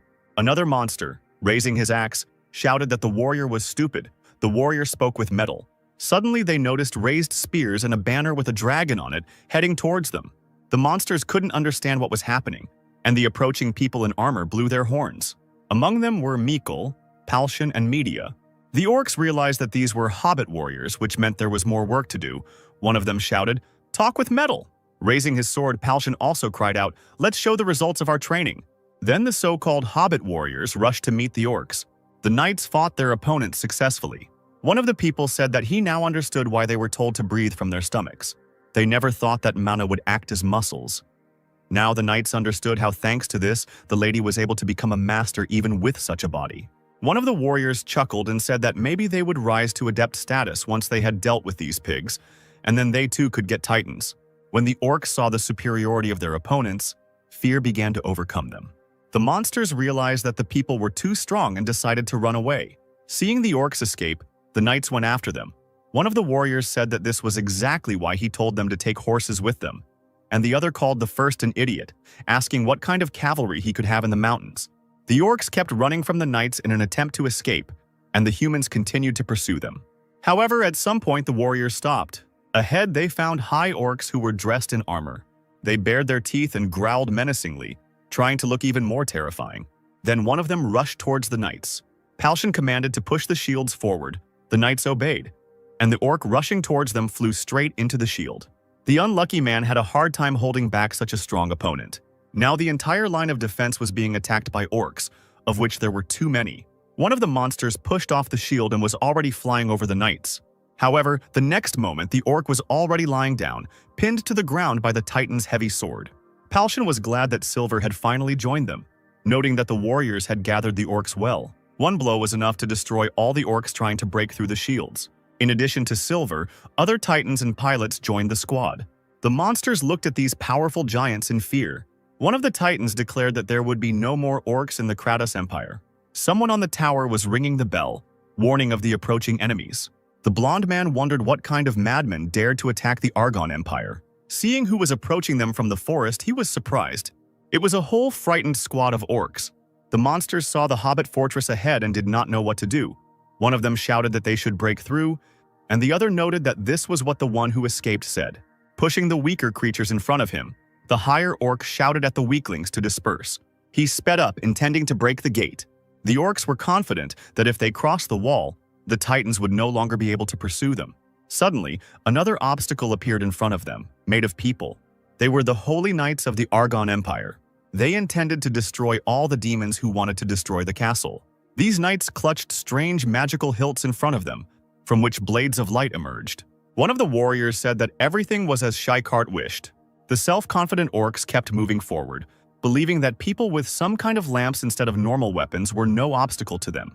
However, this was their mistake, as by swinging their lightsabers the knights successfully destroyed the high orcs. At the rectangular table, on one side, sat the high-ranking officials of the Argon Empire, and on the other, the diplomatic delegation of the Principality of Chiri, among whom was Kislev, who said, "Don't you all know how these cunning orcs escaped from us during the times when Chiri was a kingdom? We gave each other headaches, because they played hide-and-seek with us. Sometimes they appeared on the border between the kingdom of Chiri and the Empire of Argon, or hid behind the mountain range of Maltorio. This was the reason for our strengthening of maritime trade. Therefore, now, having received the post of Governor-General of Chiri, I mobilized all the troops, attacked and defeated them. Argon responded quickly to our initiative, which is why we were able to win so beautifully." With a forced smile on his face, Emperor Argon replied, "We know this, Your Excellency, Governor-General Ronir. We were also glad to take part in defeating the orcs. However, the fact that you crossed our border without any warning with an entire army and with a titan is your oversight. Do you even know how surprised I was when I saw the report?" Nervously, Kal replied, "I suppose so." Ronnie wondered if the Argon Empire had suffered any damage. The Emperor asked if they really meant to say that if no harm was done, then there was no negligence and no need to compensate for the damage. Kentaro replied that he would not dare to say such a thing, and was only glad that their righteous brothers had destroyed the monsters and further spread the greatness of Shihart. However, as the staff of Shakart, he was only worried about the fact that after this great battle, conducted under the patronage of their god, they began to discuss such worldly values as compensation. Ronnie then asked the swords of Shayhart if this was the case. They agreed with Kentaro. The men only followed the orders of Shayhart. Like his swords, they were not interested in any material values. They were there and personally experienced his patronage. The warriors were sure that the army that entered their country, having crossed the border, followed Shayhart's plan, wanting to defeat the army of monsters. The Emperor said that they seemed to have come to an agreement, but Argon could not turn away from material wealth, as evidenced by the creation of kingdoms and empires in itself. One of Argon's representatives said that the Emperor was right. International problems were already material matters. Another said that, unlike affairs within the empire, external issues could not be decided by the will of Shakart. The Holy Swords also agreed with this. They said that they had fulfilled their duties as blades to a sufficient extent, and now it was the turn of the staff to speak. However, if Chire accepted the will of Shehart and changed his religion, they would not ask anything of them. The fair-haired man asked Ronnie, "Isn't the fact that you, as the staff of Shehart, are here now proof of Chire's ability to become our brother?" Laughing awkwardly, Kentaro said that he tried too, but it seemed that they didn't have the best prospects in this matter. Gaston asked what the Argan Empire wanted to get from Chire in that case, and the Emperor asked, "You have already thought about this, haven't you?" The mage said that they intended to give Argon all the items obtained in this attack on the orcs, but the head of the Empire was not interested in the monsters' items. They were only interested in their complete extermination and the creation of a trade route on land. Gaston asked if the man was talking about crossing the Maltorio mountain range, and the Emperor answered in the affirmative, as the Governor-General had said. Trade relations had always been under pressure because of the monsters. Now they could make their way by land. So there would be no need for ships, since transportation costs would be greatly reduced. Argon was going to demand the complete opening of land trade routes and the covering of roads. Kisley thought that there was no guarantee that only traders would use this road, and in his mind, he called the Emperor an idiot. Khal knew that they couldn't stand it if Argon's army used the covered road and occupied them, and they had no reason to refuse to resume trade using the land roads, while Argon had some, since armed penetration into the territory of another state could not be justified by anything. Kisley wondered where the idiot was who gave such an order. At that moment, Dark's ear was itching badly. He assumed it was because Tozier had spoken unflatteringly about him. If the mage didn't make progress again the next time they met, Ronier was going to squeeze every tear out of him. First, the prince had to decide how to train Jimmy and Raven. They destroyed monsters and dealt with their remains, so they still had some experience. Now these former mercenaries sat and ate meat and other food with great appetite. Ronier clutched his forehead, thinking about how much his head hurt. Noticing this, Raven asked what problems his friend had, and Jimmy asked what Dark was thinking about that he didn't even eat. The guy thought out loud, "I'm thinking about you idiots. I can't use your bodies myself." After thinking about using other people's bodies, he had an idea. However, Dark was distracted from her by someone's shout, "What, are you saying that you don't believe me?" Somewhere at a table nearby, a man was indignant that his interlocutor did not believe him. He claimed that a golden dragon lived in the Maltorio Mountains. At that moment, an image of Arteus flashed through Dark's head, saying that his daughter hadn't remembered him for a long time. The stranger continued to convince his interlocutor of the truth of his words. He claimed that they were working in the very depths of the mountains, which is why they met him. It so happened that this man's group cleared out the peasant's house, and his daughter turned out to be a beauty. Then they decided to have a little fun. And at that moment, a golden dragon flew over their heads. The interlocutor said that he didn't care about the dragon, and he demanded to tell about the girl. However, there was nothing to tell, since while they were distracted, she ran away. Suddenly, a female voice told the buddies to shut up and drink their own booze, which angered the men. Dark said it was so noisy here that he couldn't eat properly. The strangers stared at the girl, surprised by such impudence. Then they burst into laughter, directing their sarcasm at Ronier. One of the men said that the chick said she wanted to play with them, but hot, and the other noted that in that case he should have helped by giving his body. This did not please Jimmy and Raven, who rose from the table, deciding to stand up for their friend. Dark decided to try to limit them with the help of internal energy. He said that from now on, the former mercenaries should remember how mana flows in their body. Ronier cast a restraint on Jimmy and Raven, causing them to freeze in place. One of the ill-wishers, cracking his knuckles, said that, judging by the fact that the girl walked around with security, she was from a fairly wealthy family, so he wanted to see if she could maintain a sense of dignity without clothes. A nervous Jimmy and Raven asked what Dark was doing since they couldn't move, and the guy told them to shut their mouths.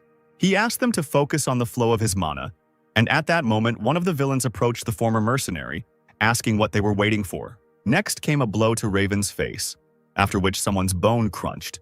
The puzzled stranger felt pain in his arm, and Raven was shocked that he himself was safe and sound.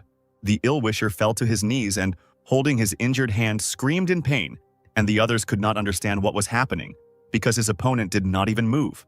Raven felt mana gathering at the tip of his nose, and guessed that it was what made him so hard that he broke bones. The villains decided that something was wrong with this defender, so they decided to switch to another one. One of them, trying to hit Jimmy, said that they would get rid of one first. Only completely unexpectedly, the former mercenary disappeared somewhere. He appeared behind the scoundrels who did not understand how this was possible. They were scared when they turned around and saw the defender landing. Jimmy was amazed to think that he was able to jump just by concentrating mana in all his toes, without even using his knees. Smiling, Dark was pleased that he was able to control the bodies of his comrades. The next day, Jimmy and Raven's faces were swollen from the injuries they had received. Seeing this, Dark began to shake with uncontrollable laughter. And the guys thought that he was a real devil, because of whom they became like this. The former mercenaries stated that they only looked like that because the guy decided to control other people's bodies without even knowing how to do it properly. And if Ronye had just left it to them, this wouldn't have happened. Having calmed down, Dark straightened up and said that his stomach hurt. This was quite expected, because it was very difficult to control two people at once, especially since at the very beginning the guys had an incredibly small supply of mana. He asked if they now understood the method of mana flow control he used yesterday. Jimmy asked if Dark didn't remember that they had dealt with the last three idiots themselves, and Raven noted that when you study, when you get beat up like that, you understand everything, even if you don't want to. Dark said that this time they would fight themselves and not with physical force, but using mana. Jimmy and Raven were unhappy that another battle awaited them today, because they were still in bad condition and everything hurt. Ronan took a vial of purple liquid out of his bag and told the boys to drink it. It was a healing potion that must have been incredibly expensive. Raven noted that the prince himself gave this potion, so there was no point in talking about any money. And Dark explained that the priest Ronnie gave him this elixir, saying that even one sip could heal almost any wound. Jimmy's attention was drawn to the label on the bottle, which stated that this potion was called the Breath of Shehart. It did not work on those who believed in other gods besides Shehart, but this did not apply to atheists. It also did not work on evil people, and if there was no effect, the money was still non-refundable. Jimmy said he didn't believe in Shehart, and Raven said that since it says here that it doesn't apply to atheists, it should probably be okay, but more importantly, can you even believe it? Deciding to test this, the boys drank the potion. It had a positive effect on the former mercenaries, who began to feel much better. The boys began to raise their hands to the sky, saying that they believed in Mr. Shehart. Jimmy was glad that all the pain was gone, and Raven wondered if the believers of Kronos were getting this for free. Earlier, Ronnie chuckled slyly. Dark asked if the priest was in a good mood, and if he was probably thinking that the flasks contained a healing potion. Kentaro answered positively and said that he thought that 2 more new followers were about to join their church. In principle, Ronier didn't care about it. He suggested that the guys have some more fun and asked if they were ready, to which they responded positively. Soon, Jimmy and Raven were again beating up the villains who had run into them. When Jimmy punched one of them in the stomach, the man vomited during the flight, ending with him landing in his own vomit. Calling it disgusting, the brown-haired man sighed, finally dealing with the last enemy. Raven also finished his fight, shaking off his hands. Ronier watched all this with the most indifferent expression on his face. As they approached him, the fighters asked how Dark would evaluate their work, and the prince said that there was no point in sticking up their noses since they still had a long way to go. The disappointed boys asked if that wasn't enough, and Dark replied that they fought the last 5 without using mana control. Jimmy explained that they were suddenly attacked with knives, so the former mercenaries used the most familiar techniques. Raven also pointed out the fact that their mana was already at 0 by that time. Yesterday there were no problems just because Dark was pouring mana into them. Ronier asked how it could be at 0 if they weren't even using it properly. What was at 0 here was their control abilities. Jimmy whined, but Raven didn't argue with that. Turning away, the prince said that everything would be decided with the accumulation of experience, and the guys asked if they would really do this again. After some time, Dark arrived in the Argon Empire, the western city of Troy. It had many majestic buildings. The streets were decorated with various flowers, and somewhere there were fountains in the form of angels or other shapes. As he rode through these streets on horseback with his companions, Ronier noted that it was a beautiful city, and all the other cities of Argon were clean and beautiful. Jimmy agreed with this. He noted that all the people in this place were kind, there were no thieves here, and no one picked on you on the street. But Dark said that, on the other hand, the disadvantage of the city was that if you even just started arguing with someone, the guards would immediately come running with swords. Raven admitted that they really liked it, because at least they wouldn't fight while they were here, which meant they could calmly enjoy the journey, insulting him. A displeased Dark asked if he should explain again why the prince dragged them along with him. Jimmy pointed out that there were probably other places as developed as this one that weren't even close to Kratos' capital, Croton. Raven said that was probably true, since the guard commander had said earlier that it was one of the 5 capitals of the Argon Empire. Ronier noted that the difference in the powers of the state was too great. It was even becoming difficult to say that it was the same empire, and yet they were able to survive. Jimmy said that Argon acted as a wall to protect against the monsters coming from Maltorio, and Raven noted that this was especially true during the battle with the orcs. Raven said that although it seemed that everything was now over, the traders looked very happy because the road was soon to be repaired, and all this was thanks to Dark, and the prince himself was indignant. "Shut up. Do you think I knew that everything would happen like this? So I even had to appoint Kisley my deputy." Raven said that Argon had obligations, so nothing could be done. And if Dark had been there might have been a war. And Jimmy said that since Ronier was the prince of Argon, they agreed to cover the costs of repairing the roads. Listening to his companions with dissatisfaction, Dark looked around. That's when he noticed a red and gold carriage with a fair-haired man standing next to it, his gaze fixed on Ronier. The prince asked what Raven thought of the guy, whether he looked strong. The blonde noted that, judging by his clothes, it seemed that this was the case. He was wearing white gloves, which meant that he most likely came from a fairly wealthy family. The man also had a long sword and developed arm muscles, which indicated that he was a skilled swordsman. Taking this into account, Dark walked towards the man. The stranger politely apologized to the nice lady, not understanding what she wanted, and Dark snorted indignantly. Then he said, "How tactless, Raven. No matter how weak another person looks, how can you call him empty-headed just by looking at his appearance?" Looking at the supposed offender, the displeased man bared his teeth. A worried Raven asked what Dark was talking about, and the next moment a white glove flew into his face. Dark grinned, and the stranger said that he would not tolerate humiliation in front of a lady. He, Pyros Dower, challenged Raven to a duel and demanded that he get off his horse. Trying to somehow explain himself, the former mercenary said that everything was not like that, and Jimmy, who had already dismounted, asked if this was the first time Raven had been caught, and said that he had to be careful. He awkwardly apologized to the stranger and asked if they could end this duel by counting them as losers, after which a blade was brought to his throat. Holding a sword in his outstretched hand, the insulted man said, "If you want to disgrace me even more, shut up and take out your sword. I will show you whose side the god Shakart supports." The woman sitting in the carriage asked Pyrrhus what was going on. The surprised guys watched as the sweet lady descended from the carriage. She asked if her father hadn't ordered Duro to refrain from fighting. The man explained to his sister that these people had humiliated him, and the girl said that if he did not listen to her, she would tell everything to her father. Finding this boring, Dark told Jimmy and Raven to continue on their way. However, the lady asked them to wait. She said that it seemed her younger brother had been impolite to them and apologized for him. The girl said that if they were travelers, she would like to invite them home. Her father had traveled a lot in the past and he loved to discuss it. They would be honored if the company would spare some time for them. Dark tried to say that they were very busy and needed to go, but Jimmy covered his mouth and thanked the lady for the offer. He said that they just needed such a place, and Raven supported him, saying that they came from Kratos and were here for the first time, so she was very worried. The lady was glad that everything worked out so well. She said, "So, you came. Crossing the Maltorio mountain range, my name is Anne Dower, and this is my younger brother Pyros Dower." Dark had no choice but to accept the boy's wishes and also agree to this proposal. When Anne returned, her father was sitting in the living room with several other people.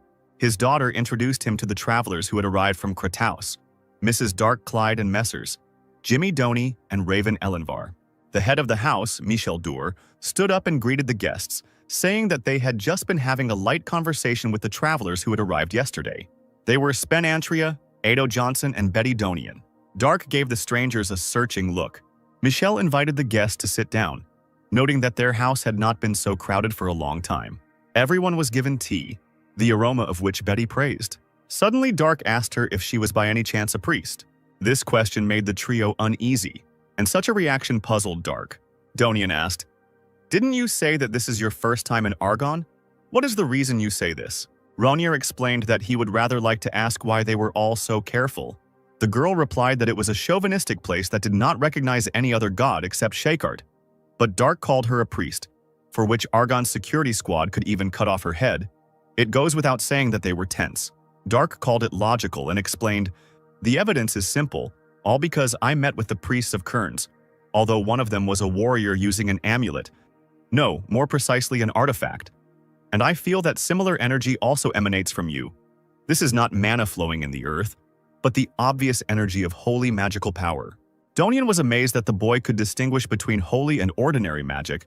She assumed that Ronye was incredibly sensitive to mana, which meant he could be a spiritual master. Dark replied, I can't say that I'm not connected to it, but I think it would be better to consider that I simply know how to use both a sword and magic. The other two travelers stared at Betty. Deciding that there was no need to hide it, Donian admitted that she was a priestess of the goddess Artemis, and Ado asked Dark where they were headed. If he and the others didn't have a specific destination in mind, the man wanted them to join them on this journey. Dark replied that while they didn't have a specific endpoint, he didn't think their thoughts were the same. However, Johnson was confident that their goals had to coincide. After all, it was a dragon hunt. Smiling, Jimmy and Raven were surprised that they decided to go to the dragon with such a small group and noted that there were many travelers. Ado explained that they had 6 more people, 3 of whom went first to scout, and they waited for the remaining 3. Dark said, Are you serious? This isn't even funny. If there is not at least a master among you, even if you gather 100 people, it will be of no use. Spen replied that empty laughter was the usual reaction, but he liked Ronye's look. Although the lady looked young, she was quite perceptive and seemed to know something about dragons. Of course, the men knew that this expedition would be difficult, but they had realistic plans. They wanted to attack the weakest green dragon, whose age was supposedly about 600 to 800 years old, and not long ago he was wounded. Antria asked Dark rhetorically if he knew how hard it was to find a dragon that was less than 1,000 years old. But of course the prince had no idea, and the man chuckled and called the girl cool, because she didn't even flinch despite what he said. Putting his hand on Otto's shoulder, Spen, smiling, said that it seemed that he and Ronye would understand each other well.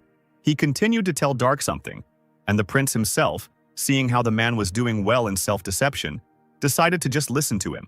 For Ronye, it was a good chance to learn about dragons because his father was not serious, so he did not help him with this at all. Having finished his story, Antria said that the girl seemed to already know all of this, but Dark had missed it all because of his thoughts about his uselessness. While Spen noted that they had met an incredible person, Dark asked what their realistic method was, and the man replied that they had 3 titans and that should be enough as an answer. Ronye thought that if they weren't master level, 3 giants weren't enough. But if the opponent was a young dragon, there might be a chance. He also asked what the reward was. The travelers explained that they were taking the dragon's body and could not give it back. They were ready to share 3/10 of his treasures. Jimmy noted that this was not enough, and Dark said that the young dragon might not have treasures.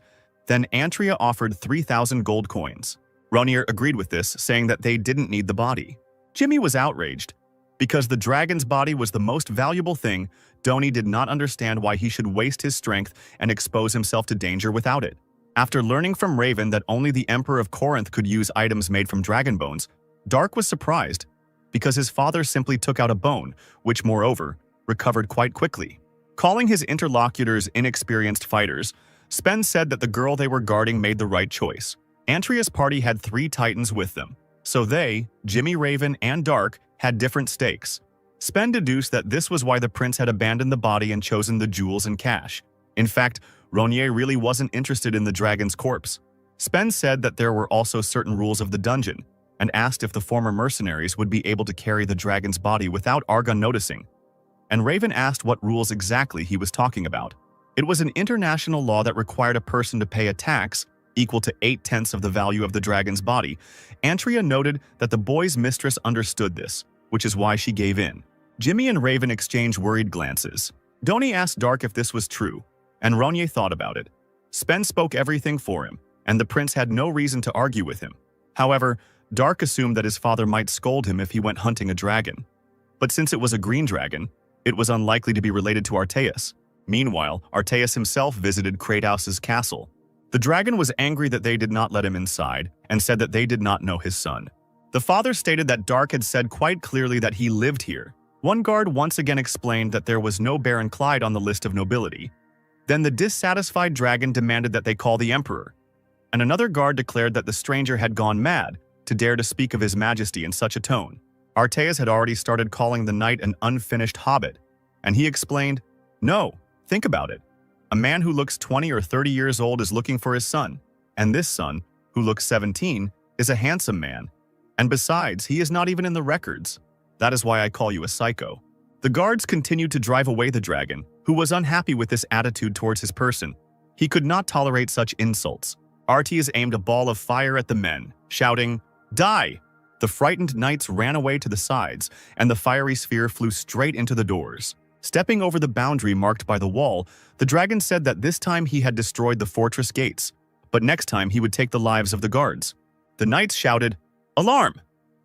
They were announcing that the magician had destroyed the main gate and gotten inside. On the territory of the castle, Arteas was met by the blades of warriors. Smiling, the dragon said, "Hobbits, who are not even up to the level of insects, do you really want to test my patience?" Several more travelers arrived at the Duer family estate, and Spen was glad to see them. These were 2 male adepts and 1 girl familiar to Antria. The red-haired girl with short hair was named Shatran Pear. One guy standing next to her with ash-blonde hair and a wide scar on his cheek was introduced as Pashir. The other blonde guy with a bun at the back of his head was Joe Nerman. Seeing the surprisingly seasoned guys in front of him, Dark briefly introduced himself. Approaching the sofa where the 2 guys were sitting and surprising them with his height, Joe noted that there were many beauties at this party, and it was not often that he was so lucky. And Shatran asked him to control himself. Not wanting to listen to anyone, Nerman asked if Ronier had a lover. Not wanting to respond to this stupidity, Dark just turned away from him, embarrassing Joe. Behind Arteas were the Molten Gates, and he was surrounded by 11 knights with spears extended in his direction. They asked who the enemy was and who had sent him, and the dragon, insulting the people, concluded that they were useless since they did not even know where his son was. Arteas said that if that happened, they would all die, after which a strong stream of wind arose, rising upward. The knights began to be overcome with fear as their weapons began to disintegrate in the stream. Right from the center of the resulting tornado, picking up the stones, eyes looked at them, reminiscent of 2 lights in the darkness. Arriving to the aid of the warriors, Darren shouted out a spell. An ice wall immediately rose up around the tornado. The magician noted that it was too close. But such a trick could not stop the great golden dragon. Arteas decided to use the whirlwind blade, and Darren ordered everyone to lie down. Another airwave destroyed the pitiful ice wall, turning it into fragments. The ground was stained with the blood of those who did not have time to react and carry out the magician's order. The survivors looked at this with deep amazement. The dragon asked if Darren was really going to stop him with such nonsense. The magician asked if it was possible that Arteas was the same golden dragon with whom Princess Ronier lived, but the unexpected guest was not familiar with this name. He replied, "I am, of course, a golden dragon, but I don't know any Roniers. Don't irritate me even more. Call my son right now. Or do you want to see this castle completely in ruins?" Darren was surprised by what was said, and someone from behind asked what was happening here. The Emperor, heading with Tozir to Arteas, asked him for what reason he had come to his castle. The dragon was glad that at last someone had come to talk to. He explained that he had come to see his son. Frank replied that he had never heard of a baby dragon in their country. Arteas claimed that he was a man and asked if the Emperor had not seen the dragon bring him. He had heard that Dark had returned to Kratos again and so asked to be taken to his son. And the Emperor said that, of course, the princess had returned. But he did not understand how she could be a son if she was a girl. Arteas explained that he was talking about Baron Clyde, and despite the fact that he was a girl, he was still the dragon's son. And Frank replied, "Although I have heard that dragons have no gender distinctions, didn't you say that the princess is a human?" Joining the conversation, Tozir said that he would explain everything to the Emperor later. He also explained to Arteas that his son, Dark Clyde, had received the title of prince and became Prince Dark Ronier, and that he was currently on his way to his lands in Cheria, so he was not currently living in Kratos. Upon learning of his son's change of surname, the dragon called the fact that people change their surnames with every change of title nonsense. Tozir said that he would personally take Arteas to his son, and the dragon did not mind. The mage smiled, thinking that it was fate. Even if it was because of Dark, he could become somehow connected to the golden dragon. When they were already in Chire, Tozir was in confusion, but the dragon's face was distorted into a grin. Seeing the coats of arms with a golden dragon in the castle, Arteas wondered if the son was mocking his father, and the magician thought that they had come there in vain. Serene was humming a song to herself and sweeping the floor when someone approached her. Noticing this man, the alarmed cat girl greeted Lord Tozir. The man asked her not to be afraid of him, explaining that she had already left his control and belonged to the prince. Agreeing with this, the maid asked why he had come here. The magician explained that he had brought his highness's father and asked him to inform Dark about this. And Arteas at that moment muttered that he had raised his son too affectionately. The girl asked what to do, since in fact the prince was not here now. Tozir said that he understood everything and was interested in when the prince would return. Saren replied that His Highness had entrusted all concerns to Count Kisley, after which he had left on a journey about half a month ago. The magician became nervous, realizing his mistake. He heard that Dark had entrusted all diplomatic matters to Kisley, but he had no idea that the guy could leave. The man did not understand how Ronir could simply abandon his land and leave, and even half a month ago. Tozer thought about how he had loudly and confidently declared that he would organize a meeting with Dark, but if they didn't find him there either, things could turn out badly. Putting his hand on the mage's shoulder, Arteas said that he had heard everything, and this frightened Tozier. All the travelers who were in Dower's house were already making their way on horseback through the forest. Joe asked where the dragon they were going to catch lived, and he also noted that Shatran said that they would find out about everything after meeting Antria and Ado. Spen explained that he couldn't tell them about it right now, because if they were to throw information around too much, in the worst case, Argon could even take the dragon's body from them. Dark wondered if they weren't all their comrades. Antria answered negatively and explained that although these two were acquaintances of Shatran, Pashir and Nerman were mercenaries whom she had brought specifically for this matter. Lost in thought, Ronir looked at these mercenaries carefully. Spen said that they had 3 titans, so the prince decided to inquire who owned them, and Antria replied that they were owned by these two and Shatran. Dark took note of this and asked no more questions for now. He wondered why the travelers gave the mercenaries an advantage in battle. Spen and Johnson apparently had no titans. Ronir felt that something was fishy here. Arteas said that his son's behavior was to be expected. He was the type to create trouble but not think of others, just as Dark had made the monster depicted on his coat of arms the symbol of his family. Tozier thought that it was worth trying to soften the dragon's heart, who said that nothing could be done and that it was fate. He also clarified whether Ronir was heading to Argon. Arteas said that this information was already enough, and at that moment Khal ran up to them. He told Tozier that he had heard of his arrival, and also rumors that the father of His Excellency the Governor-General had arrived. The mage confirmed that the man standing in front of Kisley was the prince's father, and Khal asked if he thought Arteas was too young. Tozer replied that Kisley must not have heard that it was the golden dragon who gave shelter to the prince and took him as his adopted son. A nervous Khal said it was hard not to be surprised. He noted that Arteas' son was currently in Argon, and the dragon replied that he knew this, which is why he was heading there. Kisley asked if he could wait a little. They were also sending a special group there, which meant they could go together. They just needed to contact Dark, and for the test it should be easier than continuing the search alone. Knowing Ronier's character, Tozier was sure that he would most likely be too lazy to get in touch in a timely manner. But if his father was with them, Dark would not be stubborn and refuse. The dragon concluded that this was a pretty good offer and asked to start preparations quickly. And Khal said that he just had guys who were ideal for this task, while Tozier wondered if Kisley had really won his status as count by playing poker. While in one of the towers, the windows of which looked directly onto the sea, the dragon asked, "So you are my son's friends?" Palshan Mikil, Gaston, and Media happily confirmed this. It was already getting dark, so the group of travelers decided to make a stop. Joe and Pashir collected branches for a fire.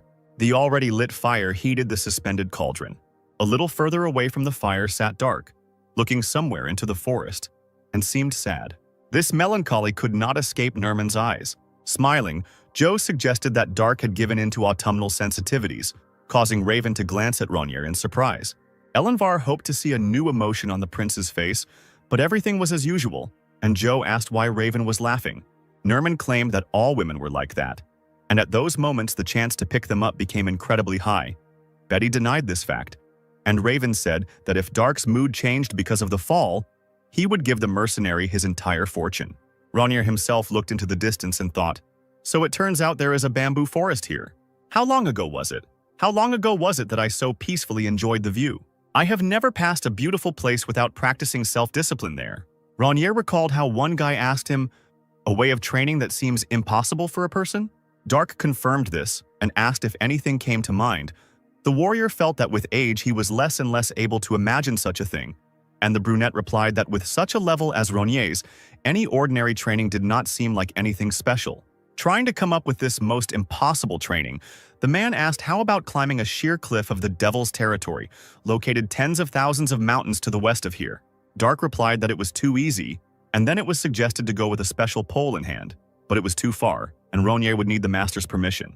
Pointing to the side, the brunette said that 2.5 kilometers to the south of here there was a bamboo forest. He suggested trying to count how many leaves grew in it, and Dark called it a crazy idea. That's why he liked her. After some time, Ronier was already in this very forest. He pushed off from one bamboo trunk to another, creating the sensation of flying. He saw the leaves carried by the wind. He was curious to see if he could complete the proposed workout. Ronier continued to go deeper into the forest. He counted 3,026 trees, of which there were about 60 on one branch. But the training didn't have to be done exactly that way. The boy wondered whether he should count all the leaves one by one. He had plenty of time for that. He was distracted from these memories by Spen's voice. Antria said that only today they would turn a blind eye to the fact that Dark was lagging behind, and only because he was a young girl. Holding out a plate, Spen suggested that they join them and eat, and Jimmy encouraged this. Rising to his feet, Ronier said that he had simply been transported back to the old days. He clicked his tongue and thought, "When I meet you again, what should I do? Kill you or leave you alive?" When morning came, 3 more people were approaching the camp. They were a brunette, a blonde, and a dwarf. Antria said it was a bit of a hassle getting here, but everything seemed to be okay here. These 3 strangers were the members of the squad who had gone ahead of the others to scout out the area. They were introduced as Marina Geogri, Terran Smear, and the Firehammer. Terran said he had to go somewhere with Spen and Ado, so he would greet his new acquaintances properly a little later. Somewhere near the cliff there was a cave. It was to her that Smear led his comrades. Antria asked how they knew that it was in such caves that green dragons lived. Betty sat by the smoldering firewood, on which the frying pan stood, and dozed sweetly. The smoke coming out of the frying pan spread the smell of burning throughout the area, but Donian diligently ignored it. It was only Raven's comment that her bacon was burning that made her wake up. Unfortunately, it was already too late, and the meat had turned into a black crust. Jimmy noted that the atmosphere had changed dramatically. Everyone had been nervous and doing nothing but waiting, and now he felt like he was at a picnic. Preparing for battle, the Firehammer pulled the bowstring of the crossbow. The dwarf loaded it with an arrow with an emerald tip. He aimed forward when suddenly he said, "Girl, is this the first time you've seen a crossbow?" In front of the Firehammer stood Dark, to whom the dwarf explained that the bolt could accidentally fly into him.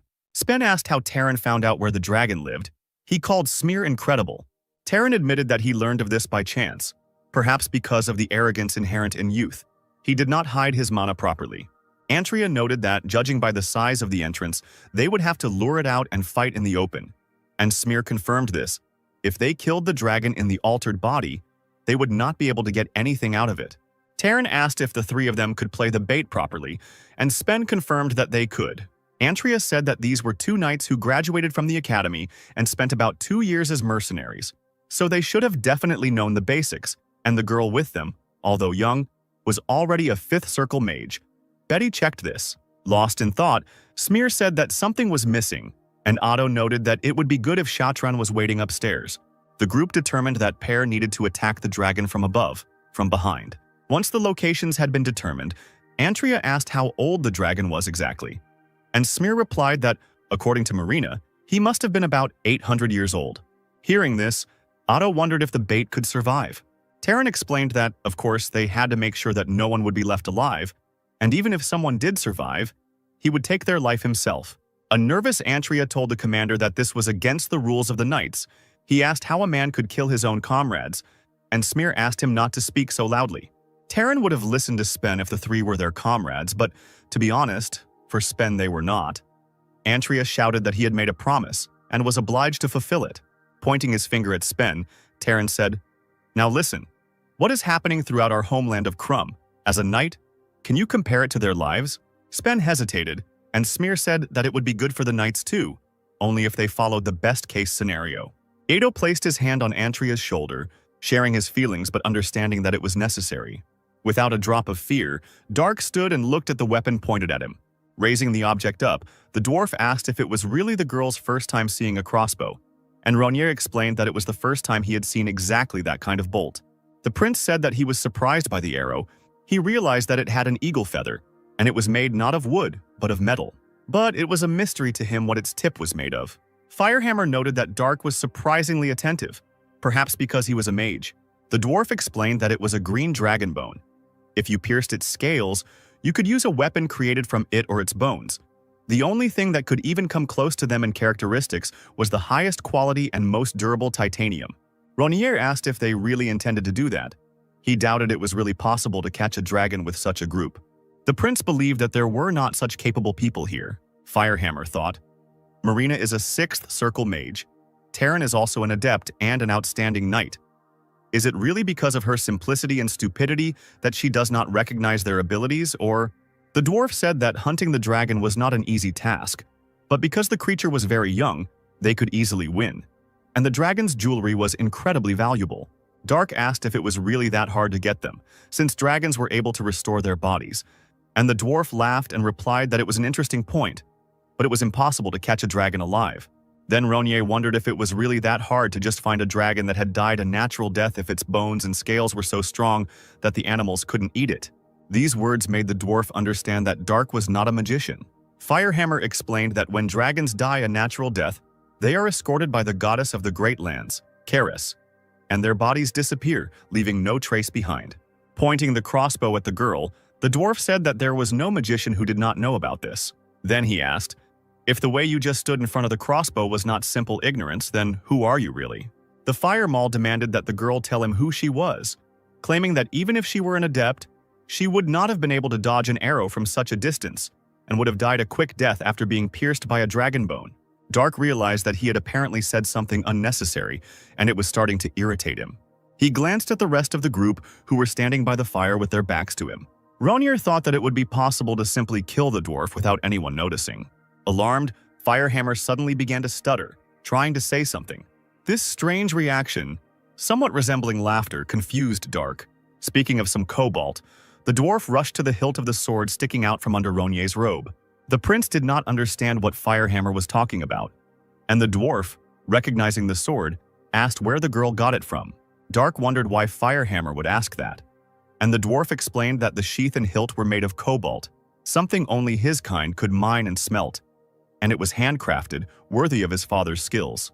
The fact that the dwarves made such a weapon meant that for them it was truly a matter of life and death. Firehammer asked again where Dark got such a weapon from, and wondered if it was so important that the dwarves would put their lives on the line. Recalling the golden dragon, Ronier said that it was a simple gift from his father. This admission outraged Firehammer. He thought, "I thought that if she is not a magician, then she might be an adept." But it seems that these were completely idiotic thoughts. She is just a spoiled, ignorant daughter of a rich dad. The dwarf turned away, saying, like a pearl necklace on a pig's neck, he boasts of his money to his daughter. He continued to be indignant, saying that he felt sorry for the sword. Ronier shuddered with displeasure. He hadn't met such infuriating idiots since meeting Lana.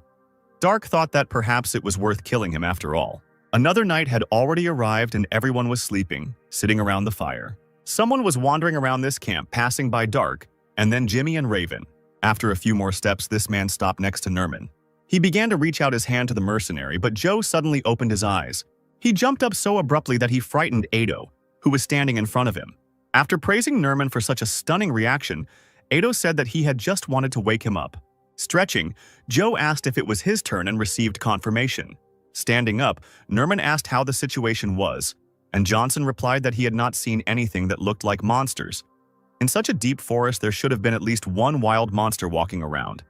But perhaps because this was dragon territory, there were none here. Yawning, Joe said that it was all the better because it meant they had less to worry about.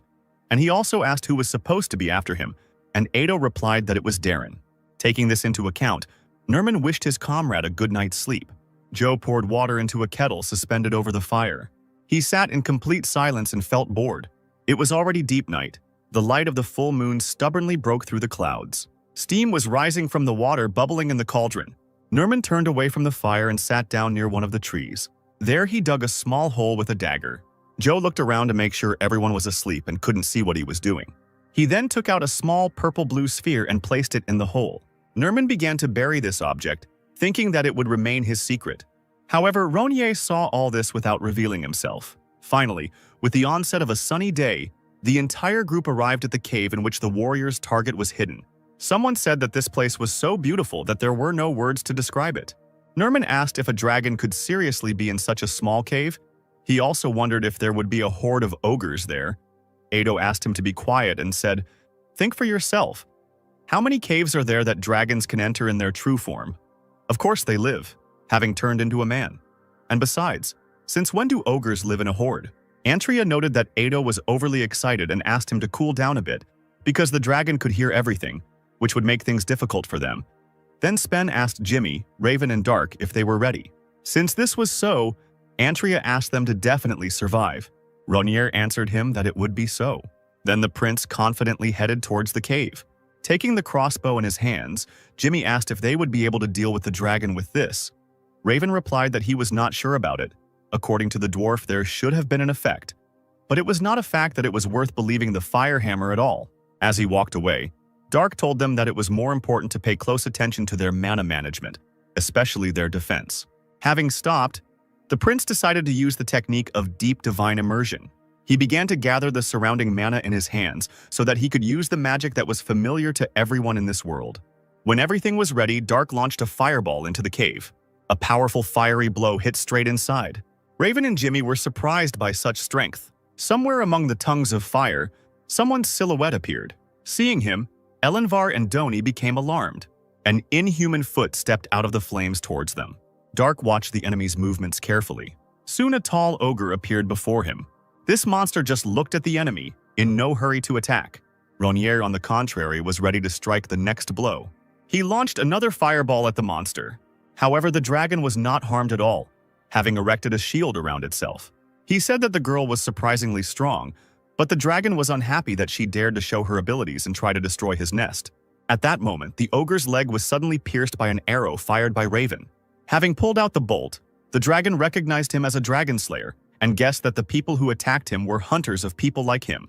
Doni and Elenvar were alarmed, and Dark, as always, was impenetrable to such emotions. The ogre began to shout angrily throughout the area, insulting the people who had disturbed him.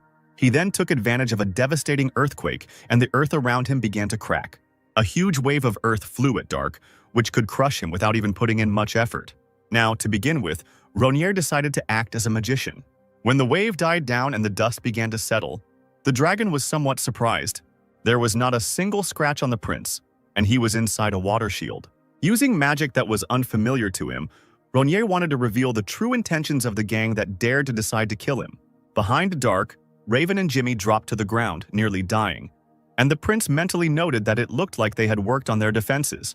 Quite unexpectedly, the previously clear sky began to be covered with dark clouds.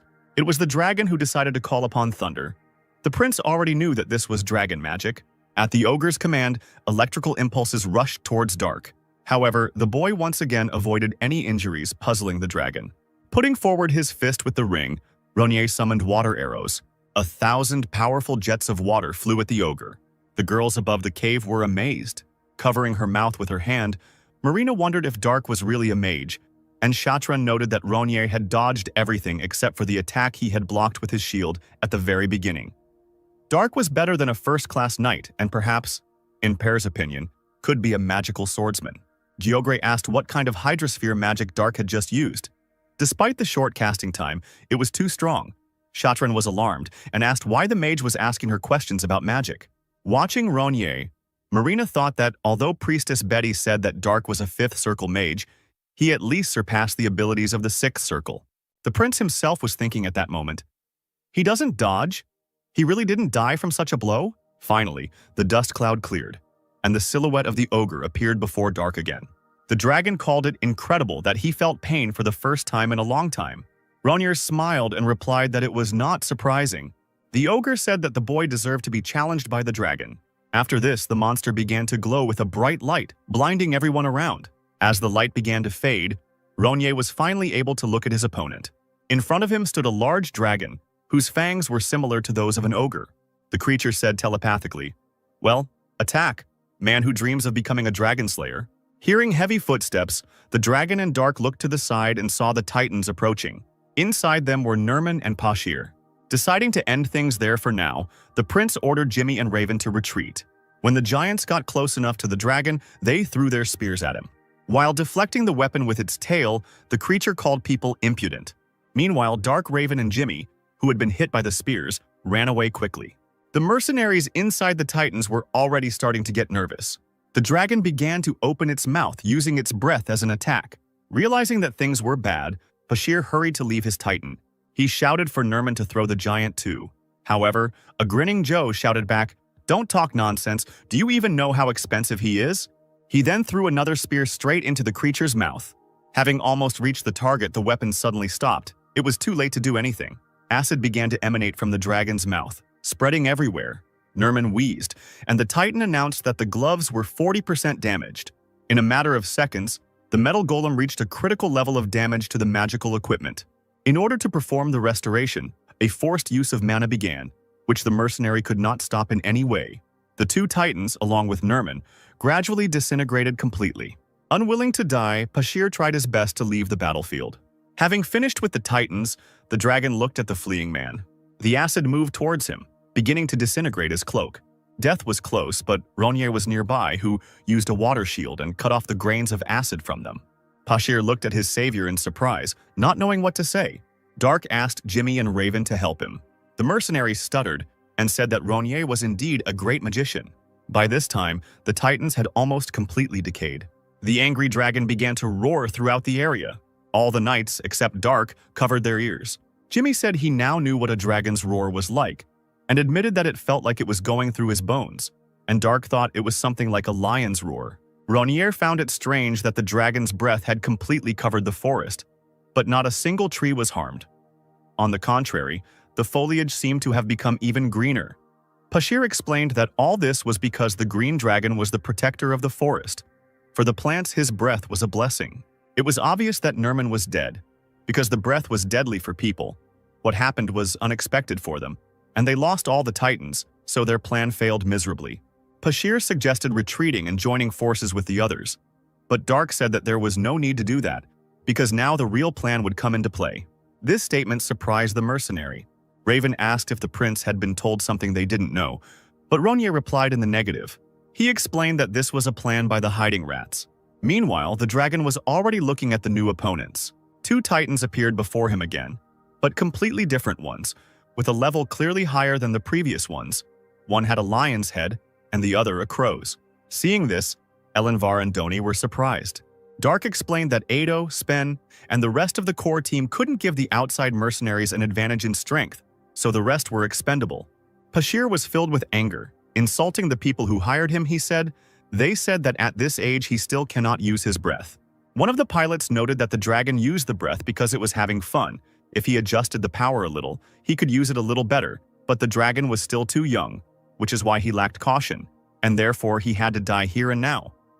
The creature was outraged that the hobbits dared to talk so dismissively to the dragon, and also decided to kill his opponents. The giant said that the dragon boys always called them hobbits, but then people called them something else. Ado and Spen both called the creature a stupid lizard. This insult enraged the dragon. Opening his mouth, he decided to use the fireball. The sphere headed straight for the Titans, who didn't even flinch. They successfully avoided the damage by holding up shields with images of unicorns in front of them. Seeing this drawing, Pashir became nervous. He had seen a similar coat of arms before. Then he and his people fought with all their might against the attackers. Many died that day, both civilians and knights. At the same time, Pashir earned a deep scar on his face. Among his opponents, he saw Titans whose shields bore this very coat of arms. He grinned and wondered how this damn symbolism had ended up here. Now it was the turn of the lion-headed Titan to attack the dragon. The giant lunged, but the dragon flew into the sky, avoiding the blow. The majestic creature looked down on the pathetic humans who dared to show him such disrespect. Suddenly, a spear with an emerald tip flew into his wing. Nearby on the cliff stood Marina, and another Titan with a helmet in the shape of a raven with several more spears. The girl began to twirl her hands and chant a spell. She then directed a beam of fire at the dragon. When the spell hit its target, there was an explosion. Jimmy noted that the Titan had pierced a dragon's wing with one throw of a spear made from Dragon Slayer. Raven said that even the tip of one arrow was worth a fortune, but this entire Titan spear was made from it, so Elenvar wondered who these people were. Pashir explained that this was Crumb's empire, which alarmed the knights who did not understand what such people were doing here. The mercenary asked Dark if he had expected this, and Ronier replied that he didn't know where they were from, but that these people hadn't fully shown themselves yet. Remembering the sphere buried by Nerman, the prince was sure that the man was hiding something. Ronier kept thinking when it would manifest itself. The dragon's scales and blood flew all over the area. He was on the ground with a damaged wing that still had a spear in it. The Titan threw a second weapon, ripping apart the second wing and pinning the creature even further to the ground. A Titan with a lion's head approached the defeated dragon. Raising his sword above himself, he said that the dragon would no longer be able to escape from them to the heavens. Seeing the sharp blade approaching him, The dragon exerted his strength and created a strong flow of wind by flapping his own wings. The giant put his shield forward, protecting himself from the earthen fragments. The dragon's eyes burned with fire. He straightened up, showing his greatness and thirst for life. The titan and the dragon rushed towards each other, both wanting to destroy the enemy. The giant cut off the creature's horn, and the dragon grabbed the lion by the head. The dragon squeezed his enemy tighter and tighter in his mouth. Then he threw the lion aside, which did not have time to somehow group itself for a softer landing. Suddenly, a magic circle formed under the great creature. The winged lizard asked if she really thought that the inverted gravity would affect him. She answered in the negative and explained that this would be enough to immobilize the dragon for a short time. Pointing somewhere ahead, the girl said that there was something else. The puzzled lizard did not understand what the witch was talking about. But then the dragon saw with his own eyes the trick that people had prepared for him. With great speed, with his spear extended forward, the titan flew towards the winged serpent. Dark, who had been closely watching the fight, understood that this was the end. Marina pointed her finger down, a gesture that symbolized the death of the enemy. In just a second, the giant pierced the dragon's neck, severing its life thread. The winged lizard didn't want to die like that at all. But unfortunately, the last thing he saw with his fading eyes was a titan with a lion's head. And inside this giant was Terran Smear. It was a difficult fight for the dragon, whose body eventually fell lifeless to the ground in defeat. Titan advised Spen and Otto to be careful inside the cave. Since the battle with the dangerous creature was over, the warriors hid their titans. Marina, who had descended from the cliff, noted that the knights had dealt with the dragon superbly, and Terran asked her to create a magic circle of movement. Smear called Firehammer, who was already rushing towards the dragon with all his short legs. He carried a whole backpack filled with various tools, perfect for cutting up such a huge carcass. When the dwarf saw the dead lizard, his eyes gleamed. He claimed that there would be much use to be gained from what they would dismantle. As the dwarf was a master at such things, Smear decided to leave it to Firehammer, but they didn't have much time. Pleased with herself, Shatran asked the commander how he found the first real battle with the titan Antigone, and Terran replied that it was not bad. Despite her young age, she was able to go to battle with the dragon face to face, and at least the fact that Antigone did not collapse under his onslaught proved her suitability. Smear believed that the emperor would be very happy about this. The girl stated that in fact it was so easy for her that she even wanted to ask if this could be considered a test of suitability. They were not harmed. And it turned out that the dragons were only strong in pride, and in fact they were not so incredible. And Terran asked her if she really thought so. The girl was surprised by Smear's reaction, who stated that there was a very high probability of their loss. They might lack information about the enemy, or they might not have a weapon called Dragon Slayer, or they might not have enough power from the titans. If they only relied on their own strength, they might fail. The knights might not have won if they hadn't sacrificed those people, so they still suffered damage that was simply unavoidable. The girl stood in a stupor, realizing that she was wrong. She could not object. With a frightening look, Terran said that if this young dragon hadn't used all his strength to attack with the breath, things wouldn't have ended so easily for them. Turning away from Shatran, Smear said that arrogance clouded the vision.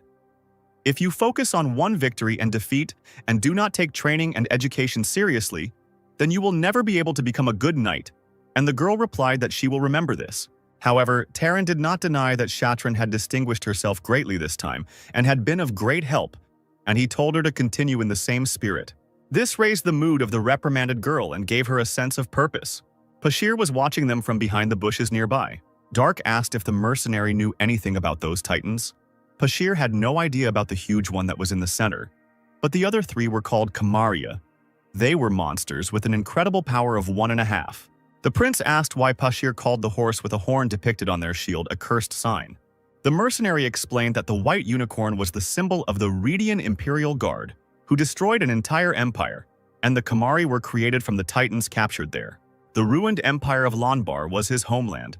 Betty sat in front of the destroyed titans and prayed for the dead. The girl asked Terran if he had made this plan knowing that people would die. Smear replied that it would be a lie to say that as a knight, he was not tormented by remorse, but as a member of the Imperial Guard he did not regret his actions. Terran asked if Firehammer would be able to make it by evening by the time Dower joined them, and he said not to worry about him and to make sure the magic circle was reliable, since moving the dragon's body was not that easy. And Marina laughed, surprised that the dwarf was discussing magic circles. As Betty continued to pray, she felt disgusted that they had pushed other people to their deaths. Finally, night came and the cutting up of the dragon was finished. All the dragon's treasures and some of its parts were placed in a magic circle. In the white glow, objects slowly disappeared. Dark and the others still hung around, keeping an eye out for the traitors. Ronier wondered why the knights hadn't sent bones and scales. A puzzled Pashir lifted his long bangs, trying to see something in the distance. The guys asked if the mercenary could really see anything, and were surprised that there could be magic that could improve vision. Holding their growling stomachs, Jimmy and Raven said they were hungry, and Pashir couldn't understand how they could think about food in such a situation. Dark noted that the knights were apparently about to have dinner. He told his friends to be ready, who had missed at least 2 meals and were now dreaming only of food. Pashir Ronier ordered to look after the boys for a bit, since the prince himself needed to go somewhere. He made a sharp jerk and disappeared from sight in literally a millisecond. The shocked mercenary could not understand what these movements were. He assumed that the girl used magic, but Jimmy and Raven happily went to catch meat, wondering if they could make a fire. Pashir did not understand why the guys were so relaxed. He asked them not to go too far. Green leaves fell from the trees. A mysterious man stood under one of them. Raising fallen leaves with his flight, Ronier approached the stranger. This man was somewhat surprised by the prince's technique. When Dark landed, the man said that he was impressed. He asked what kind of magic the girl used, since she was able to jump and cover such a distance, pushing off from only one leaf that fell from a tree. Dark realized that before him was the one who had ordered Nerman to leave a trace, and the stranger was surprised that the prince even knew this. The man said that Dark was an even more interesting lady than he thought, and the prince asked not to call him lady. He also asked to tell someone to go down and not do useless things there. The man standing somewhere in the tree branches and the stranger were amazed by the girl's intuition. Since they were exposed, the man told his comrade to come down. Someone in a green robe and the height of a dwarf landed in front of Dark. The boy asked why the halfling had come so early, since the time for the meeting had not yet come, and the dwarf did not dare to name the reason in front of Ronier. The man said to ignore this lady and explain himself. The dwarf replied that he was being pursued by a detachment of Argon's holy knights, consisting of about 100 people. The number of titans he could not find out. The man noted that Argon were not completely idiots, and Dark decided that there were other ravens that were targeting the dragon's corpse and were coming here at full speed. Since Ronier would have mentioned it, the stranger said that he would be grateful if the lady would call them eagles. The irritated Dark, clutching his head, called the stranger a parasite and explained that whether they were crows or eagles, there was no difference. The prince was unhappy that he had already been called a lady for the 3rd time. Ronier began to threaten that if the stranger called him lady one more time, Dark would rip out his tongue. The stranger could not understand what kind of frightening sensation had suddenly attacked him. Firehammer was looking for something as he crawled through the bushes. The dwarf was sure that the thing was there, but he couldn't find it. And at that moment, someone quietly approached him from behind. Sensing this man, the dwarf stopped searching and turned around. The guy kept wondering what kind of inexplicable feeling of fear had come over him, because he could faintly sense the presence of the girl's mana. They turned around at the unexpected sound of a passing cart. The coachman was the gentleman who had recently provided Dark and his comrades with a place to stay overnight on his estate. Now Ronier was convinced that Dur, whom he suspected, was in league with the knights, and the boy assumed that those who were supposed to move the bones and scales had apparently arrived. Dark realized that this man had been watching them all this time, and it was quite possible that he had been here since the moment when they fought the dragon.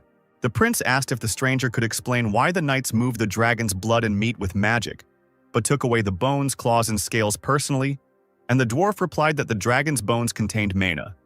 The reason the scales were as strong as metal was also because of the mana in them, but its meat and skin, due to their poisonous nature, could only be used as materials for a strong chimera. Dark realized that because of the mana they contained, the movement magic did not work on them, and the dwarf replied that this was not so, because in that case the mages themselves, filled with mana, would not be able to use it. However, if such an incredible amount of mana was moved using the circle, then there was a high probability that it could be noticed in the mage tower. Although there were no mages here in Argon, something as huge as a dragon, perhaps even the mages of Alcasus could notice. In that case, the whole point of keeping the mission secret disappeared. The boy noted that the cart had not been stopped on the road, and the halfling replied that a detachment of holy knights had opened the way for them, or rather, they had hidden in advance, avoiding danger. Apparently, Argon already knew about their plans, and even that the carriage was supposed to be transporting dragon body parts. Perhaps it was even for the best. The man said that once they got into a fight with each other, it would be much easier for them to finish everyone off. Now Dark knew that the strangers intended to wait until the two opponents were exhausted, after which they could take their loot without any effort. Marina folded her hands into a triangle and checked the area. There was no reaction to mana in the nearest 500 meters in a certain direction. Terran did not understand where the firehammer had disappeared to. Duer said that they had no time to wait and needed to leave quickly, and Marina asked if it was worth checking the area with the help of flight magic. Smear answered negatively. He said that it was even better this way. They didn't have to pay the dwarf for the dragon slayer. Having settled into the carts, the knights set off on their journey. The fire lit by the boys heated the meat. The three of them sat by the fire and waited for the food to be ready. Finally, Dark returned to them, and not alone, but his comrades invited him to sit down and dine with them. But noticing the strangers, Raven asked who they were. Dark replied that he picked them up on the way, and the guy didn't really like that expression. Pashir assumed that the prince had been away for a short time precisely because of these people, and Ronier noted that the guys had also picked up something interesting. Firehammer was tied to the tree, and the prince asked how his comrades had caught the dwarf. Pashir replied that he himself was looking for the girl, which somewhat surprised Dark. Jimmy explained that the dwarf wanted to take Ronier's sword because he believed that the prince would definitely die, and Raven at that moment asked if the strangers wanted to taste the meat. Smiling madly and frightening the dwarf, Dark said, "I remember you said something about a pearl necklace on a pig's neck." After these words, the prince removed the bandage from his mouth. He asked if Firehammer had come here because he thought the weapon would suit him better, and he replied that the sword was a masterpiece, crafted by the dwarves who had shed their blood and sweat for it. Such a sword could not melt from the breath of that young dragon. So Hammer thought that the girl had died and went to look for him. Dark noted that the dwarf himself was going to kill him, but he turned out to be alive and was now asking what to do now. And Firehammer replied that he had not thought about such a detailed plan and did not even resist when he was taken prisoner. The dwarf offered to let him go, promising that he would not tell that he had seen them. Ronier replied that it was problematic, since he could not trust a traitor. All these people were quietly watched by a stranger and a halfling mage. The man asked if the halfling was sure that Ronier was a mage, and he answered in the affirmative, noting that he could not detect the girl's inner mana with the mana examiner and was sure that she used a technique to hide it. The boy asked if it was magic a little earlier, when the girl jumped and pushed off from the leaf, and the halfling replied that it was quite possible that it could have been flight magic, judging by the fact that she used two magics at the same time. He thought that the girl was a very strong magician. The guy said that Ronier even used 3 types of magic. While continuing to maintain the mana hiding technique, she used flight magic, thanks to which they were able to hide from the dragon. And the girl also continued to use hydrosphere magic all this time, launching arrows at the dragon. The nervous magician said that it was impossible. The guy was surprised by this, and the halfling continued to say that the technique that hid mana was recording the girl. If she avoided all of the dragon's attacks, she should have been able to use the teleportation technique in a very short time. But moving from the real world to the spiritual world and back with limited mana was simply impossible. It was the same as standing on her hands but running with her legs, and at the same time also hydrosphere magic. Add to standing on her hands the fact that in this position she drinks water through her nose. The magician said that even an elf couldn't do something like that. The halfling couldn't be sure that even the high mage Anpirs could do something like that. Something like that could only be discussed when discussing at least a dragon. The guy asked him to calm down. The halfling apologized, explaining that he had become overexcited, which was inappropriate for his age. And the man thought that it was never possible to know what was going on in the minds of these mages. Suddenly, everyone present turned their attention to these two. The guy cleared his throat and noted that they had said too much unnecessary things. Dark asked if it was so hard to accept the fact that he was an outstanding mage, and the halfling replied that it was not what he had in mind, but a young mage whose abilities even someone as wise as he was, who had lived for over 50 years, could not understand. The guy continued for him. And if this is also a magician who has a sword that the dwarves want to return even at the cost of their lives, I have no choice but to be interested in you, right? Ronier explained that excessive interest was causing anger, and asked if a mage couldn't walk around with a good sword. And the stranger replied that of course he could. But if all this self-confidence came only from his magical abilities, then Dark would die right there. Disturbing everyone around, the man suddenly pulled out his sword and put it to the prince's throat. Pashir thought that this idiot was not so simple. The guy asked why the girl didn't dodge, because if he hadn't stopped the sword, her head would have already flown off. Didn't she have time to react? The stranger said that the magician couldn't defeat the knight, standing face to face with him, especially at such a close distance. Because of this, the magicians who had such experience would never come closer than a sword's length. The guy asked if this was really a lady in front of him who didn't even know such simple rules. Jimmy and Raven were worried, realizing that this guy was in danger, and Pashir assumed that they also sensed that this man was not so simple. Dark reminded that he had already said that if the guy called him lady again, the prince would rip out his tongue, and Ronier said that he decided to go back on his words. Jimmy and Raven saw that Dark was angry, and that guy could die right here, so they wanted to move as far away as possible. Elnvar told Mr. Pashir to move away too, confusing the mercenary. Pashir did not want to leave, wanting to know how it would all end. Smiling, the prince said that this was already the 4th time, which meant that the problem was not in the language but in the guy's head. The agitated mercenary did not understand why the girl was provoking the stranger in such a situation. Dark and the stranger stood opposite each other until the knight put away his sword. Ronier asked the guy who was walking away what he was doing. The knight explained that he had conceded the first attack to the girl. Even more irritated, the prince replied that it was the first time he had seen such a kind provocation. Perhaps it was the master's self-confidence. The surprised man asked if Dark knew that he was a master. Ronier replied that, judging by the fact that the boy kept his mana in complete disarray and was very bold, the prince believed that the man had recently risen to this level.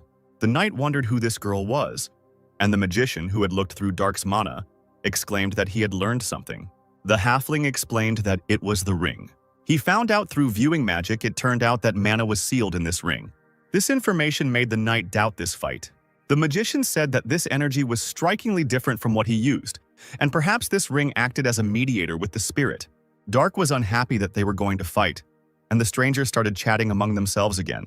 The halfling said that the spirit controlled the fixation and movement of mana, and she concentrated on its use, of course. Everything could be the exact opposite. Ronier asked if it was really that important during their battle, even if he was a mage, a summoner, or an adept, or even a master. The guy was already beginning to doubt who was standing in front of him now.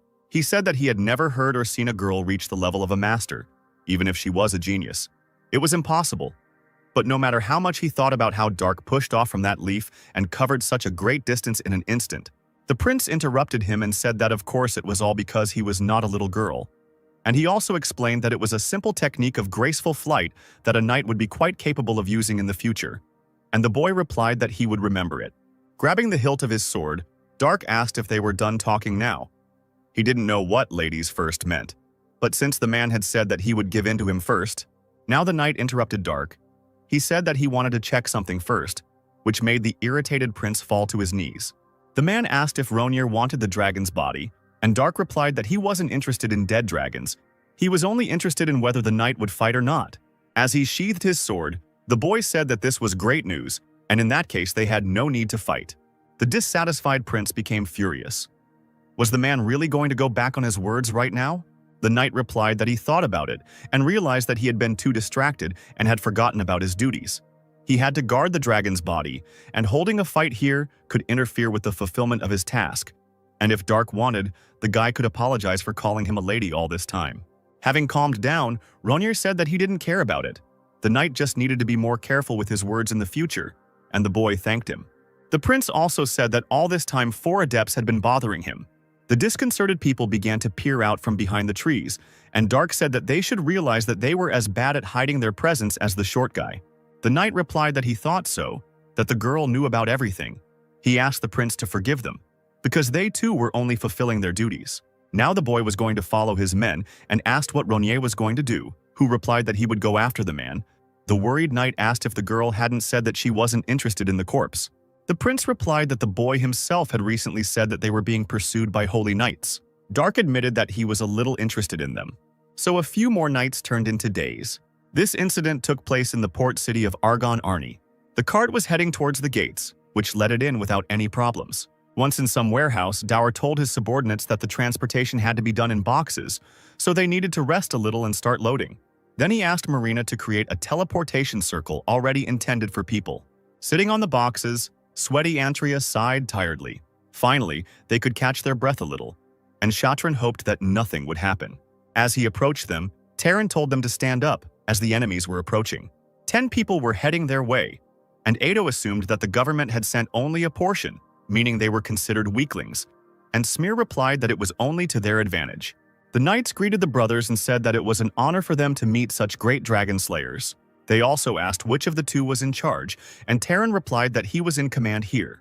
It was known to everyone that following the rules of the caves, Argon took 80% of the body of the slain dragon. One of the knights asked if there were any objections. Terran gave a positive answer, after which he slashed at him with his sword. The Holy Knights were shocked by such a rebellion. They began to be attacked from all sides. The knights didn't even have time to really react to this. Spen shouted that they had to cut down the knights before they activated their sword energy, or else they would have more problems, and Shatran replied that she already knew that. One of the knights held the hilt of his sword in front of him, indignant that the rebels dared to appear on the land of Shaykhart. Trying to activate his sword, he shouted that it was all Shayhart's will. However, before the blade could appear, the knight was pierced by someone else's weapon. He fell, remaining faithful to his god and his country. Terran asked if his comrades had dealt with everyone. At that moment, the gate opened, attracting the attention of all the survivors. Smear noted that the man arrived just in time. He was in a hurry to greet the newly arrived guest. It turned out to be the Duke of Rouen, who noted that the Marquis of Taron had done a good job. Somewhere nearby in another building, these people were being watched again. Someone said that another interesting guy had shown up. The boy explained that it was Duke Rouen, who was a master like him, and Dark said that he considered him a good opponent for the night. Including him, there were 6 more people from the Imperial Guard here, which was quite problematic since it would be difficult for them to defeat these people alone. But Ronier thought that it would be very interesting. At that moment, Rouen looked in their direction. Noticing this, the guy hurried to close the curtain, telling Dark not to show himself to him on purpose. Jimmy asked if the appearance of another master meant that now he couldn't cope alone. Raven was also worried about this. Pashir was surprised that even a man with such a high status as the Duke of Rouen began to act. Dark asked him what Pashir was going to do now, and he replied that he would continue to be a mercenary. There weren't many adept-level mercenaries, so he was quite expensive and didn't have to worry about the bread on his table, even though he lost the Titan he had worked so hard to obtain. The prince offered to become his subordinate and asked if it would be enough for him if Dark simply gave him 1 Titan. In response, Pashir cast a dubious glance at him. The girl in front of him, of course, looked very much like a capable magician, but she didn't understand at all how things were arranged in this world. He wondered if Dark understood how expensive the Titans were, and the prince asked what kind of person that was, and whether the mercenary agreed. Pashir replied that he was grateful even for such words. Now there was another conditional slave on Ronier's list. Terran told his companions that from this moment on, they would protect Dower and help him in everything he did. And Smear also asked them to take care of the priest Beatrice. Spen asked the commander how anyone or anything could be more important than protecting Honor and the dragon, and Terran replied that he was sure that the enemy would now call upon the Titans, but his team would not be able to reach their Kamaria, for then they would reveal themselves. Terran told Marina to keep an eye on those fools who might come with the Titans, so her help would be invaluable. He also turned to the respected priest Betty. The commander asked the girl to stay where they could watch her, and Beatrice asked why he had suddenly said such an obvious thing. He replied that, of course, all this was for the safety of everyone present. However, there was something else, and the commander had to muster up the courage to voice it. He explained that he was worried about the priestess, which surprised her. They all climbed onto the arriving ship and set sail down the river. Dark also arrived at the future battle site with his small detachment. The knights on the ship noticed enemies heading towards them. The Duke of Rouen commanded all forces to attack. A squad of holy knights rushed past Ronier and the others. Jimmy asked the prince if they would be in more danger, and Dark replied that he wanted to see the abilities of the Knights of Argon. Raven said that he had already seen them lose instantly, and Ronier replied that the knights lost because they didn't even have time to properly use the sword energy. But this time, it should be different. He asked what Pashir thought about it, and the mercenary replied that if they hadn't been suddenly attacked, he was more than sure that they wouldn't have lost so easily, even though the Holy Knight's mana level was lower than that of the Adepts. The sword energy using sacred powers completely made up for the deficiency. But if the Redia Knights had summoned the Titans, there would have been no point in the sword's energy. Redia's ship approached the shore, where the inhabitants of Argon were waiting for it. The space was strewn with several cosmic vortices. Many people have called upon their Titans from both sides. Dark said that it was interesting. A battle between 2 groups of Titans, and the guy replied that, in any case, the outcome was predetermined. On one side stood dozens of blue and gray Titans. On the other hand, there were Titans with helmets in the form of lions, in smaller numbers. There were 7 of them against 30, and Ronier agreed that it would be difficult to overcome such a numerical advantage, while the knight replied that it was the other way around. and the prince could already see this with his own eyes. One of the lions rushed forward into the crowd. He grabbed the shield tighter and used it to scatter several opponents. The giant cut another one down with his sword. It seemed like everything was okay with the enemy, but then he began to fall apart into small pieces. 3 blue ones immediately attacked the titan in golden guise. He stopped all their swords with his shield. Then the giant simultaneously cut down all those who attacked him. The guy explained that the levels of Argonian titans were too low, especially considering that they were the richest country on the continent. The powers of Heiji and Tabi were not even up to the standard of 1 unit. Argon had not fought with anyone for a long time, so their equipment was of the old generation. Dark concluded that it was nothing more than a battle between a child and an adult. Pashir said that the result was obvious. Unlike the sword energy, the Titan could not receive the effect of holy energy, so the adepts with a large supply of mana were at an advantage. Besides, that guy from Kruma was so strong that he could fight even when he was face-to-face with a dragon. No one could resist him. It was he who had already destroyed several inhabitants of Argonia. In an instant, the battle turned into a one-against-all battle. The Golden Titan, concentrating energy into the sword, shouted that this was starting to get boring. A satisfied smile appeared on Ronier's face. He guessed that this was the guy they had seen a little earlier. Swinging his sword, Ruin told the old iron things to disappear. Such a slight movement immediately struck all remaining enemy titans. The Duke asked if this was the entire power of the Holy Empire of Argon. It was even weaker than Antigonus's exam. He ordered to hide the titans and return to the ship. The boy acknowledged that there was Ruan in this titan, and at that moment a magic circle materialized above them. Then someone fell awkwardly from the sky in front of them. It was Camille, insulting the magician who was unable to provide them with normal movement. The boy and Dark just silently listened to Claudine's threats. Finally, the Count saw James in front of him and realized that they had finally gotten to where they needed to be. He explained that they had been told about the shortage of craftsmen in the Empire, and Camille was also thinking about who he could approach this time. Now the man saw Ronier as well. Recognizing him, Claudine jumped to his feet, and the prince was indignant that he had met this pervert again. Camille asked when the girl became so tall, and James asked if they knew each other. Placing his hand on the boy's shoulder, Claudine whispered that he had told him about this before. He explained that Dark was a summoner from Kratos, and James asked if he was the same one that Claudine wanted to kidnap but couldn't. No, he certainly believed that Ronier wasn't that simple. But not that simple. The Count noted that it was too early to say that he couldn't kidnap the prince. James asked what was lost here, New Kratos. Ronier replied that he wanted to ask about this. He wanted to know if Corinth's people had come to Argon just for the dragon's body. Camille questioned how Dark could talk about the dragon only, and he also noted that Ronier was still a very mischievous lady, which surprised the guy. The prince replied that youth was making itself felt. The knight stood in a stupor and pointed at Camille, who asked what was wrong. Dark and Claudine looked at James with puzzled expressions, who could not understand such injustice. The Count called Ronier a lady, but he did not react to it in any way. The inhabitants of Redia were still on the shore. Terran turned to the Duke, trying to tell him something, and Ruin asked if the old Iron Guys had really come to visit them again. Then, he himself saw the Black Knights approaching them. He again commanded his men to release the Titans. The Black Knight and the lion-headed Titan rushed towards each other and engaged in combat. Smear didn't understand what these Titans were doing here. He wondered if Corinth and Argon had united. Someone warned him about the danger behind. Looking back, Terran saw the Red Giants. Smear had no idea who they were. Inside the unknown Titans were Claudine and James. The Duke said he would take them on himself. The Red Knights were a little nervous in front of such an opponent. The lion rose into the sky and launched another deadly attack. Ruin was surprised by what happened. James's Titan was able to withstand the blow and stop the sword. The Duke realized that there were masters in front of him.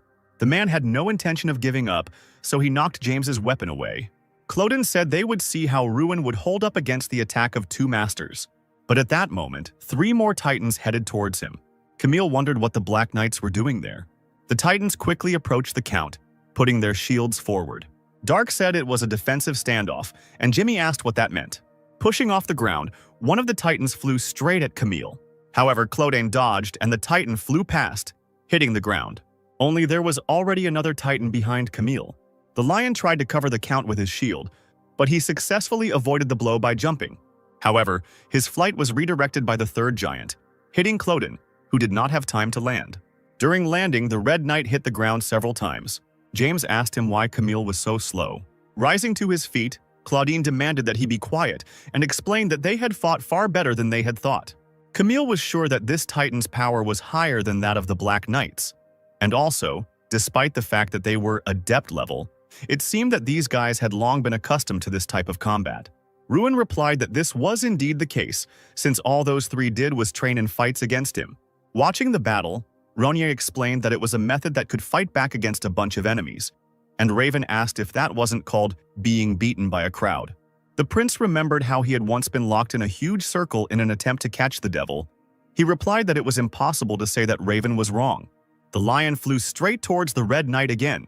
As James fought the three titans, he thought, "So this is what you look like when you finish forming. They don't just launch a simultaneous attack. The bastards hardly ever stop. I can't even find the right moment to strike." By attacking the Red Knight, Antigonus again forced him to fall to the ground and rise. James said he underestimated him. If he is defeated by three pathetic adepts, he will cease to be a master. Suddenly, a bright light began to burst out from behind Antigonus. Then it turned into an explosion. Along with clods of earth, a fragment of the shield flew past the Red Titan. Cloden said he didn't know about wolves and wild boars, but the enemy couldn't hunt a lion with dogs. What he saw a moment later shocked the Count. Three titans were still operational. They combined their shields and blocked the blow. The two titans put their hands together. The third one pushed off from them and took off into flight. Inside this giant was Terran, who was not going to stop despite the requests of the enemy. The blow he dealt knocked the Red Titan off his feet. James said it was impossible, but Ruin decided to present this creation. The Duke said it was a Titan created specifically to defeat their Black Knights of Corinth, and this masterpiece was called Antigone. Ruin stated that this Titan was superior to the Black Knights in absolutely every way. James asked if they were happy that they were able to catch up with the Titans created 30 years ago. He wondered if the Duke thought that they had been sitting on their hands all this time. As he knew, the Red Titans were not the Black Knights.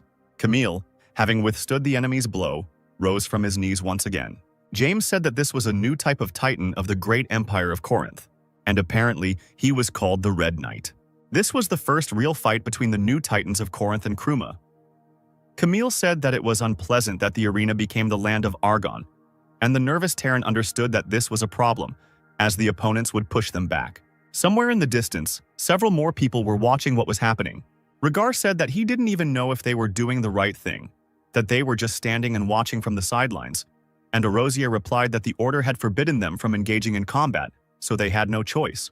Regar asked why they had gathered here then, whether the Holy Knights of Chromia and Kazao were supposed to be just observers in their territories of Argon, and his comrade replied that everything was so that they would be prepared for unforeseen situations.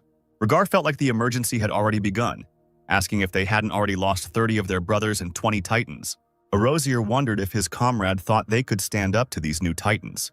Clutching his head, Regar replied that he didn't know that. The difference in power was too great. But if it was a squad of Holy Knights of Tyria who had Gorgon and Largon, they would have a chance. He asked where Tyria's squad was now, if they had supported them. Then the inhabitants of Argon would have definitely been able to cope, and Erosier replied that they had gone to the city of Truffle. Regar asked why the party had gone there, and the knight replied that it was for the same reason, and that not long ago a priest who could convey information had told him something else. A ship with a golden glow arrived at the port city of Argon Truffle. He was enveloped in the holy energy of Beatrice. Marina was nearby, watching over the safety of the priestess and door. The Titans with bird-like helmets wondered how much longer they could hold out. Ado, Spen, and Shatran were already quite exhausted. They were attacked by enemies again. One of the Titans was able to defend himself with a shield.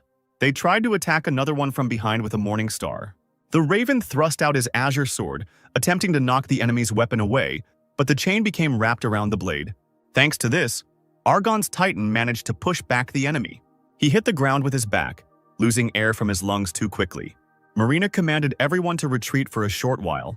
She then used the spell Reverse Gravity, which caused all enemies to fly upward.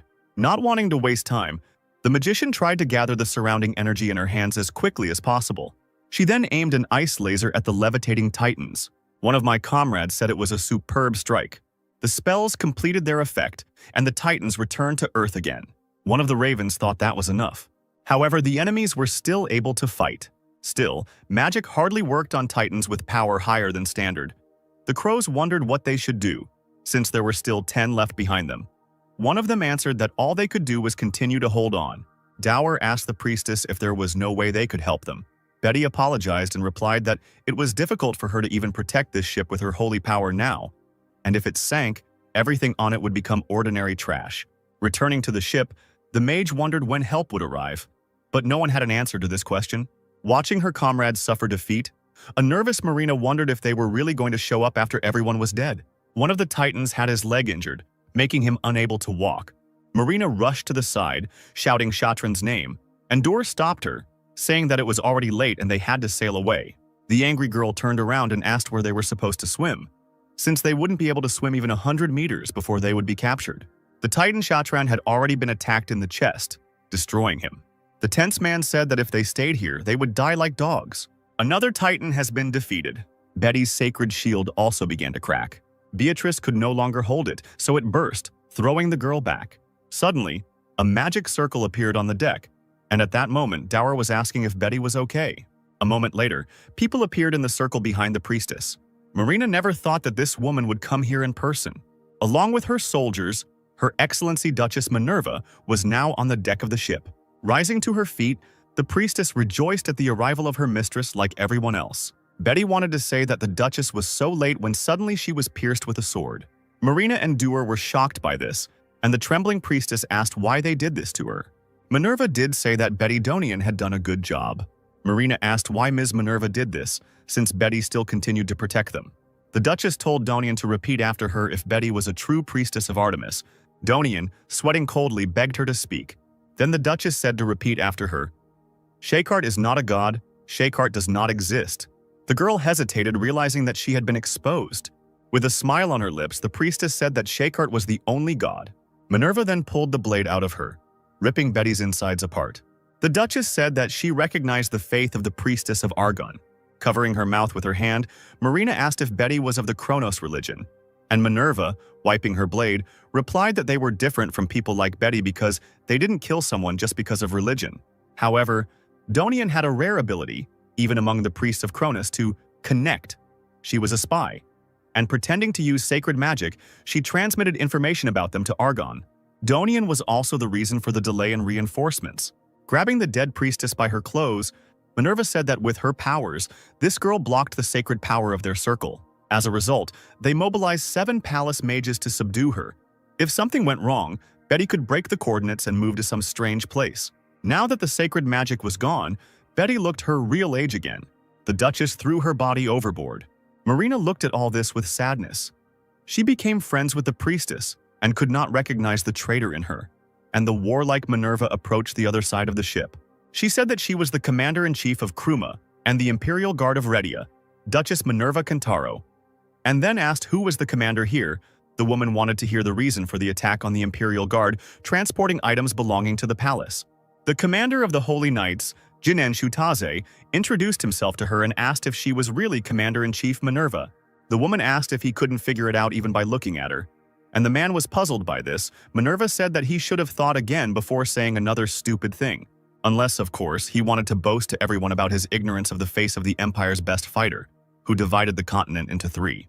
The commander-in-chief said that their side had instructed the Doer merchants to import some items from the Imperial Palace, and had also assigned those 3 knights of the Imperial Guard to guard them, and she demanded that they give a valid reason for why Argon had attacked them. Jinen stated that these people had violated the rules of the dungeon in the Great Argon Empire's territory and were trying to take out the dragon's body, and the commander-in-chief asked if he was capable of taking responsibility for his words. This question made the man angry, and Minerva explained that they had receipts for goods purchased in Argon, and the goods were imprinted with the coat of arms of the Imperial Palace of Kruma. For any country on that continent, stopping the transport of a cargo containing the Imperial seal was considered an act of hostility and gave them the right to defend themselves. In addition, Argon was destroyed by 3 titans of the Redian Imperial Guard. The woman said that if Jinin didn't give her a serious reason, she would put her name as Minerva on it and punish him. Shutazi tried to explain that they were continuing to gather information, but the commander-in-chief interrupted him and asked what her source was. Jinin asked how she could ask about the source, since it was a state secret. He didn't understand what kind of nonsense the woman was talking. Minerva replied that they didn't even have a serious reason, but they wanted the commander-in-chief to open the goods intended for the emperor after she heard about their receipt of information. and also for her to understand and forgive them. Shutazi wondered if Minerva had killed the priestess to prepare for this situation. The woman explained that she would let the commander go if he at least now asked for forgiveness and promised to pay them compensation. She then jumped off the ship and approached Jinan, saying that she would kill him on this very spot if he continued to slander Crumb's palace. Suddenly, Shutazi was overcome with fear and found it difficult to breathe. And the woman asked what was wrong with the captain, since she had not done anything at all yet. Everything was exactly as he had heard. Before him now stood that very witch of Crumb, whom he could not resist. The man said there seemed to be a misunderstanding. He explained that it seemed their information was unreliable, since the Kruma Imperial Guard would not be able to use the Imperial Seal after violating the rules of the dungeon. Minerva responded that it was very wise, and she was glad that Jinan thought so. However, he had to compensate them for the loss of 3 Kamaria-type titans. The captain explained that this was not something he could personally promise the commander-in-chief, but Shutise promised to report everything to the head of their order. Minerva replied that she understood everything, and if it was possible, they would be happy to resolve everything diplomatically. The woman walked away, ordering the wounded to be lifted onto the ship, and the man, also turning back, realized that he had no choice. The presence of 20 knights of the Rhedian Imperial Guard meant that they had at least 20 Kamaria and perhaps even Ephrian, and their Gorgon and Lagan were no match for them. But the main danger was this well-known mistress of the Hell's Defender, Dark, who was sleeping on the ground, sat up. Jimmy asked if Ronier had slept well, who, grabbing the clothes of the dwarf trying to escape, asked where he was going, and the prince also wondered if the Titans were still not finished. Donnie didn't even know what to say to that. Antigone and the Red Knight stood opposite each other. James noted that the fame of Kruma's number 2 was not an exaggeration, and Ruin replied that he had also surprised him. But it seemed that the red-headed one had only recently become a master and could not yet compete with the Duke. The lion lunged, but the knight successfully parried it. James said it was enough to catch Ruin, and the Duke asked if that would satisfy him. The guy answered positively. He said that while he held back Ruin, Camille would deal with the rest, but it was difficult for Cloudine to deal with these 3 titans. Insulting the Count, James asked if he couldn't do that too. The guy said that he didn't want to be serious, that he was fighting adepts, and James asked if Camille was really a master, and Claudine replied that he wasn't fighting simple adepts, and it seemed that his comrade had forgotten something. These titans had dragon slayers in their hands and could not be damaged by normal swords. Ronier noted that these dragon slayers were apparently much stronger than he thought, and the dwarf with his legs tied explained that they were made of dragon bones, and no metal could compare to them in terms of strength, and that bone was 5 times lighter than other metals. Dark asked what if they made a titan out of dragon bones, and Firehammer replied that it would be incredibly expensive. There were only 2 of those on the entire continent. Emperor Corinth's personal titan, the White Knight, and the personal titan of the chapter of the Argon, the Argon. Now the prince understood a little about the reason for all this fuss around the dragon bodies and was thinking about asking his father to give him some materials. Arteas dreamed that his son was threatening him with a sword, forcing him to give up his bones. Still, Dark wanted to try this dragon slayer on himself, and this desire shocked his friends. All the Black Knights lay motionless on the ground. Ruin said that the effectiveness of Corinth's new titans predicted victory for their Kruma. The Red Knights were surrounded by enemies. James said that it seemed like it was time to retreat now, although Camille was furious about it. He also thought that there was no other way. The guy said that they learned a little about the functions of the new type of titans, and that was enough. Suddenly at that moment, Dark asked the lazy guy if he could help him. James, surprised by the prince's sudden appearance on his titan's shoulder, asked how he was going to help them. Ronier replied that he would deal with the 3 Antigones himself, and they would agree on the price later. Dark then pushed himself away from the titan and summoned a water shield. Pulsating and layering one wall after another, the shield was directed at the opponents. However, despite such an attack, the titans were still able to continue the fight. Taking hold of the sword's hilt, Ronier thought that although it was quite strong, it was not enough. The prince understood that now he could only win with the help of the Lord of Water. Summoning a liquid cloud, Dark aimed a water hammer at Antigonus. Touching the ground with great force, the water began to splash all over the area. But this again turned out to be not enough. Next, Ronier decided to use water arrows. 1,000 rays of liquid pierced the opponents. James and Camille were amazed by Ronier's abilities. The boy asked if Clodin hadn't said that Dark was a good spiritual master, and the Count confirmed it. James stated that the word "not bad" was completely inappropriate in this situation. The prince was even better than Cloudine and the Red Knight combined, And the Count replied that he didn't really know anything either. Jiren had told him about it. Now Rhaenyra decided to attack Ruin as well. Although the Duke did not know what kind of magic Dark possessed, he understood that he was in a dangerous position. The prince turned to Antigonus, who was about to hit him with his fist. Rhaenyra was able to avoid this blow by jumping. The fist hit the ground, causing chunks of it to rise into the air. Landing behind the Titan, Dark called it an incredible destructive force. Ruin wondered what kind of movements the prince made. They couldn't belong to a magician. Terran was surprised that Rhaenyra remained alive. He did not understand how this could happen, because the girl definitely encountered the dragon's breath. But he was even more interested in what she was doing here. Smear assumed that Dark was a scout of Corinth. Terran knew that now was not the time to think about it. The Black Knights were getting up again. The three Antigones were still unable to continue the fight. Even in such a small number, although they fought 8 against 4, there were 2 masters against them. The situation was not the best. Smear shouted to the Duke that he needed to dodge quickly. Ruin began to strike, but not a single attack was able to hurt Rhaenyra. Dark fought the Titan with the master inside him. He knew it would be right to consider him as a serious opponent. As the prince avoided another attack, he noticed that the Duke had not put any power into the sword. At the moment when the blade was approaching Rhaenyra again, his feet were not touching the ground. The Duke continued to attack in the same direction, and Dark understood that he would hardly be able to dodge. Suddenly, a new energy burst forth that no one had noticed before. Ruin was amazed. He didn't understand why the sensations had changed so much. Rhaenyra was able to defend himself by deflecting the enemy's blade with his sword. Dark was not happy that he had to take out his weapon. Ruin was surprised by this sword. The Duke believed that this would not work, and he must immediately finish off the enemy. The prince held a magic shield in front of him, and Antigone put power into his sword. Dark was interested in what would happen next. The Titan made a powerful swing, filled with energy. In response, Rhaenyra directed a water shield towards Antigone. The energy wave continued to inevitably approach the guy. Once it reached the ground, it created an explosion. Ruin tried to see what had happened to his enemy. The Duke wanted to know if he had been able to catch his opponent. To his great regret, Rhaenyra was unharmed. Ruin was shocked that Dark was able to withstand the mana explosion. The Duke was sure that it was not magic at all. Rhaenyra thought that it would be dangerous if he didn't have a sword, but he understood that he most likely wouldn't be able to deal with the Duke without a weapon. And if he did, something from the past would happen. And yet the prince could not get Daronia here, since he was now a spiritual master. Jimmy, Raven, Pashir, and Firehammer continued to watch the fight from the sidelines. Pashir wondered what kind of girl this was.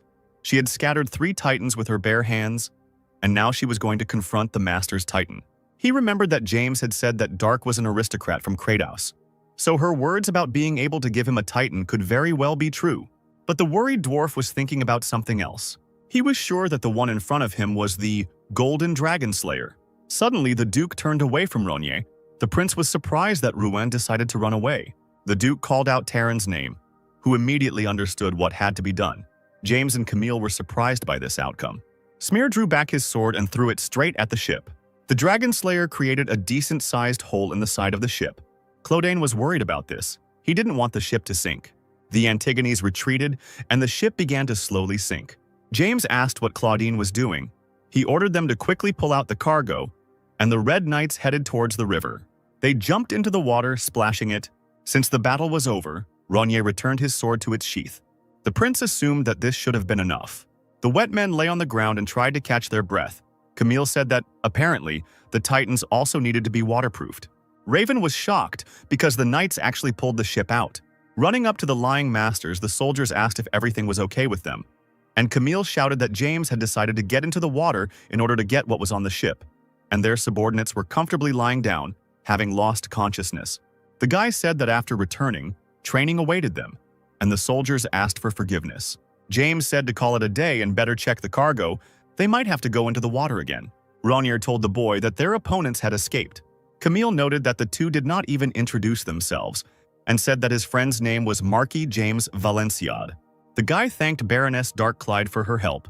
Rhaenyra replied that there was no need for gratitude, since it was not free.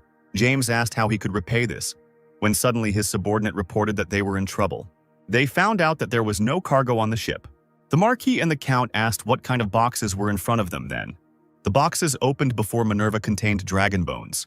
Marina said that even though those 3 had not yet woken up, their lives were not in danger, The strategy was implemented absolutely perfectly, without a single casualty.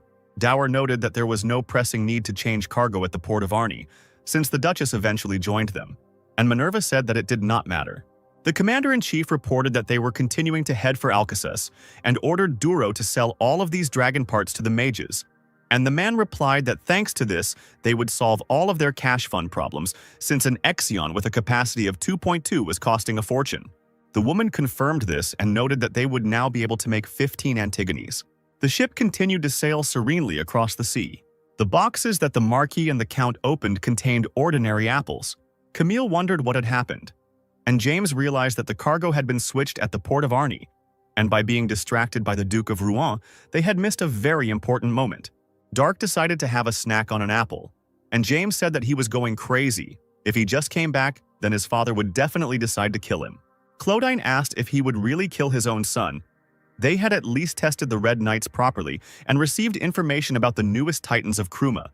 And Valenciad asked how he could speak so calmly knowing his father's character. Dark asked if they were returning to Corinth, and James confirmed this, noting that they had failed the mission. Ronier said he would go with them.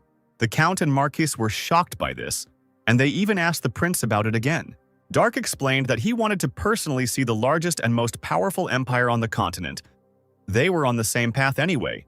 The men just needed to see him off a bit.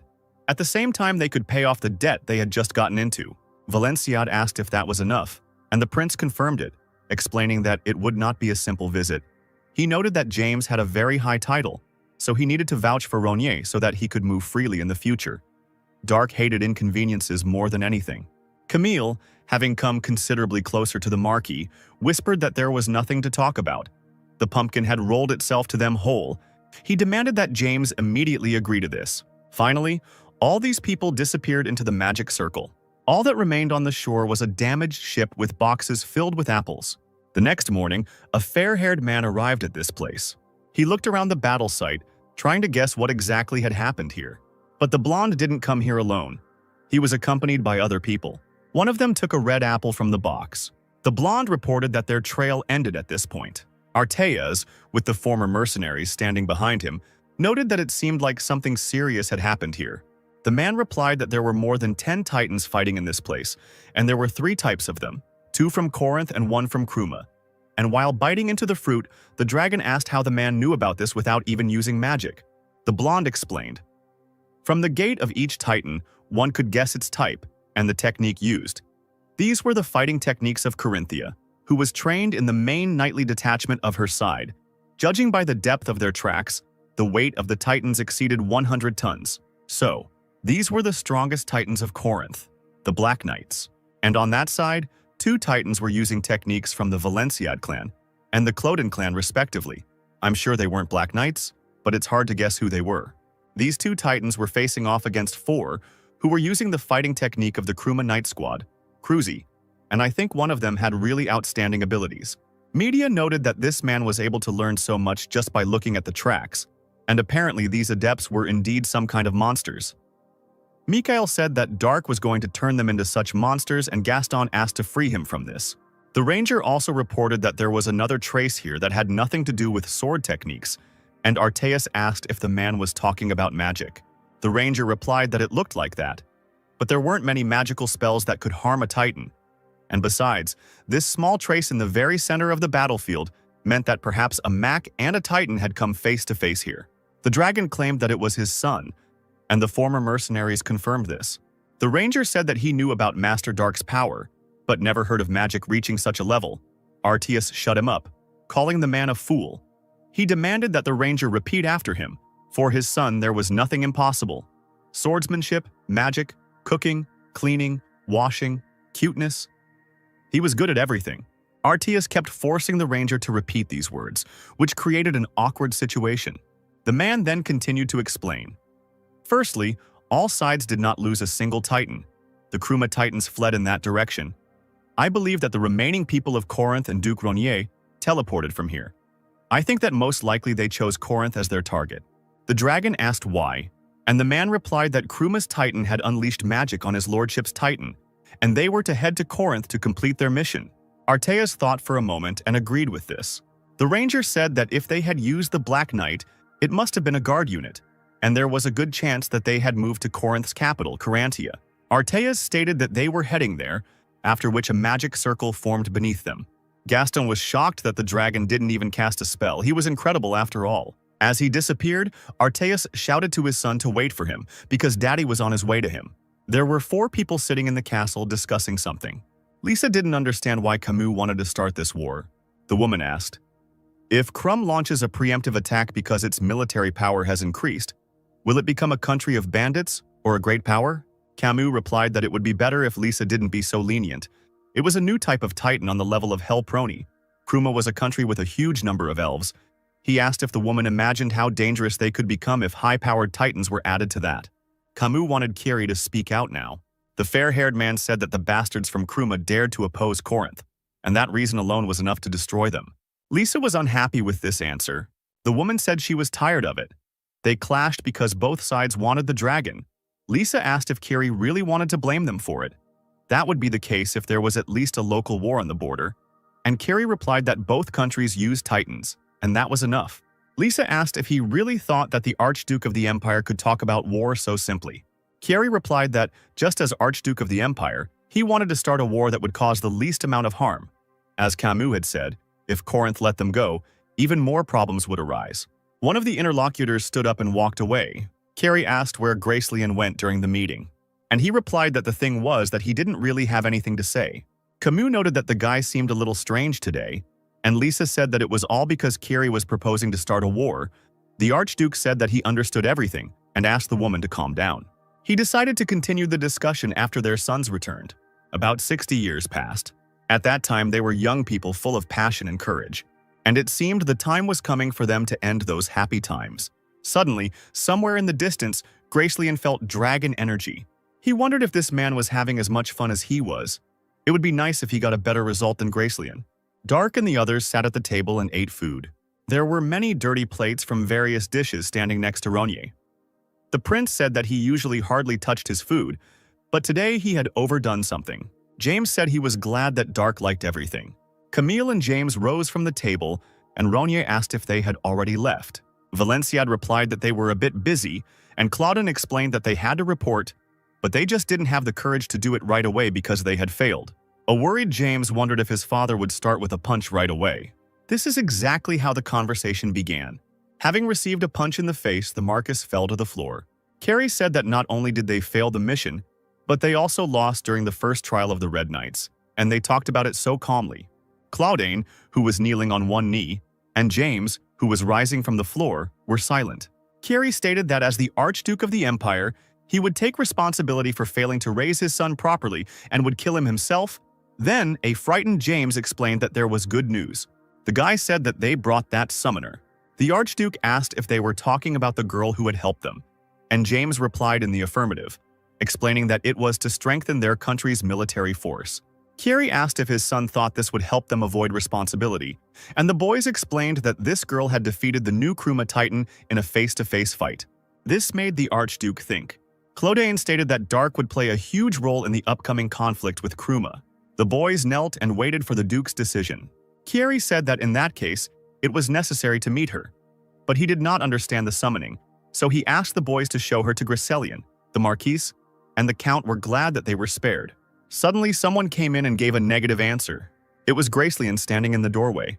This guy said that he would not give permission to recruit the summoner to their side. Kiri was unhappy that Gracelyn was talking about some kind of permission. With the help of the magic circle, Arteas and the others arrived in Corinthia. Being in this place, Mikhail felt uncomfortable. Standing across the river, the men saw the capital of Corinthia. Arteas, inspired, moved forward, and the ranger asked if it would not be better to descend after they had surveyed the city's landscape from here. Palshan said that they would show the way and that he had to rely on them, and the man asked if they had really worked as mercenaries in Corinth too. Palshan replied that Mikhail had simply lived in Corinth before, and the ranger asked why he didn't look very happy. Mikhail replied that it was nothing serious. He just wanted to never return to that place again. Carrie asked Gracelyn to listen to him. They had known each other for about 60 years and literally built this empire from scratch.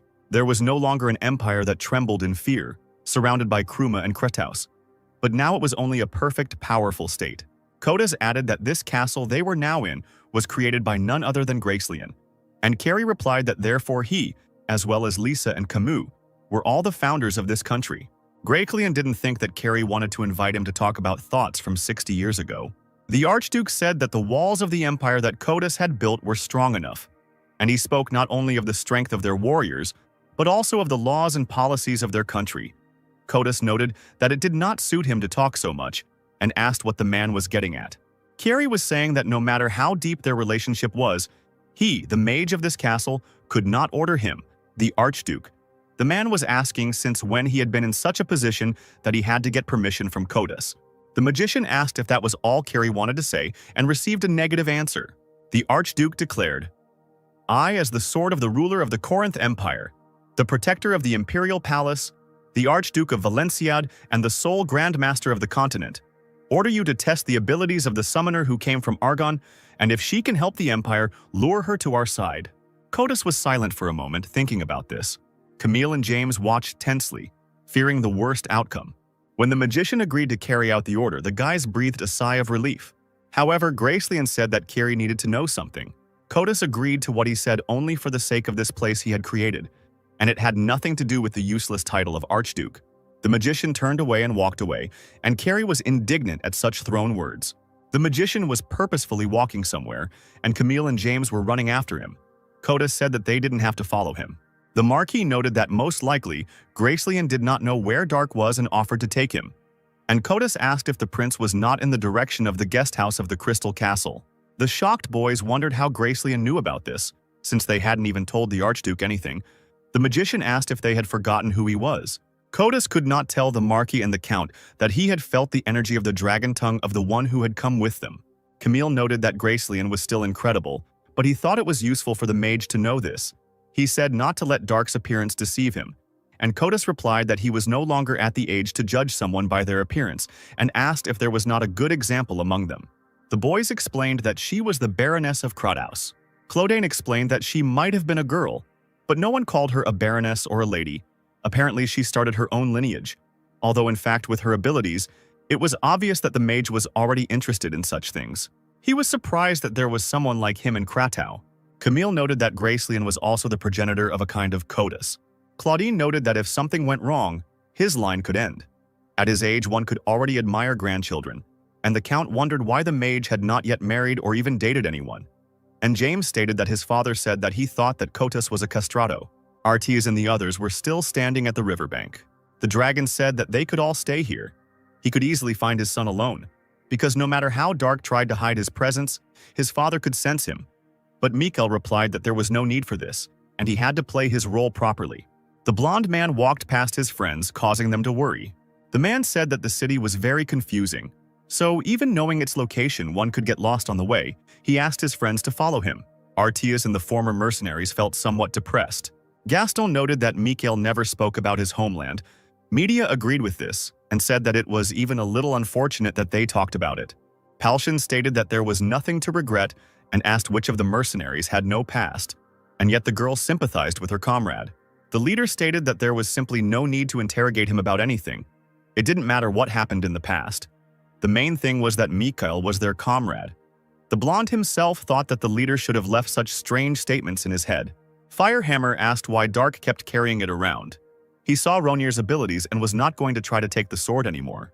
The prince explained that the dwarf was to become a blacksmith on his lands. Hammer replied that the dwarves never made treaties with anyone or obeyed other races, and Dark replied that it seemed to him that they obeyed his father well. Firehammer said that he didn't know who his father was, but he was sure that the dwarf who made his sheath did it only because of this sword. For many, the goal of their lives is to create a masterpiece, so Hammer thought that this was what fueled his desire. At that moment, Ronier heard someone's footsteps outside the door. He allowed the man to enter, who turned out to be Gracelyn. The magician said, "I'm sure that this is the smell of a water summoner, and a very strong one at that. Could it really be that she was confused with a lightning summoner?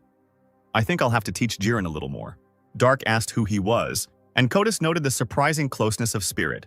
He asked how such a young girl could get hold of Naiad. The prince asked if Gracelyn knew Naiad.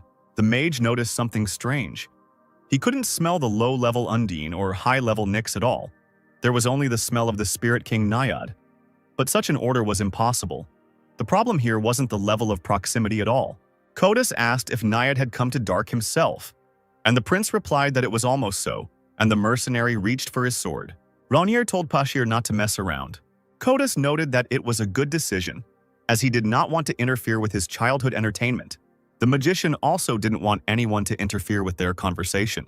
One look from Rainier was enough to make everyone leave the room. Then Kratos sat down in the chair. The magician said his name was Kadrian and wanted to know Rainier's name. The guy introduced himself as Dark, but Gracelian explained that he was not asking about his human name, but what his real name was. The prince continued to insist that his name was Dark.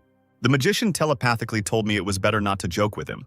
He stated that he was the owner of the place and hoped that Rainier would show him the respect he would show his guest. Dark realized that the person in front of him was not a man at all. Kadrian was a real blue dragon. The former mercenaries followed Mikhail, Halcyon asking if he was going somewhere, knowing where Dark was. Mikhail asked if the leader hadn't heard what the knight had said. The prince was with the Knights of Corinth's guard. The ranger asked if they were heading towards the castle, and the blonde replied that they couldn't have just met the emperor or the captain of the guard. Usually you had to wait a few days, and if you weren't an official delegate, you were sent to a special place called the Crystal Palace. The ranger asked if they were going there. Mikhail replied that it would be better to start with that, and then Arteus drew attention to himself. The blonde asked what was wrong. The dragon reported that his son's energy had suddenly disappeared. Now knowing that Kadrian was a dragon, Dark could explain why he couldn't sense his mana at all. Most likely his guest was using a concealment technique. Gracelian was surprised by the guy's knowledge. Koda said that it couldn't be. He was sure he felt the dragon energy coming from the prince, but it was impossible unless he had a dragon heart. Dark asked if that was what he meant. With his hand on his stomach, the prince showed his true mana. The magician was amazed that in front of him stood a man with a dragon's heart and a huge amount of mana. He realized that Rainier was a dragon master, just like the Archduke. Kadrian had never even thought that there were other people besides Carrie who had such power. Dark noted that judging by the fact that Gracelian suddenly showed up here and started talking nonsense, he was unlikely to have come with good intentions. Taking his sword into his hand, the prince said that he would not refuse the dragon. What was happening continued to surprise Gracelian. Rainier admitted that he had long wanted to try to fight a dragon properly. He hoped that Kadrian would not be as young as that green dragon. Kodas realized that Dark had a dragon slayer in his hands, forged in hellfire. Faced with such forces, they could turn the entire city into ruins. So Kadrian suggested changing the location, and Dark asked why it was necessary. The alarmed dragon once again noted that all the people in this area could have died, and Rainier asked, "So what?" He didn't care whether a few humans died or not. All he needed was a battle with Kadrian, so the prince simply didn't worry about useless things. Considering this girl to be crazy, Gracelian said that he had been building this city for several decades and did not want to see it fall by his own hand.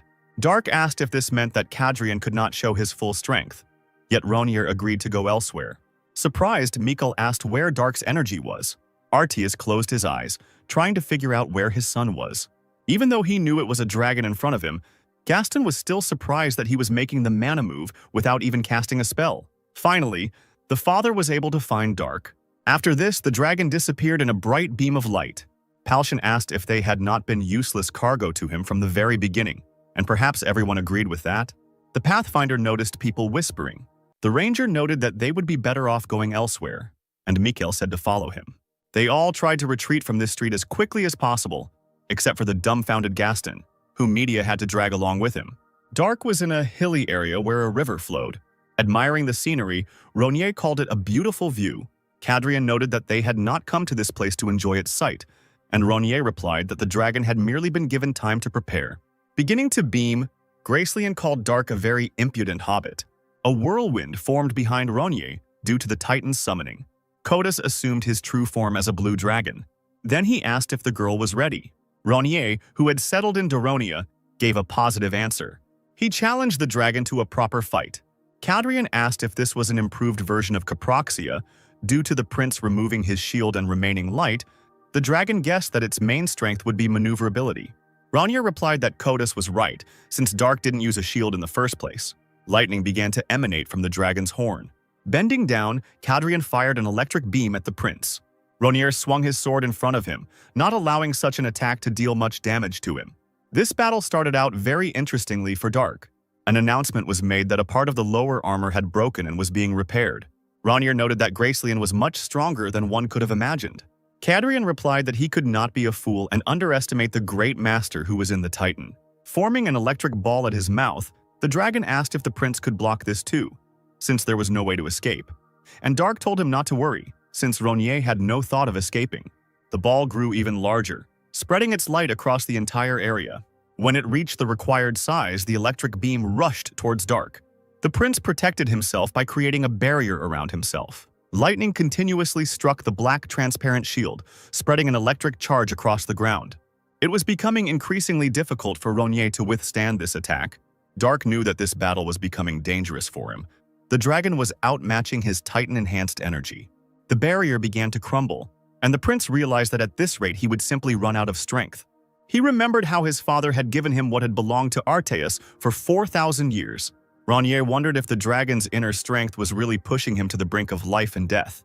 The dragon said, "It's amazing you could endure so much, but now your mana has reached its limit. Your own arrogance was your undoing, Hobbit. Now turn to ashes." The prince's barrier was finally destroyed, but the boy immediately used the Great Star Absorption technique. This helped the Titan not to fail due to loss of protection. Cadrian was surprised that the girl absorbed the lightning strike, but he considered it stupid. The dragon increased its attack, but Ronnier continued to hold on well. At first the prince managed, but he could not use the power absorbed in battle instead of magical energy. Suddenly he doubled over, feeling like he was being torn apart from the inside. Daronia told Dark to use his action, since his body would not be able to withstand such a strong lightning strike. A specially created action was supposed to help Ronnier at least temporarily accumulate magical power. Dark told the Titan not to be rude to him, and Daronia asked the prince not to resist, since he did not want to lose such a strong master as he.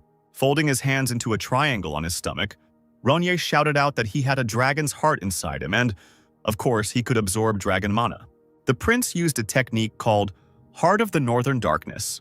The energy, transformed into lightning, began to flow into the titanium, returning to its original form. Gracelyn was surprised at how the boy absorbed his attack. Daronia didn't understand how a human could control such power. He wondered if it really was the heart of a dragon. The prince was again torn apart from the inside, and he wheezed in pain. Titan knew that the pilot's body was too weak to withstand such a lightning strike. He said that he would get this mana for Ronnier. The cube inside the titanium glowed brightly, absorbing your energy. The lightning soon dissipated, leaving behind hot ground. The dragon had no idea that Exion could be used in this way. The Titan was on his knees, leaning on his sword but was still not destroyed. Dark continued to hold on, breathing heavily. Wiping the blood from his face, the disheveled and electrified prince said, "They say that the greatest power in this world is the power of the brain. It seems that this is true." The dragon flapped its wings, rising into the air, and the Titan informed its master that the restoration of the upper part of the armor was complete, also noting that Ronnier had used too much mana blocking Cadrian's breath. Dark said not to pay attention to it, as he could quickly restore it with the energy circulation caused by breathing. Titan explained that it was impossible to do this during the battle. Besides, the mana absorbed by the prince had already filled him to the brim. After these words, something strange began to happen with the energy, and the worried guy asked what Daronia did. The giant replied that he had reversed the flow of part of Ronier's mana. Titan said to absorb it like that, he was sure Dark could do it. Kratos was surprised to see that the prince could manage the Exion so well, even better than he could, despite the fact that Cadrian personally made the Titans. Trying to normalize his breathing and absorb energy as he was told, Dark began to sweat. Mana was fully restored, and Dark said that he liked Daronia, and the Titan replied that it was an honor for him. Ronnier asked if they were now ready to become dragon slayers. Gracelyn couldn't waste his breath any longer. He knew that his body couldn't reliably withstand the power of the Grand Master's Titan, and it was a bit of a problem. The dragon and the prince suddenly noticed that they were being watched somewhere nearby. This man in a crimson robe made no attempt to hide. Cadrian told him to leave here, since very soon everything around would become ruins. Taking off her hood, the red-haired girl noted that this fight was more difficult for the dragon than she thought. The stranger asked if Ronnier was really that strong. Gracelyn replied that he might have to use Hellfire 10 times in a row to defeat the prince, so the girl should leave quickly. However, instead of running away, she only erected a protective barrier around herself. Sitting down on the ground as if she was just on a picnic, the girl replied that she was now safe and asked him to continue the fight. Noting that they had an observer, Dark rushed towards the dragon. only now a tail was approaching the prince from behind. He knocked down the Titan, who was not at all prepared for such a turn of events. This was the first time Ronier's blind spot had been attacked in this way. The dragon began to form the electric ball again, and Dark shouted that it was useless. Only now he noticed something new. Now Kratos created two spheres at once, one at the horn and the other at the mouth. Daronia noted that it was dangerous because if you received two of his breaths at the same time, it would exceed the capacity of the Action, and Dark shouted that he knew this without him, after which he took a more stable position, plunging his sword into the ground. Then Ronier used the sword technique without a ruler, the ruler's domain. Because of this, a shield began to form over the Titan. Kadrian found it interesting to watch this. He had never seen a person before who could control mana the way Dark did. However, the dragon still believed that the prince would not be able to block his next blow. The next moment, double lightning rushed towards the erected shield. For Ronier, this seemed incredible. He even wondered if he could really stand it.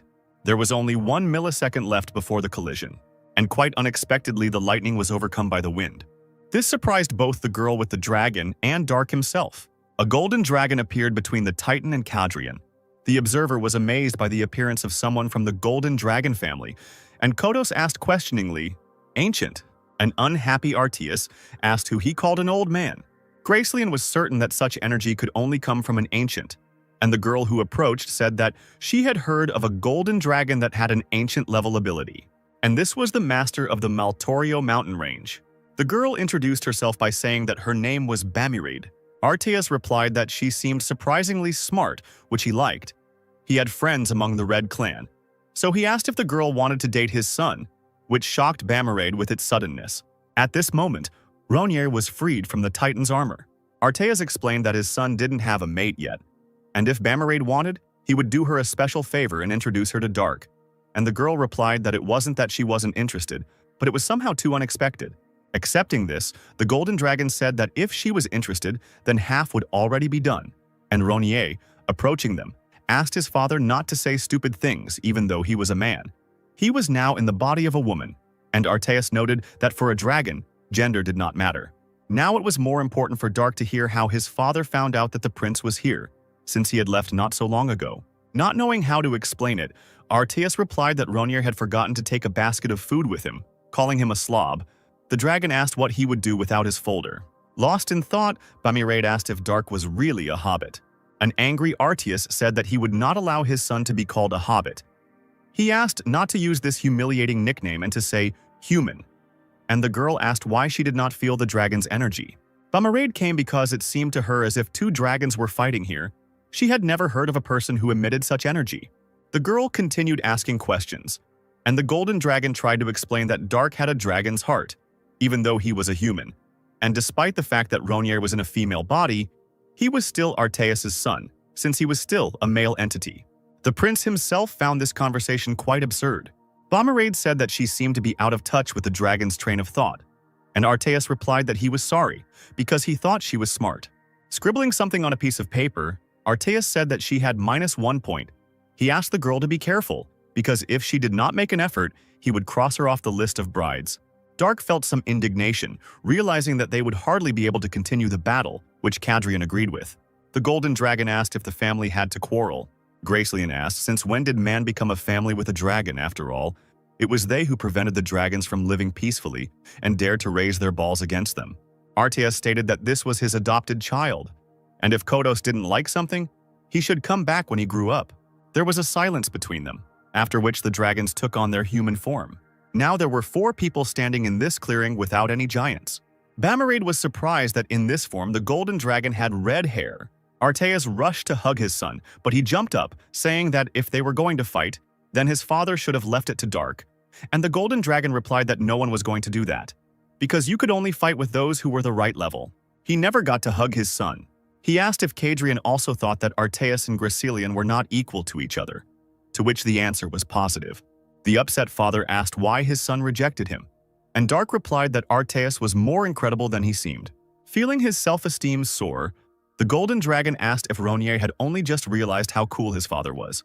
The prince stated that he still intended to continue this battle, so he asked Arteus not to interfere with him, explaining that it was a great honor to bear the title of Dragon Slayer, and Arteus sarcastically replied that it was a wonderful family, where the father was a dragon and the son was a dragon slayer. Dark noted that his father himself had said that the red and blue ones were nowhere near the majestic golden dragons. Bamarade and Cadrian had never heard such names before. Arteas cleared his throat and told him to pretend he hadn't heard. Ronier asked why he suddenly cared about other people's opinions, and the golden dragon replied that even though he was his father, he couldn't completely turn his relatives into enemies. Dark said that he didn't think the golden dragon had really considered them relatives, and Arteas shut the prince up, trying to avoid further problems. This touch to the sun resulted in an electric shock. The injured Arteas asked when Dark had used lightning, and Ronier replied that it had happened right before his arrival. The father realized that Dark had fought seriously and asked the name of the one who had done this to his son. Cadrian introduced himself to the great descendant of the wise golden dragons. Arteas noted that Gracelian knew something about etiquette. As Kratos had said, he was wise and noble, so he decided not to ask him about anything else, and Cadrian thanked him, thinking that he had not said anything about nobility. Bamarade asked why Arteas had the same red hair color as hers, if he was a member of the Golden Dragon family. And the man explained that he changed his hair color as a sign of friendship with a guy named Bromanes. As it turned out, the girl knew him, and Arteas noted that he had a disgusting character. Bamarade explained that Bromanes was her father, and now Arteas regretted his words. He tried to explain himself somehow, stating that he wanted to say that Bromanes was always very joyful. The dragon wondered why his friend did not tell him anything about his daughter. Bamarade replied that she could not know about this, because her father also did not tell her anything about Lord Arteas. The golden dragon said that it was all fine, and the girl had no shortcomings that would prevent her from becoming his son's wife. She replied that she had not even thought about marriage yet, and Arteas continued to say that everything was fine. He would take care of all the obstacles that stood in their way, but now he needed to talk to Cadrian, and the girl should talk to his son for now. Arteas began to actively discuss something with Gracelian. Bamarade and Dark were sitting to the side, and the girl asked if the golden dragon had never hurt anyone, and Ronier replied that that was probably the case. Bamarade admitted that she had been curious about the prince's sword all this time, so she asked if she could look at the weapon for a while. Dark saw absolutely no problem with this and agreed. He calmly handed the sword into the girl's hands. Taking a closer look at the blade, Bamarade was surprised. She asked if that gentleman had really made it, and Arteas screamed, "What kind of gentleman am I to you? Call me uncle!" The girl realized that the blade was made from the bone of a golden dragon, and hellfire was also added to it, and she wondered if a human could really use such a weapon. Arteas stated that his son could easily have used the sword 5 or 6 times. Surprised, Gracelian asked how Ronier could use hellfire, which was an 8th circle magic, even if the prince was a grandmaster, since this item was too dangerous for a person.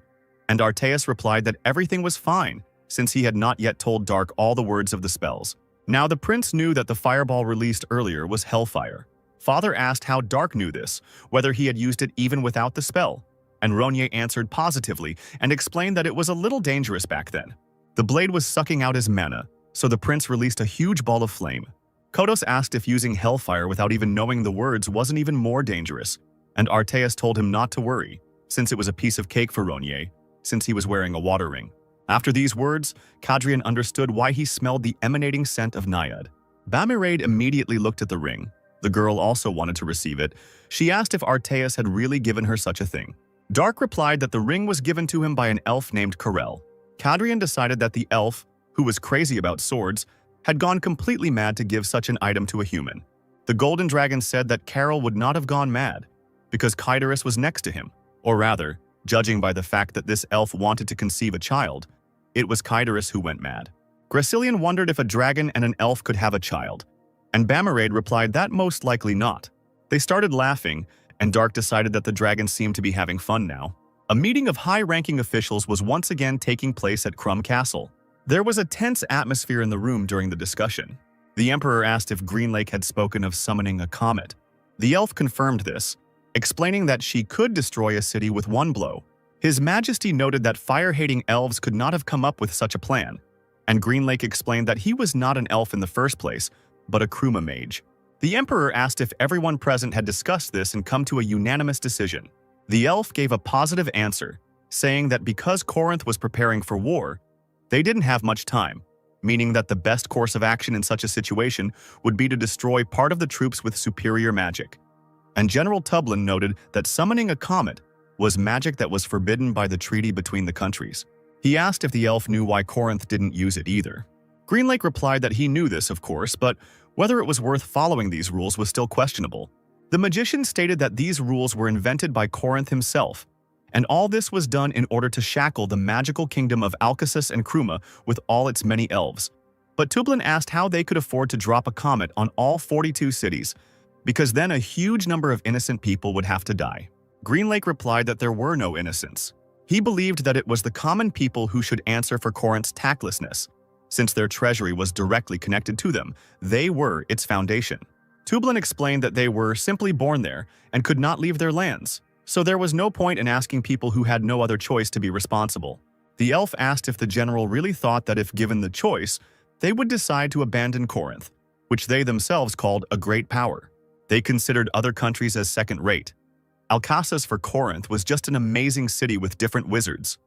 Argon, a meeting of fanatics, and Kratos, a group of barbarians living in the mountains. The mage asked what Tublin thought they thought of their crumb.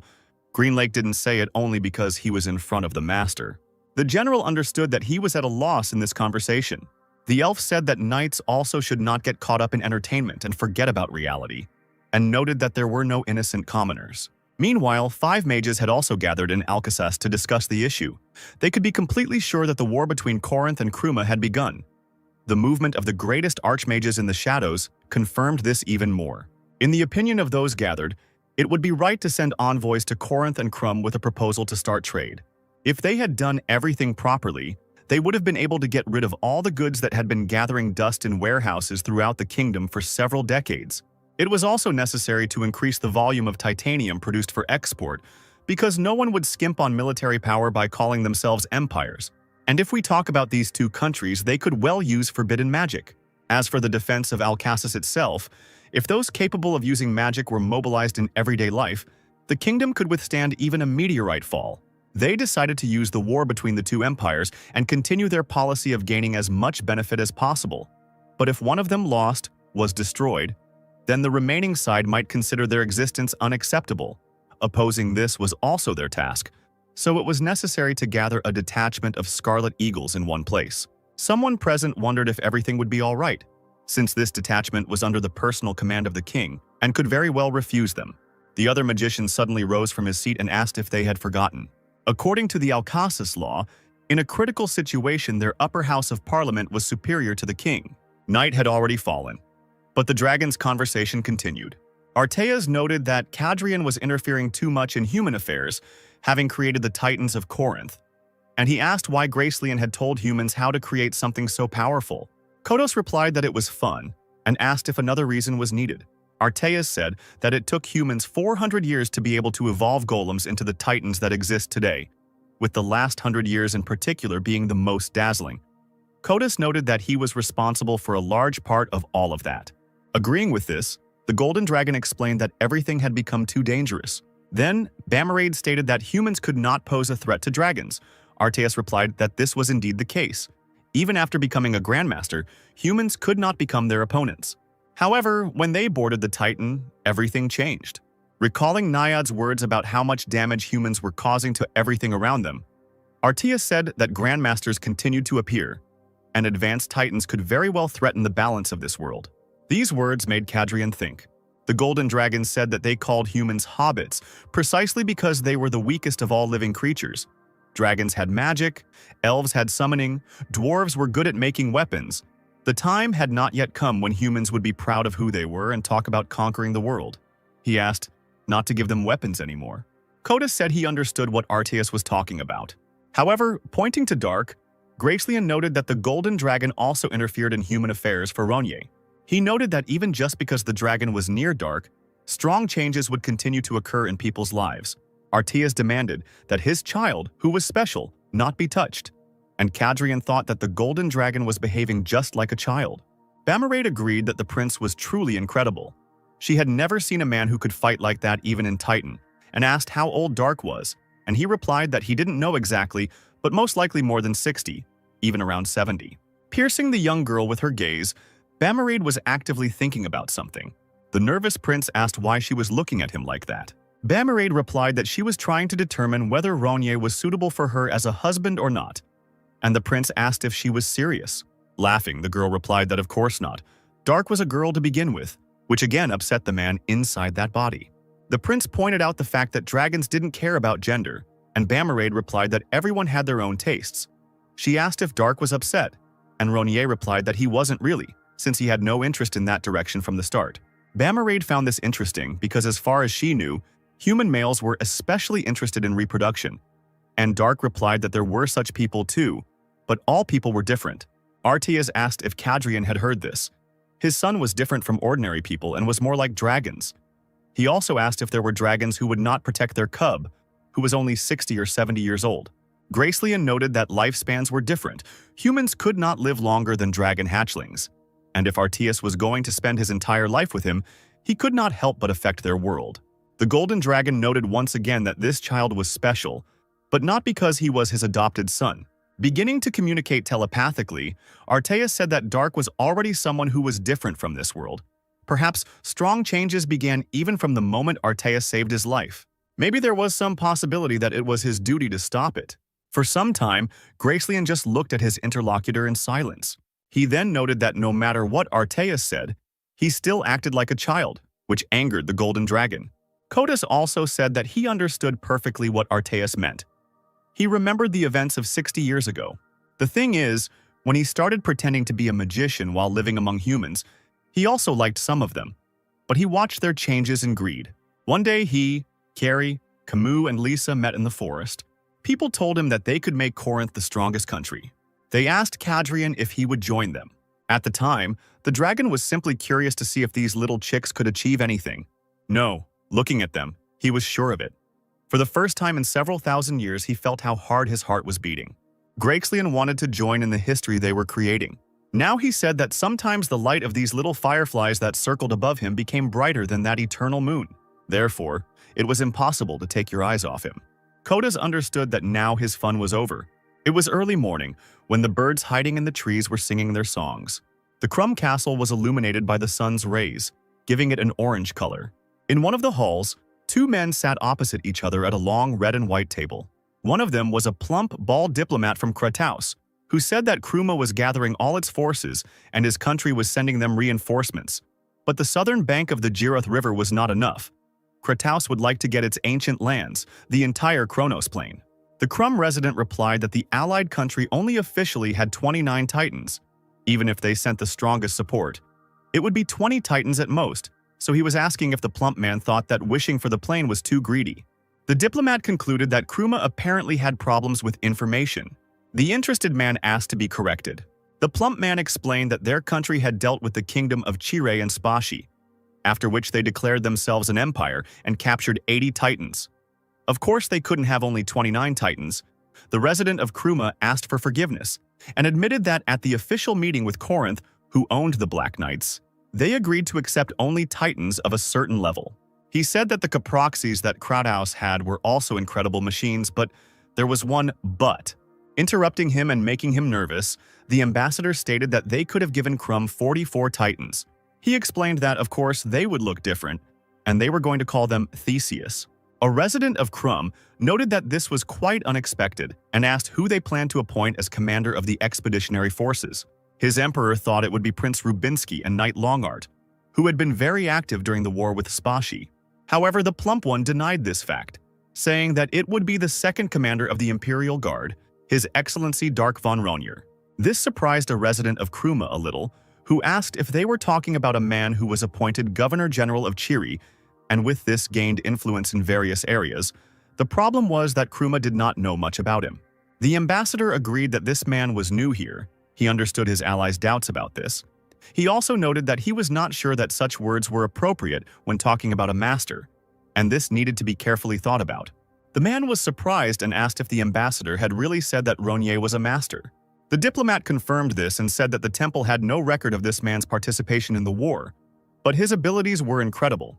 He asked if the ally now understood how serious they were about this war, and that was why they had to get the Kronos Plain at any cost. For the inhabitant of Kruma, this demand was difficult. Considering the usefulness of the plane of Kronos, it could not be transferred to them in its entirety. But Kratos justified this by the fact that this land had belonged to them since ancient times. In that case, Krum also needed to come up with an excuse and said that they would accept it, but only if the Crown Prince of Kratos comes to their Kruma as a recruit knight of the Ephraim squad. This would guarantee a strong alliance between the states. Kruma put the vast plain of Kronos at stake. Kratos put 44 titans and a master at stake, but Kruma herself would have to control them. The man noted that Kratos sent them Caproxy because he could not face Corinth face to face. This guess turned out to be absolutely correct, which made the ambassador worry. For Kruma, this would be a total war, unlike Kratos, because in case of loss they could only lose the sacrificed fighters, and Kruma could lose absolutely everything. For Kratos, this war did not pose any threat, but as a trophy, they wanted to get the entire plain of Kronos, which did not look like an equal exchange. At the very least, Kruma wanted the Crown Prince to come to them for training and become the guarantor of their alliance. It was difficult to agree to such a condition. Archbishop Kratos said it was impossible. Frank himself understood these difficulties. He tried to think everything through carefully in order to make the most correct decision. The Archbishop said that the Crown Prince was the man who was supposed to lead Kratos in the next era, and because of this they sent Prince Arius II to Corinth. Tozier confirmed this, noting that the people of Kruma only called it training, but it was obvious that in reality he would be a hostage. Rubinsky, who contacted them through a special balloon, said his opinion was also not much different from the others. However, if they were going to hand over all-out war with Corinth to Krum, they had no choice but to pay such a price. The Archbishop asked how the prince could speak of such a thing, and the Emperor said that he was right. Of course, the prince also had to be prepared to face such danger. After all, they were a family that always fought on the front lines. Such was the fate of the Greyet family. Corinta Castle was shining because of the streetlights. In the large hall, musicians played their very different but harmonious instruments. They entertained the arriving guests who were whirling in a dance. Further away from them all, on the second floor, with a glass of wine and leaning on the railing, was Carrie. He noted that the performances had gone surprisingly well and asked his subordinate if any countries had declined the invitation. The servant replied that there were none, rather the opposite, because Princess Ronan Grey had decided to get an unelected prince or someone from the nobility as her daughter's groom. Many more ladies had come to them. Carrie had not expected there to be so many people there. He asked which of them was the Prince of Kratos, and the subordinate pointed to a young man dancing. The Archduke watched him with mockery. He noted that the Prince of Kratos danced in this war hall, created to celebrate Corinth's victory over his country. Carrie asked if it wasn't funny, and the servant replied that the master was right. The subordinate said that the prince took after his father, so he was quite handsome, but apparently he had not yet been hardened. In fact, the young man was more interested in music and art than in military affairs, which is why he was extremely popular with the ladies. As he placed the empty glass on the tray, the Archduke called it wonderful, which surprised the servant. Carrie explained that it would be good for them if such a man became the king of Kratos, and the subordinate noted that this was of course true, but this guy was the second prince, and the king of Kratos could not skip the crown prince and pass the throne to his second son. Smiling slyly, the Archduke said that there was no guarantee that the crown prince would remain in good health until then. He told the servant to make sure that the young man liked their country. He should send everyone to him, be it friends or women. This order was accepted without any objection. Kadrian was already saying goodbye to the others. Once Gracelian's entertainment was over, he had no reason to leave his lair for a while. The Golden Dragon asked Bamarade if she was leaving too, and suggested that she stay with his son. Although the girl thought it would be fun, she decided to refuse, since the prince could not be free enough. Blowing the guy a kiss, she said that she would come to him if she missed him. And Ronier, not accepting such flirting, asked her to shut up and said that if they were done with business, they could leave, and quickly. Laughing, Bamarade created a teleportation magic circle beneath herself and said goodbye. Then Kadrian, bowing his head in a farewell gesture, disappeared into the blue light. Now father and son were left alone. Artias noted that they left too noisily. Dark asked if he was going to leave too, and the dragon pretended not to understand what was being discussed. Ronier explained that his father had brought him food, but the prince had eaten it all, so now Artias could leave. But the dragon didn't want to leave the prince at all. The loving father shouted out that it was really possible to eat just one meal and then send him back. And Dark explained that he too was quite a busy man. The indignant dragon asked how such a busy man could leave his land and come here for some unknown reason. Because of this, Artias called his son lazy, and at that moment, The dragon was suddenly overcome with memories of the coat of arms he had seen in the castle. Ronier asked why Artias had suddenly gone silent. The dragon began to express his dissatisfaction with the design on the coat of arms, but Dark reacted to this calmly. He asked if the building was not beautiful, and the dragon demanded that the subject not be changed as his father was seriously offended. Ronier admitted that he had thought about painting the castle gold and calling it the Palace of Artias, which surprised the dragon. Dark also suggested dressing the knightly squad in golden armor and calling it the Golden Dragon Squad, and it would be better to make all the titans golden. The father replied that this way probably everything would fit together. In addition, the prince decided to make all the titans in the form of cool golden dragons. And since the golden dragons were originally strong and wise, this could become a wonderful sign of their power. A pleased Artias replied that there was nothing to talk about. Dark said that they would not rush with the planning, and it was better to first go to the place where his comrades remained. He also noted that he felt safe, as he thought that his father was nearby, and the happy dragon followed his beloved son. Finally, Dark and Artias arrived at the Crystal Palace. There the prince was joyfully greeted by all his comrades. The dragon kept dreaming about a gilded castle, knights and titans, and the surprised Dark asked what his friends had forgotten in this place. Halcyon replied that they had come with Lord Artias, who had suddenly said that he was looking for his son, so they had come. Dark asked how they had found out about Ronier's location, and the dragon realized that he had forgotten to tell about it. Media explained that Mikhail told them about this crystal palace, since he himself was from Corinthia, and the blonde man, who was attacked by Jimmy and Raven with their heroic stories, already regretted that he came to this place. Noticing a guy who showed excellent tracking skills, the prince asked who he was. Rolf Rance of the Colin Knights dropped to one knee and introduced himself, saying that he had been ordered to ensure Lord Artias's protection and information. The dragon noted that he was quite a useful guy, since he guessed that Ronier would be here just by looking at his and the Titan's tracks. Dark said that this knight was really observant, and Rance replied that the prince had overpraised him. Ronier asked to end these useless formalities and stand up. He asked if Rolf would come back now. Rising from his knee, Rance replied that he had originally intended to do so, but something had changed. The knight explained that some time ago their country had contacted them, and His Majesty had ordered everyone to immediately return to Croton, the capital of Kratos. This fact interested Dark a little. He assumed that it could have been Tozier's doing, or that it really did happen that quickly, but Dark still didn't think it mattered. He then asked his friends if they were still training hard. A joyful Palshan replied that, although it sounded rather strange coming from his lips, they were giving it their all. Media said that she felt mana inside, which was now 3 times its original volume. And Mikhail, who was still being tormented by Jimmy and Raven's stories, explained that once they understood what was happening, things began to move faster. Pleased with this, the prince said that apparently the time had come for them to show themselves. At that moment, his attention was drawn to Firehammer, who wanted to tell him something. Remembering something, Dark led the dwarf to his father, who was sitting on a chair and admiring this furniture, wanting to put the same in his lair. Ronier introduced Artias to the blacksmith, who was supposed to do what they discussed a little earlier, the palace and armor, as well as the gilding of titans. The prince was going to entrust all this to him. Hammer was indignant, saying that he had never heard of gilding titans. The disgruntled dragon stood on a chair and, taking on a terrifying look, asked how some error of God dared to speak out against the words of his son. He stated that the dwarf was not even enough to have a simple snack. Hammer began to feel fear, and the prince thought about whether it was possible to simply send his father back. Horrified that the golden dragon himself, and an ancient one at that, appeared before him, the dwarf tried to explain that the problem was that this request was too unexpected.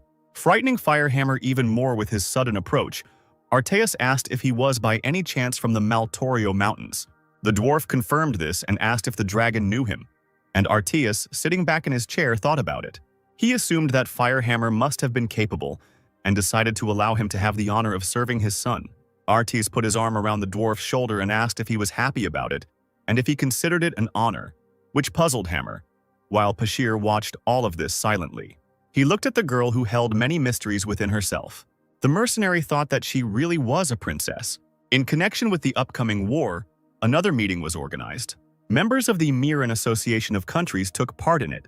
They realized that they could not delay any longer, and it was time to make a decision. They had to unite either with Corinth or with Kruma. They delayed making their choice only because it was difficult to make. If they had chosen Corinth, then Krum would certainly have been destroyed. But if that had happened, It would have meant that their union would have been inside the vast Corinth, and after a few years the Moran countries would have been absorbed by them. This could be said by looking at Trovia, which had recently been in alliance with Corinth.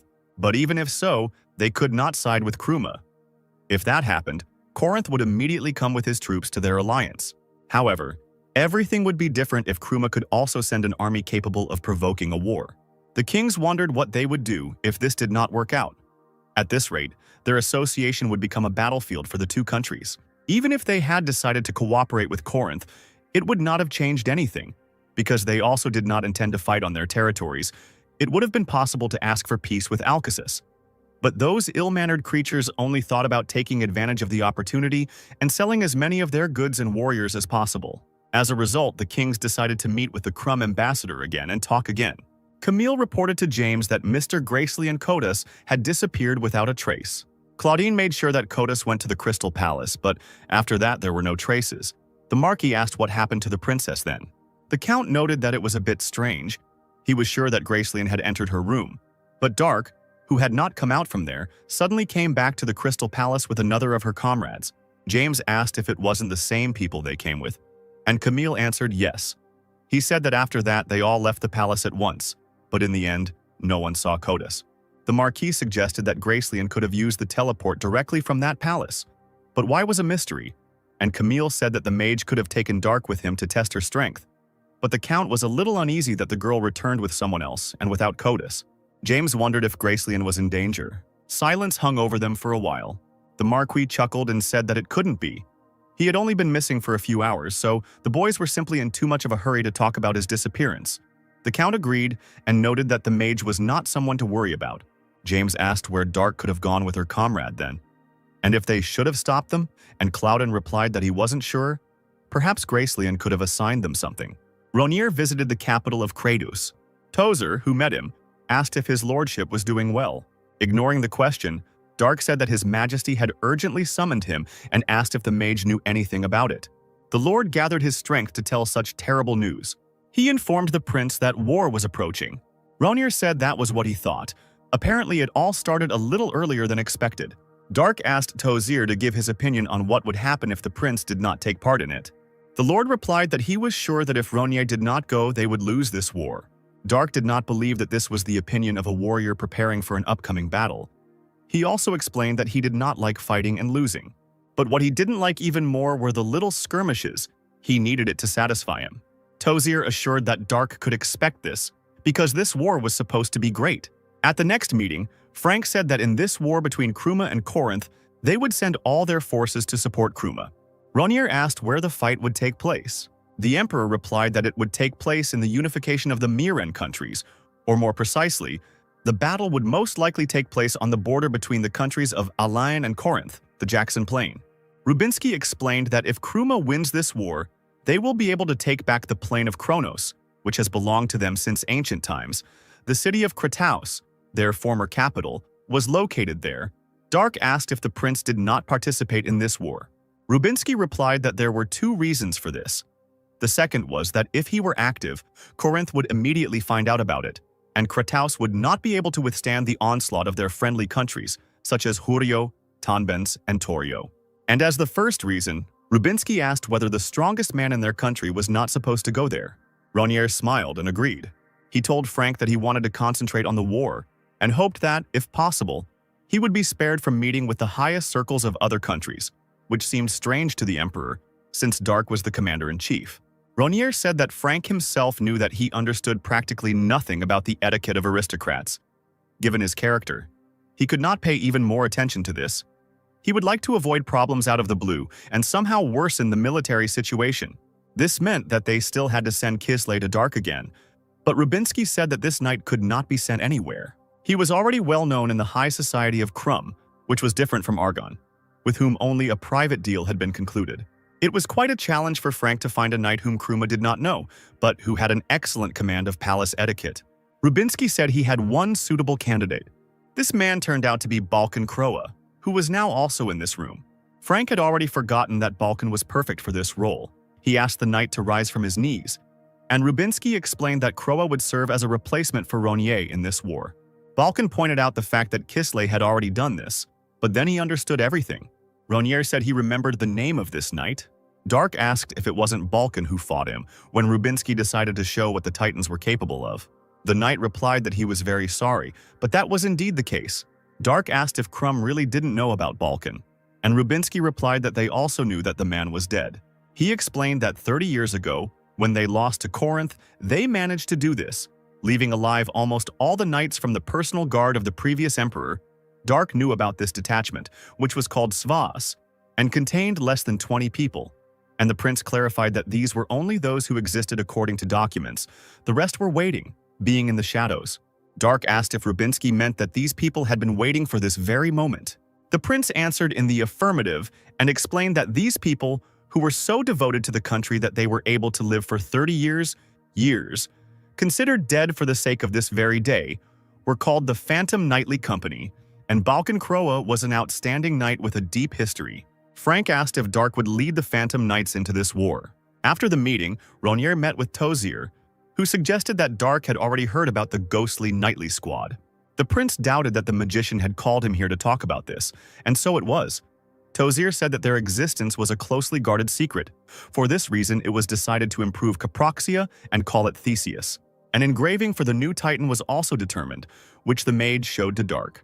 Firstly, since they were acting as a knightly troop of Kruma, the titanium had to have the insignia of Kruma itself, and the lily, which is their national flower, added to it, and also this salamander depicted on a piece of paper, which they received from Kruma. The burning lizard seemed interesting to Ronier, and the mage said that Dark needed to choose the color of the titanium. The prince said that since it was a burning lizard, the Titan had to be red, and his name was Dark, so it was worth adding a little black to the Titan. Accepting this, Tozier also asked if the prince's stepfather would be with him this time. Ronier replied that it was none of his business, and asked whether the magician had not already said everything he wanted, and pointed out that there must have been some boys who wanted to perform some feat. Tozier apologized for his question. He also said that Sidmion and Dominic wanted to join the war and asked if Dark would allow it. Knowing these guys, Ronier agreed. At Chiri's castle, the prince and the rest of his companions were met by Kisley, Silver, Ronnie, and Saren. Kislaya noted that they all did a good job. Dark said that he learned about all the foreign political relations with Argon, and that Kisley transferred to them the responsibility to pay all the costs for the creation of the road. The knight apologized and explained that they had tried to stop the creation of this road, but his abilities were not enough, and Dark said that it was no big deal. After all, their country had crossed the borders first, so nothing could be done. Ronier asked Silver if this was not so, and the knight began to ask for forgiveness. The prince said that he was just joking, because it was he who allowed them to cross the border. Silver sighed with relief, and Saren brought the owner a basket of delicious cookies. Kisley asked if the dragon had a good time with his son, and Arteus asked him not to even ask about it, since they had too little time. While eating cookies, Dark told his father to stop whining, since they were supposed to go to war together anyway. The dragon asked if the battlefield was really a playground for him. Having also started eating the treat, Arteus continued to lament that he wanted to spend a good time together, and Kisley asked if the dragon was really going to take part in the war. Taking another cookie, Arteus explained that he couldn't do that. After all, he was his son's guardian, and if a parent interfered with their child's affairs, it would only make things worse. Kisley said that it was sad, and yet he noted that the dragon was still worried about Ronier's safety. The prince then told the knight to summon his Titan, which puzzled him. Kisley nevertheless listened and called military, who asked what happened while Ronier said to cancel the contract. This surprised both the Titan and the knight. Kisley asked what the prince was talking about, since he and military were bound by strong bonds of friendship, and at that moment Ronier summoned his Titan. Daronia realized that the time had come. Ronier confirmed this, and noted that the Titan had been doing well all this time. Daronia replied that it was an honor to be with such an incredible warrior, and Dark replied that he would never forget the battles they had fought together. The contract was terminated, and the Titan seemed to fall into a slumber. Ronier explained that it was Caproxia, which was under the control of the Governor-General, also called Capronia, and from that moment on, this Titan belonged to Kisley. The shocked man tried to process this information.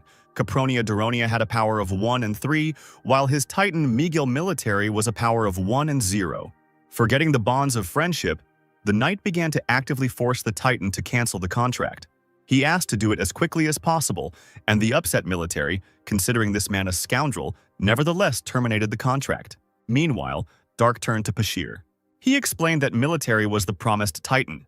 The surprised man stood in a stupor, and Kisley was already concluding a contract with another titan.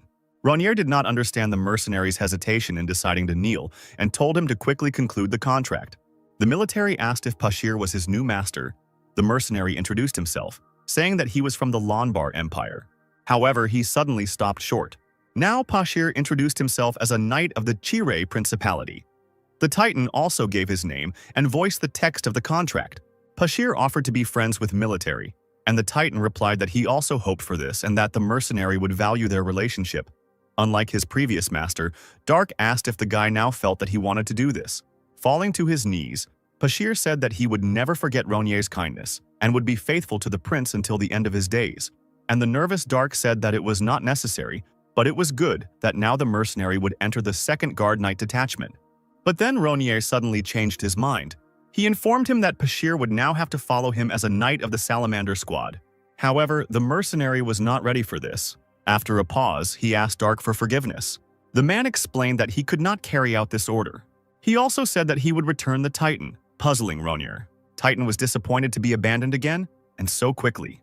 Artias was unhappy that someone dared to contradict his son, and Dark asked Saren to take her father to the room, which scared the maid. Out of fear, she even dropped the cookie, and Artias fell to the floor to catch it. So the maid threw one cookie after another, taking a step back, and the dragon continued to catch them with his mouth. They said that this is how they got to the room. Ronier said that for someone who spoke of eternal devotion, Pashir had given in too quickly, and the prince asked if the knight's word was really that insignificant to him.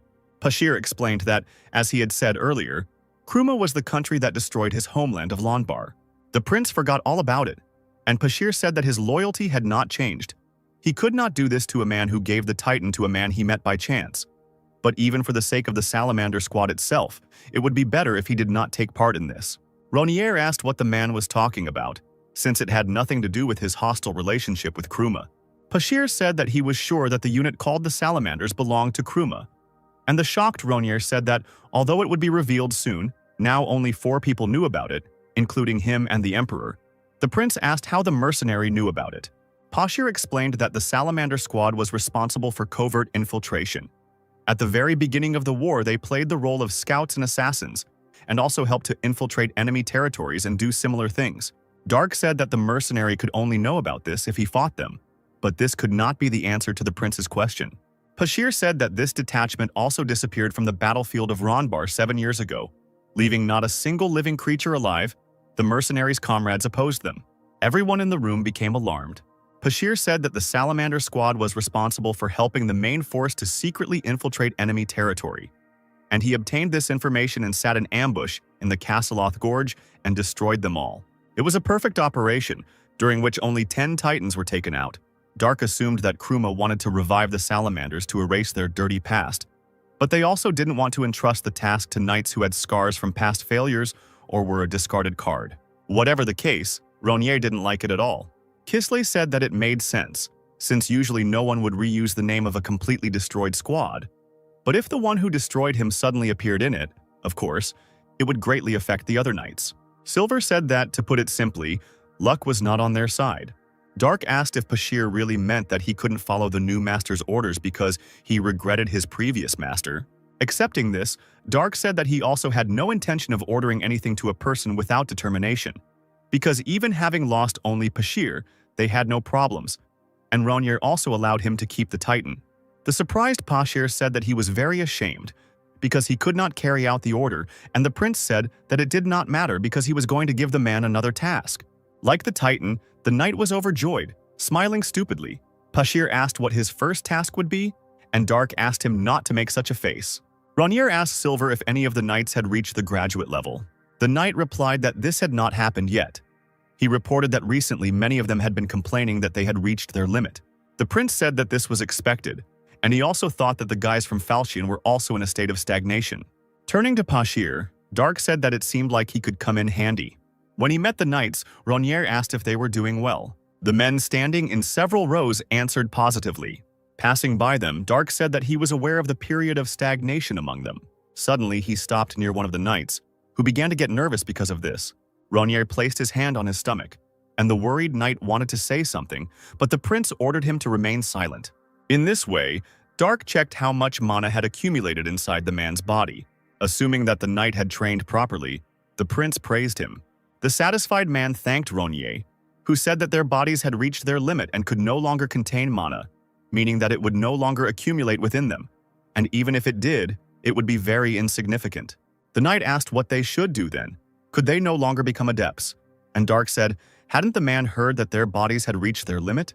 Silver asked if the prince really wanted to say that it was necessary to develop physical abilities, and hadn't he said earlier that it was completely ineffective? The prince replied that something else was definitely said then. He talked about how the physical abilities of the body had limitations. No matter how developed the bones and muscles were, they were not able to destroy the stone, or rather, the sphere of internal energy.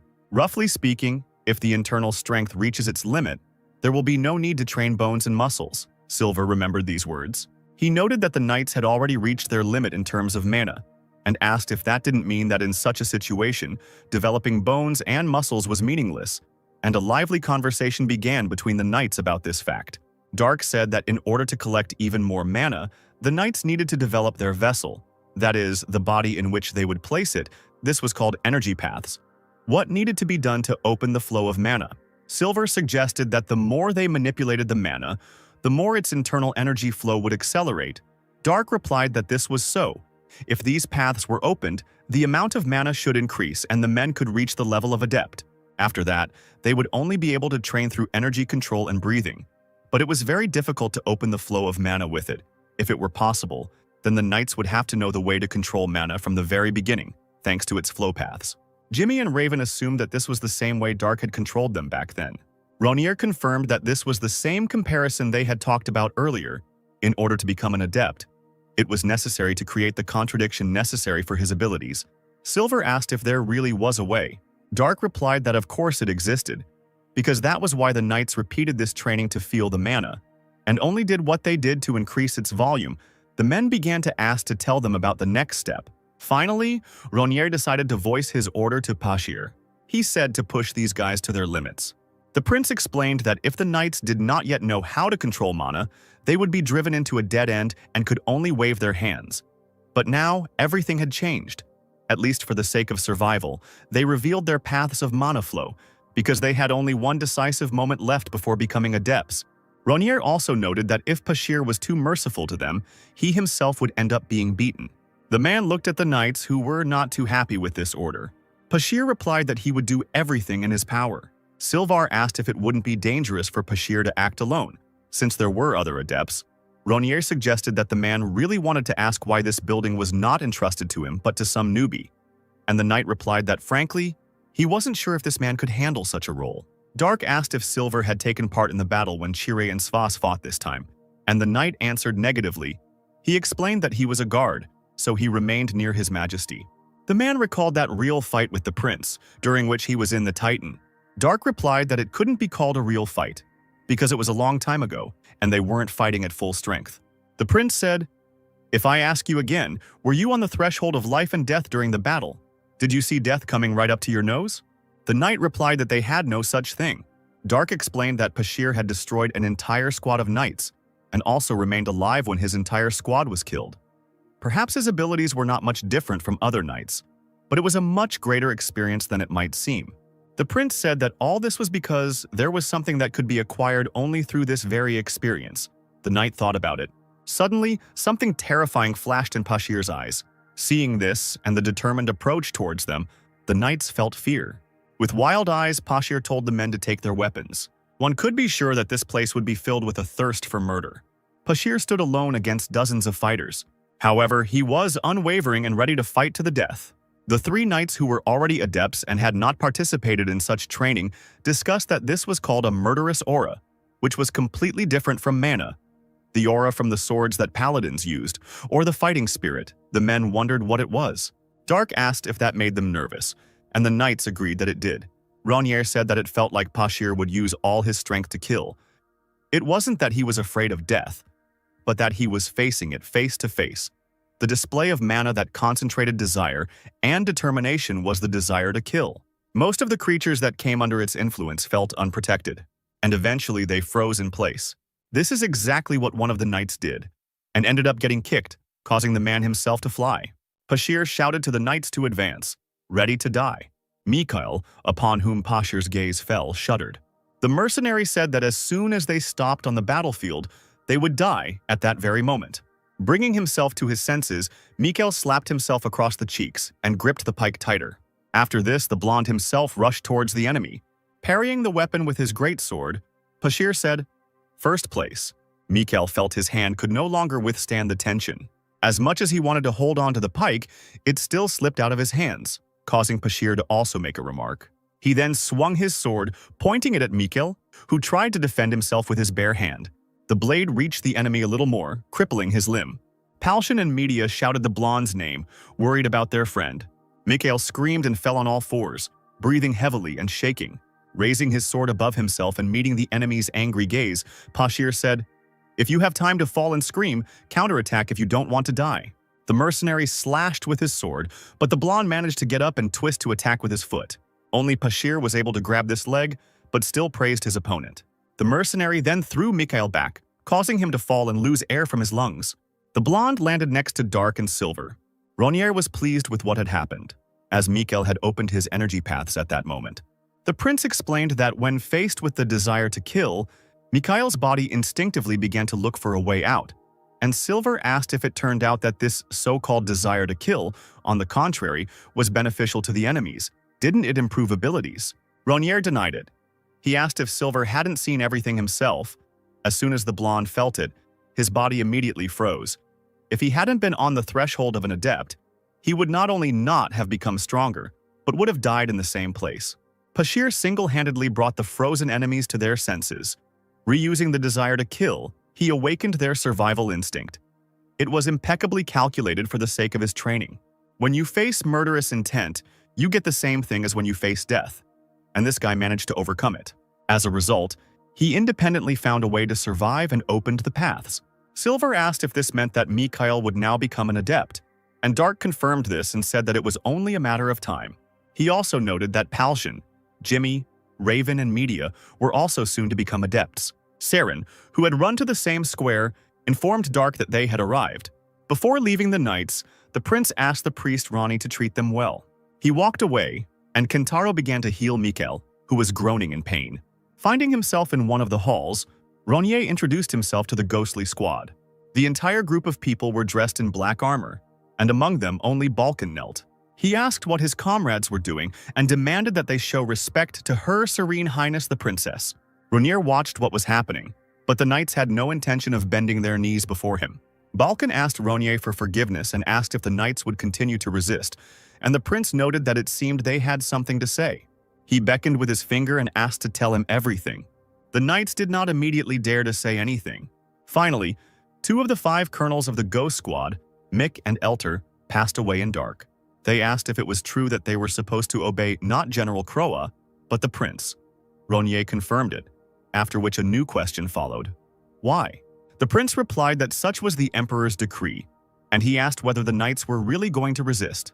Mick said that they were a unit that had been under the command of Count Balkan Croa for nearly 40 years, and asked if Dark thought he could defeat their bond, and Balkan shouted at the colonel to be quiet, as a knight had to obey orders. Elter explained that they were not the knights who revered nobility, but for the sake of a second wind for their empire, they went into the abyss of fear and continued to live in darkness. Mick went on to say that long before the war began, and still during this long time they were always together, and General Balkan was always above them. They could not so easily accept an order that required them to obey and entrust their lives to an aristocrat who had received her title only about a year ago. Balkan stated that Dark was a master, and asked what the problem was if there was a warrior even stronger than Rubinsky standing above them. Elter expressed his respect since he was such an outstanding person. But he explained that the Phantom Squad was not a simple group of adepts. They could not obey anyone who did not convince them of such a necessity. He believed that since Ronier was a swordsman, he should have understood this, and it was impossible to throw words around thoughtlessly. At first, Dark, with his hands folded in front of him, listened to this with all seriousness. However, he then laughed, puzzling the colonels with such behavior. The knights asked what it meant, whether Dark was trying to humiliate them, and Ronier called them cuties. This statement shocked the colonels, and Mick's blood pressure even jumped. Wiping away the tears caused by laughter, the prince said, "I beg your pardon. I suddenly remembered my homeland. A strong man will be honored. Yes, you are right. How could one forget the very foundations? After all, they can simply force you to kneel." Ronier asked what the colonels thought about it, and Mick asked what exactly. Pointing his finger downwards, the prince asked if they were worthy of obeying him. He challenged all 50 knights to try to prove it. Mick's face darkened at such impudence. He said that Dark would have to be held accountable for those words. Ronier replied that it was wonderful and each of them was superior to Pashir. Meanwhile, in the square around Pashir, everyone who had to engage in battle with him was lying on the ground. Ronnie noted that the man had thrown them around quite well. Pashir replied that he was only following orders, as befits a knight, and the priest said that the man had definitely pushed them to their limits. Although as a priest he didn't like such methods, but if it was for their own sake, then nothing could be done. Kentaro said that he too was only playing his role. He sat down on his knees and folded his hands in front of him. Then the priest began to recite a prayer. "O great Shakart, please show these poor creatures your mercy by using me as your guide. I can only give you my faith, but you don't need anything more. After all, you are already the master of the whole world." Straight from the sky, a blessed healing light illuminated all the wounded knights. When Media woke up, she felt that the pain had gone away. She wondered if it was really holy magic, and if the priestess Maneria had come to them. Palshan replied that she had left a long time ago, and this holy power, in his opinion, was much greater than her power. Jimmy noted that the sensations were the same as from the potion that Dark gave last time. Raven asked who it was this time, and Miko replied that their savior from excruciating pain was, of course, Father Ronnie. Everyone was glad that the blonde was okay. They asked how his hand was.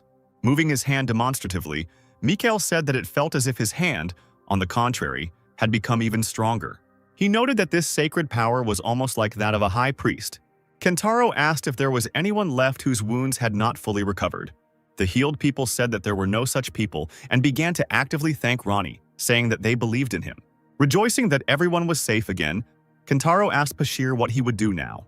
Pashir himself noted that, apparently, his fatigue had also passed. Taking up his sword, Palshan was ready to attack again. Silver realized that they had decided to repeat the fight, and Kisley noticed something. A suspicious gust of wind passed by them. This phenomenon made the knights wonder what it was. Ronier stood before his guests, unarmed. He noted that this was exactly the level they needed to be at in order to bear the great name of the Ghost Squad. Mick asked if the prince meant to say that he didn't even need a sword to resist them. Dark replied that he didn't know this yet, and that it would only become known when they tried. He asked if the knights had not said that they did not respect him either, and suggested that they attack. 4 men immediately rushed towards Ronier. Dark continued to stand motionless, but for some reason the knights, unable to reach the prince, were injured. The sword flew around Ronier, and he praised the men, saying that their movements were worthy of the squad that destroyed the demon Sura. Seeing the weapon, Elter asked if it was a magic sword. As the blade moved towards him, the knight thought it was cheap technology. The colonel tried to parry the blow, but in the end his own weapon was damaged. Mick said he heard about the best magic sword that could move on its own with its own consciousness. He assumed that Dark's blade was exactly like that. As he approached the knights, Ronier said that his sword was indeed magical, but it had no consciousness and did not move on its own. The prince said that if the detachment that destroyed Sura wanted to kill him in a face-to-face battle, they would need at least 500 warriors to do so. In response to this, the opponents only remained silent. Dark asked if they really thought that some 50 people could even injure him. Since he didn't have a sword, he decided not to use the abstract sword technique and thought about trying hand-to-hand combat for the first time in a long time. Mick gave the order to attack and asked the knights who they were to raise their morale. As they walked towards the prince, they shouted that they were the ghosts of Kratos. Ronier decided to use a formless devil technique, a soft devil fist, and with a lunge of his hand he caused a gust of wind to form which, destroying the stone slabs, lifted the knights into the air. Accompanied by stones, the men flew further and further until they crashed into a wall. Pointing his finger at the people who were still standing, Dark said that they were in the perfect position to strike at them, then directed an attack called the Devil's Path at them, which the knights could do nothing about. Mick decided to attack Ronier from behind, but he didn't have time to do anything. Pointing his other hand at the colonel, the prince used the palm of the Devil's Shadow, which was supposed to pin the knight to the wall. But the attack was so strong that the wall collapsed. Dark admitted to himself that he had miscalculated his strength. He realized that he would probably have to call in Firehammer. Seeing the huge palm-shaped hole, The dwarf said that he was simply speechless. A surprised Hammer asked if the prince had really told him to repair it. Dark wondered if it was really too much for the dwarf, and the dissatisfied Hammer asked again. In a questioning manner, Ronier again noted that apparently this was beyond the dwarf's capabilities. An angry Firehammer asked if the prince was just trying to tell the dwarf that he was incapable of building one stupid wall. Falling to the ground, Hammer became alarmed when he noticed Arteus. However, he then calmed down, realizing that it was just a simple dragon-like stone. The dwarf thought that he was unlucky to run into a dragon with a disgusting character. Dark asked what the problem was then, just repairing one destroyed wall. Hammer said he had no words to describe his state at the thought that he had to repair some broken wall. He asked them to bring him new stones, and said that a quarter of a day would be enough for him to build them a wall much stronger than this one. Gaston said that it was impossible, and asked how the construction of such a wall could take only a quarter of a day. Ronier, although he knew nothing about construction, also doubted such a time frame. The mage explained that it took at least 3 days for the cement to harden, so such a quick construction was impossible, and the dwarf, rising, asked why he would use something as useless as cement. Hammer once again noted that he could not use the stones that were in this wall, and asked to bring new ones instead of just chatting. The prince decided to try to trust the dwarf after all. He then asked the ghostly knights if they had heard their great lord the blacksmith say that he needed stones for the wall. A worried Balkan asked how they could carry some stones, being the strongest knightly squad of the empire, but suddenly Mick said that he listened and obeyed. Surprising the general, Elter also accepted the order. As they walked away, the knights said that they would return soon. After some time, there were already large stone blocks in front of the palace. The knights asked if this would be enough and received a positive answer. Holding a hammer and axe in his hands, the dwarf just stood silently and examined the stones. The weaker knights discussed how the adepts were completely different and were able to drag such huge boulders in just a few moments. And they also wondered what Firehammer was going to do with them, especially with such a small body. Ignoring the conversation, the dwarf placed a chopper against the stone and struck it with a hammer. Realizing something, he hit the chopper even harder. After this, the huge boulder began to split.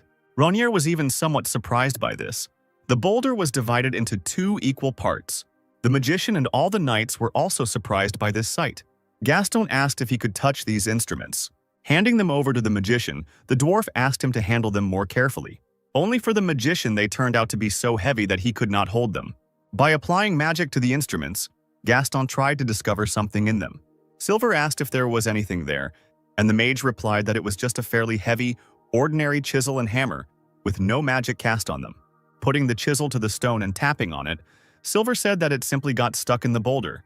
The knight wondered what the dwarf had done to split such a huge boulder in one go, and the irritated Firehammer asked how long they would touch his tools, since there was no time for that. Dark asked if it was magic, and Gaston replied that they were not magical tools, or magic, and in principle the dwarven race was not capable of using it. Ronier noted that the Firehammer had indeed not gone through all 6 points that Gaston had taught the prince, starting with absorption and ending with mixing, so it was different from magic. However, Ronier was certain that the Firehammer had read the movements of the mana in the stone and used it in some way.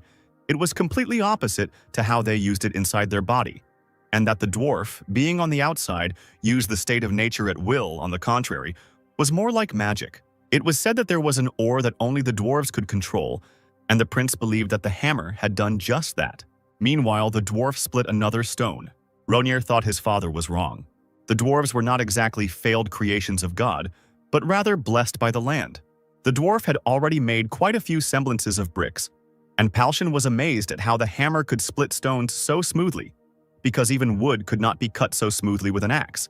And Media said that what was even more surprising was that he did it with just a chisel and a hammer. However, all sides of this brick were different, and the girl wondered if the dwarf had made them that way on purpose. They weren't just square stones. Shaking his hands, Hammer said that only assembly remained. Gaston was surprised by this, and Dark suggested that they just watch. Hammer stacked these stones in such a way that, as a result, smooth, even surfaces were obtained on both sides. By evening, the huge hole had already been patched up. The knights were surprised that the hammer was actually able to build an entire wall in just a quarter of a day. And without cement, using only hewn stones, they had of course heard that the dwarves knew how to work with their hands. But this was not the same level at all. Firehammer suddenly turned to Dark. He suggested that the prince try to throw something else at the wall. Ronier grinned and noted that the dwarf looked very confident. The prince approached the wall, choosing what to do with it, and the knights watched carefully to see what would happen next. Gathering air currents around his hand, Ronier launched a powerful gust of wind. Some of the stones on this wall still couldn't withstand the load and fell down. However, overall this structure turned out to be quite strong and, unlike the previous wall, no huge hole appeared in it. Firehammer said that this was what was called a state requiring repair. But still, Dark was too strong, and the dwarf believed that he had failed. Ronier had heard of the Hammer tribesmen piling up stones, one after another, to build a wall. He told the dwarf that it was still incredible. A wall built in a quarter of a day did not collapse the way he wanted it to. The prince noted that if they built it a little thicker, then everything would be completely blocked.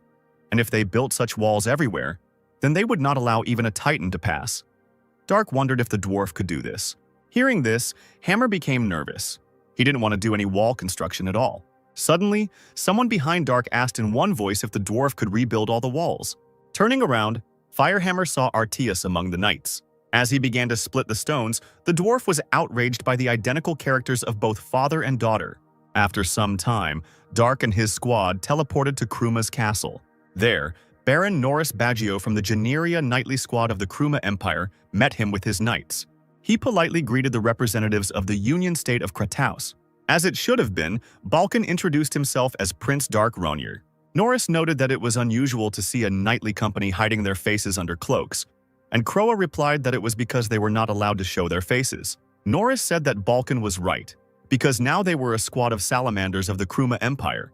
They all gathered in a special room to discuss tactics. On the other side of the Tauran Kingdom, Kamaria provided them with 20 and Golgoti 60 knight squads, and at the moment, their squad Gibraltar was facing the knight squad of the Silver Cross of Corinth.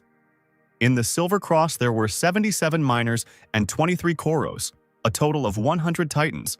This meant that Gibraltar was overwhelming them with his numbers.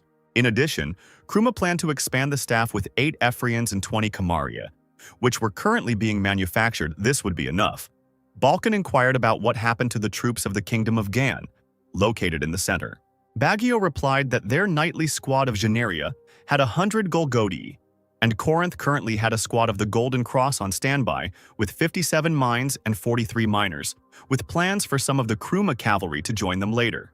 Balkan assumed that in that case the Salamander squad would be on Alan's side. Norris confirmed this, saying that the size of the opposing army was supposed to be 50 or 100 titans. Balkan asked if they had any problems with information, and Baggio replied that these were units that were part of the Corinta alliance. It was difficult to get any specific information, but for a start it would be correct to evaluate them, according to the official data on Titans. Krop asked how many allied forces were already waiting in those territories, and Baggio replied that it was a detachment of the combined forces of the Kruma alliance, along with 6 Emperor Knight squads, the Miran alliance. There were 42 detachments on standby. Balkan noted that if you add the 50 titans he came with, it would be 92. To begin with, it seemed like they were roughly equal. Norris replied that that was why they hoped for better cooperation with Kratos, and Kroa replied that then they would soon come out. Baggio supported that they would also come out with them. A nervous Balkan asked again about this moment. Norris explained that it was a reconnaissance squad assisting their side, consisting of 20 adepts and 10 mages. Unable to do anything about it, Kroa replied that he understood everything. Ronier realized that he would have to be more careful now. The inevitable war was approaching, and knights marched through the streets of Krum, heading to its beginning. The children looked at the warriors with admiration, trying to get into the front rows. A detachment of knights from Kruma passed by them. Above him rose banners with salamanders, frightening everyone. Trying to squeeze even closer to the warriors, some of the children began to push, causing one red-haired boy to jump out of the crowd. He fell on all fours and was already expecting something terrible. However, a passing knight only lifted the boy up. It was Dark who lowered the child to his feet. The knightly squad moved forward with Ronier, and the boy looked after them. Someone behind him was asking the confused child if he was okay. The commander of Corinta, Marquis Kantarom Kjorna, was informed that reinforcements from the Knight Gruma had arrived in Alan's direction. The subordinate said that there were 70 adepts and 10 mages. They were unable to check the remains of the Titans, but for some reason those 50 people were dressed in robes. Having released his subordinate, the Marquis assumed that the enemy was being assisted by mercenaries. He understood that it looked like it was a fight with great force resistance. There was confidence that Corinth would not lose in terms of numbers of troops. Marquis Sigmus of the Kingdom of Kadon asked if Kruma was not a famous power. Kadon, as a small country that could only send 8 titans, was very envious of them. Laughing, Kantaroma noted that this was very modest for a military leader who had killed the king of Trovia, and Kranken replied that Bjorn had overpraised him. Sigmus doubted whether it could be called murder, since the king of Trovia had chosen death himself. Kranken noted that due to Kantaroma suppressing the Trovian forces during this war, he became the commander-in-chief. The mention of this title confused Bjorn. He said that the only good thing about this was the name. If even one master had come, he would have been immediately removed from this place because the fate of adepts and masters has always been so destructive.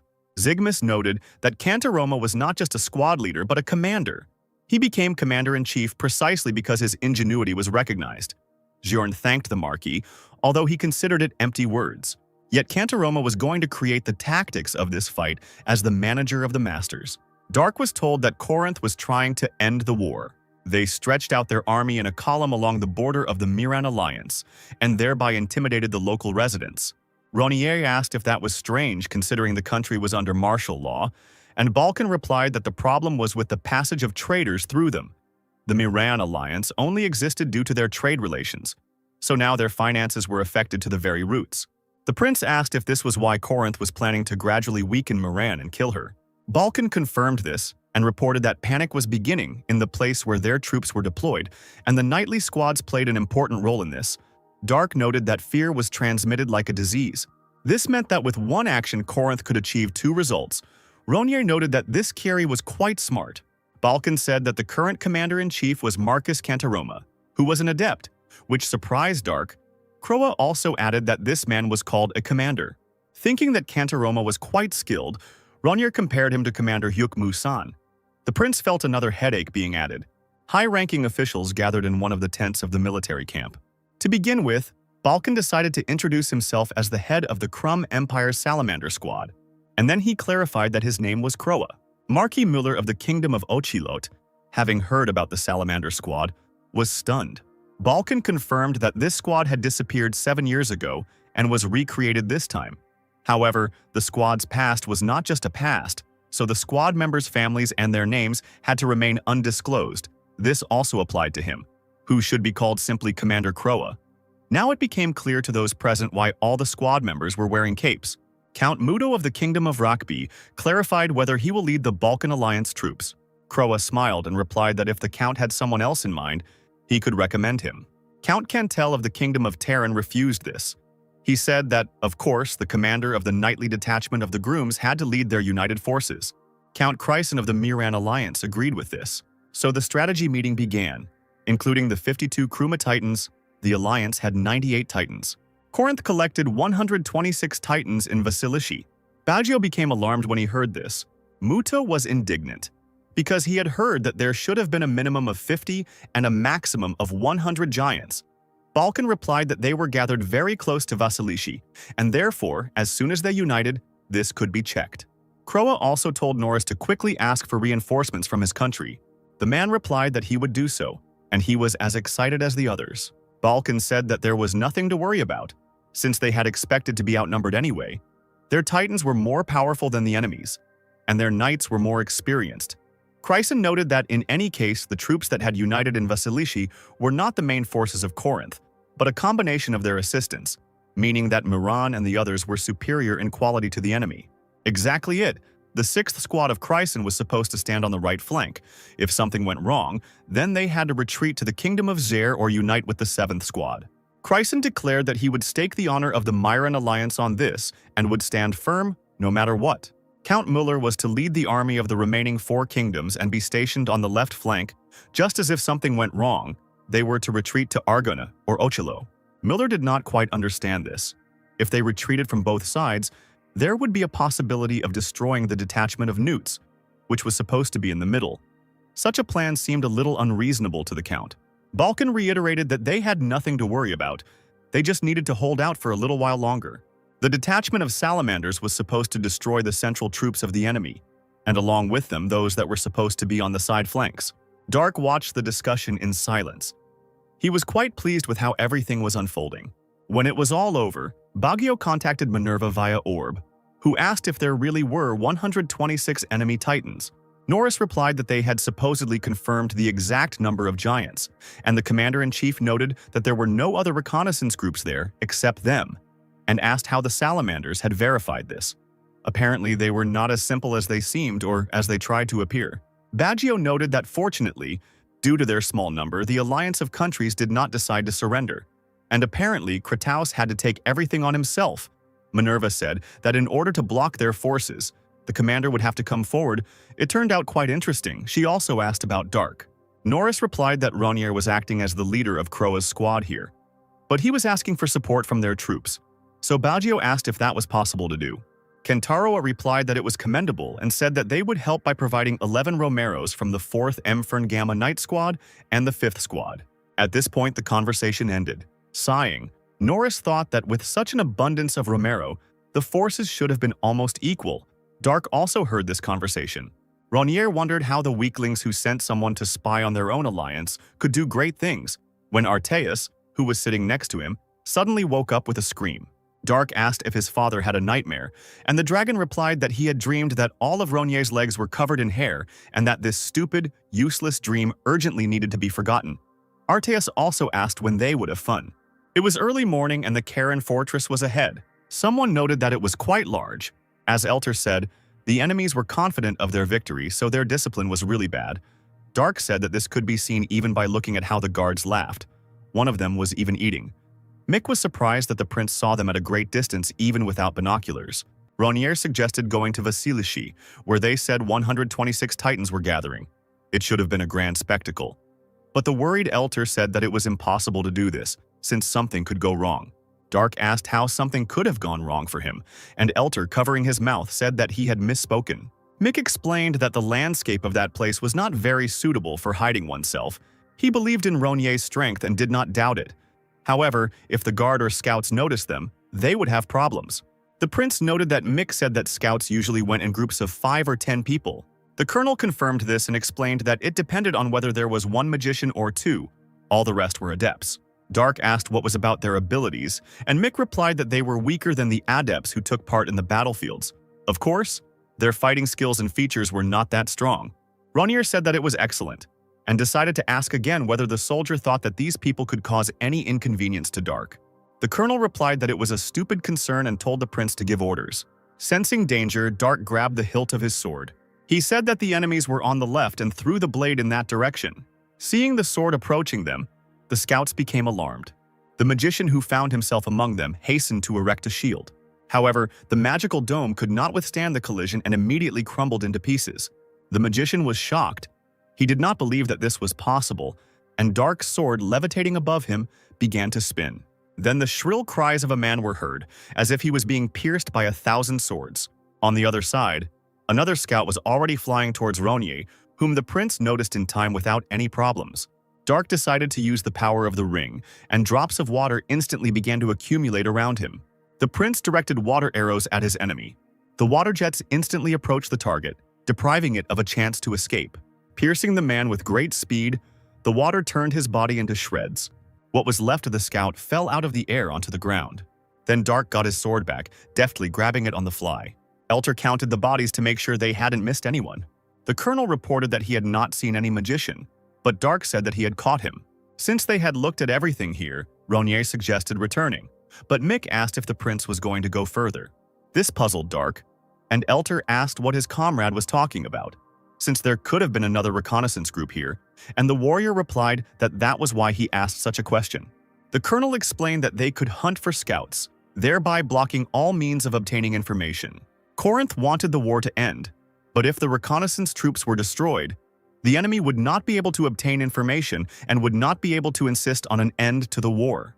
Ronier asked what they would get out of it. Mick replied that they would be able to torment the enemy by making the war go completely against their plan.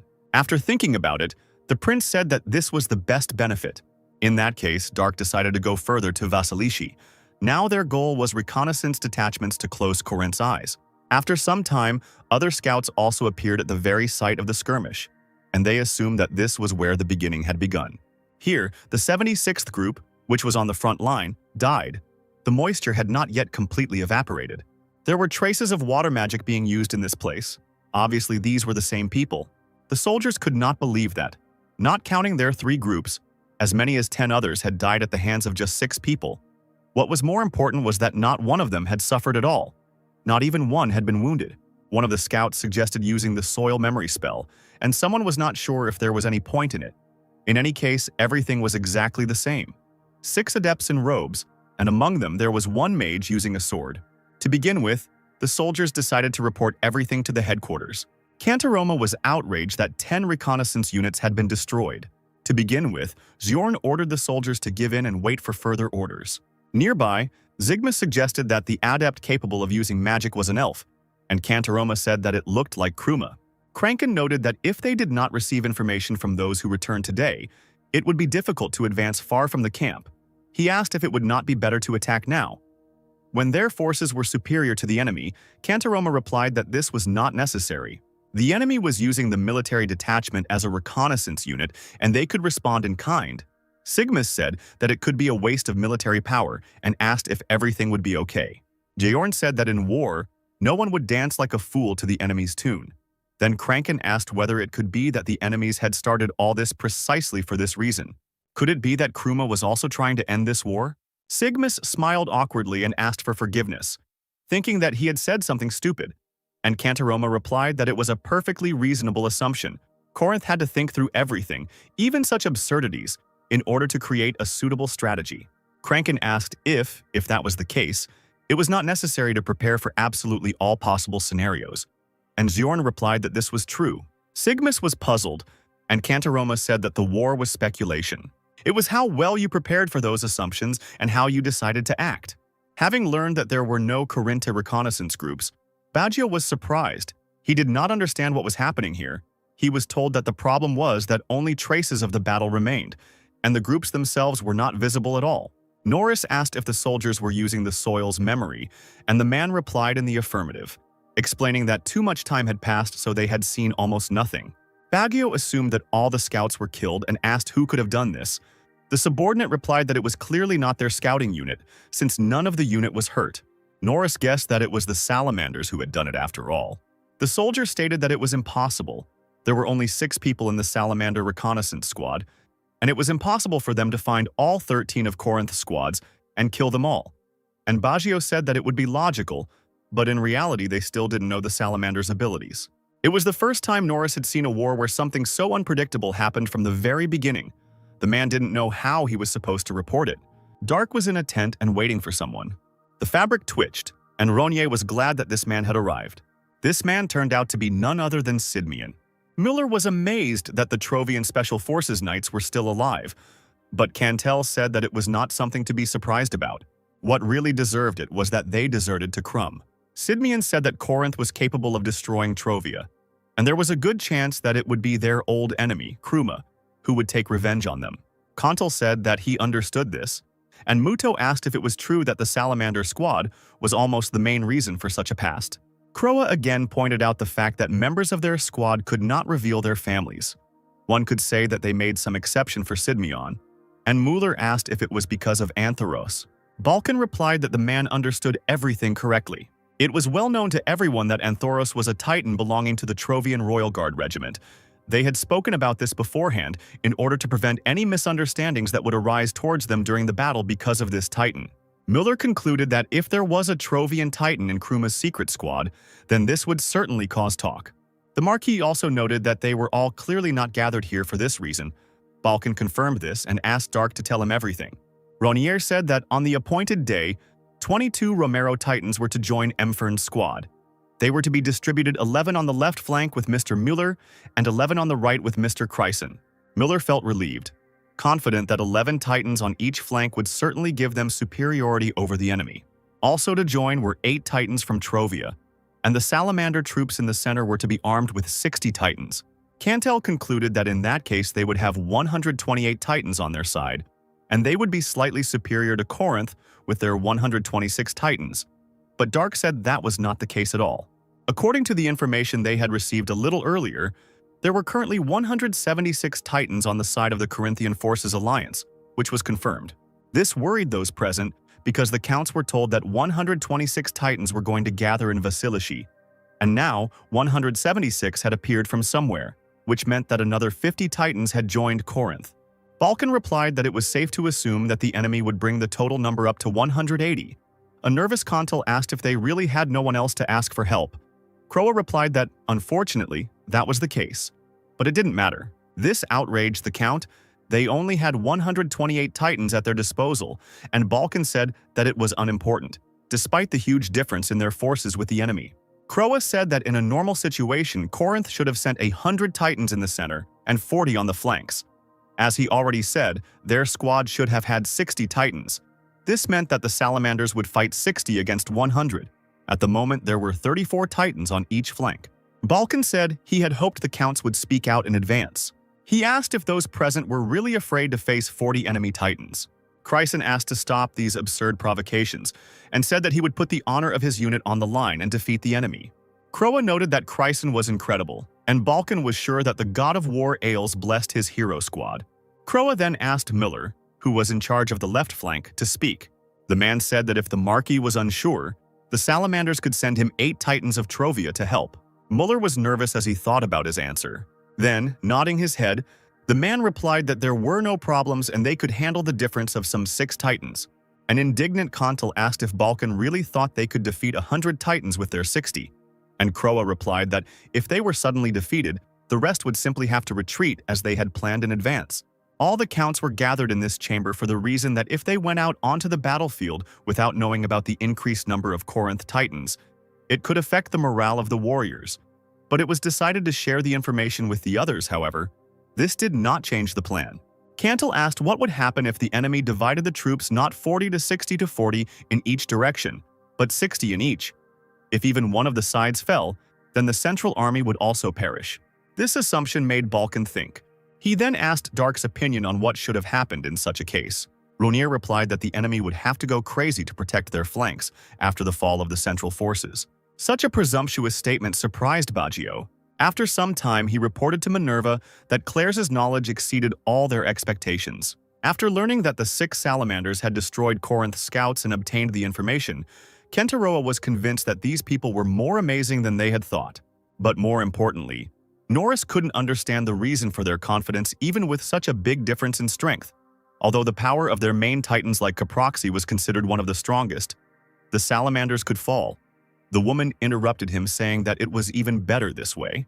This puzzled Baggio, and Minerva said that, in any case, she had sent them to keep an eye on them in order to be prepared to enter this battle more carefully. The Salamanders shared the information so that the troops would not panic due to the great difference in strength, so that their determination would not be hindered in any way.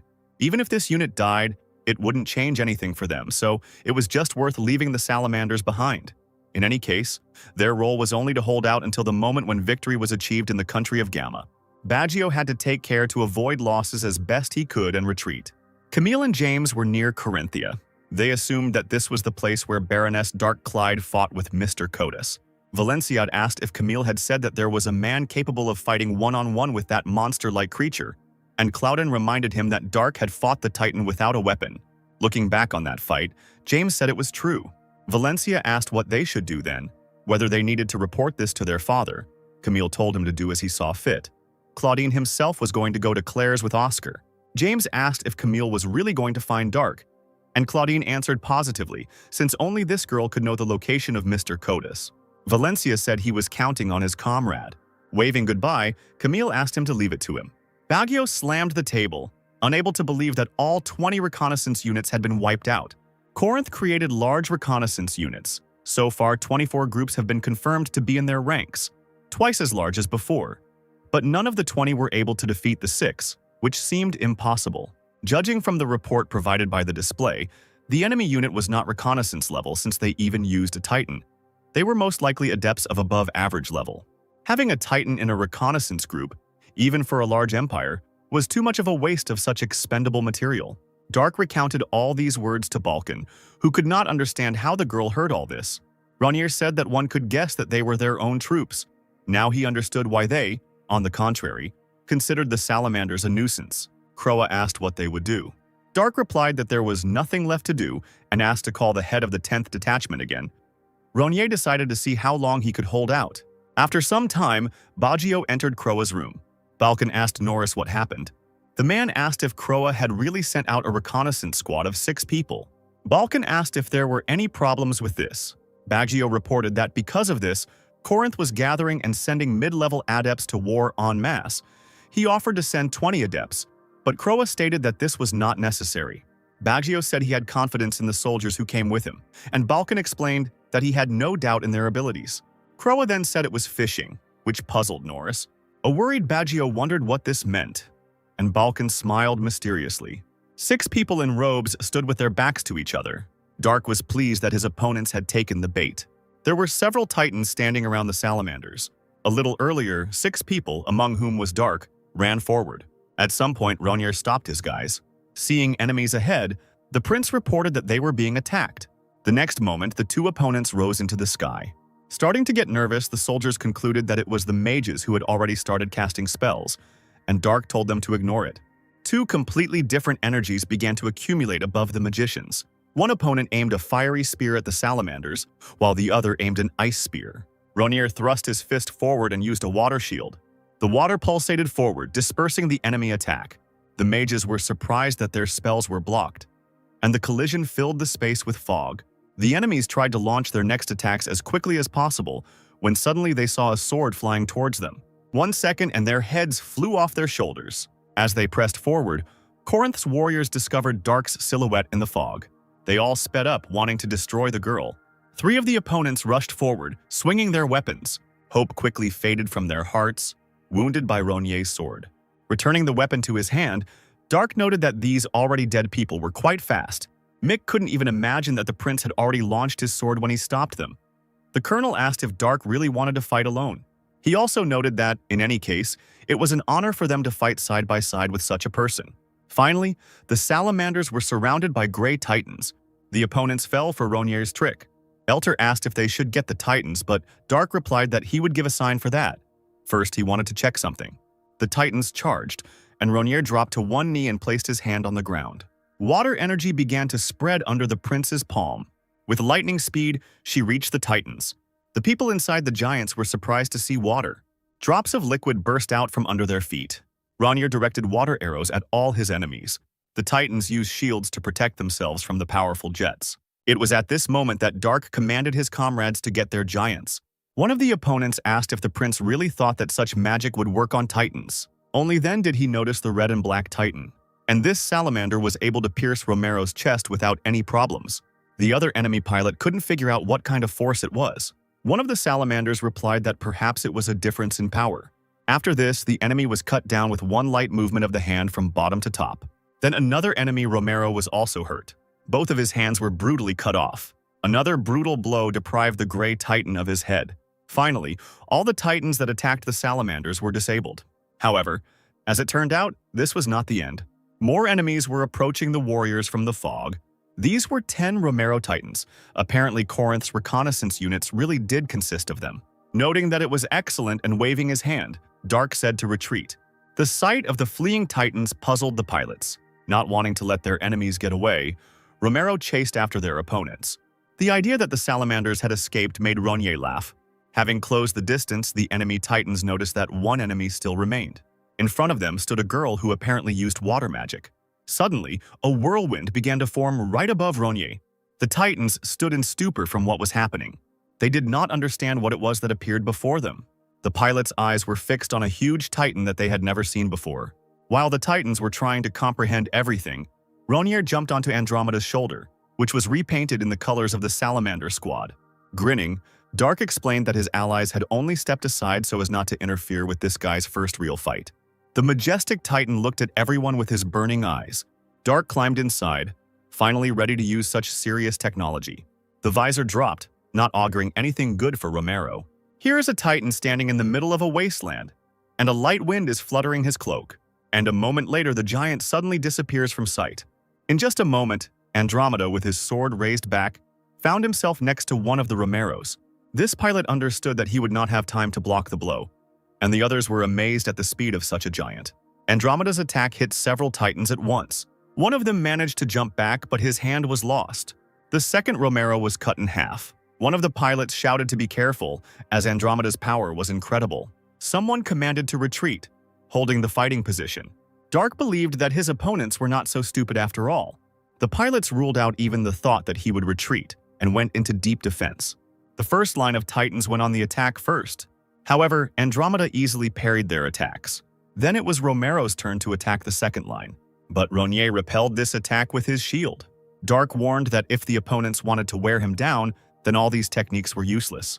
Ronier tried to attack the Titans, but this time they were able to safely jump back. Now Romero's third line rushed towards Andromeda. The prince compared the attackers to mosquitoes. The Titans pointed their blades forward and aimed them at one point. Dark concluded that it was a single strike technique consisting of several in succession. All 4 swords were blocked by Andromeda's weapon. Ronier noted that this technique was not bad, but also wondered if the opponents really thought that they could shed his blood with just this. Romero was again ordered to retreat and start over from the first line. Andromeda thrust her sword into the ground and swung it, sending chunks of earth flying up. Rocks and parched earth crashed into Romero. This distracted the Titans and clouded their vision, causing them to hesitate and miss the blow. So the next attack caused another Titan to fall. Ronier disabled another giant with a blow from his shield. Still intact, the Romeros rushed into the attack again. Even though Andromeda was on one knee, it didn't stop him from dealing with the oncoming enemies in one fell swoop. With some hope, the next Romero attacked Ronier. Dark clearly saw his enemy and would never allow himself to be injured. Another gray giant could not avoid defeat. 2 more rushed towards Andromeda. One fell from a blade in the chest, the other was cut in 2. 3 more Titans decided to show courage, but a low blow caused the giants to lose their balance. For a millisecond, they seemed to freeze in midair, seeing their entire lives before their eyes. All of them were also eliminated with just 1 blow. Romero's armor, having met with such mercilessness, flew all over the area. There was one last Titan left in this wasteland, who had lost his arm in this massacre at the very beginning. His legs shook with fear. Knowing for sure that victory was no longer possible, Romero fled. He ran without looking back but could only dream of surviving. Maybe he had some chance to survive, but he should have thought about it earlier. Not wanting to pursue the fugitive, Dark threw a shield at him, which plunged into the Titan's back. And thus all the enemies were defeated. Ronier said that he was still not at all used to shields. Dark asked Andromeda how he found his first fight, but the Titan did not answer. And then the prince asked if he had fallen asleep. But Andromeda still started talking about the next fight. He said that next time he wanted to act independently. This puzzled Dark, and the prince asked again if the Titan would really fight. Andromeda confirmed this and said that it was necessary to simply transfer mana to him. He promised that he would win. Ronier replied that it would not be difficult, and the Titan said that he would look forward to it. Members of the Salamander squad ran up to Andromeda and asked if the prince was okay. After getting out of the Titan, Dark replied that, of course, everything was fine with him, and asked what happened to the magicians. Elter reported that they had eliminated everyone. Jumping to the ground, Ronier asked if 15 Romeros would be enough for the trophy, and he was given a positive answer. Elter noted that their Exians were also undamaged, so they could be used in reconnaissance units, and Mick agreed that it was much better than any other trophy. Dark ordered the guys to tell Croa about everything, who had to somehow sort it all out. One of the soldiers asked what the prince was going to do now. Ronier threw up his hands and replied that he had to protect the fallen Titans, and that it was time for his comrades to go. The soldiers obeyed and went away. For a while, Dark watched them go without moving. Then, turning around, he told someone to come down. After this, a girl with red hair landed in front of the prince. Bamirade stated that she knew something was wrong because there couldn't be 2 Darkus. Ronier did not understand this statement. Then the girl pointed her finger at the Titan and explained that she was talking about this. She explained that the giant was created using a dragon's heart. The prince had no idea how Andromeda was made. Standing with her back to the prince, the girl asked, "You won't say that you didn't know, will you?" Dark replied that he would say exactly that, since the Titan had too little mana compared to the dragon heart that was in the prince. And the girl replied that it was obvious, since it was impossible to place the whole heart in the Titan. Most likely it was divided into at least 10 parts. Ronier said he couldn't feel it because he wasn't a dragon. Then the prince asked if Bamirade wanted to kill him. After a pause, the girl replied that when the dragon died, Karis accompanied them, and soon their bodies were absorbed into the earth without a trace. Dark said that some time ago, he also became aware of this. It was because of this that the remaining dragon bodies were very valuable and were sold for fabulous sums of money, The girl confirmed this and explained that there was only one way to get the dragon's body: to kill it. Bummerade stated that she didn't like people who called themselves dragon slayers, but their existence wasn't a problem. After all, in nature, the hunt of the strong for the weak has always been a natural process. But the conversation changed. If someone used a dragon's heart as an action for a titan, if it could threaten dragons, then it could turn them into ordinary prey for humans. Saying this, the girl turned into a red dragon. Taking on her true form, Bummerade asked that even though the dragons did not feed on the likes of Dark, did he not think that in a situation like this, things could change? At this moment, Andromeda hastened to change space, which angered Ronye. The dragon said that she had assumed this, it was the right decision. Apparently the Titan understood that it would be destroyed, even before Ronye got into it. Dark, looking gloomy, remained silent, unable to find words. Bummerade asked if Dark would try to become a dragon hunter without his Titan. The prince replied that a grandmaster with a water ring and a dragon slayer should be able to do something. Taking hold of the hilt of the sword, he noted that it seemed the girl did not understand something. The prince said that if he became a dragon hunter, it would have nothing to do with the Titan. Throwing his sword to the ground, Dark declared that the dragon slayer meant nothing. The red dragon watched the prince's movements closely. Ronye decided to comment on the water ring as well, taking the stone in his hand. Dark noted that it was a weapon that could be used to wipe out an entire country. After this, the prince threw a stone, which flew past the dragon. He flew far towards the mountain range. Bummerade asked where Dark was aiming at. After these words, the mountain peak shattered into pieces. This amazed the dragon. She had no idea that the prince's power was so great. There was almost nothing left of the mountain into which the small stone had fallen.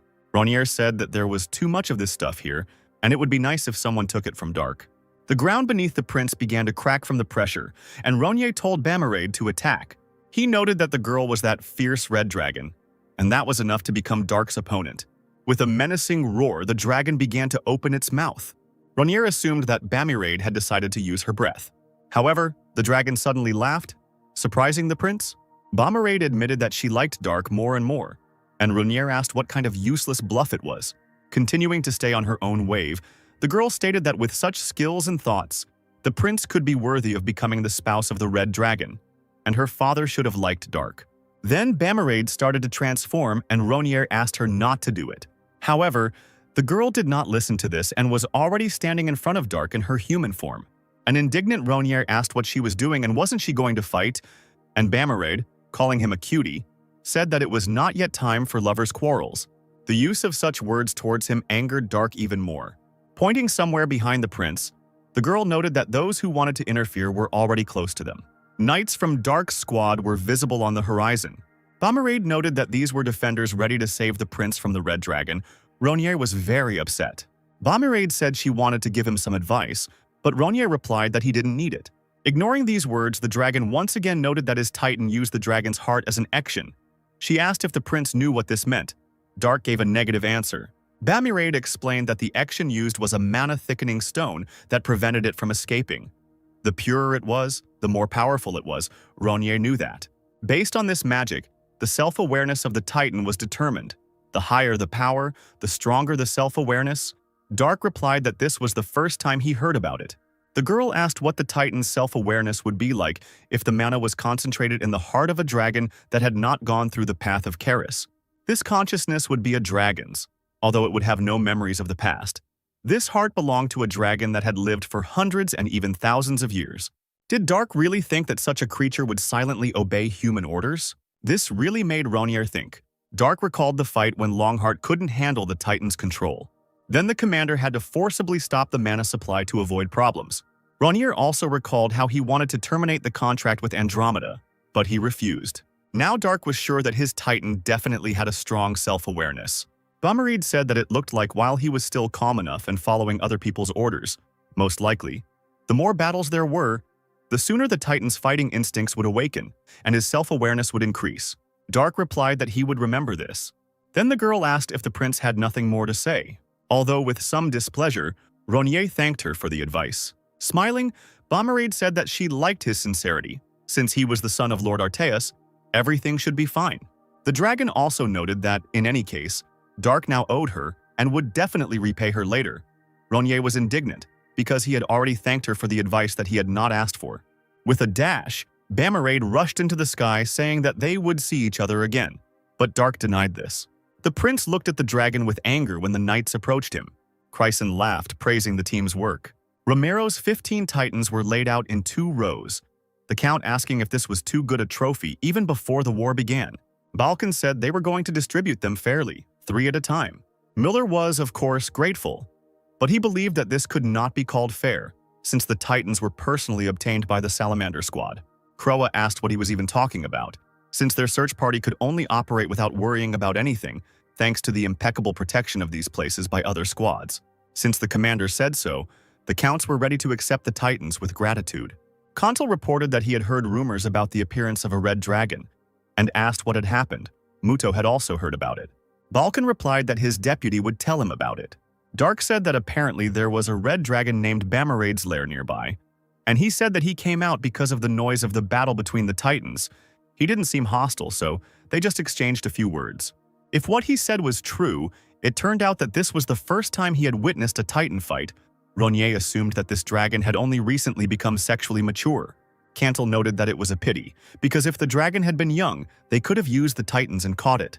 Muto said that it was not wise to organize a dragon hunt right before the war, because very soon the place would become dangerous. Then Cantal admitted his stupidity. Dark said that the dragon had already run away as soon as he saw the titans approaching, laughing. Chryson said that it must have been interesting to watch it, and it was a pity that they weren't around. Baggio asked what was about the 3 titans for their kruma. Balkan noted that, of course, the Salamander Squad planned to share with them too. He asked if it wasn't obvious. Nervously, Norris said that was indeed the case. At Corinta Castle, Kiri reported that they had problems. The man asked if losing one local fight was a reason for such unrest. Camus replied that it was not that. They had received an urgent message from the Magic Tower. Apparently, they had sent a report as soon as they had determined what was happening. But since they had not been able to make a decision, they had sent a request to him. Kiri asked why the Magic Tower sent him an emergency message and what happened to Gracelian. Camus replied that he didn't understand anything either. So he went to him, but didn't find him. Apparently, Kodos had disappeared. Kiri was outraged when he heard that, according to the butler, more than 10 days had passed since the disappearance. Camus assumed that Gracelian had disappeared when they started business. He wondered if the Archduke had any ideas. Valenciad recalled their conversation when he ordered Kotos to test Dark's abilities. Kiri decided to change the subject and asked what the emergency message was. Camus replied that the opponents were using forbidden magic. Valencia asked if the man was talking about black magic, and Camus clarified that he was talking about the magic of summoning a comet. There was silence between the men for a moment. Finally, Kiri asked when she would arrive, and Camus replied in a month. Kiri understood that the situation was quite complicated, and Gracelian was missing. Camus found out that it seemed that James was also looking for him now. Valencia was not at all pleased by this. Rather, he was dissatisfied that his son had not reported anything about it. After some time, James came to his father at his request. The boy confirmed that he was looking for Kodos and gave Kiri the scroll with the notes. James said he had summed up the information he had received so far. The Archduke asked what happened in the end. Did the son really say that Gracelian died, or was he kidnapped? Hearing the suggestion of death, Camus became worried. James explained that while there was no exact information, now Camille and Oscar were following his tracks, and the magician Rika and Stucky were also with them. Even the palace magicians were involved, but no one reported anything to the Archduke. The guy said that due to the seriousness of the situation, he was going to report it to Kiri as soon as he knew anything concrete.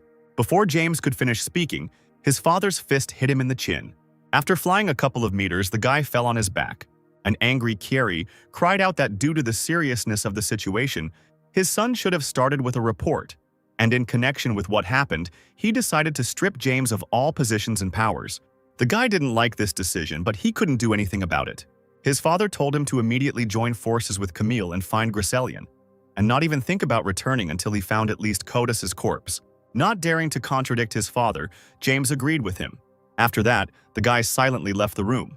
Camus noted that Kiri was too strict with his son, and Valenciad responded that the man was in no position to say that. They were in trouble, and the Archduke was asking if they could defend themselves from the approaching comet without Gracelian. Camus replied that he wasn't sure about it, but it was worth a try.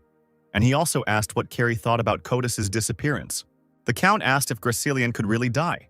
Valenciad replied that it was unlikely that anyone could kidnap someone who was so good at controlling spirits that he could defeat the lightning spirit king Karst, and also restrain the aging of his physical body. Camus confirmed that it would have been easier to kill Kratos than to take him prisoner. The Archduke asked what Camus would do if Gracelyn really did die. Carrie stated that he would find out everything about the countries connected with this murder and would destroy all life in them, so that not even an ant would remain there. After some time, Valencia and Camus visited the magic tower of Corinth. The female mage there was shocked that the Archduke had visited such a lowly place. Carrie assumed that the woman had also received the report and knew what was happening, so he suggested that they get straight to the point. They needed to determine countermeasures. The Magus explained that Kratos had personally designed a defense system covering the 5 largest cities, including the capital, so there shouldn't have been any problems. But the problem was in the other cities, even though they were able to find out the time of the comet's arrival. 1 month was too little time to prepare. Camus asked if they couldn't protect anything other than the 5 largest cities. The mage replied that with their abilities it was impossible. Valencia decided to ask only one question. The comet summoning had incredible power, so why was it hardly used? The woman explained that it was all because it was the magic of the 9 cycles. People were unable to use the spells of the 9 cycles, and also needed the help of dozens of magicians of the 6 and 7 cycles, who were in the huge magic circle. They had to understand at least the theory of the magic of the 9 cycles. The destructive power of this spell was incredible, because of which it was necessary to wait a long time for the result to appear. As a result, the city, which would have been destroyed by the comet's call, would have literally been reduced to ruins. It was a complete destruction to which the word restoration could not even be applied. The records said that the land that was hit by the comet was cursed, and it was impossible to even farm on it for several years. Camus concluded that it was not a takeover. The mage agreed to this. By taking over lands that could not be obtained, the enemy would only get more problems. Because of this magic was forbidden, and so they could understand the reason why Kruma used it. Camus noted that the enemy's goal was not to seize the lands, but to destroy them completely. A dissatisfied Kiri called them crazy and said that in that case Corinth would respond in kind and use comet summoning magic on Krum. The woman was sorry to report this, but she explained that it was impossible. There was no mage in the Empire who could use 9 cycles, and all because the Empire was a country of knights. It had the most masters and adepts. But on the contrary, they were critically lacking high-ranking magicians. The Archduke shouted that this was the great Empire of Corinth. They were different from Kruma and Argon, who only did what they did, bragging, and were nothing special. It was obvious that their country had the strongest knights, and no lack of magical power could be an excuse. The mage said that, to be more precise, it was all because of the titans that the knights controlled. Kiri asked her to explain it in a way that he would understand. After a mage transferred his body to mana, after about 30 years of training, he would become an archmage with 5 cycles with difficulty. But the titans were not affected by 5-cycle spells, so most of them could be used for reconnaissance at most. In this empire, the woman was the only mage of the 6 cycles who had risen to the rank of high-ranking archmage with difficulty. But even if she could harm the titan, she was still unable to defeat him. Therefore, there were quite a few young mages living in Alcasus. Compared to this country that was focused on knights, the Magic Kingdom could much better realize their dreams of reviving the ancient era of mages. Carrie asked, "What was about Kruma? Where did she get the magic power with which they were able to summon the comet?" Kruma was a country that coexisted with the elves. They lived much longer than humans and had an innate talent for magic.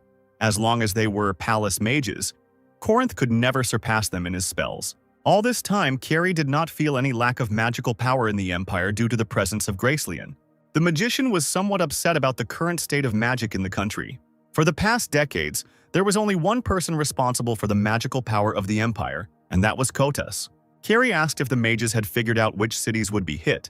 The woman replied that they had checked 40 cities, and it turned out that about 10 of them would be hit, but they still couldn't determine the exact location. Camus said they had to end this war as soon as possible. To do this, it was necessary to capture the enemy leadership, find out what these 10 cities were, and evacuate the residents. As he considered this proposal, Valenciad grabbed his chin and looked intently at the magician. The woman said that it was still the best decision that could have been made. The Archduke said that he had not asked her opinion, and the mage explained that she had forgotten her place and began to beg for forgiveness. Carrie explained that it wasn't the case until they knew when Gracelyn would return, and that it was up to the woman to handle it. The men exchanged nods, and the mage looked at them, puzzled. Kieri and Camus brought the woman to Kratos' tower. Camus noted that he had not seen this unpleasant tower for a long time, and the Archduke said that, although they supported Gracelyn when he made Titans, he still had very unusual taste. The men headed towards the entrance, and the mage asked how they could enter without Kratos. Suddenly, the door opened, which surprised the woman. This place could also be used by Kieri, Camus, and Lisa.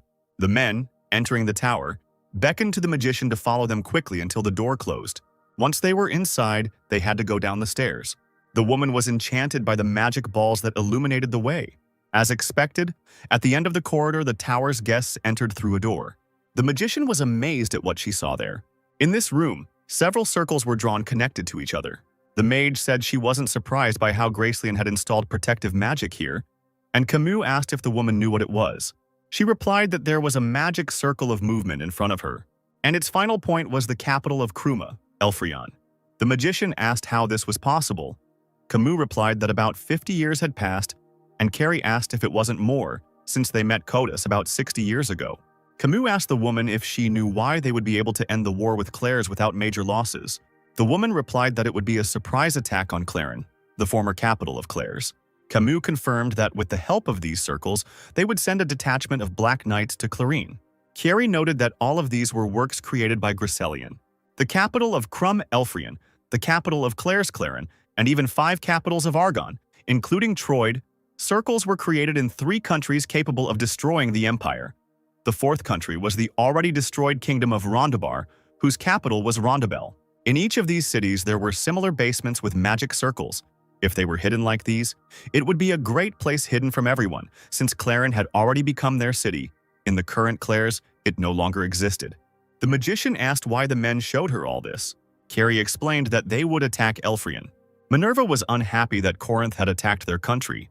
She asked what the enemy numbers were and was told that it was 15 Black Knight Titans and 1 Red Titan. Now the first knightly detachment, led by His Grace the Duke of Rouen, was fighting with them. The Black Knight launched a slash that was stopped by the other giant's shield. Antigone rushed forward, throwing the enemy away from himself with the same shield. The Black Knight was shocked to realize the difference in power he was facing. In front of the Titan with the lion's head stood the red one. Rouen noted that the opponents had failed in their surprise attack. He also said that Lisa Claudin apparently underestimated their strength. The woman in red titanium sarcastically thanked the Duke for even remembering her name. She noted that Rouen had grown a lot, but his overall strength was not determined by his high power alone. Nodding somewhere to the side, the man said that if she looked there, she would change her mind. 2 Antigones successfully fought against a crowd of Black Knights. Holding his shield out in front of him, one of the Golden Titans rushed forward, knocking down everyone in his path. Rouen asked if Lisa's Red Titan was actually more powerful than Antigonus. The Red Giant was equipped with the best armor and gloves, and his sword became a striped blade similar to a closed sword. Apparently, this was not a simple surprise attack. This is probably why, even having all this, for some reason Lisa could not use all the power to its full potential. The Duke's conclusions irritated Claudine. Grinning, the woman shouted at him not to push her and pointed the blade at him. Mentally noting that Lisa was quite fast, Rouen blocked her attack with his shield. He then tried to attack Claudine himself, but she suddenly soared into the sky. Rushing towards the ground, the Red Titan slashed at Antigone's shoulder. Then the woman pushed off from Rouen, not allowing herself to be reached. She made another jump, but this time from the ground. The Duke was clearly unhappy that he could be wounded. Lisa said that it was a high-powered Titan with increased maneuverability. Just like Rouen said, it was best suited for such attacks. Because of this, it was in one-on-one fights that his true value was best seen. The basis of all fights was one-on-one combat. Before chatting, it was worth repeating the basics. The woman noticed the sudden attack and tried to parry it. However, her blade eventually shattered. Terran, who was in the Titan, said that in that case it would have been possible to simply avoid a one-on-one fight. Lisa, dissatisfied with someone else's interference, clicked her tongue. One of the Black Knights called out to Claudine, hinting at their dire situation and awaiting further orders. Their attack failed and they had to retreat. The difference in forces was too great. Light barely came through the tent of the military camp. Inside were Arteus and Dark. Ronier spoke about meeting Bamarid and what he learned about his Titan's action. Listening to this, the father became openly angry. Lisa nevertheless ordered her troops to retreat. Leaping out of the Titans, the soldiers tore up the teleportation scrolls. But the Titans did not stay with the enemies, they immediately disappeared into another space. The last one was Claudine, who decided to run away right under Ruan's nose. Not wanting to let her go, the Duke swung his sword but only helped the woman tear the scroll. As she disappeared, Lisa said that they would see each other again. The men noted that Corinth's Imperial Guard had actually fled quickly. Arriving at the battlefield, Minerva asked what the casualties were. Ruin reported that several Antigones were slightly damaged but would soon be restored. In addition, the Imperial Wall had collapsed in 5 to 6 places, and one large hole had appeared in it. Praising the Duke, Kentaroa asked if the Red Titans who arrived this time were the same as those who met the Emperor in the Green Lizard strategy. The man answered positively, and noted that, unlike then, they only had one master, so it was easy to use a decoy. Although it was not possible to prevent the enemy from escaping, Minerva asked if the Red Titan's abilities had been determined. Ruin replied that his power was much greater than Antigone's. He was very light, so in close combat his power dropped. However, it seemed that he had a prepared strategy or some kind of one-on-one specialty. The indignant Kentaroa said that they were carried away by vanity and the desire to be the strongest, and they created a Titan suitable not for war but for competition. It was necessary to rid them of the right to be called a great empire. The Duke asked what the commander was going to do, and Minerva asked what he was talking about. The man explained that they still couldn't figure out how the enemy suddenly appeared in the middle of their territory. If the entire Black Knight squad had such an ability, then they wouldn't have been able to cope on their own. They needed to send them a few more soldiers as reinforcements. Kentaroa refused to do so, explaining that it would be too difficult for the enemy to use a trick that had failed again. Rather, it was necessary to strengthen the army in the direction of Gamma, then attack them, break through the detachment of Golden Crosses and destroy them too, after which it was necessary to deal with the detachment of Silver Crosses in the direction of Toran. Ruin asked if everything was really okay, since doing so would have isolated the Alliance forces on Alan's side. Minerva replied that it didn't matter. In any case, the enemy would have to be the Corinthian Union. Even if they had won in this situation, with the Gold and Silver Crosses and Corinth destroyed, they would hardly have grabbed Kruma by the tail to save the main forces of Corinth. It was impossible. They would all be busy escaping from their country, so their destruction would come. Even if Carrie came out, it would be too late. Besides, they said that he was still in Corinthia. He had no idea that his beloved arrogance was already creeping up to strangle him. The Duke noted that after the defeat, the countries that were in alliance with them would not tolerate small handouts. They would ask them to take responsibility. Kentaroa asked if the man had forgotten. The Salamander squad belonging to their crumb was responsible for those territories, and the captain of the squad was the master. This could not be called a handout. Ruin asked if the commander had heard from Baron Baggio that Prince Dark was not a master, and that he looked at least 60 or even older. Kentaroa noted that not everyone knew that after becoming a master, it was possible to possess a young body, so the Union would want to cooperate with him to gain an advantage. In any case, the difference in the number of Titans exceeded 50 pieces. Until they had a master, they could consider themselves lost. With a master, they could fill this gap, but the inhabitants of Kruma knew nothing about this. The woman said, "You said that the Alliance will ask us to bear responsibility in a situation where they lose their Titans and the strength of their countries becomes even smaller. No, they will help us with all their might, at least so that we can continue to be in alliance with them. Even if they say they don't want to help, it doesn't matter because we will have new allies who will make our victory even more confident." Ruin thought about how incredible Minerva was. In her plan, thought out 2 or 3 moves ahead, she did not allow any inaccuracies and did not forget about her obligations.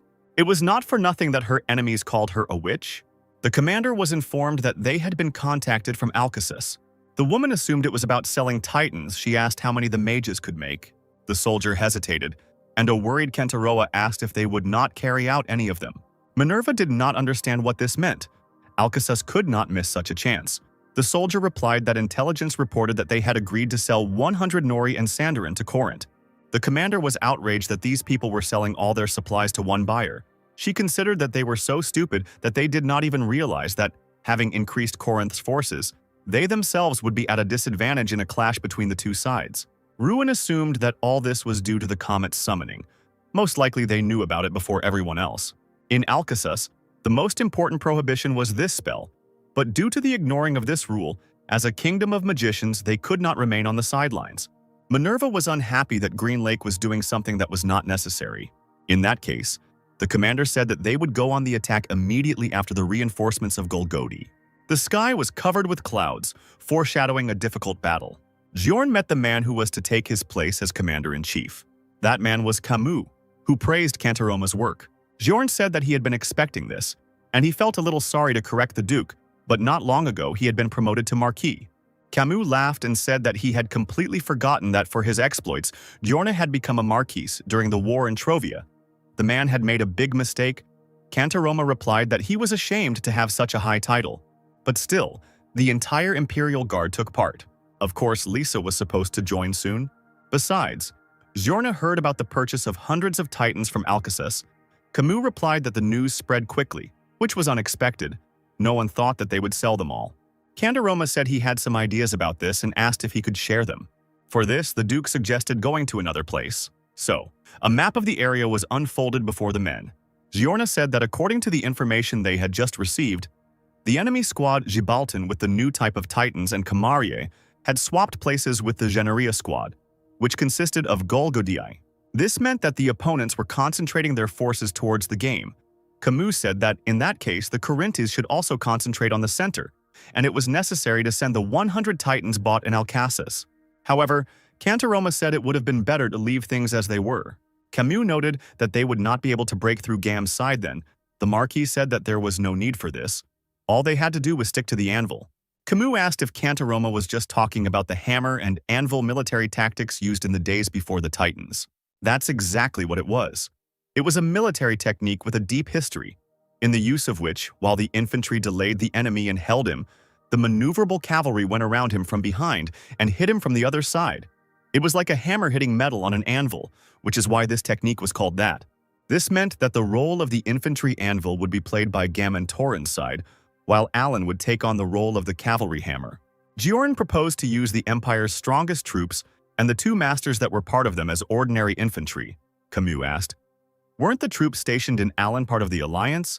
Did Kantaroma really want to assign them the role of a hammer?" Bjorn confirmed this and asked to listen to him first. On the Gam side, there were 215 enemy Titans and 203 Kruma Titans. The numbers were roughly the same, but the opponents had more than 70 Kamaria Titans, whose power was above average, and it would be difficult for the new type Titan to deal with them with strength alone. Camus could not agree that he and Lisa could not figure this out, but he asked Bjorn to continue. All 100 new Titans received from Alcasus were to be sent towards Toron, where the Knights of the Silver Cross were already supposed to be. All of them were supposed to head towards Alan after they were united. With 180 Alliance units, there would be 280 Titans. The Corinthian Union should have won in Alan's direction in one go. The enemies should have had a maximum of 130 Titans. The difference in strength could hardly be compensated by two masters. This huge difference was supposed to fulfill the role of the hammer that destroys the enemy. After this, the army had to be divided in half and sent to the divided Shemwe and Jaren and occupied. The remaining enemy troops had to be pushed back to the anvil, Gamu. At this point, Crum's central forces would have been surrounded by Camus and Kantaroma, and then defeated. The only thing that worried Bjorn was that the 100 Titans on Thoran's side would be defeated by Generia's squad. But this also shouldn't be a big problem if they, like a hammer, entered Zhang as quickly as possible. Camus now realized that the stories about Kantaroma becoming captain of the Knights of the Silver Cross, thanks to his ability to formulate strategy, were not an exaggeration. Giorna noted that, although temporary, they had a difference of about 150 Titans. Unless the opponents brought two masters from somewhere, they would be destroyed during the battle. It was already night, and two moons were watching the people. The squad of salamanders stood in their robes, forming a square. In front of them stood Balkan and Dark, who was addressing the soldiers. In a fighting mood, Ronir asked who they were. Then all the soldiers took a step forward. They grabbed the fabrics, and the prince watched what was happening with pleasure. Tearing off their robes, the people shouted that they were the ghosts of Clares. The Krumian knights began to become noticeably nervous. Baggio said that it was the end, and the girl he thought was the deputy was the real Dark. Norris wondered if she really was a master. He said that it was impossible, since the mana verification power did not detect such power in her. And Arteus, who was behind him, explained that it was natural, since the mana concealment technique was used. The alarmed people immediately turned to look at the dragon. Baggio learned that this was the same man who was called the father of the real princess. One of the Kruma began to talk about the technique of hiding mana. Arteus was surprised that someone here knew about the dragon magic of concealment power. The soldiers were shocked that the dragon itself appeared before them. Budge Io didn't understand what kind of situation this was. In fact, the deputy prince was a real prince and a real master, and she used dragon magic. Norris wondered if the princess was a dragon. However, what was more important now was the reason why Arteus was now telling them this secret. The dragon reported that the entire area was covered in a sound-deafening silence. In other words, it was under the spell of dragon silence magic. Norris thought that she needed to report everything to Lady Minerva as soon as possible. The dragon explained that people could scream and not worry about anything. After these words, the ghostly knights attacked the Krumians. Ronir himself did not join this fight. Dark said there was no need to cast silence magic, but thanked his father anyway. Arteus said that it wouldn't work that way. There was no need to tell him what Dark didn't feel. Ronir asked if the dragon was still upset with him, and Arteus confirmed it. He recalled a conversation about Dark's titan being made from a dragon's heart, and Bamarid identifying it as a threat to the dragons. Then Ronir noticed that his father didn't really like it either. Arteus noted that he said that even a titan combined with a grandmaster could already threaten the dragons. Although he hated the people of Claire's, they could not become much stronger simply by increasing the titan's power with a dragon's heart. Father asked if Dark really thought he would get angry over such nonsense, and Ronir asked why the dragon was angry then. Arteus stated that he could not forgive the way this brat dared to try to attack his son. He treated Bamarid well because she was Bromany's daughter, but he couldn't forgive her for daring to interfere. Dark explained that it was unnecessary. They had already spoken with Bamarid, and she had told him something quite useful. He had even thanked her, so it would be strange if Arteus suddenly intervened. The dragon found it suspicious that Ronir was now calling her by her first name and asked if they had ever met. From this, it was clear that Dark had gotten himself a girlfriend and was now not even paying attention to his father. The prince did not understand why everything had suddenly gone in the wrong direction. Arteus asked if everything was not so, because Dark continued to speak to him formally, but then suddenly he became rude and defended Bamarid. Worried that his father would think badly of her, everything became obvious. Raising his voice, the prince asked what was obvious here. Arteus noted that Dark had just yelled at his father to protect his girlfriend, shouting even louder, causing the dragon to shed tears. Ronir said that it was not so. Now the prince was saying again that everything was not as Arteus thought, and he should stop being angry already. The dragon said that he did not feel in his son's words a sincere desire for him to stop being angry. Clutching his head, the prince asked what his father wanted from him. Arteus replied that if his son fulfilled his request, he would stop being angry. The sudden movement caused drops of blood to fly off the sword. At the feet of the Black Knights and the Knights of Trovia lay the corpses of the Krumians. Mick noted that the Trovians were more capable than he thought.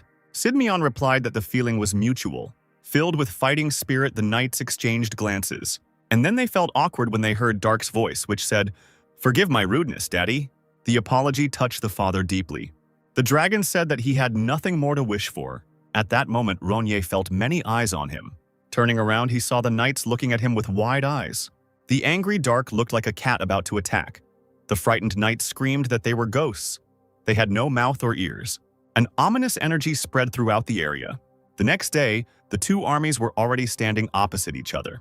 Chryson asked if these were their opponents. He was in charge of the first flank army, consisting of 22 tigers and 11 Romeros. Duke Caballi spoke haughtily to show whether the tigers were really as strong as they were said to be. He commanded the army of the Corinthi Alliance on the left flank, which included 50 Romeros. Contal was worried. There were 10 more enemies than expected. Miller said there was no need to be afraid now, because fear quickly infected others. Muto repeated that they had to follow the plan.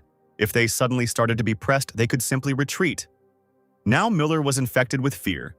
They were part of the left flank troops of 33 Titans. Sigmus was sure that the enemy could not surpass Corinth's unit. He was from the right flank army, consisting of 49 Romeros and 1 Nori. Mick asked if Elter had seen these Minor and Karos. The colonel noted that it was impossible to forget them even with a great desire. They were damned Titans. Sidmion noted that 180 Titans opposed them, although 100 were originally expected. Dominic asked that even though Corinth was an empire, was it fair to have such an army? The Titans of Corinth stood side by side, confident of their impending victory. Bjorn said that only a real empire could have assembled such an army. He was in the army of the left flank with 1 Black Knight, 74 Minors, 23 Karos, 80 Romeros. Ronir noted to himself that this man was the commander. He believed that 180 to 60 was ideal. The prince commanded the army of the central flank, consisting of 1 Azure Knight, 43 Theseuses, that is, Caproxy, 15 Romeros, and 1 Antoros. When Cantaroma saw this titan, he couldn't understand what kind of form it was. In front of him stood Andromeda, black and red. Unexpectedly, Balkan turned to Dark with a request. He wanted Minor and Karos to leave the squad of Ghost Knights. Ronier didn't understand which titans exactly were being talked about, and Kroa had to point them out. The prince felt a tremor in the commander's voice. Before, he had always been calm. It seemed that when he got onto the battlefield, the warrior's blood boiled. Balkan explained that it was of great importance for them to deal with these titans. Ronier asked if Kroa understood how foolish it was to talk about the meaning of anything on the battlefield. The commander apologized, and Dark allowed him to take on Minor and Karos, for which the man thanked him, saying that they would bring him victory. The prince was outraged that the ghosts left 80 Romeros for him, while they themselves were proud that they would bring victory. Sidmion asked him not to say such offensive words because their knightly detachment of Trovia was with him.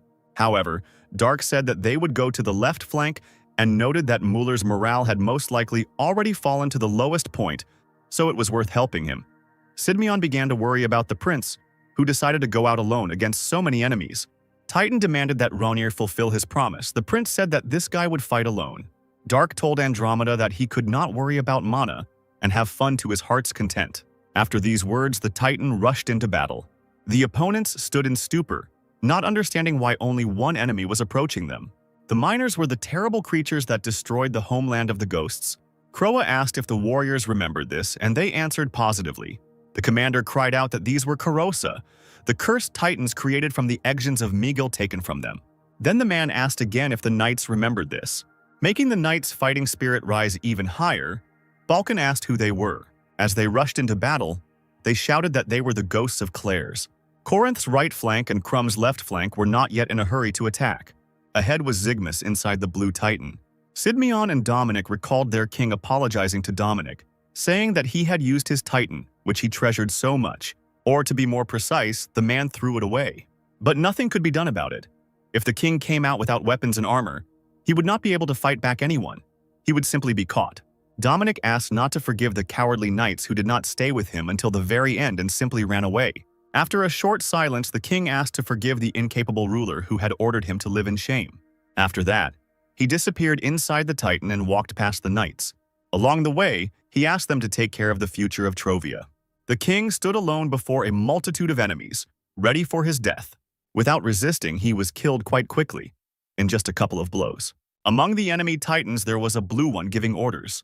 Although the pilot had no idea at the time who was inside the Trovian titan, Sidmion and Dominic pounced on Zygmus, shouting that they would kill him. This attack was too sudden. The rest of the Corinth pilots shouted to block the attack. They understood that the Marquis was in danger. As he avoided the blow, Kranken was surprised at who he met on this battlefield. Zygmus had no idea that these knights of Trovia, one of whom was inside the Titan Antoros, could be here. Sidmion said that Dark would need to be thanked. He then shouted to the knights of Trovia to attack. A multitude of red titans rushed towards the gray ones. The Corinthians thought they were crazy to attack in such numbers. Cantel, Muto, and Mueller spotted the enemy's central forces. The men didn't understand what they were doing here, but they decided that they couldn't just let them go. This was a chance. They had to defeat the enemies now, while they were confused. Their troops also rushed to the attack. Giorn, terribly nervous, cannot believe what is happening. Many titans quickly failed. Andromeda crushed them as if they were thin, dry branches. Cantaroma commanded to request reinforcements, as the enemy had a master inside the new titan. He ordered everyone else to take a defensive position and buy time by throwing a spear. Now, understanding how much fun Dark was having, Andromeda said it was great. However, Ronier's reaction confused him, and he asked what was wrong. Titan saw that the prince was not very happy. Ronier told him to shut up, calling him a crazy killer. Andromeda did not understand the prince's displeasure because Dark felt pleasure from killing, and there was no point in denying it, and Ronier shouted that he was a warrior, and not one who enjoyed killing. The prince recalled Bamarade's words that the longer the battles were repeated, the more the original instincts of strength would awaken, and the stronger Andromeda would become. Titan said they were connected and he could feel it. They resonated, and Andromeda was sure Dark was born to kill. Ronier guessed that it was the dragon hearts inside them that were resonating. Andromeda said that even though Dark was trying his best to deny it now, the blood was actually boiling in his veins.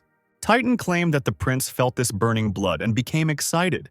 Yes, now everyone has seen the pretty Princess Dark with extraordinary abilities. However, inside this body lurked the spirit of a 72-year-old man. And this man was a first-class killer, capable of eliminating any living creature. On the Gamma side, a fierce battle also continued to unfold. Antigone held her shield in front of her as she confronted the Black Knight. Minerva and Camus were inside. The woman was saying that there would be no living place left of the enemy if they failed the surprise attack from the rear. She asked if Corinth was really so mired in boasting about being called a great power that he could only use standard tactics.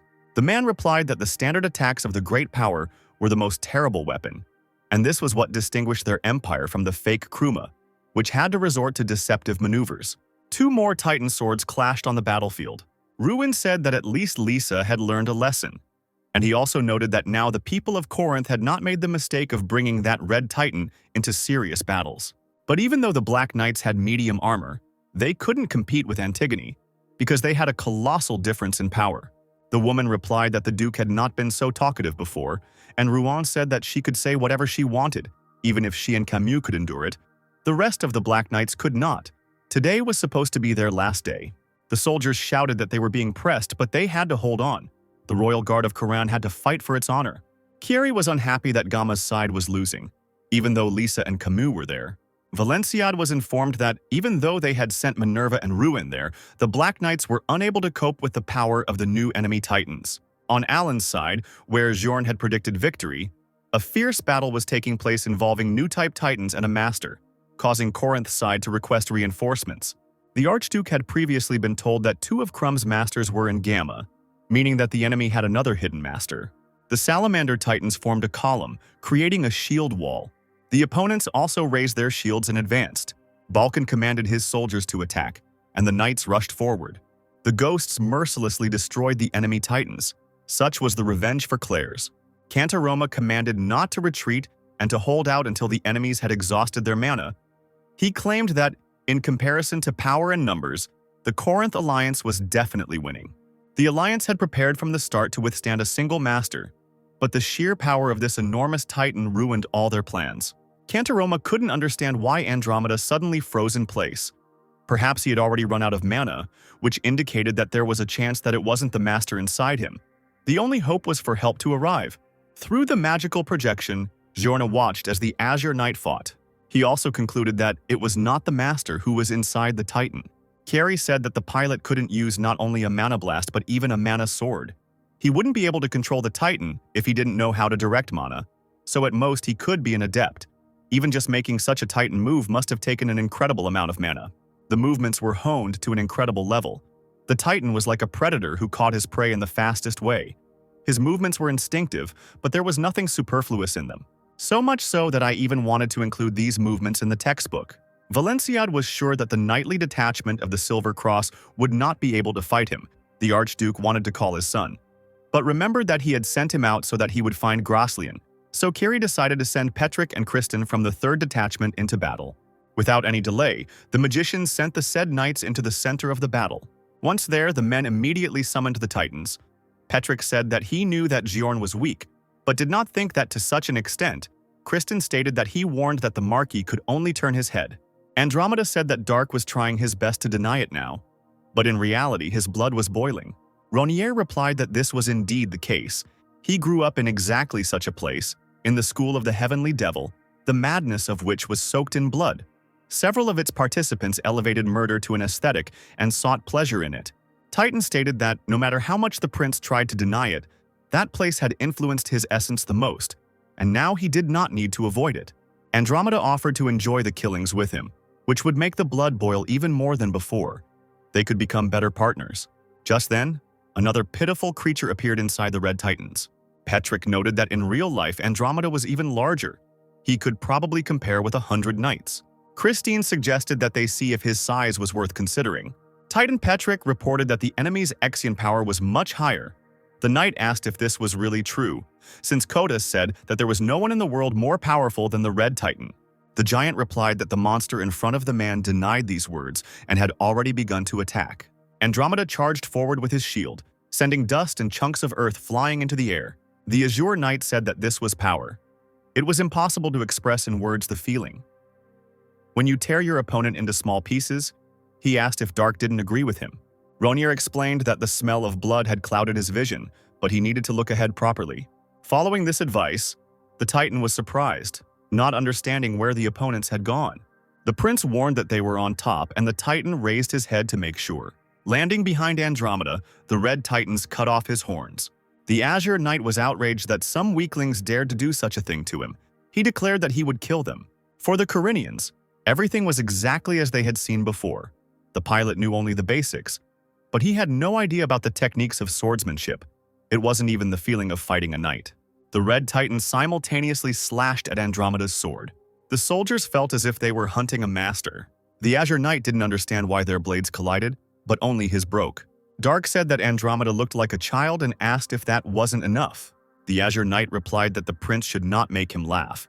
He had not yet had his fill of fun. And Ronnier said that, listening to his voice, choked with blood, he remembered something that had happened a long time ago. As the Titan said, the prince was raised from childhood to kill.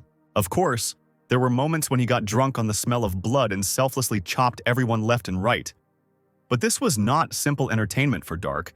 It was just part of his stupid emotions when he gave in to his own strength. At this moment, the Red Titans began to inflict numerous damage on the Azure Knight.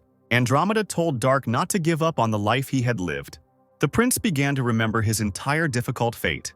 And at one moment before Ronier's eyes, people dear to him, who had once replaced his family, appeared, his teacher Ubek and Arteus. Dark replied that his life had already been saved. Finally, Andromeda fell to his knees before his opponents. The Red Titans pounced on the Azure Knight, and the prince said that Andromeda had already lost. Now Ronnier decided to take action himself. Dark swung his sword, sending a powerful wave of energy forward. The Red Titans didn't stand a chance.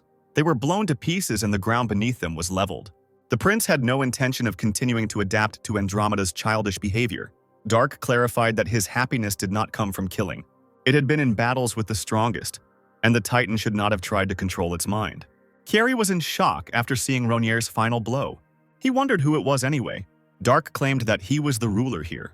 At the sight of his attack, nothing remained but a vast pit. The Titans of Corinth were perplexed by what they saw. Cantaroma was completely stupefied by such power. Nervous and sweating profusely, the Marcus nevertheless ordered everyone to retreat.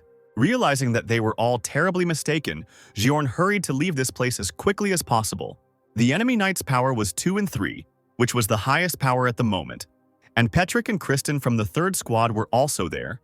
As the prince's best students, they were considered the highest elite and those who would definitely become masters very soon. However, the Azure Knight finished them off in just one strike, which seemed impossible.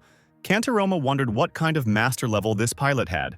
Giorn said that they didn't need a rearguard detachment. In fact, grouping up now would have been much more dangerous. It was worth splitting up and trying to survive alone. Suddenly, the Black Knight's escape was stopped by the attacking Theseus. Inside was Balkan, who asked who had given him permission to escape. Croa was filled with rage, thirsting for revenge on the killers. He said that in 40 years there was not a day when he forgot about that tragedy. He hadn't forgotten about them, the Black Knights, who had suddenly appeared in a place they could never have been, and how they had immediately occupied their castle of Croton. Now knowing that the Alliance had to fight the Knights of Kratos as well, Cantaroma declared that those idiots were not at all wise to have decided to join Kruma. Giorn guessed that the Titan of Balkan was Caproxia. The Marquis was amazed that the commander really thought that he could withstand the Black Knight with the power of 1 and 8 with his 1 and toy. Croa said that he would tell the Marquis something. In battle, the most important thing was not the difference in power. Balkan began to gather mana in his sword, and Cantaroma asked how he dared to behave like that. But the very next movement determined who was right. Croa cut down the Black Knight, killing Giorn in the process. In conclusion, the commander said that a warrior's skills were important in battle. In front of Balkan lay parts of the Black Knight. All the soldiers of Corinth were scared because the Marquis had lost, and Andromeda was still here. Screaming in fear, the Titans rushed away. Mick and Elter said they weren't interested in Romero. Only Minor and Karos needed to be attacked. Pursuing their opponents, the ghosts destroyed the named Titans. Meanwhile, Dominic managed to pierce the Blue Titan right through the heart. Zygmus was unhappy with the loss and did not want to die in such a place. But the enemy's sword was approaching his neck. The severed head of the Blue Titan was caught by the knight, and Thoros lifted her up and everyone screamed. The blades of the remaining warriors also rushed into the sky. Tears rolled down the cheeks of Sidmion and Dominic. Their king's death had not been in vain. There was no one left near Andromeda. There were only corpses in the wreckage of the Red Titans. Dark noted that they were talented guys, and most likely they could have reached the level of a master. So it was a pity that they died so early, not understanding Ronier's words. The Azure Knight asked what all this was about. He asked if the prince spoke about the light that appeared near their swords a little earlier, whether this was the reason why only his sword split. Ronier replied that it was so. The sword's energy was also called its mana, and the sword's explosion was a flash of mana. Andromeda asked why Dark called it differently, and the prince replied that he wanted to know too much. The Azure Knight asked if that was also the name of what Dark had used earlier. Ronier noted that the Titan was quick-witted and said that the Azure Knight might not have thought about it since he wouldn't have been able to use those techniques anyway. Andromeda stated that he couldn't use them simply because he didn't know about them. But now he could cover the sword with mana at least as much as he wanted, and asked to be given control rights again. The prince replied that the problem wasn't whether he could or not. The Azure Knight asked what that meant and why Dark had cut off the connection. Jumping out of the Titan, the prince said that this was not just a contract between a master and a subordinate. Dark, as the leader of the strongest, ordered the weak Andromeda to obey. Titan was unhappy with being called that, claiming he was the strongest. Renier asked if Andromeda still couldn't feel the difference in their strength. He stated that he would reveal the truth to the Azure Knight. The strongest Titan was the one that Dark was in. Carrie folded his hands in front of his face and was tense. Although a combined army of knightly detachments from various countries fought for Corinth, there were as many as 300 Titans, and the Archduke also sent a detachment of the Silver Cross and the elite of the 3rd Detachment of the Royal Guard to help them, but they were all destroyed. One of those present at the round table said that he was very sorry. Valenciad could not have imagined such an outcome. He did not even think that something like this could happen. Position on the Gam side was in danger.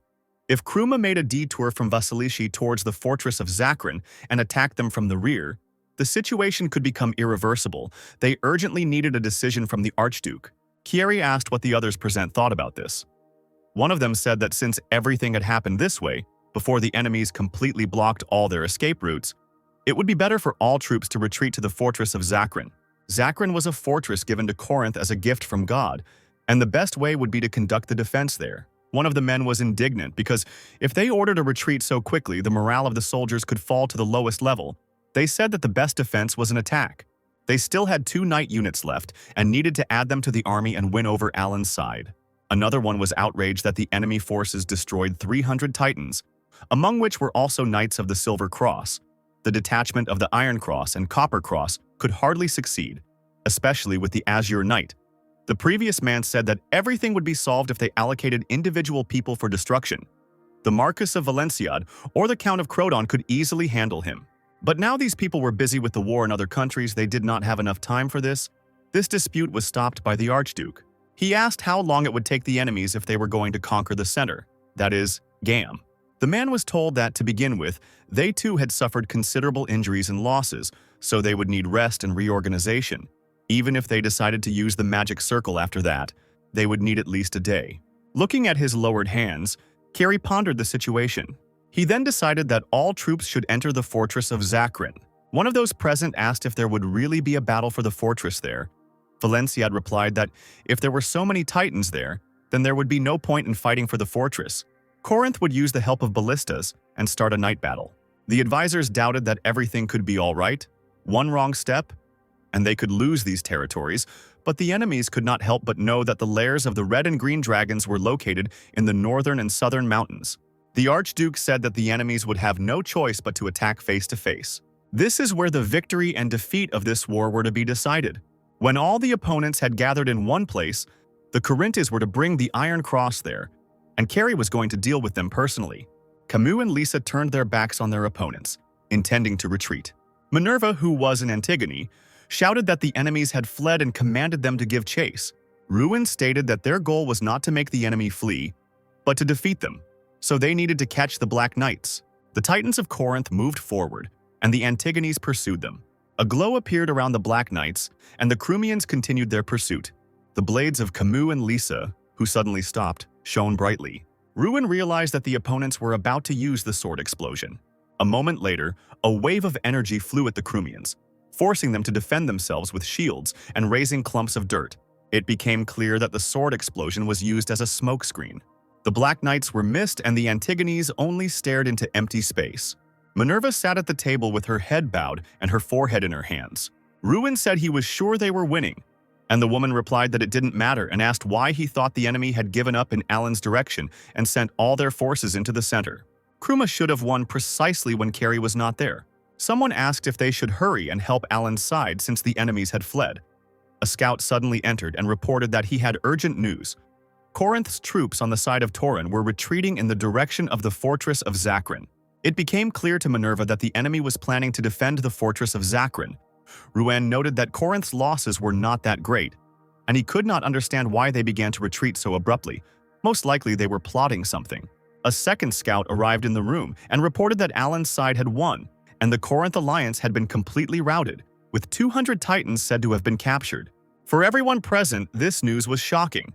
A nervous Kentaroa could not understand how it was that the Corinth alliance was defeated, and not their Kruma alliance. The scout explained that the death of the Corinth alliance commander, Marquis of Giorn, had been confirmed. Ruin wanted to say something, but Minerva interrupted him, concluding that the Salamander squad was not simply plotting. The woman turned to Marina, who was standing behind her. Kentaroa ordered her to head to Alan and move the Union army to the Zakrin fortress. Minerva believed that this was a wonderful opportunity and it should not be missed at any cost. Meanwhile, Kratos' castle stood empty. Somewhere in this country were Camille and James. Claudine sat on a windowsill on the top floor of one of the inns, sipping a drink from a mug. At that moment, the Marquis of Valenciade entered the room with Oscar and asked if the Count had been able to find out anything. But Camille looked as if he had not even tried. James noted that Claudine had a lot of free time, which was understandable, because in any case, if they returned without finding Gracelyn, only the Marquis would have been beaten to death. Putting down his mug, the Count said that nothing could be done. Dark's room, located inside the royal palace, had already been completely cleaned. Even he couldn't have searched through an entire room in the castle without being noticed. Claudine asked if James had any information. The Marquis, lounging in his chair, replied that they hadn't found out anything and hadn't even seen anyone who looked like the Baroness. They had been wandering around in front of the castle for several days, but it hadn't been any use. Oscar asked if they really had no choice but to wait until that beast-man maid showed up. Claudine gave a positive answer. As far as he knew, there were no more beastmen in this palace, except for this one girl, Oscar asked. Couldn't they just ask the guard personally? He stated that when asked who they were, one could say that they were older brothers, since the princess had light hair, just like Camille's. And the guy also clarified whether nothing would work out, because everyone already knew his face. James and Claudine gave him disapproving looks, making him nervous. The Marquis asked how he could prove that he was related to the Baroness Clyde family. Perhaps he had her coat of arms. Oscar suggested that people could convey to the girl the fact that someone came calling himself her older brother. Claudine asked how she could have a brother if she was a baroness and not some baron's wife. Oscar replied that Dark could have been a visiting baroness, as she was said to be very capable. Camille explained that such a person would be even more careful about approaching strangers. During the ball, there were almost no aristocrats who knew anything about her. Oscar said he would rather die than sit there doing nothing, so he would go there, and the guys told him not to run to them under any circumstances when he ran away. At the entrance to the castle grounds, the guy was stopped by knights. One asked what the stranger wanted. Oscar replied that he had come to meet Baroness Dark Clyde. Hearing this, the guards became noticeably nervous. They began to whisper among themselves, wondering if the stranger had just said Baroness Clyde and not Duchess Ronier. One of the guards asked who Oscar was to her, and the guy replied that he was her older brother. The guards trembled with fear, remembering how Dark's father came and caused a pogrom here. They thought that if it was her brother, he could have completely destroyed the entire castle. The guards were whispering that, in any case, they were told that if anyone came to the Baroness, they just had to tell him about it. Such was the order of Mr. Tozier. Watching them, Oscar wondered if they really suspected him. After all, the guards could not just tell everything. Thinking that Camille would laugh at him again, Oscar raised his hand and wanted to say that if it was impossible, then nothing could be done. Remembering Arteas's similar gesture, after which a fireball was directed at them, the guards began to cover themselves with a shield and weapons and say that now she had become her Grace Duchess, Dark Ronier, and now she was the Governor-General of Chire, where she was located. They also asked not to shoot fire at them, which surprised Oscar. The guy told all this to James and Camille, who were shocked by this information. Oscar, pleased with himself, said that everything happened as he said, and Cloudine indignantly replied that anything could happen. James told the mage twins Stucky and Ricky that they would all be going to Chiri, so a teleporter had to be prepared. Thanks to magic, Valenciade and Clodain found themselves in Chiri quite quickly. They settled in a building from which they could have a good view of the castle. The men wondered why Oscar was late and assumed he might have been captured. Finally, they noticed a guy walking down the snowy street through the window and wondered if he had made it. Looking out their window, Oscar, smiling, raised his hands above himself and folded them into a circle, informing his comrades of their success. Having gone up to them, the guy reported that the Governor-General had gone to Crum and would probably return in 1 to 2 months, during which time they could wait for her in the castle in the best chambers. James was surprised at how the Baroness could become a duchess in such a short time. And even after Oscar called her old name, the Deputy Governor-General met with him. He could not understand this. Clodain wondered why Dark had gone to Kruma. Not understanding what reason she could have for doing so, Oscar said that if they went there too, then perhaps the secret would be revealed to them. Camille asked if the guy really wanted to break into Crum's castle and asked if Dark Clyde from Kratos had accidentally visited them. Even though they hid their citizenship, Oscar was going to break into a country where there was a war, which was absolutely unreasonable. The guy replied that until now, simply naming these two names, everything went without problems. Perhaps this could be the case in Crum as well. He asked if the Count and Marquis agreed to this. Cloudine was sure it would never work. However, they still went to Kruma, where they were informed that Dark had arrived from Chire and was the commander of the Union. Thanks to his great victory, even His Imperial Majesty himself was now incredibly pleased. Standing behind Oscar, Camille and James looked gloomy and couldn't believe that it actually worked. Now they didn't understand what they had been doing all this time. When the boys heard about the great victory of Kruma, they were shocked. Marina and Balkan met in a military tent. The girl asked what the man was talking about. Croa asked if she didn't understand that. He said that if they wanted to capture Zakrin so much, then they should have sent knightly troops from their country as reinforcements. Balkan said that although the Alliance had won a fierce battle, and with the participation of all forces, their losses were by no means small. They needed time to restore the Titans, and besides, the Titans and Titan owners were also very tired. Marina asked if these tired owners were really that busy moving the Titans to Kratos. Croa asked if there were any problems. They took all the trophies as usual. The man asked how Kruma had helped, perhaps with the knights who, at the beginning of the war, were unable to even stop the enemy reconnaissance detachment and were completely routed by it, or with the mages who, because of this, were targeted next and who were killed and buildings destroyed. During the battle, their country did not provide any support. Marina clarified that the responsibility for the failure to protect their envoys, Baron Baggio, and the mages didn't lie with Kratos. Croa asked if they were now trying to shift the responsibility from Crum onto them. He asked to speak frankly, since they were not envoys but spies, and the Salamander squad was not obliged to protect those who were watching them. Marina sighed and said that she didn't want to quarrel with the prince over some trivial trophies in a situation where they were facing such a serious enemy. She just needed to gather the remaining forces of those who had defeated the enemy Titans and capture the fortress of Zakrin. There was no better time for this than now. Balkan, placing his hand over his face, replied that he had nothing more to say. He planned to head to the center of Alan and give his soldiers enough rest and then act. The girl said that if their country decided to do this and did not support them, then she would have no choice but to report everything to Princess Kentaroa. Marina asked if Balkan had even thought about the losses their country would suffer if it came to that. Then Croa repeated the words, losses, and will not support us. Standing up abruptly from the table, he said that from the very beginning, Kruma told them that the enemy would have a maximum of 100 Titans, but they were facing 280. Croa, who was approaching the magician, believed that even for the reason that they, despite facing an army more than twice as large, had won. It was understandable how their army, sparing no effort, had helped and supported Kruma. Towering over the girl as if threatening, Balkan stated that Kruma had given them false information, mocked them, and was now talking about cooperation, which was funny. Croa asked if Marina really thought that the losses they would be left with would be greater than Kruma's if they did not leave this war immediately. Marina was silent for a while, realizing her failure. The girl said that she had behaved tactlessly and apologized. Accepting them, Balkan turned away and told her to leave.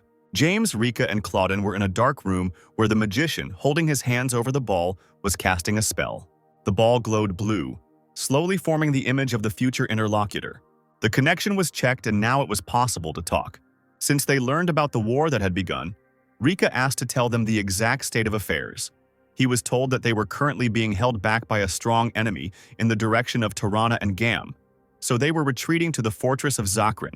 On both sides, 140 Titans were destroyed, and about 300 knights died during the fighting. James said that, as he knew, it was planned to send the first and second squads to the front towards Gamma. All the Black Knights were also moved there, but the interlocutor said that they could not pass. He was given a positive answer, explaining that Kruma sent all the strong yellow Titans there, as many as 30 pieces.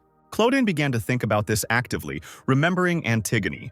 James asked if it was true that Alan's side had lost, and he was told that it was, with the commanders Marquis Giorn and Marquis Sigmus of the Caden Kingdom having died during the battle. It was a real rout, it couldn't have been worse. It was assumed that everything would improve very soon, because the one who would lead the knightly detachment of the Iron Cross and the detachment of Valencia was supposed to be the Archduke himself. The Marquis was surprised that his father was going to lead the detachment personally. 9 Caros, 26 Romero, 52 Crame, 13 Mazione, a total of 100 Titans. That's how many there were in the third largest and strongest main knightly detachment of the Corinth Iron Cross. Because Gilert Tion took 4 Crame-type Titans with him and disappeared without a trace, currently their forces have been slightly reduced and consist of 96 Titans. But even so, both before and now, the fact that they possessed enormous power has not changed at all. While in the Zakrin fortress, Carrie observed the enemy army standing ahead. He couldn't understand why the enemy didn't move at all. They had to start acting for Corinth to direct the Iron Cross towards Alan. Although Crum had won an unconditional victory, it was only one win. If the war dragged on, Crum would not gain any benefit from it, which is why the Archduke did not understand their inaction. The brown-haired man who entered informed Carrie that the Valencian knightly detachment had arrived. The Archduke asked what had happened to Rosen and was told that he was a little late. And the Archduke was also asked whether it had been necessary to resort to the help of the Valencia detachment. Carrie asked if there was any reason why he shouldn't have done it. The Archduke did not want to show such useless enemies as Crum the coat of arms with the Blue Wolf of Manova, R, which belonged to the Knightly Company, which was created for use in emergency cases and not for use as decoration. The subordinate said that this combination of the Iron Cross Knights and the Valencian Knights was too powerful to be used because of such a minor danger. The Duke replied that it could not be called minor. It was the most serious threat in the entire history of the Empire. Shocked by this statement, the speaker began to get nervous and ask what it meant. Valenciad smiled and said that of course it would have been like that if it weren't for Carrie. A cloudy night was already hanging over Alan. Minerva kicked open the door to the room where Balkan was sitting at his desk. There was a hint of discontent in every abrupt movement she made. Approaching Croa, she asked if he was Prince Darkronje. Balkan replied that this was exactly the case, and he also noted that, judging by her appearance, she was apparently Princess Kentaroa. He asked the woman to sit down and wait a bit, as he had a mountain of paperwork to sort through. Minerva, not at all satisfied with this answer, raised her hand and slammed it on the stack of documents, causing them to scatter across the room. Wrinkling her face in anger, she asked what if he said he couldn't wait. The woman stated that while they were here having casual conversations, Corinth had retreated to the fortress of Zakrin, and the Valenciad and Iron Cross units had already fully joined them. Kruma had lost the easiest way to end this war with victory. Noticing how impatient Kentaroa was, Balkan asked if she had really come here personally at such a time to declare their guilt. Minerva replied that if he had captured the fortress of Zakrin, if at least they had helped on the Gamma side, Kruma would have been able to end this war with a great victory. Calling Croa a fool, she said the prince had ruined the end of this war and asked how he would answer for the deaths of the knights who died in Gamma. Balkan replied that he had already conveyed everything to her with those magicians. Their country had already accomplished more than what they had agreed on. The man repeated once again that no matter how many knights died on the Gam side, it was none of his business because he was not responsible for it. Minerva suddenly realized what kind of person was in front of her. She noted that the prince was truly rotten to the core. Taking up her sword, Kentaroa decided to teach him a lesson. However, an unknown force did not allow her to do this. The woman's eyes widened and she was dripping with cold sweat. Gasping for air, Minerva doubled over and clutched her throat. But after a few moments, she was finally able to take a full breath again. Turning around, the commander-in-chief, who had become gloomy, saw a smiling blonde. Kentaroa was curious about who this girl was. Minerva couldn't even sense any traces of her energy. But more importantly, she saw an aura around the girl that resembled dragon's fear. Kentaroa asked who else she was. The girl replied that, apparently, she was the very person to whom Minerva came in the middle of the night. The commander could not believe that this girl was Prince Dark Ronier.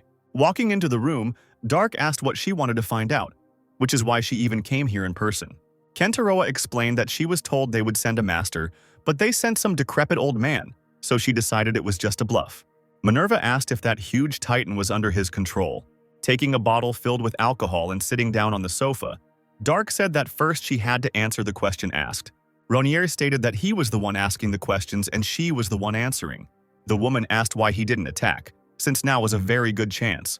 Pulling the cork out of the bottle with his teeth, Dark said that apparently that was the case. However, his goal was to return the knightly companies he was responsible for to their countries in as complete a state as possible. As long as they could kill many more enemies than the official reports indicated, they had no reason to continue to quarrel. Minerva asked what the prince had proposed then, and clarified whether he meant to say that he would simply continue to sit here and wait for the war to end. Dark replied that this was not the case. He wanted to think about further plans after he had some rest, during which time Kruma could shed her blood and achieve the desired result. Kentaroa was unhappy that she was told to attack Corinth, who had already fully established himself in the Zakran fortress. She asked if Dark even understood how difficult it was to resist the Titan while under the blows of ballistas. Ronier replied that this was their problem. After all, Minerva had only hoped from the very beginning that the alliance would at least stall for time, so the prince stalled for time as they had planned, and asked if there was anything wrong. Then the prince added that it was not the commander-in-chief's fault, and he understood her because he, too, could not take incapable allies into his alliance, let alone take care of them. He noted that, in any case, the alliance was also just a union, where each of its members had their own goals, and if it was decided that someone was not helping, he could turn into an enemy, so Dark's solution was to first show Krum their abilities. He asked if it helped. Dark stated that now it was Kruma's turn to show strength. The strength of their armies was about the same, so he believed that Kruma would do well. He wanted to get a better look at what she had the right to do, from a country allied with the Kratos Empire. Minerva, who saw no possibility of pressure, was nervous. Dark asked, since they were finished, if she wanted a drink before leaving. Thinking that perhaps, on the contrary, Kratos was being tested by Kruma, the commander-in-chief headed for the exit, refusing a drink. Then Ronier told Kroa to stop working and offered him a drink, and Balkan asked if the prince had really come here to find a drinking companion. For his information, this drink was too strong for the commander, so he could not drink it. Looking at Dark, Kentaroa thought that this was the return of the empire that once fought with Corinth for the title of the strongest. In the Zakran fortress, people were actively preparing for defense. There were numerous ballistas installed on the walls. Someone commanded fire, and arrows flew at the enemy army. Some projectiles damaged the giants. Some pierced their shields. Marina commanded to destroy the ballistas first. Fireballs from all the magicians flew towards the fortress. When they almost reached the wall, something started pulsating around the wall. Marina watched the resulting explosion, behind which it was impossible to see anything. Finally, the fire began to dissipate, and something bluish could be seen behind it. A few moments later, it could be seen that the wall remained intact, and a dome had been erected around the fortress. Geogri was unhappy that a magical barrier had been installed over some fortress on the outskirts. It was a masterpiece created with the sweat and blood of Gracelyn. Camus was sure that it could only be broken by surpassing the magic of the Seven Circles. Meanwhile, Carrie was in Corinthia. Sitting in the castle, he looked at the map. The Archduke wondered if the Salamander Knight Squad was really going to continue to sit in Allen and do nothing. He believed that there was no time to waste. At that moment, his eldest son Rosen arrived. Since James was absent, the man decided that he was getting into a fight. Rosen also noted that he had already said that it was too much to send two masters. Carrie replied that this shouldn't bother the eldest son. He could only talk about such things after he at least reached the level of his younger brother. Rosen said that he had no desire to become a master, because even then their father would beat them equally. He suggested that the Archduke go to the fortress of Zakran, while Rosen intended to take the Iron Cross upon himself. Carrie inquired about the reason for this proposal. Rosen explained that since the enemies did not act, Corinth could no longer carry out a surprise attack. It was unknown whether they had read their plan or whether it was an accident.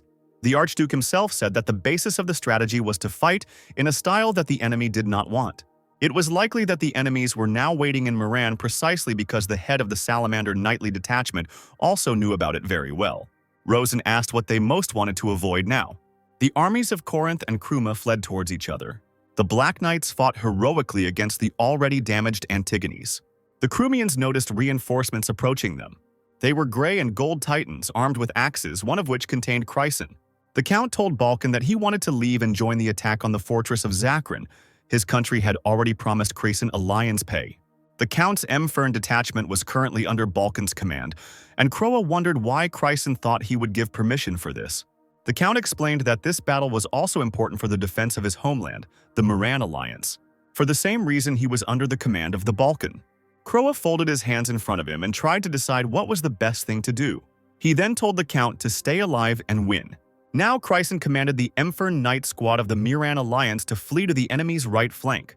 He offered to show the Corinians the power of the 8th group of Mferns. Suddenly, a red one landed on the Chryson Titan, disabling it. Seeing their Count crushed into the ground, the Mirians froze. Camus asked if they really thought they had cornered the Corinthians, and he suggested they stop joking. Seeing a familiar Titan in the distance, the man turned to Minerva. Kentaroa replied that it was as Camus had said, in a battle of strength against strength and power against power, there was no need for clever maneuvers. She declared that she would suppress the man with her strength. Minerva possessed the legendary Titan Hell's Defender. The radiance of this giant, according to Camus, was incredible. There were only 3 such legendary titans in this world, which were created by the elves and dwarves to counter the Golden Knight. The Marquis shouted out the name of this particular giant. He thought that it was not something worth bragging about so much, because as Minerva knew, one of them was in their Corinth. Kentaroa asked if he was really going to brag about having mastered the power of Kruma. It was the legacy of the great mage Ampharos, who was the archmage of the imperial palace of their Kruma. Unable to contain himself, Camus began to laugh loudly, and Minerva asked what was so funny. The man cleared his throat and thanked her, as he couldn't remember how long it had been since he had laughed so loudly. He replied that it was indeed the achievement of the great Kruma, but also asked since when people began to insist on the ownership of what was the dragon's legacy. The commander-in-chief did not understand what was being discussed. Camus began to ask questions about whether the woman would say that the magic created by the dragons also belonged to them, or would she insist on the right to own the spirit techniques created by the elves or the construction techniques of the dwarves. If you think about it, there was nothing wrong with them, the humans, in this. Kentaroa asked what Camus was talking about just now. Did he really want to say that the pride of Kruma, the great magician Ampharos, was not a man, but a dragon? She shouted out whether the man could take responsibility for these words. The Marquis replied that he had no intention of taking responsibility. He himself had no reason for it in the first place. Minerva asked if he really intended to undermine her fortunes with such a useless provocation. They could call Corinth a great empire, but all they could do was become proud and plot. Camus asked if she really didn't know or simply didn't want to admit it. The woman couldn't help but know about it if she was investigating the traces left behind by Ampharos. His active time lasted for at least 80 years, but his appearance did not change, and he looked as if he was a little over 60. This was not just a consequence of magic, because there were also officially confirmed records of no changes in appearance, even when he was inside the anti-magic field and met with Argon's father there. Camus said that if Minerva was going to mention the possibility that he was an elf, she should stop. An elf wouldn't create a hellish protector in order to defeat an elf-created Golden Knight. There was no need to rack your brains to explain such a completely illogical action. It often happened that the truth was much simpler than it seemed. The pride of the dragons, who have the strongest intellect, was hurt by the elves and dwarves, and so the hellish protector was created. It was much more appropriate to think so. If you think about it, the Krumian Ephrion, Kamaria, Golgoti were also created by Ampharos. The dragon was responsible for the entire defense of the country. Listening to this, Minerva demanded that the Marquis shut up. However, Camus continued to talk about how the remaining hellish protector refused to cross over to Kruma's domain, crossed over to Corinth and Tyron, and found his master on his own, which seemed funny. Kentaroa repeated again to make the man shut up. The Marquis mockingly said that Kruma was a country created as a toy for the dragon's amusement. Minerva lunged toward Camus, releasing energy. The ground beneath him rose into the air, reducing visibility. Something suddenly flashed among this dust. It was the Marquis's blade that slashed across the hellish defender's legs. The Titan fell to his knees, and the man noted that she still wavered. Camus asked what Kentaroa could cut with such a moral attitude. Lying nearby, Mfern grabbed the enemy titan's leg and said that he agreed with this. Camus noted that the Miran Alliance lion, despite its dazzling appearance and jeweled adornments, was quite resilient. Chryson replied that his homeland had given them these lions, created by the famous sculptor Ricardo Favane. The Marquis said that even if this were so, they only reached the level of attractive decoration. The Count asked if the Marquis knew what the sculptor meant by this, and Camus replied that he was not interested. Despite this answer, Chryson still explained that the inner desire of their Miran alliance, who had to live between two empires, was freedom. The Titans of the Royal Guard described the goddess of freedom in the most beautiful words, so his homeland passed her on to them, this soul of unshakable freedom. The Marquis declared that he would soon be cut to pieces, but he still continued to talk nonsense about freedom. He was ready to personally get rid of Chryson. Breathing heavily, the Count said, "For the freedom of the Miran Alliance." Puzzled by such loyalty to his country, Camus looked at the Titan. Still holding the Marquis's leg, Chryson shouted the same phrase. The Count also called on the 8th group of Mferns to shout about this. As Camus cut off the Titan's head, Chryson shouted, "For freedom!" one last time. The Count's life ended here, at the Zakran fortress. His soul was to remain in this place forever, and she would forever scream for freedom, like a shining gem.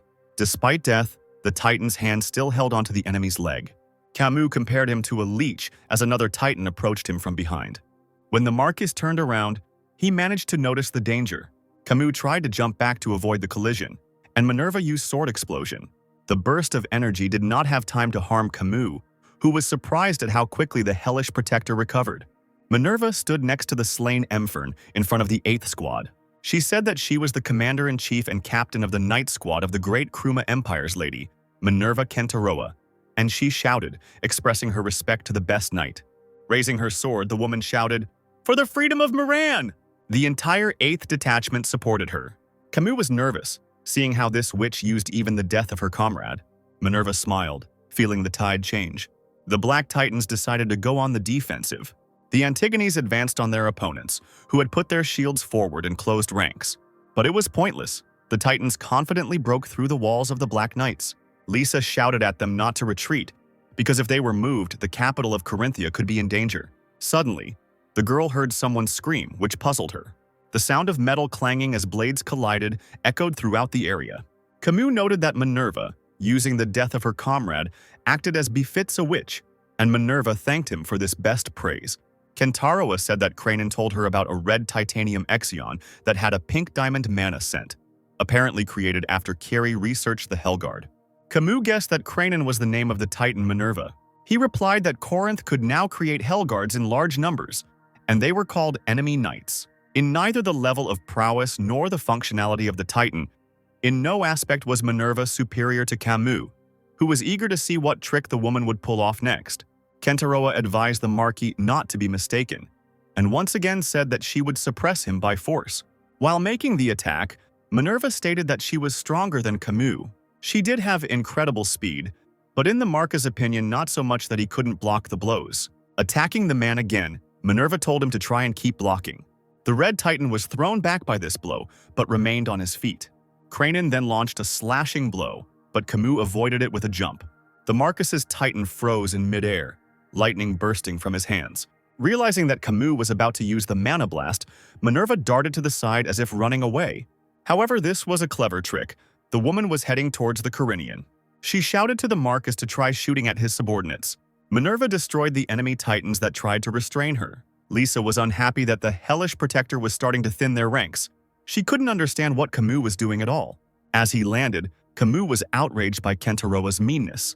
While doing a somersault towards the Red Titan, Minerva said that the Corinians couldn't even copy Kranon properly. Then Kentaroa made a slashing attack. She also said that the enemy knight should have been called a complete failure, not a mass-produced Hell's Defender. Kranon's blow caused the Red Titan's blades to break.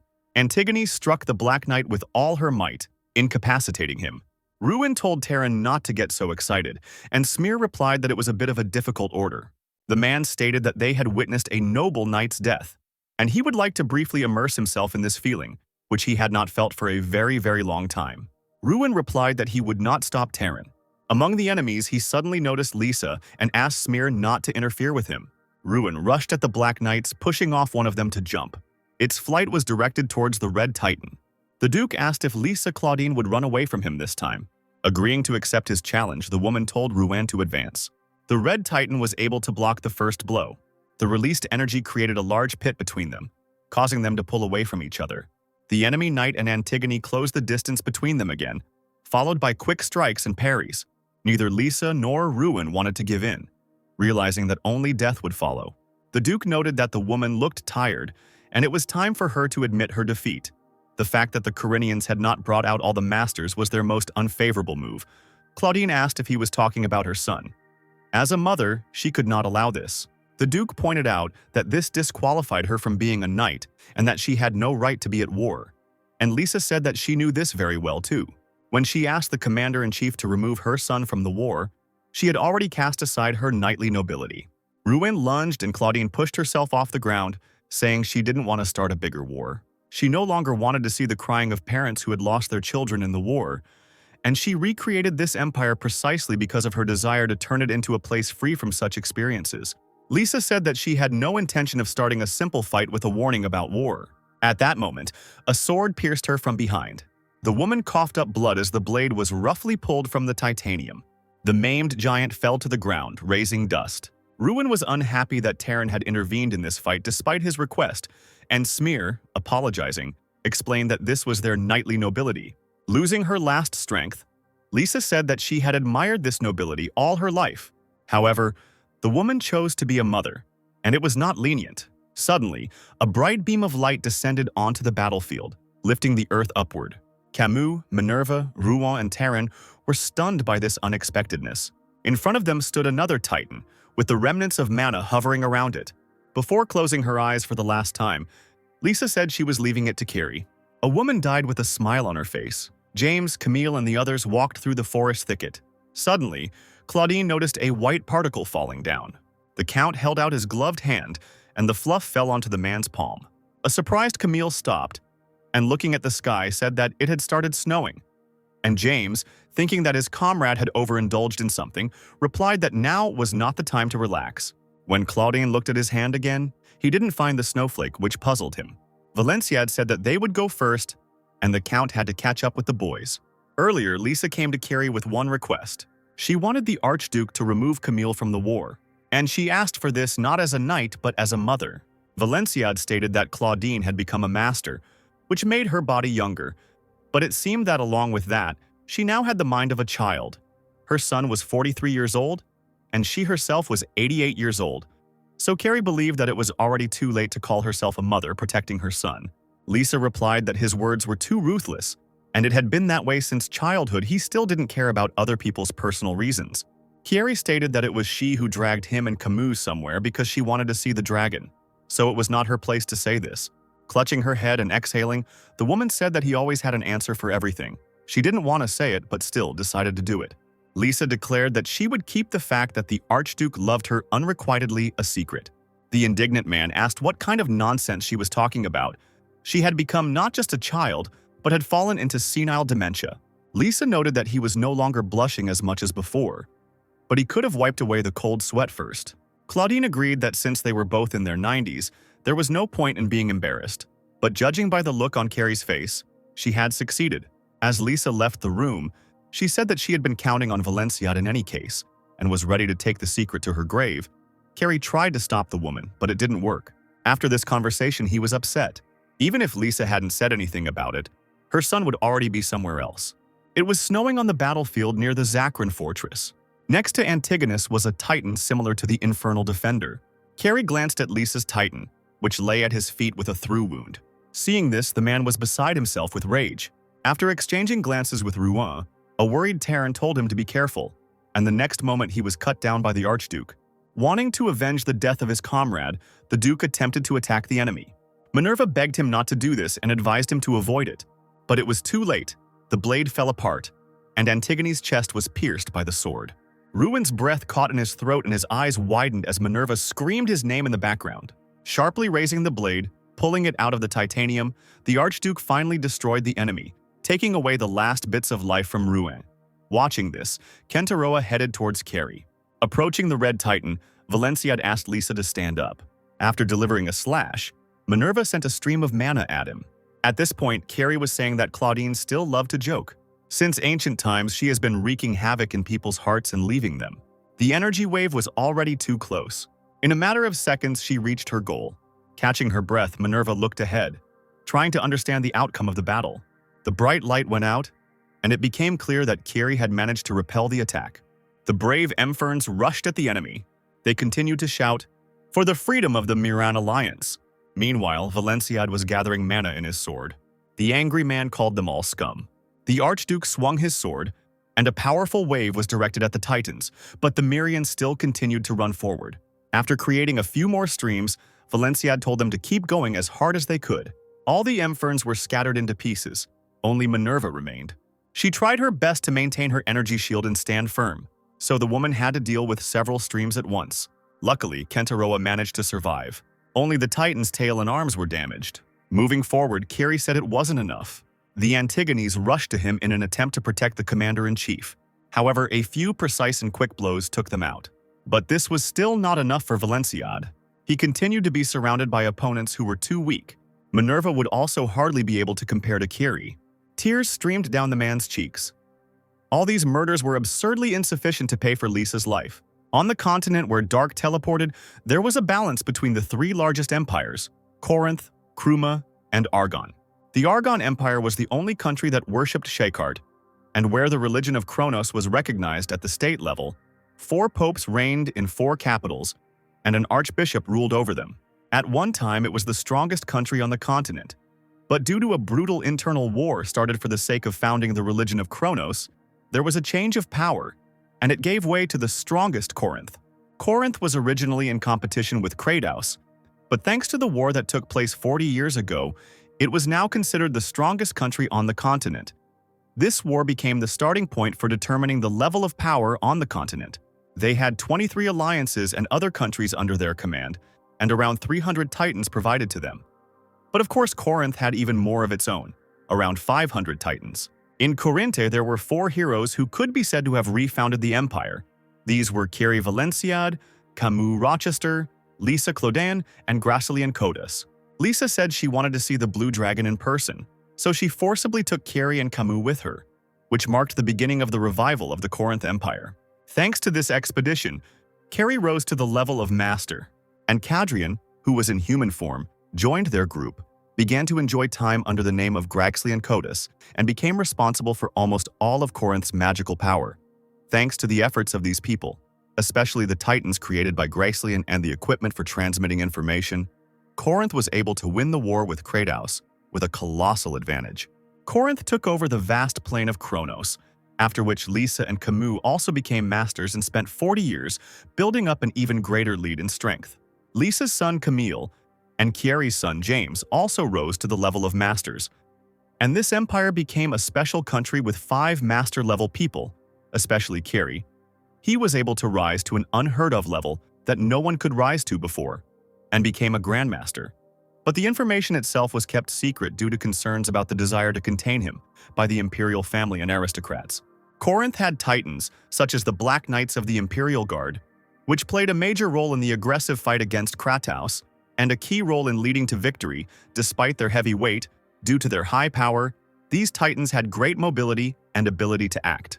The enemy knight, designed for duels, was created by Chieri after researching the Hellguard. Most of the main Manova titans were created using the Exions of the Kratos titans. The Karos were made from their Miguels. There were 10 improved Manovapai titans belonging to the Chieri Principality of Valencia. The miners were the main forces, but eventually moved to the second line. The Kruma Empire could boast of being second in strength after Corinth. Her only masters were Minerva Kentaroa and Jikrit Ruin. Compared to Corinth, she also had a fair number of knights and titans. This empire was created by the great magician Amphiros and adhered to a policy of coexistence with the elves, which is why it had developed magic and spirit spells. James and Camille became the young masters of Corinth and widened the power gap, making Minerva the key player and leading her to a stalemate where she could not reverse the situation. The military elite destroyed and absorbed the Lonbar Empire and planned a war with Corinth. and the magical elite from Green Lake used the forbidden magic of summoning a meteorite to destroy Corinth, thereby starting the first stage of the War of the Empires. According to the Green Lizard's plan and the mobilization of the self-created Titans, Antigonus obtained the corpse of a green dragon, prepared military expenses, and ordered Romeo from Alcasus. On the other hand, naturally, after the robbery of the dragon's lair, the costs of creating Titans were recouped. Then Crumb made an enemy for herself in Dark. They entered into an alliance with Kratos, to which Dark belonged, and tried to preserve all their troops, but rather, on the contrary, they found themselves being tested by Darkoi for the right to be in the alliance. They had Titans like Antigone, which were created to defeat the Black Knights. They were based on heavy equipment. They were superior to the Black Knights in their weapons. Even against the enemy knights, they showed themselves on the good side and made Corinth worry. They played a key role in the Green Lizard plan. The Kamari were the main Titans of Kruma, superior to the mines in strength. After the destruction of Lonbar, all captured Titans were used to create them. There were also 8 guard Ephrians. Their efficiency was lower than that of the Black Knights, and the price was high, so production was stopped. The Golgoti created by Amphiros had a power of 1. After the war with Lonbar, there were 184 units left. The Kratos Empire had once competed with Corinth for the title of the strongest empire, but it had lost the war against the 4 heroes of Corinth and had lost the territories of Kronos, though it was now enclosed within the mountains, and was now trying to regain its former glory. Currently, Dark Rainier and Rubinsky Kroa were the masters of this empire. They moved forward from their territories to capture Spacia and Chire. Dark acted as their ally and helped Crumb, and the old troops of Crumb created a knightly squad of salamanders.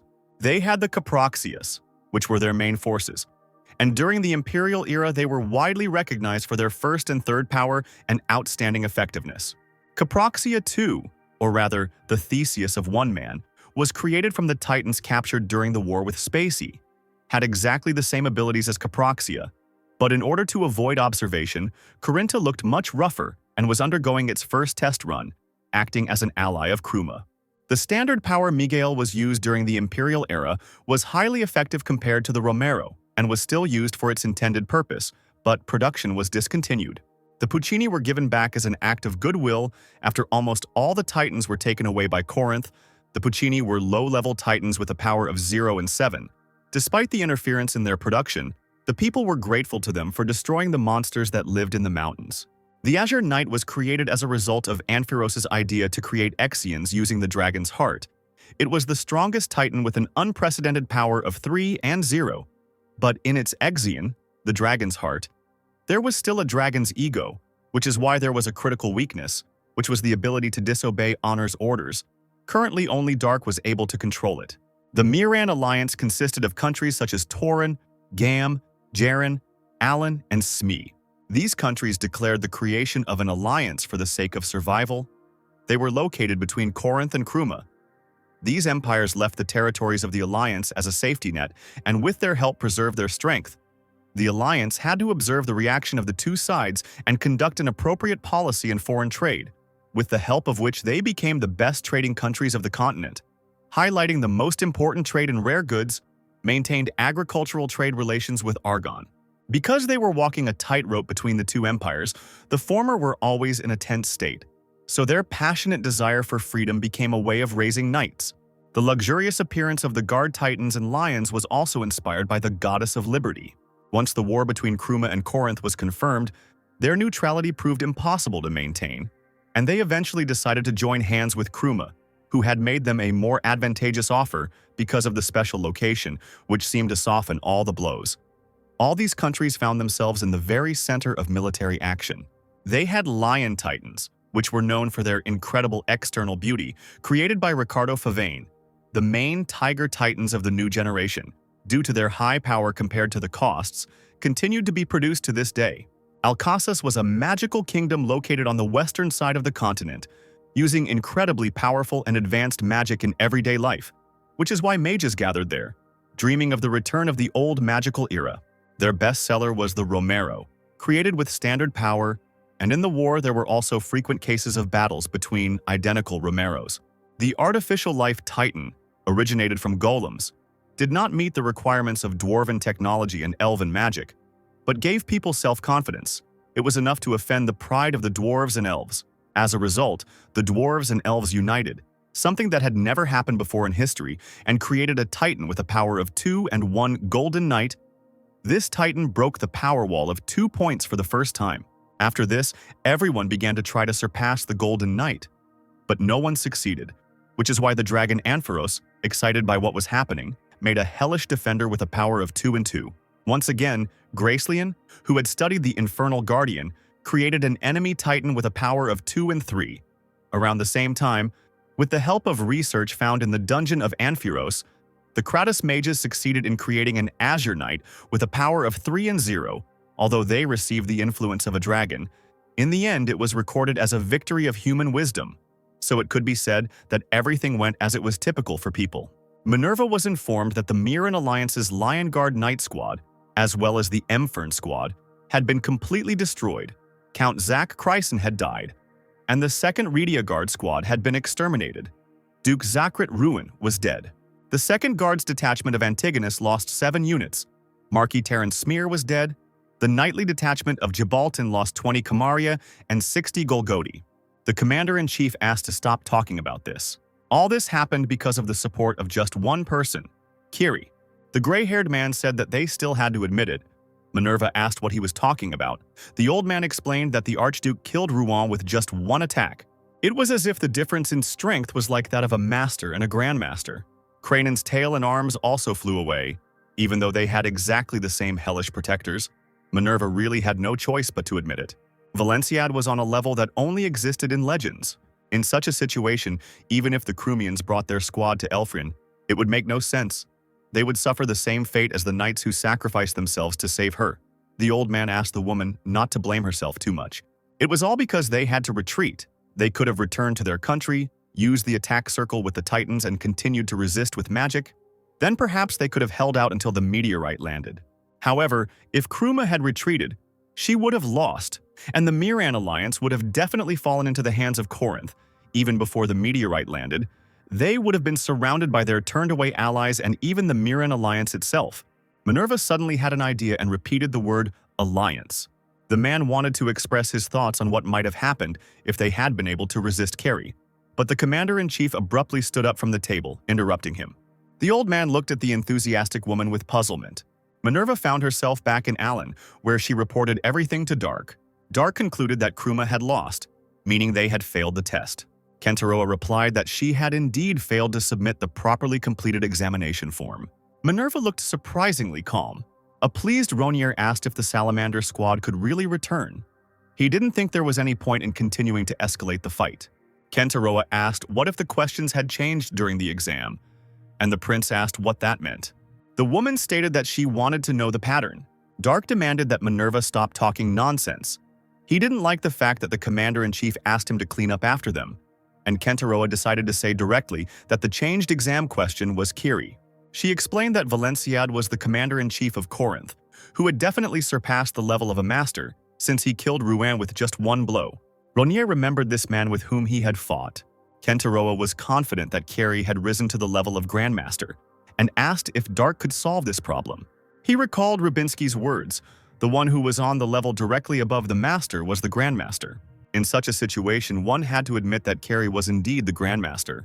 Kratos' greatest enemy was Corinth's devil, Kiri Valenciad. Recalling this conversation, Ronier grinned. Seeing such a strange reaction, Minerva wondered if the prince was not going to act after such a provocation, or if he was simply smirking because he could not believe it. Kentaroa said that if they simply returned to Kratos, then Kruma would have no choice but to retreat, which meant that Kratos would forever lose the chance to retake the Cronus plane. Dark replied that this would not do. The Emperor would not be very happy with such news. The woman was surprised that Ronier said Emperor and not His Majesty, and wondered if the prince was really from the imperial family, but even if so, Dark could not call the Emperor by that name. The commander-in-chief was sure that Ronier had a lot of secrets. She asked what the prince would do. Dark replied that they needed to check something first. Although they had achieved more than the Crumians had asked for, due to their lack of ability, it turned out that the Salamander squad might not have been able to receive their payment, and now Ronier would be solving their problems, so they would like to receive a separate reward for this. Minerva asked what he wanted, and the prince replied that he needed the territories of Sve, which the woman called Madness. Dark was going to take lands equal to 1/5 of Corinth. It was unknown whether Kratos, with its population and economic potential, would even be able to properly use the territories of Kronos.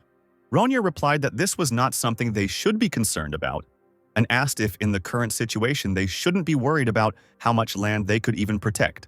The nervous woman grinned, not wanting to agree to this. The prince asked if she had put her thoughts in order. Folding her hands in front of her in displeasure, Kentaroa told him to do as he wanted, and then Dark turned to Balkan. Kroa quickly rose from the table and placed a certain document in front of Minerva. The woman was surprised, and Balkan said that everyone had to sign. Since everything was already prepared, Kentaroa asked if the salamanders already knew that everything would turn out like this. Dark replied that he, of course, knew nothing, and explained that Balkan had come up with all of this. Kroa had previously told Dark that the next time Minerva returned, they would look down on her. The woman grinned and noted that there was an old fox in Kratos. Balkan thanked the woman who was nervously signing the document for the best praise. Kentaroa wondered why Carrie had suddenly stopped the fight, even though it had given them a chance. In the sky, 2 full moons crowded among the stars, and on the snowy ground lay a coffin engraved with the Corinth coat of arms and the name Lisa Claudine.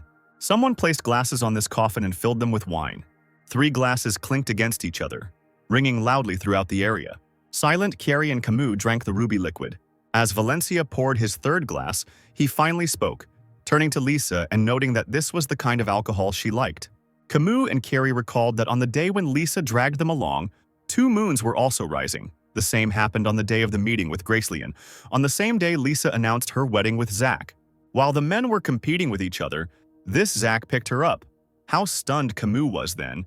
They underestimated this guy because he was a wandering poet. No one could have thought that this masculine girl would fall in love with such a man after one song. Zach was wary of Carrie and Camus until the very end. He wasn't even an adept himself, so he aged alone. Not that Camus didn't understand him. Valenciad called the man a fool, wondering if he really didn't know Lisa at all. Then the Archduke realized that he had said something funny, because it was most likely they who did not know Lisa. Camus admitted that he still could not fully comprehend that Gracelian was not with them. Then he poured out the rest of his wine. Rochester asked the question, because Cotus could not really have died. Chieri repeated himself. It was impossible that the man who was called the king of intellectual battles Karsta could be killed.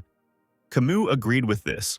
Rather, it was better the other way around, to worry about how angry he would be after his return. This calm guy could break into Kruma alone. Camus asked if Lisa would not be happy if Minerva's head was placed on her grave, and Valenciad suggested that she might jump out of the coffin, saying that it was disgusting. Rochester said that she would be reborn as the strongest immortal monster, and the men giggled. But then they sighed, giving in to sadness again. Tomorrow was supposed to be a momentous day for both Dark and Chieri.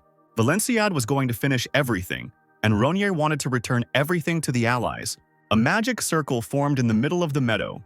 Then, accompanied by a blue light, a crowd of people appeared. The old soldier greeted the arriving squad of salamanders. He also said that the leader of the squad could have followed him. Balkan, Dark, and Artius stepped forward, which confused the old man. Kroa explained that they were his advisors, and the soldier replied that he would see all 3 of them off. Having led the trio to a green tent, the old man asked them to wait inside. Ronir thought that Minerva herself would come out to meet them, and now he asked if she was still holding on, and Balkan answered that, on the contrary, Kentaroa was doing this because she was incredibly busy. Arteas asked when he and his son would go out for some fun and suggested that Dark play snowballs outside, while Ronir asked why they had to do that on the battlefield and added that his father should simply be content with the fact that the prince was nearby. Sobbing, Arteas concluded that his son's feelings for his father had cooled. He didn't understand where his affectionate little one, who had hugged him so warmly from behind, had gone.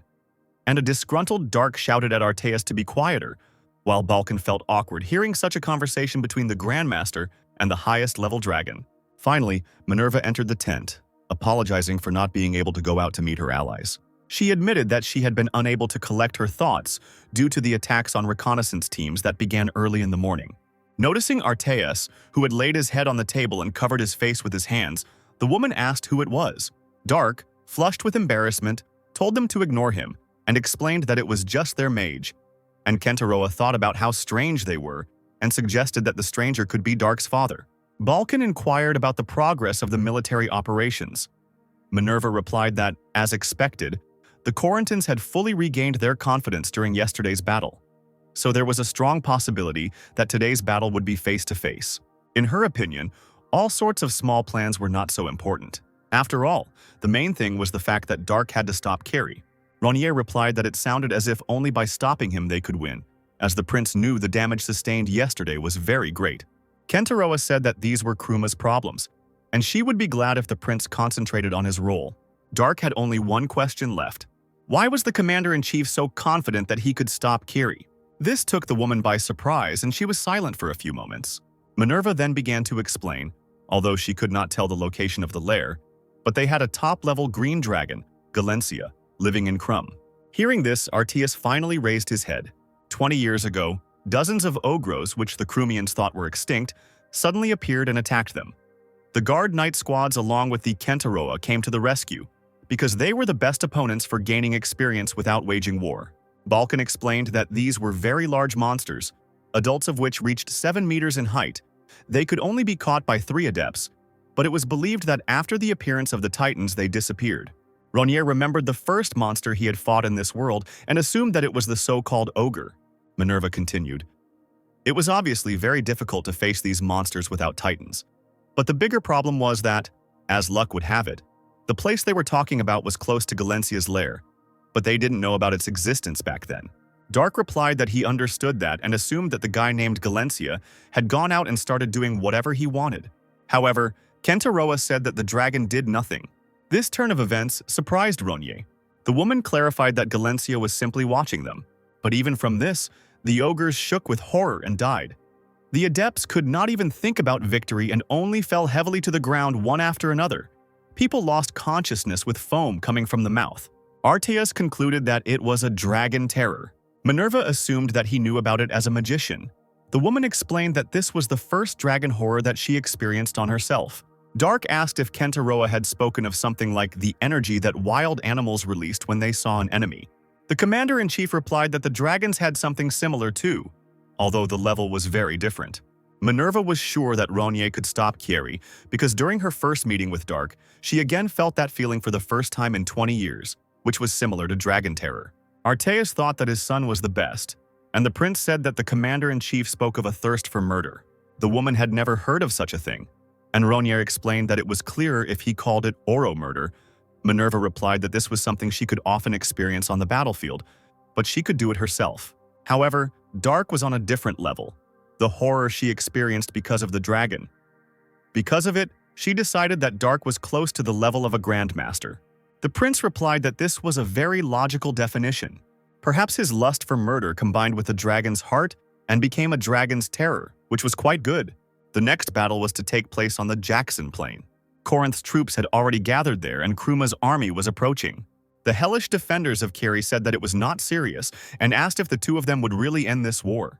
Valen Siad gave a positive answer, pointing to the fact that there was no one in Krum who could become his opponent. They were absolutely nothing. However, the Titan clarified that he was talking about Corinth. If Carrie was capable of handling everything on his own, then this country would already be his, and it would be better for him to take the imperial throne himself. Valenciad explained that this was why he tried his best not to show his strength, because he was not alone.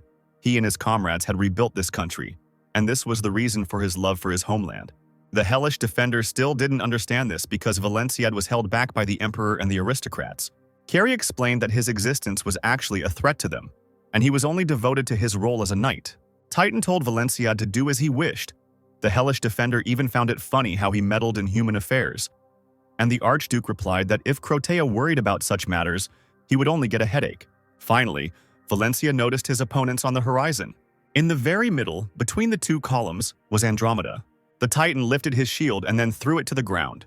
Chieri suggested that his specialty was his use of two-handed swords, and Crotea admitted that he had never seen anything so incredible before. The hellish defender asked the owner to be careful, as the enemy's power was at least 3 units. Valenciad was alarmed, because Griselian had definitely said that the limit of the Titan's power was 2 and 5. Andromeda raised her sword, red mana playing around it. The Hellguard also showed his readiness for battle by raising his sword, which was gathering blue mana. Chieri said that once their swords touched, everything would be known more precisely. The two titans stood and incinerated each other with their eyes. Finally, Andromeda was the first to attack, performing a slashing blow, sending an energy wave towards the enemy. Valenciad was surprised to see such a quantity of mana and attempted to defend himself. With a swing of his sword, Carrie still managed to break the wave flying towards him. However, right behind her, the approaching Azure Knight was hiding. He was still in the air after the jump when the two blades touched. The metal rang pitifully, and the mana of the two strongest warriors scattered around the area. Dark said he wanted to meet Carrie. For the first time, Valenciad had a warrior of the same level as himself in front of him. Carrie assumed that Dark was the man who single-handedly finished the fight in Allen. Ronier confirmed this and noted that the Archduke was different from those empty-headed people. He asked if Valenciad could amuse him. Carrie recalled a conversation with Rosen, who asked what the Krumians most wanted to avoid. The Salamander Knight Squad wanted to reach the place they were defending, and Kruma, in the direction of the Zakran fortress, probably wanted to stop the enemies from coming. If the Iron Cross headed for the fortress, the plan would be to capture the empty Corinthia. Then Valenciad asked if this was really why his son had told him to go to the rescue alone, while Rosen himself was at that time planning to protect Corinthia from the Iron Cross. That is, to create a situation that the enemy did not want. The eldest son replied that this was indeed the case. There should not have been a balance of power on the battlefield where his father was. Now it could be said that this time Rosen was wrong. Carrie said that because Dark ruined the battle at Allen, Lisa was depressed during the battle near Zakran Fortress. As if mockingly, Ronier asked which Lisa they were talking about, which angered the Archduke. Valenciad began to actively gather mana in his sword. The Archduke told the prince to find out this name and fall into hell. The Hellish Guardian then launched a sword blast that should have at least slightly damaged the enemy.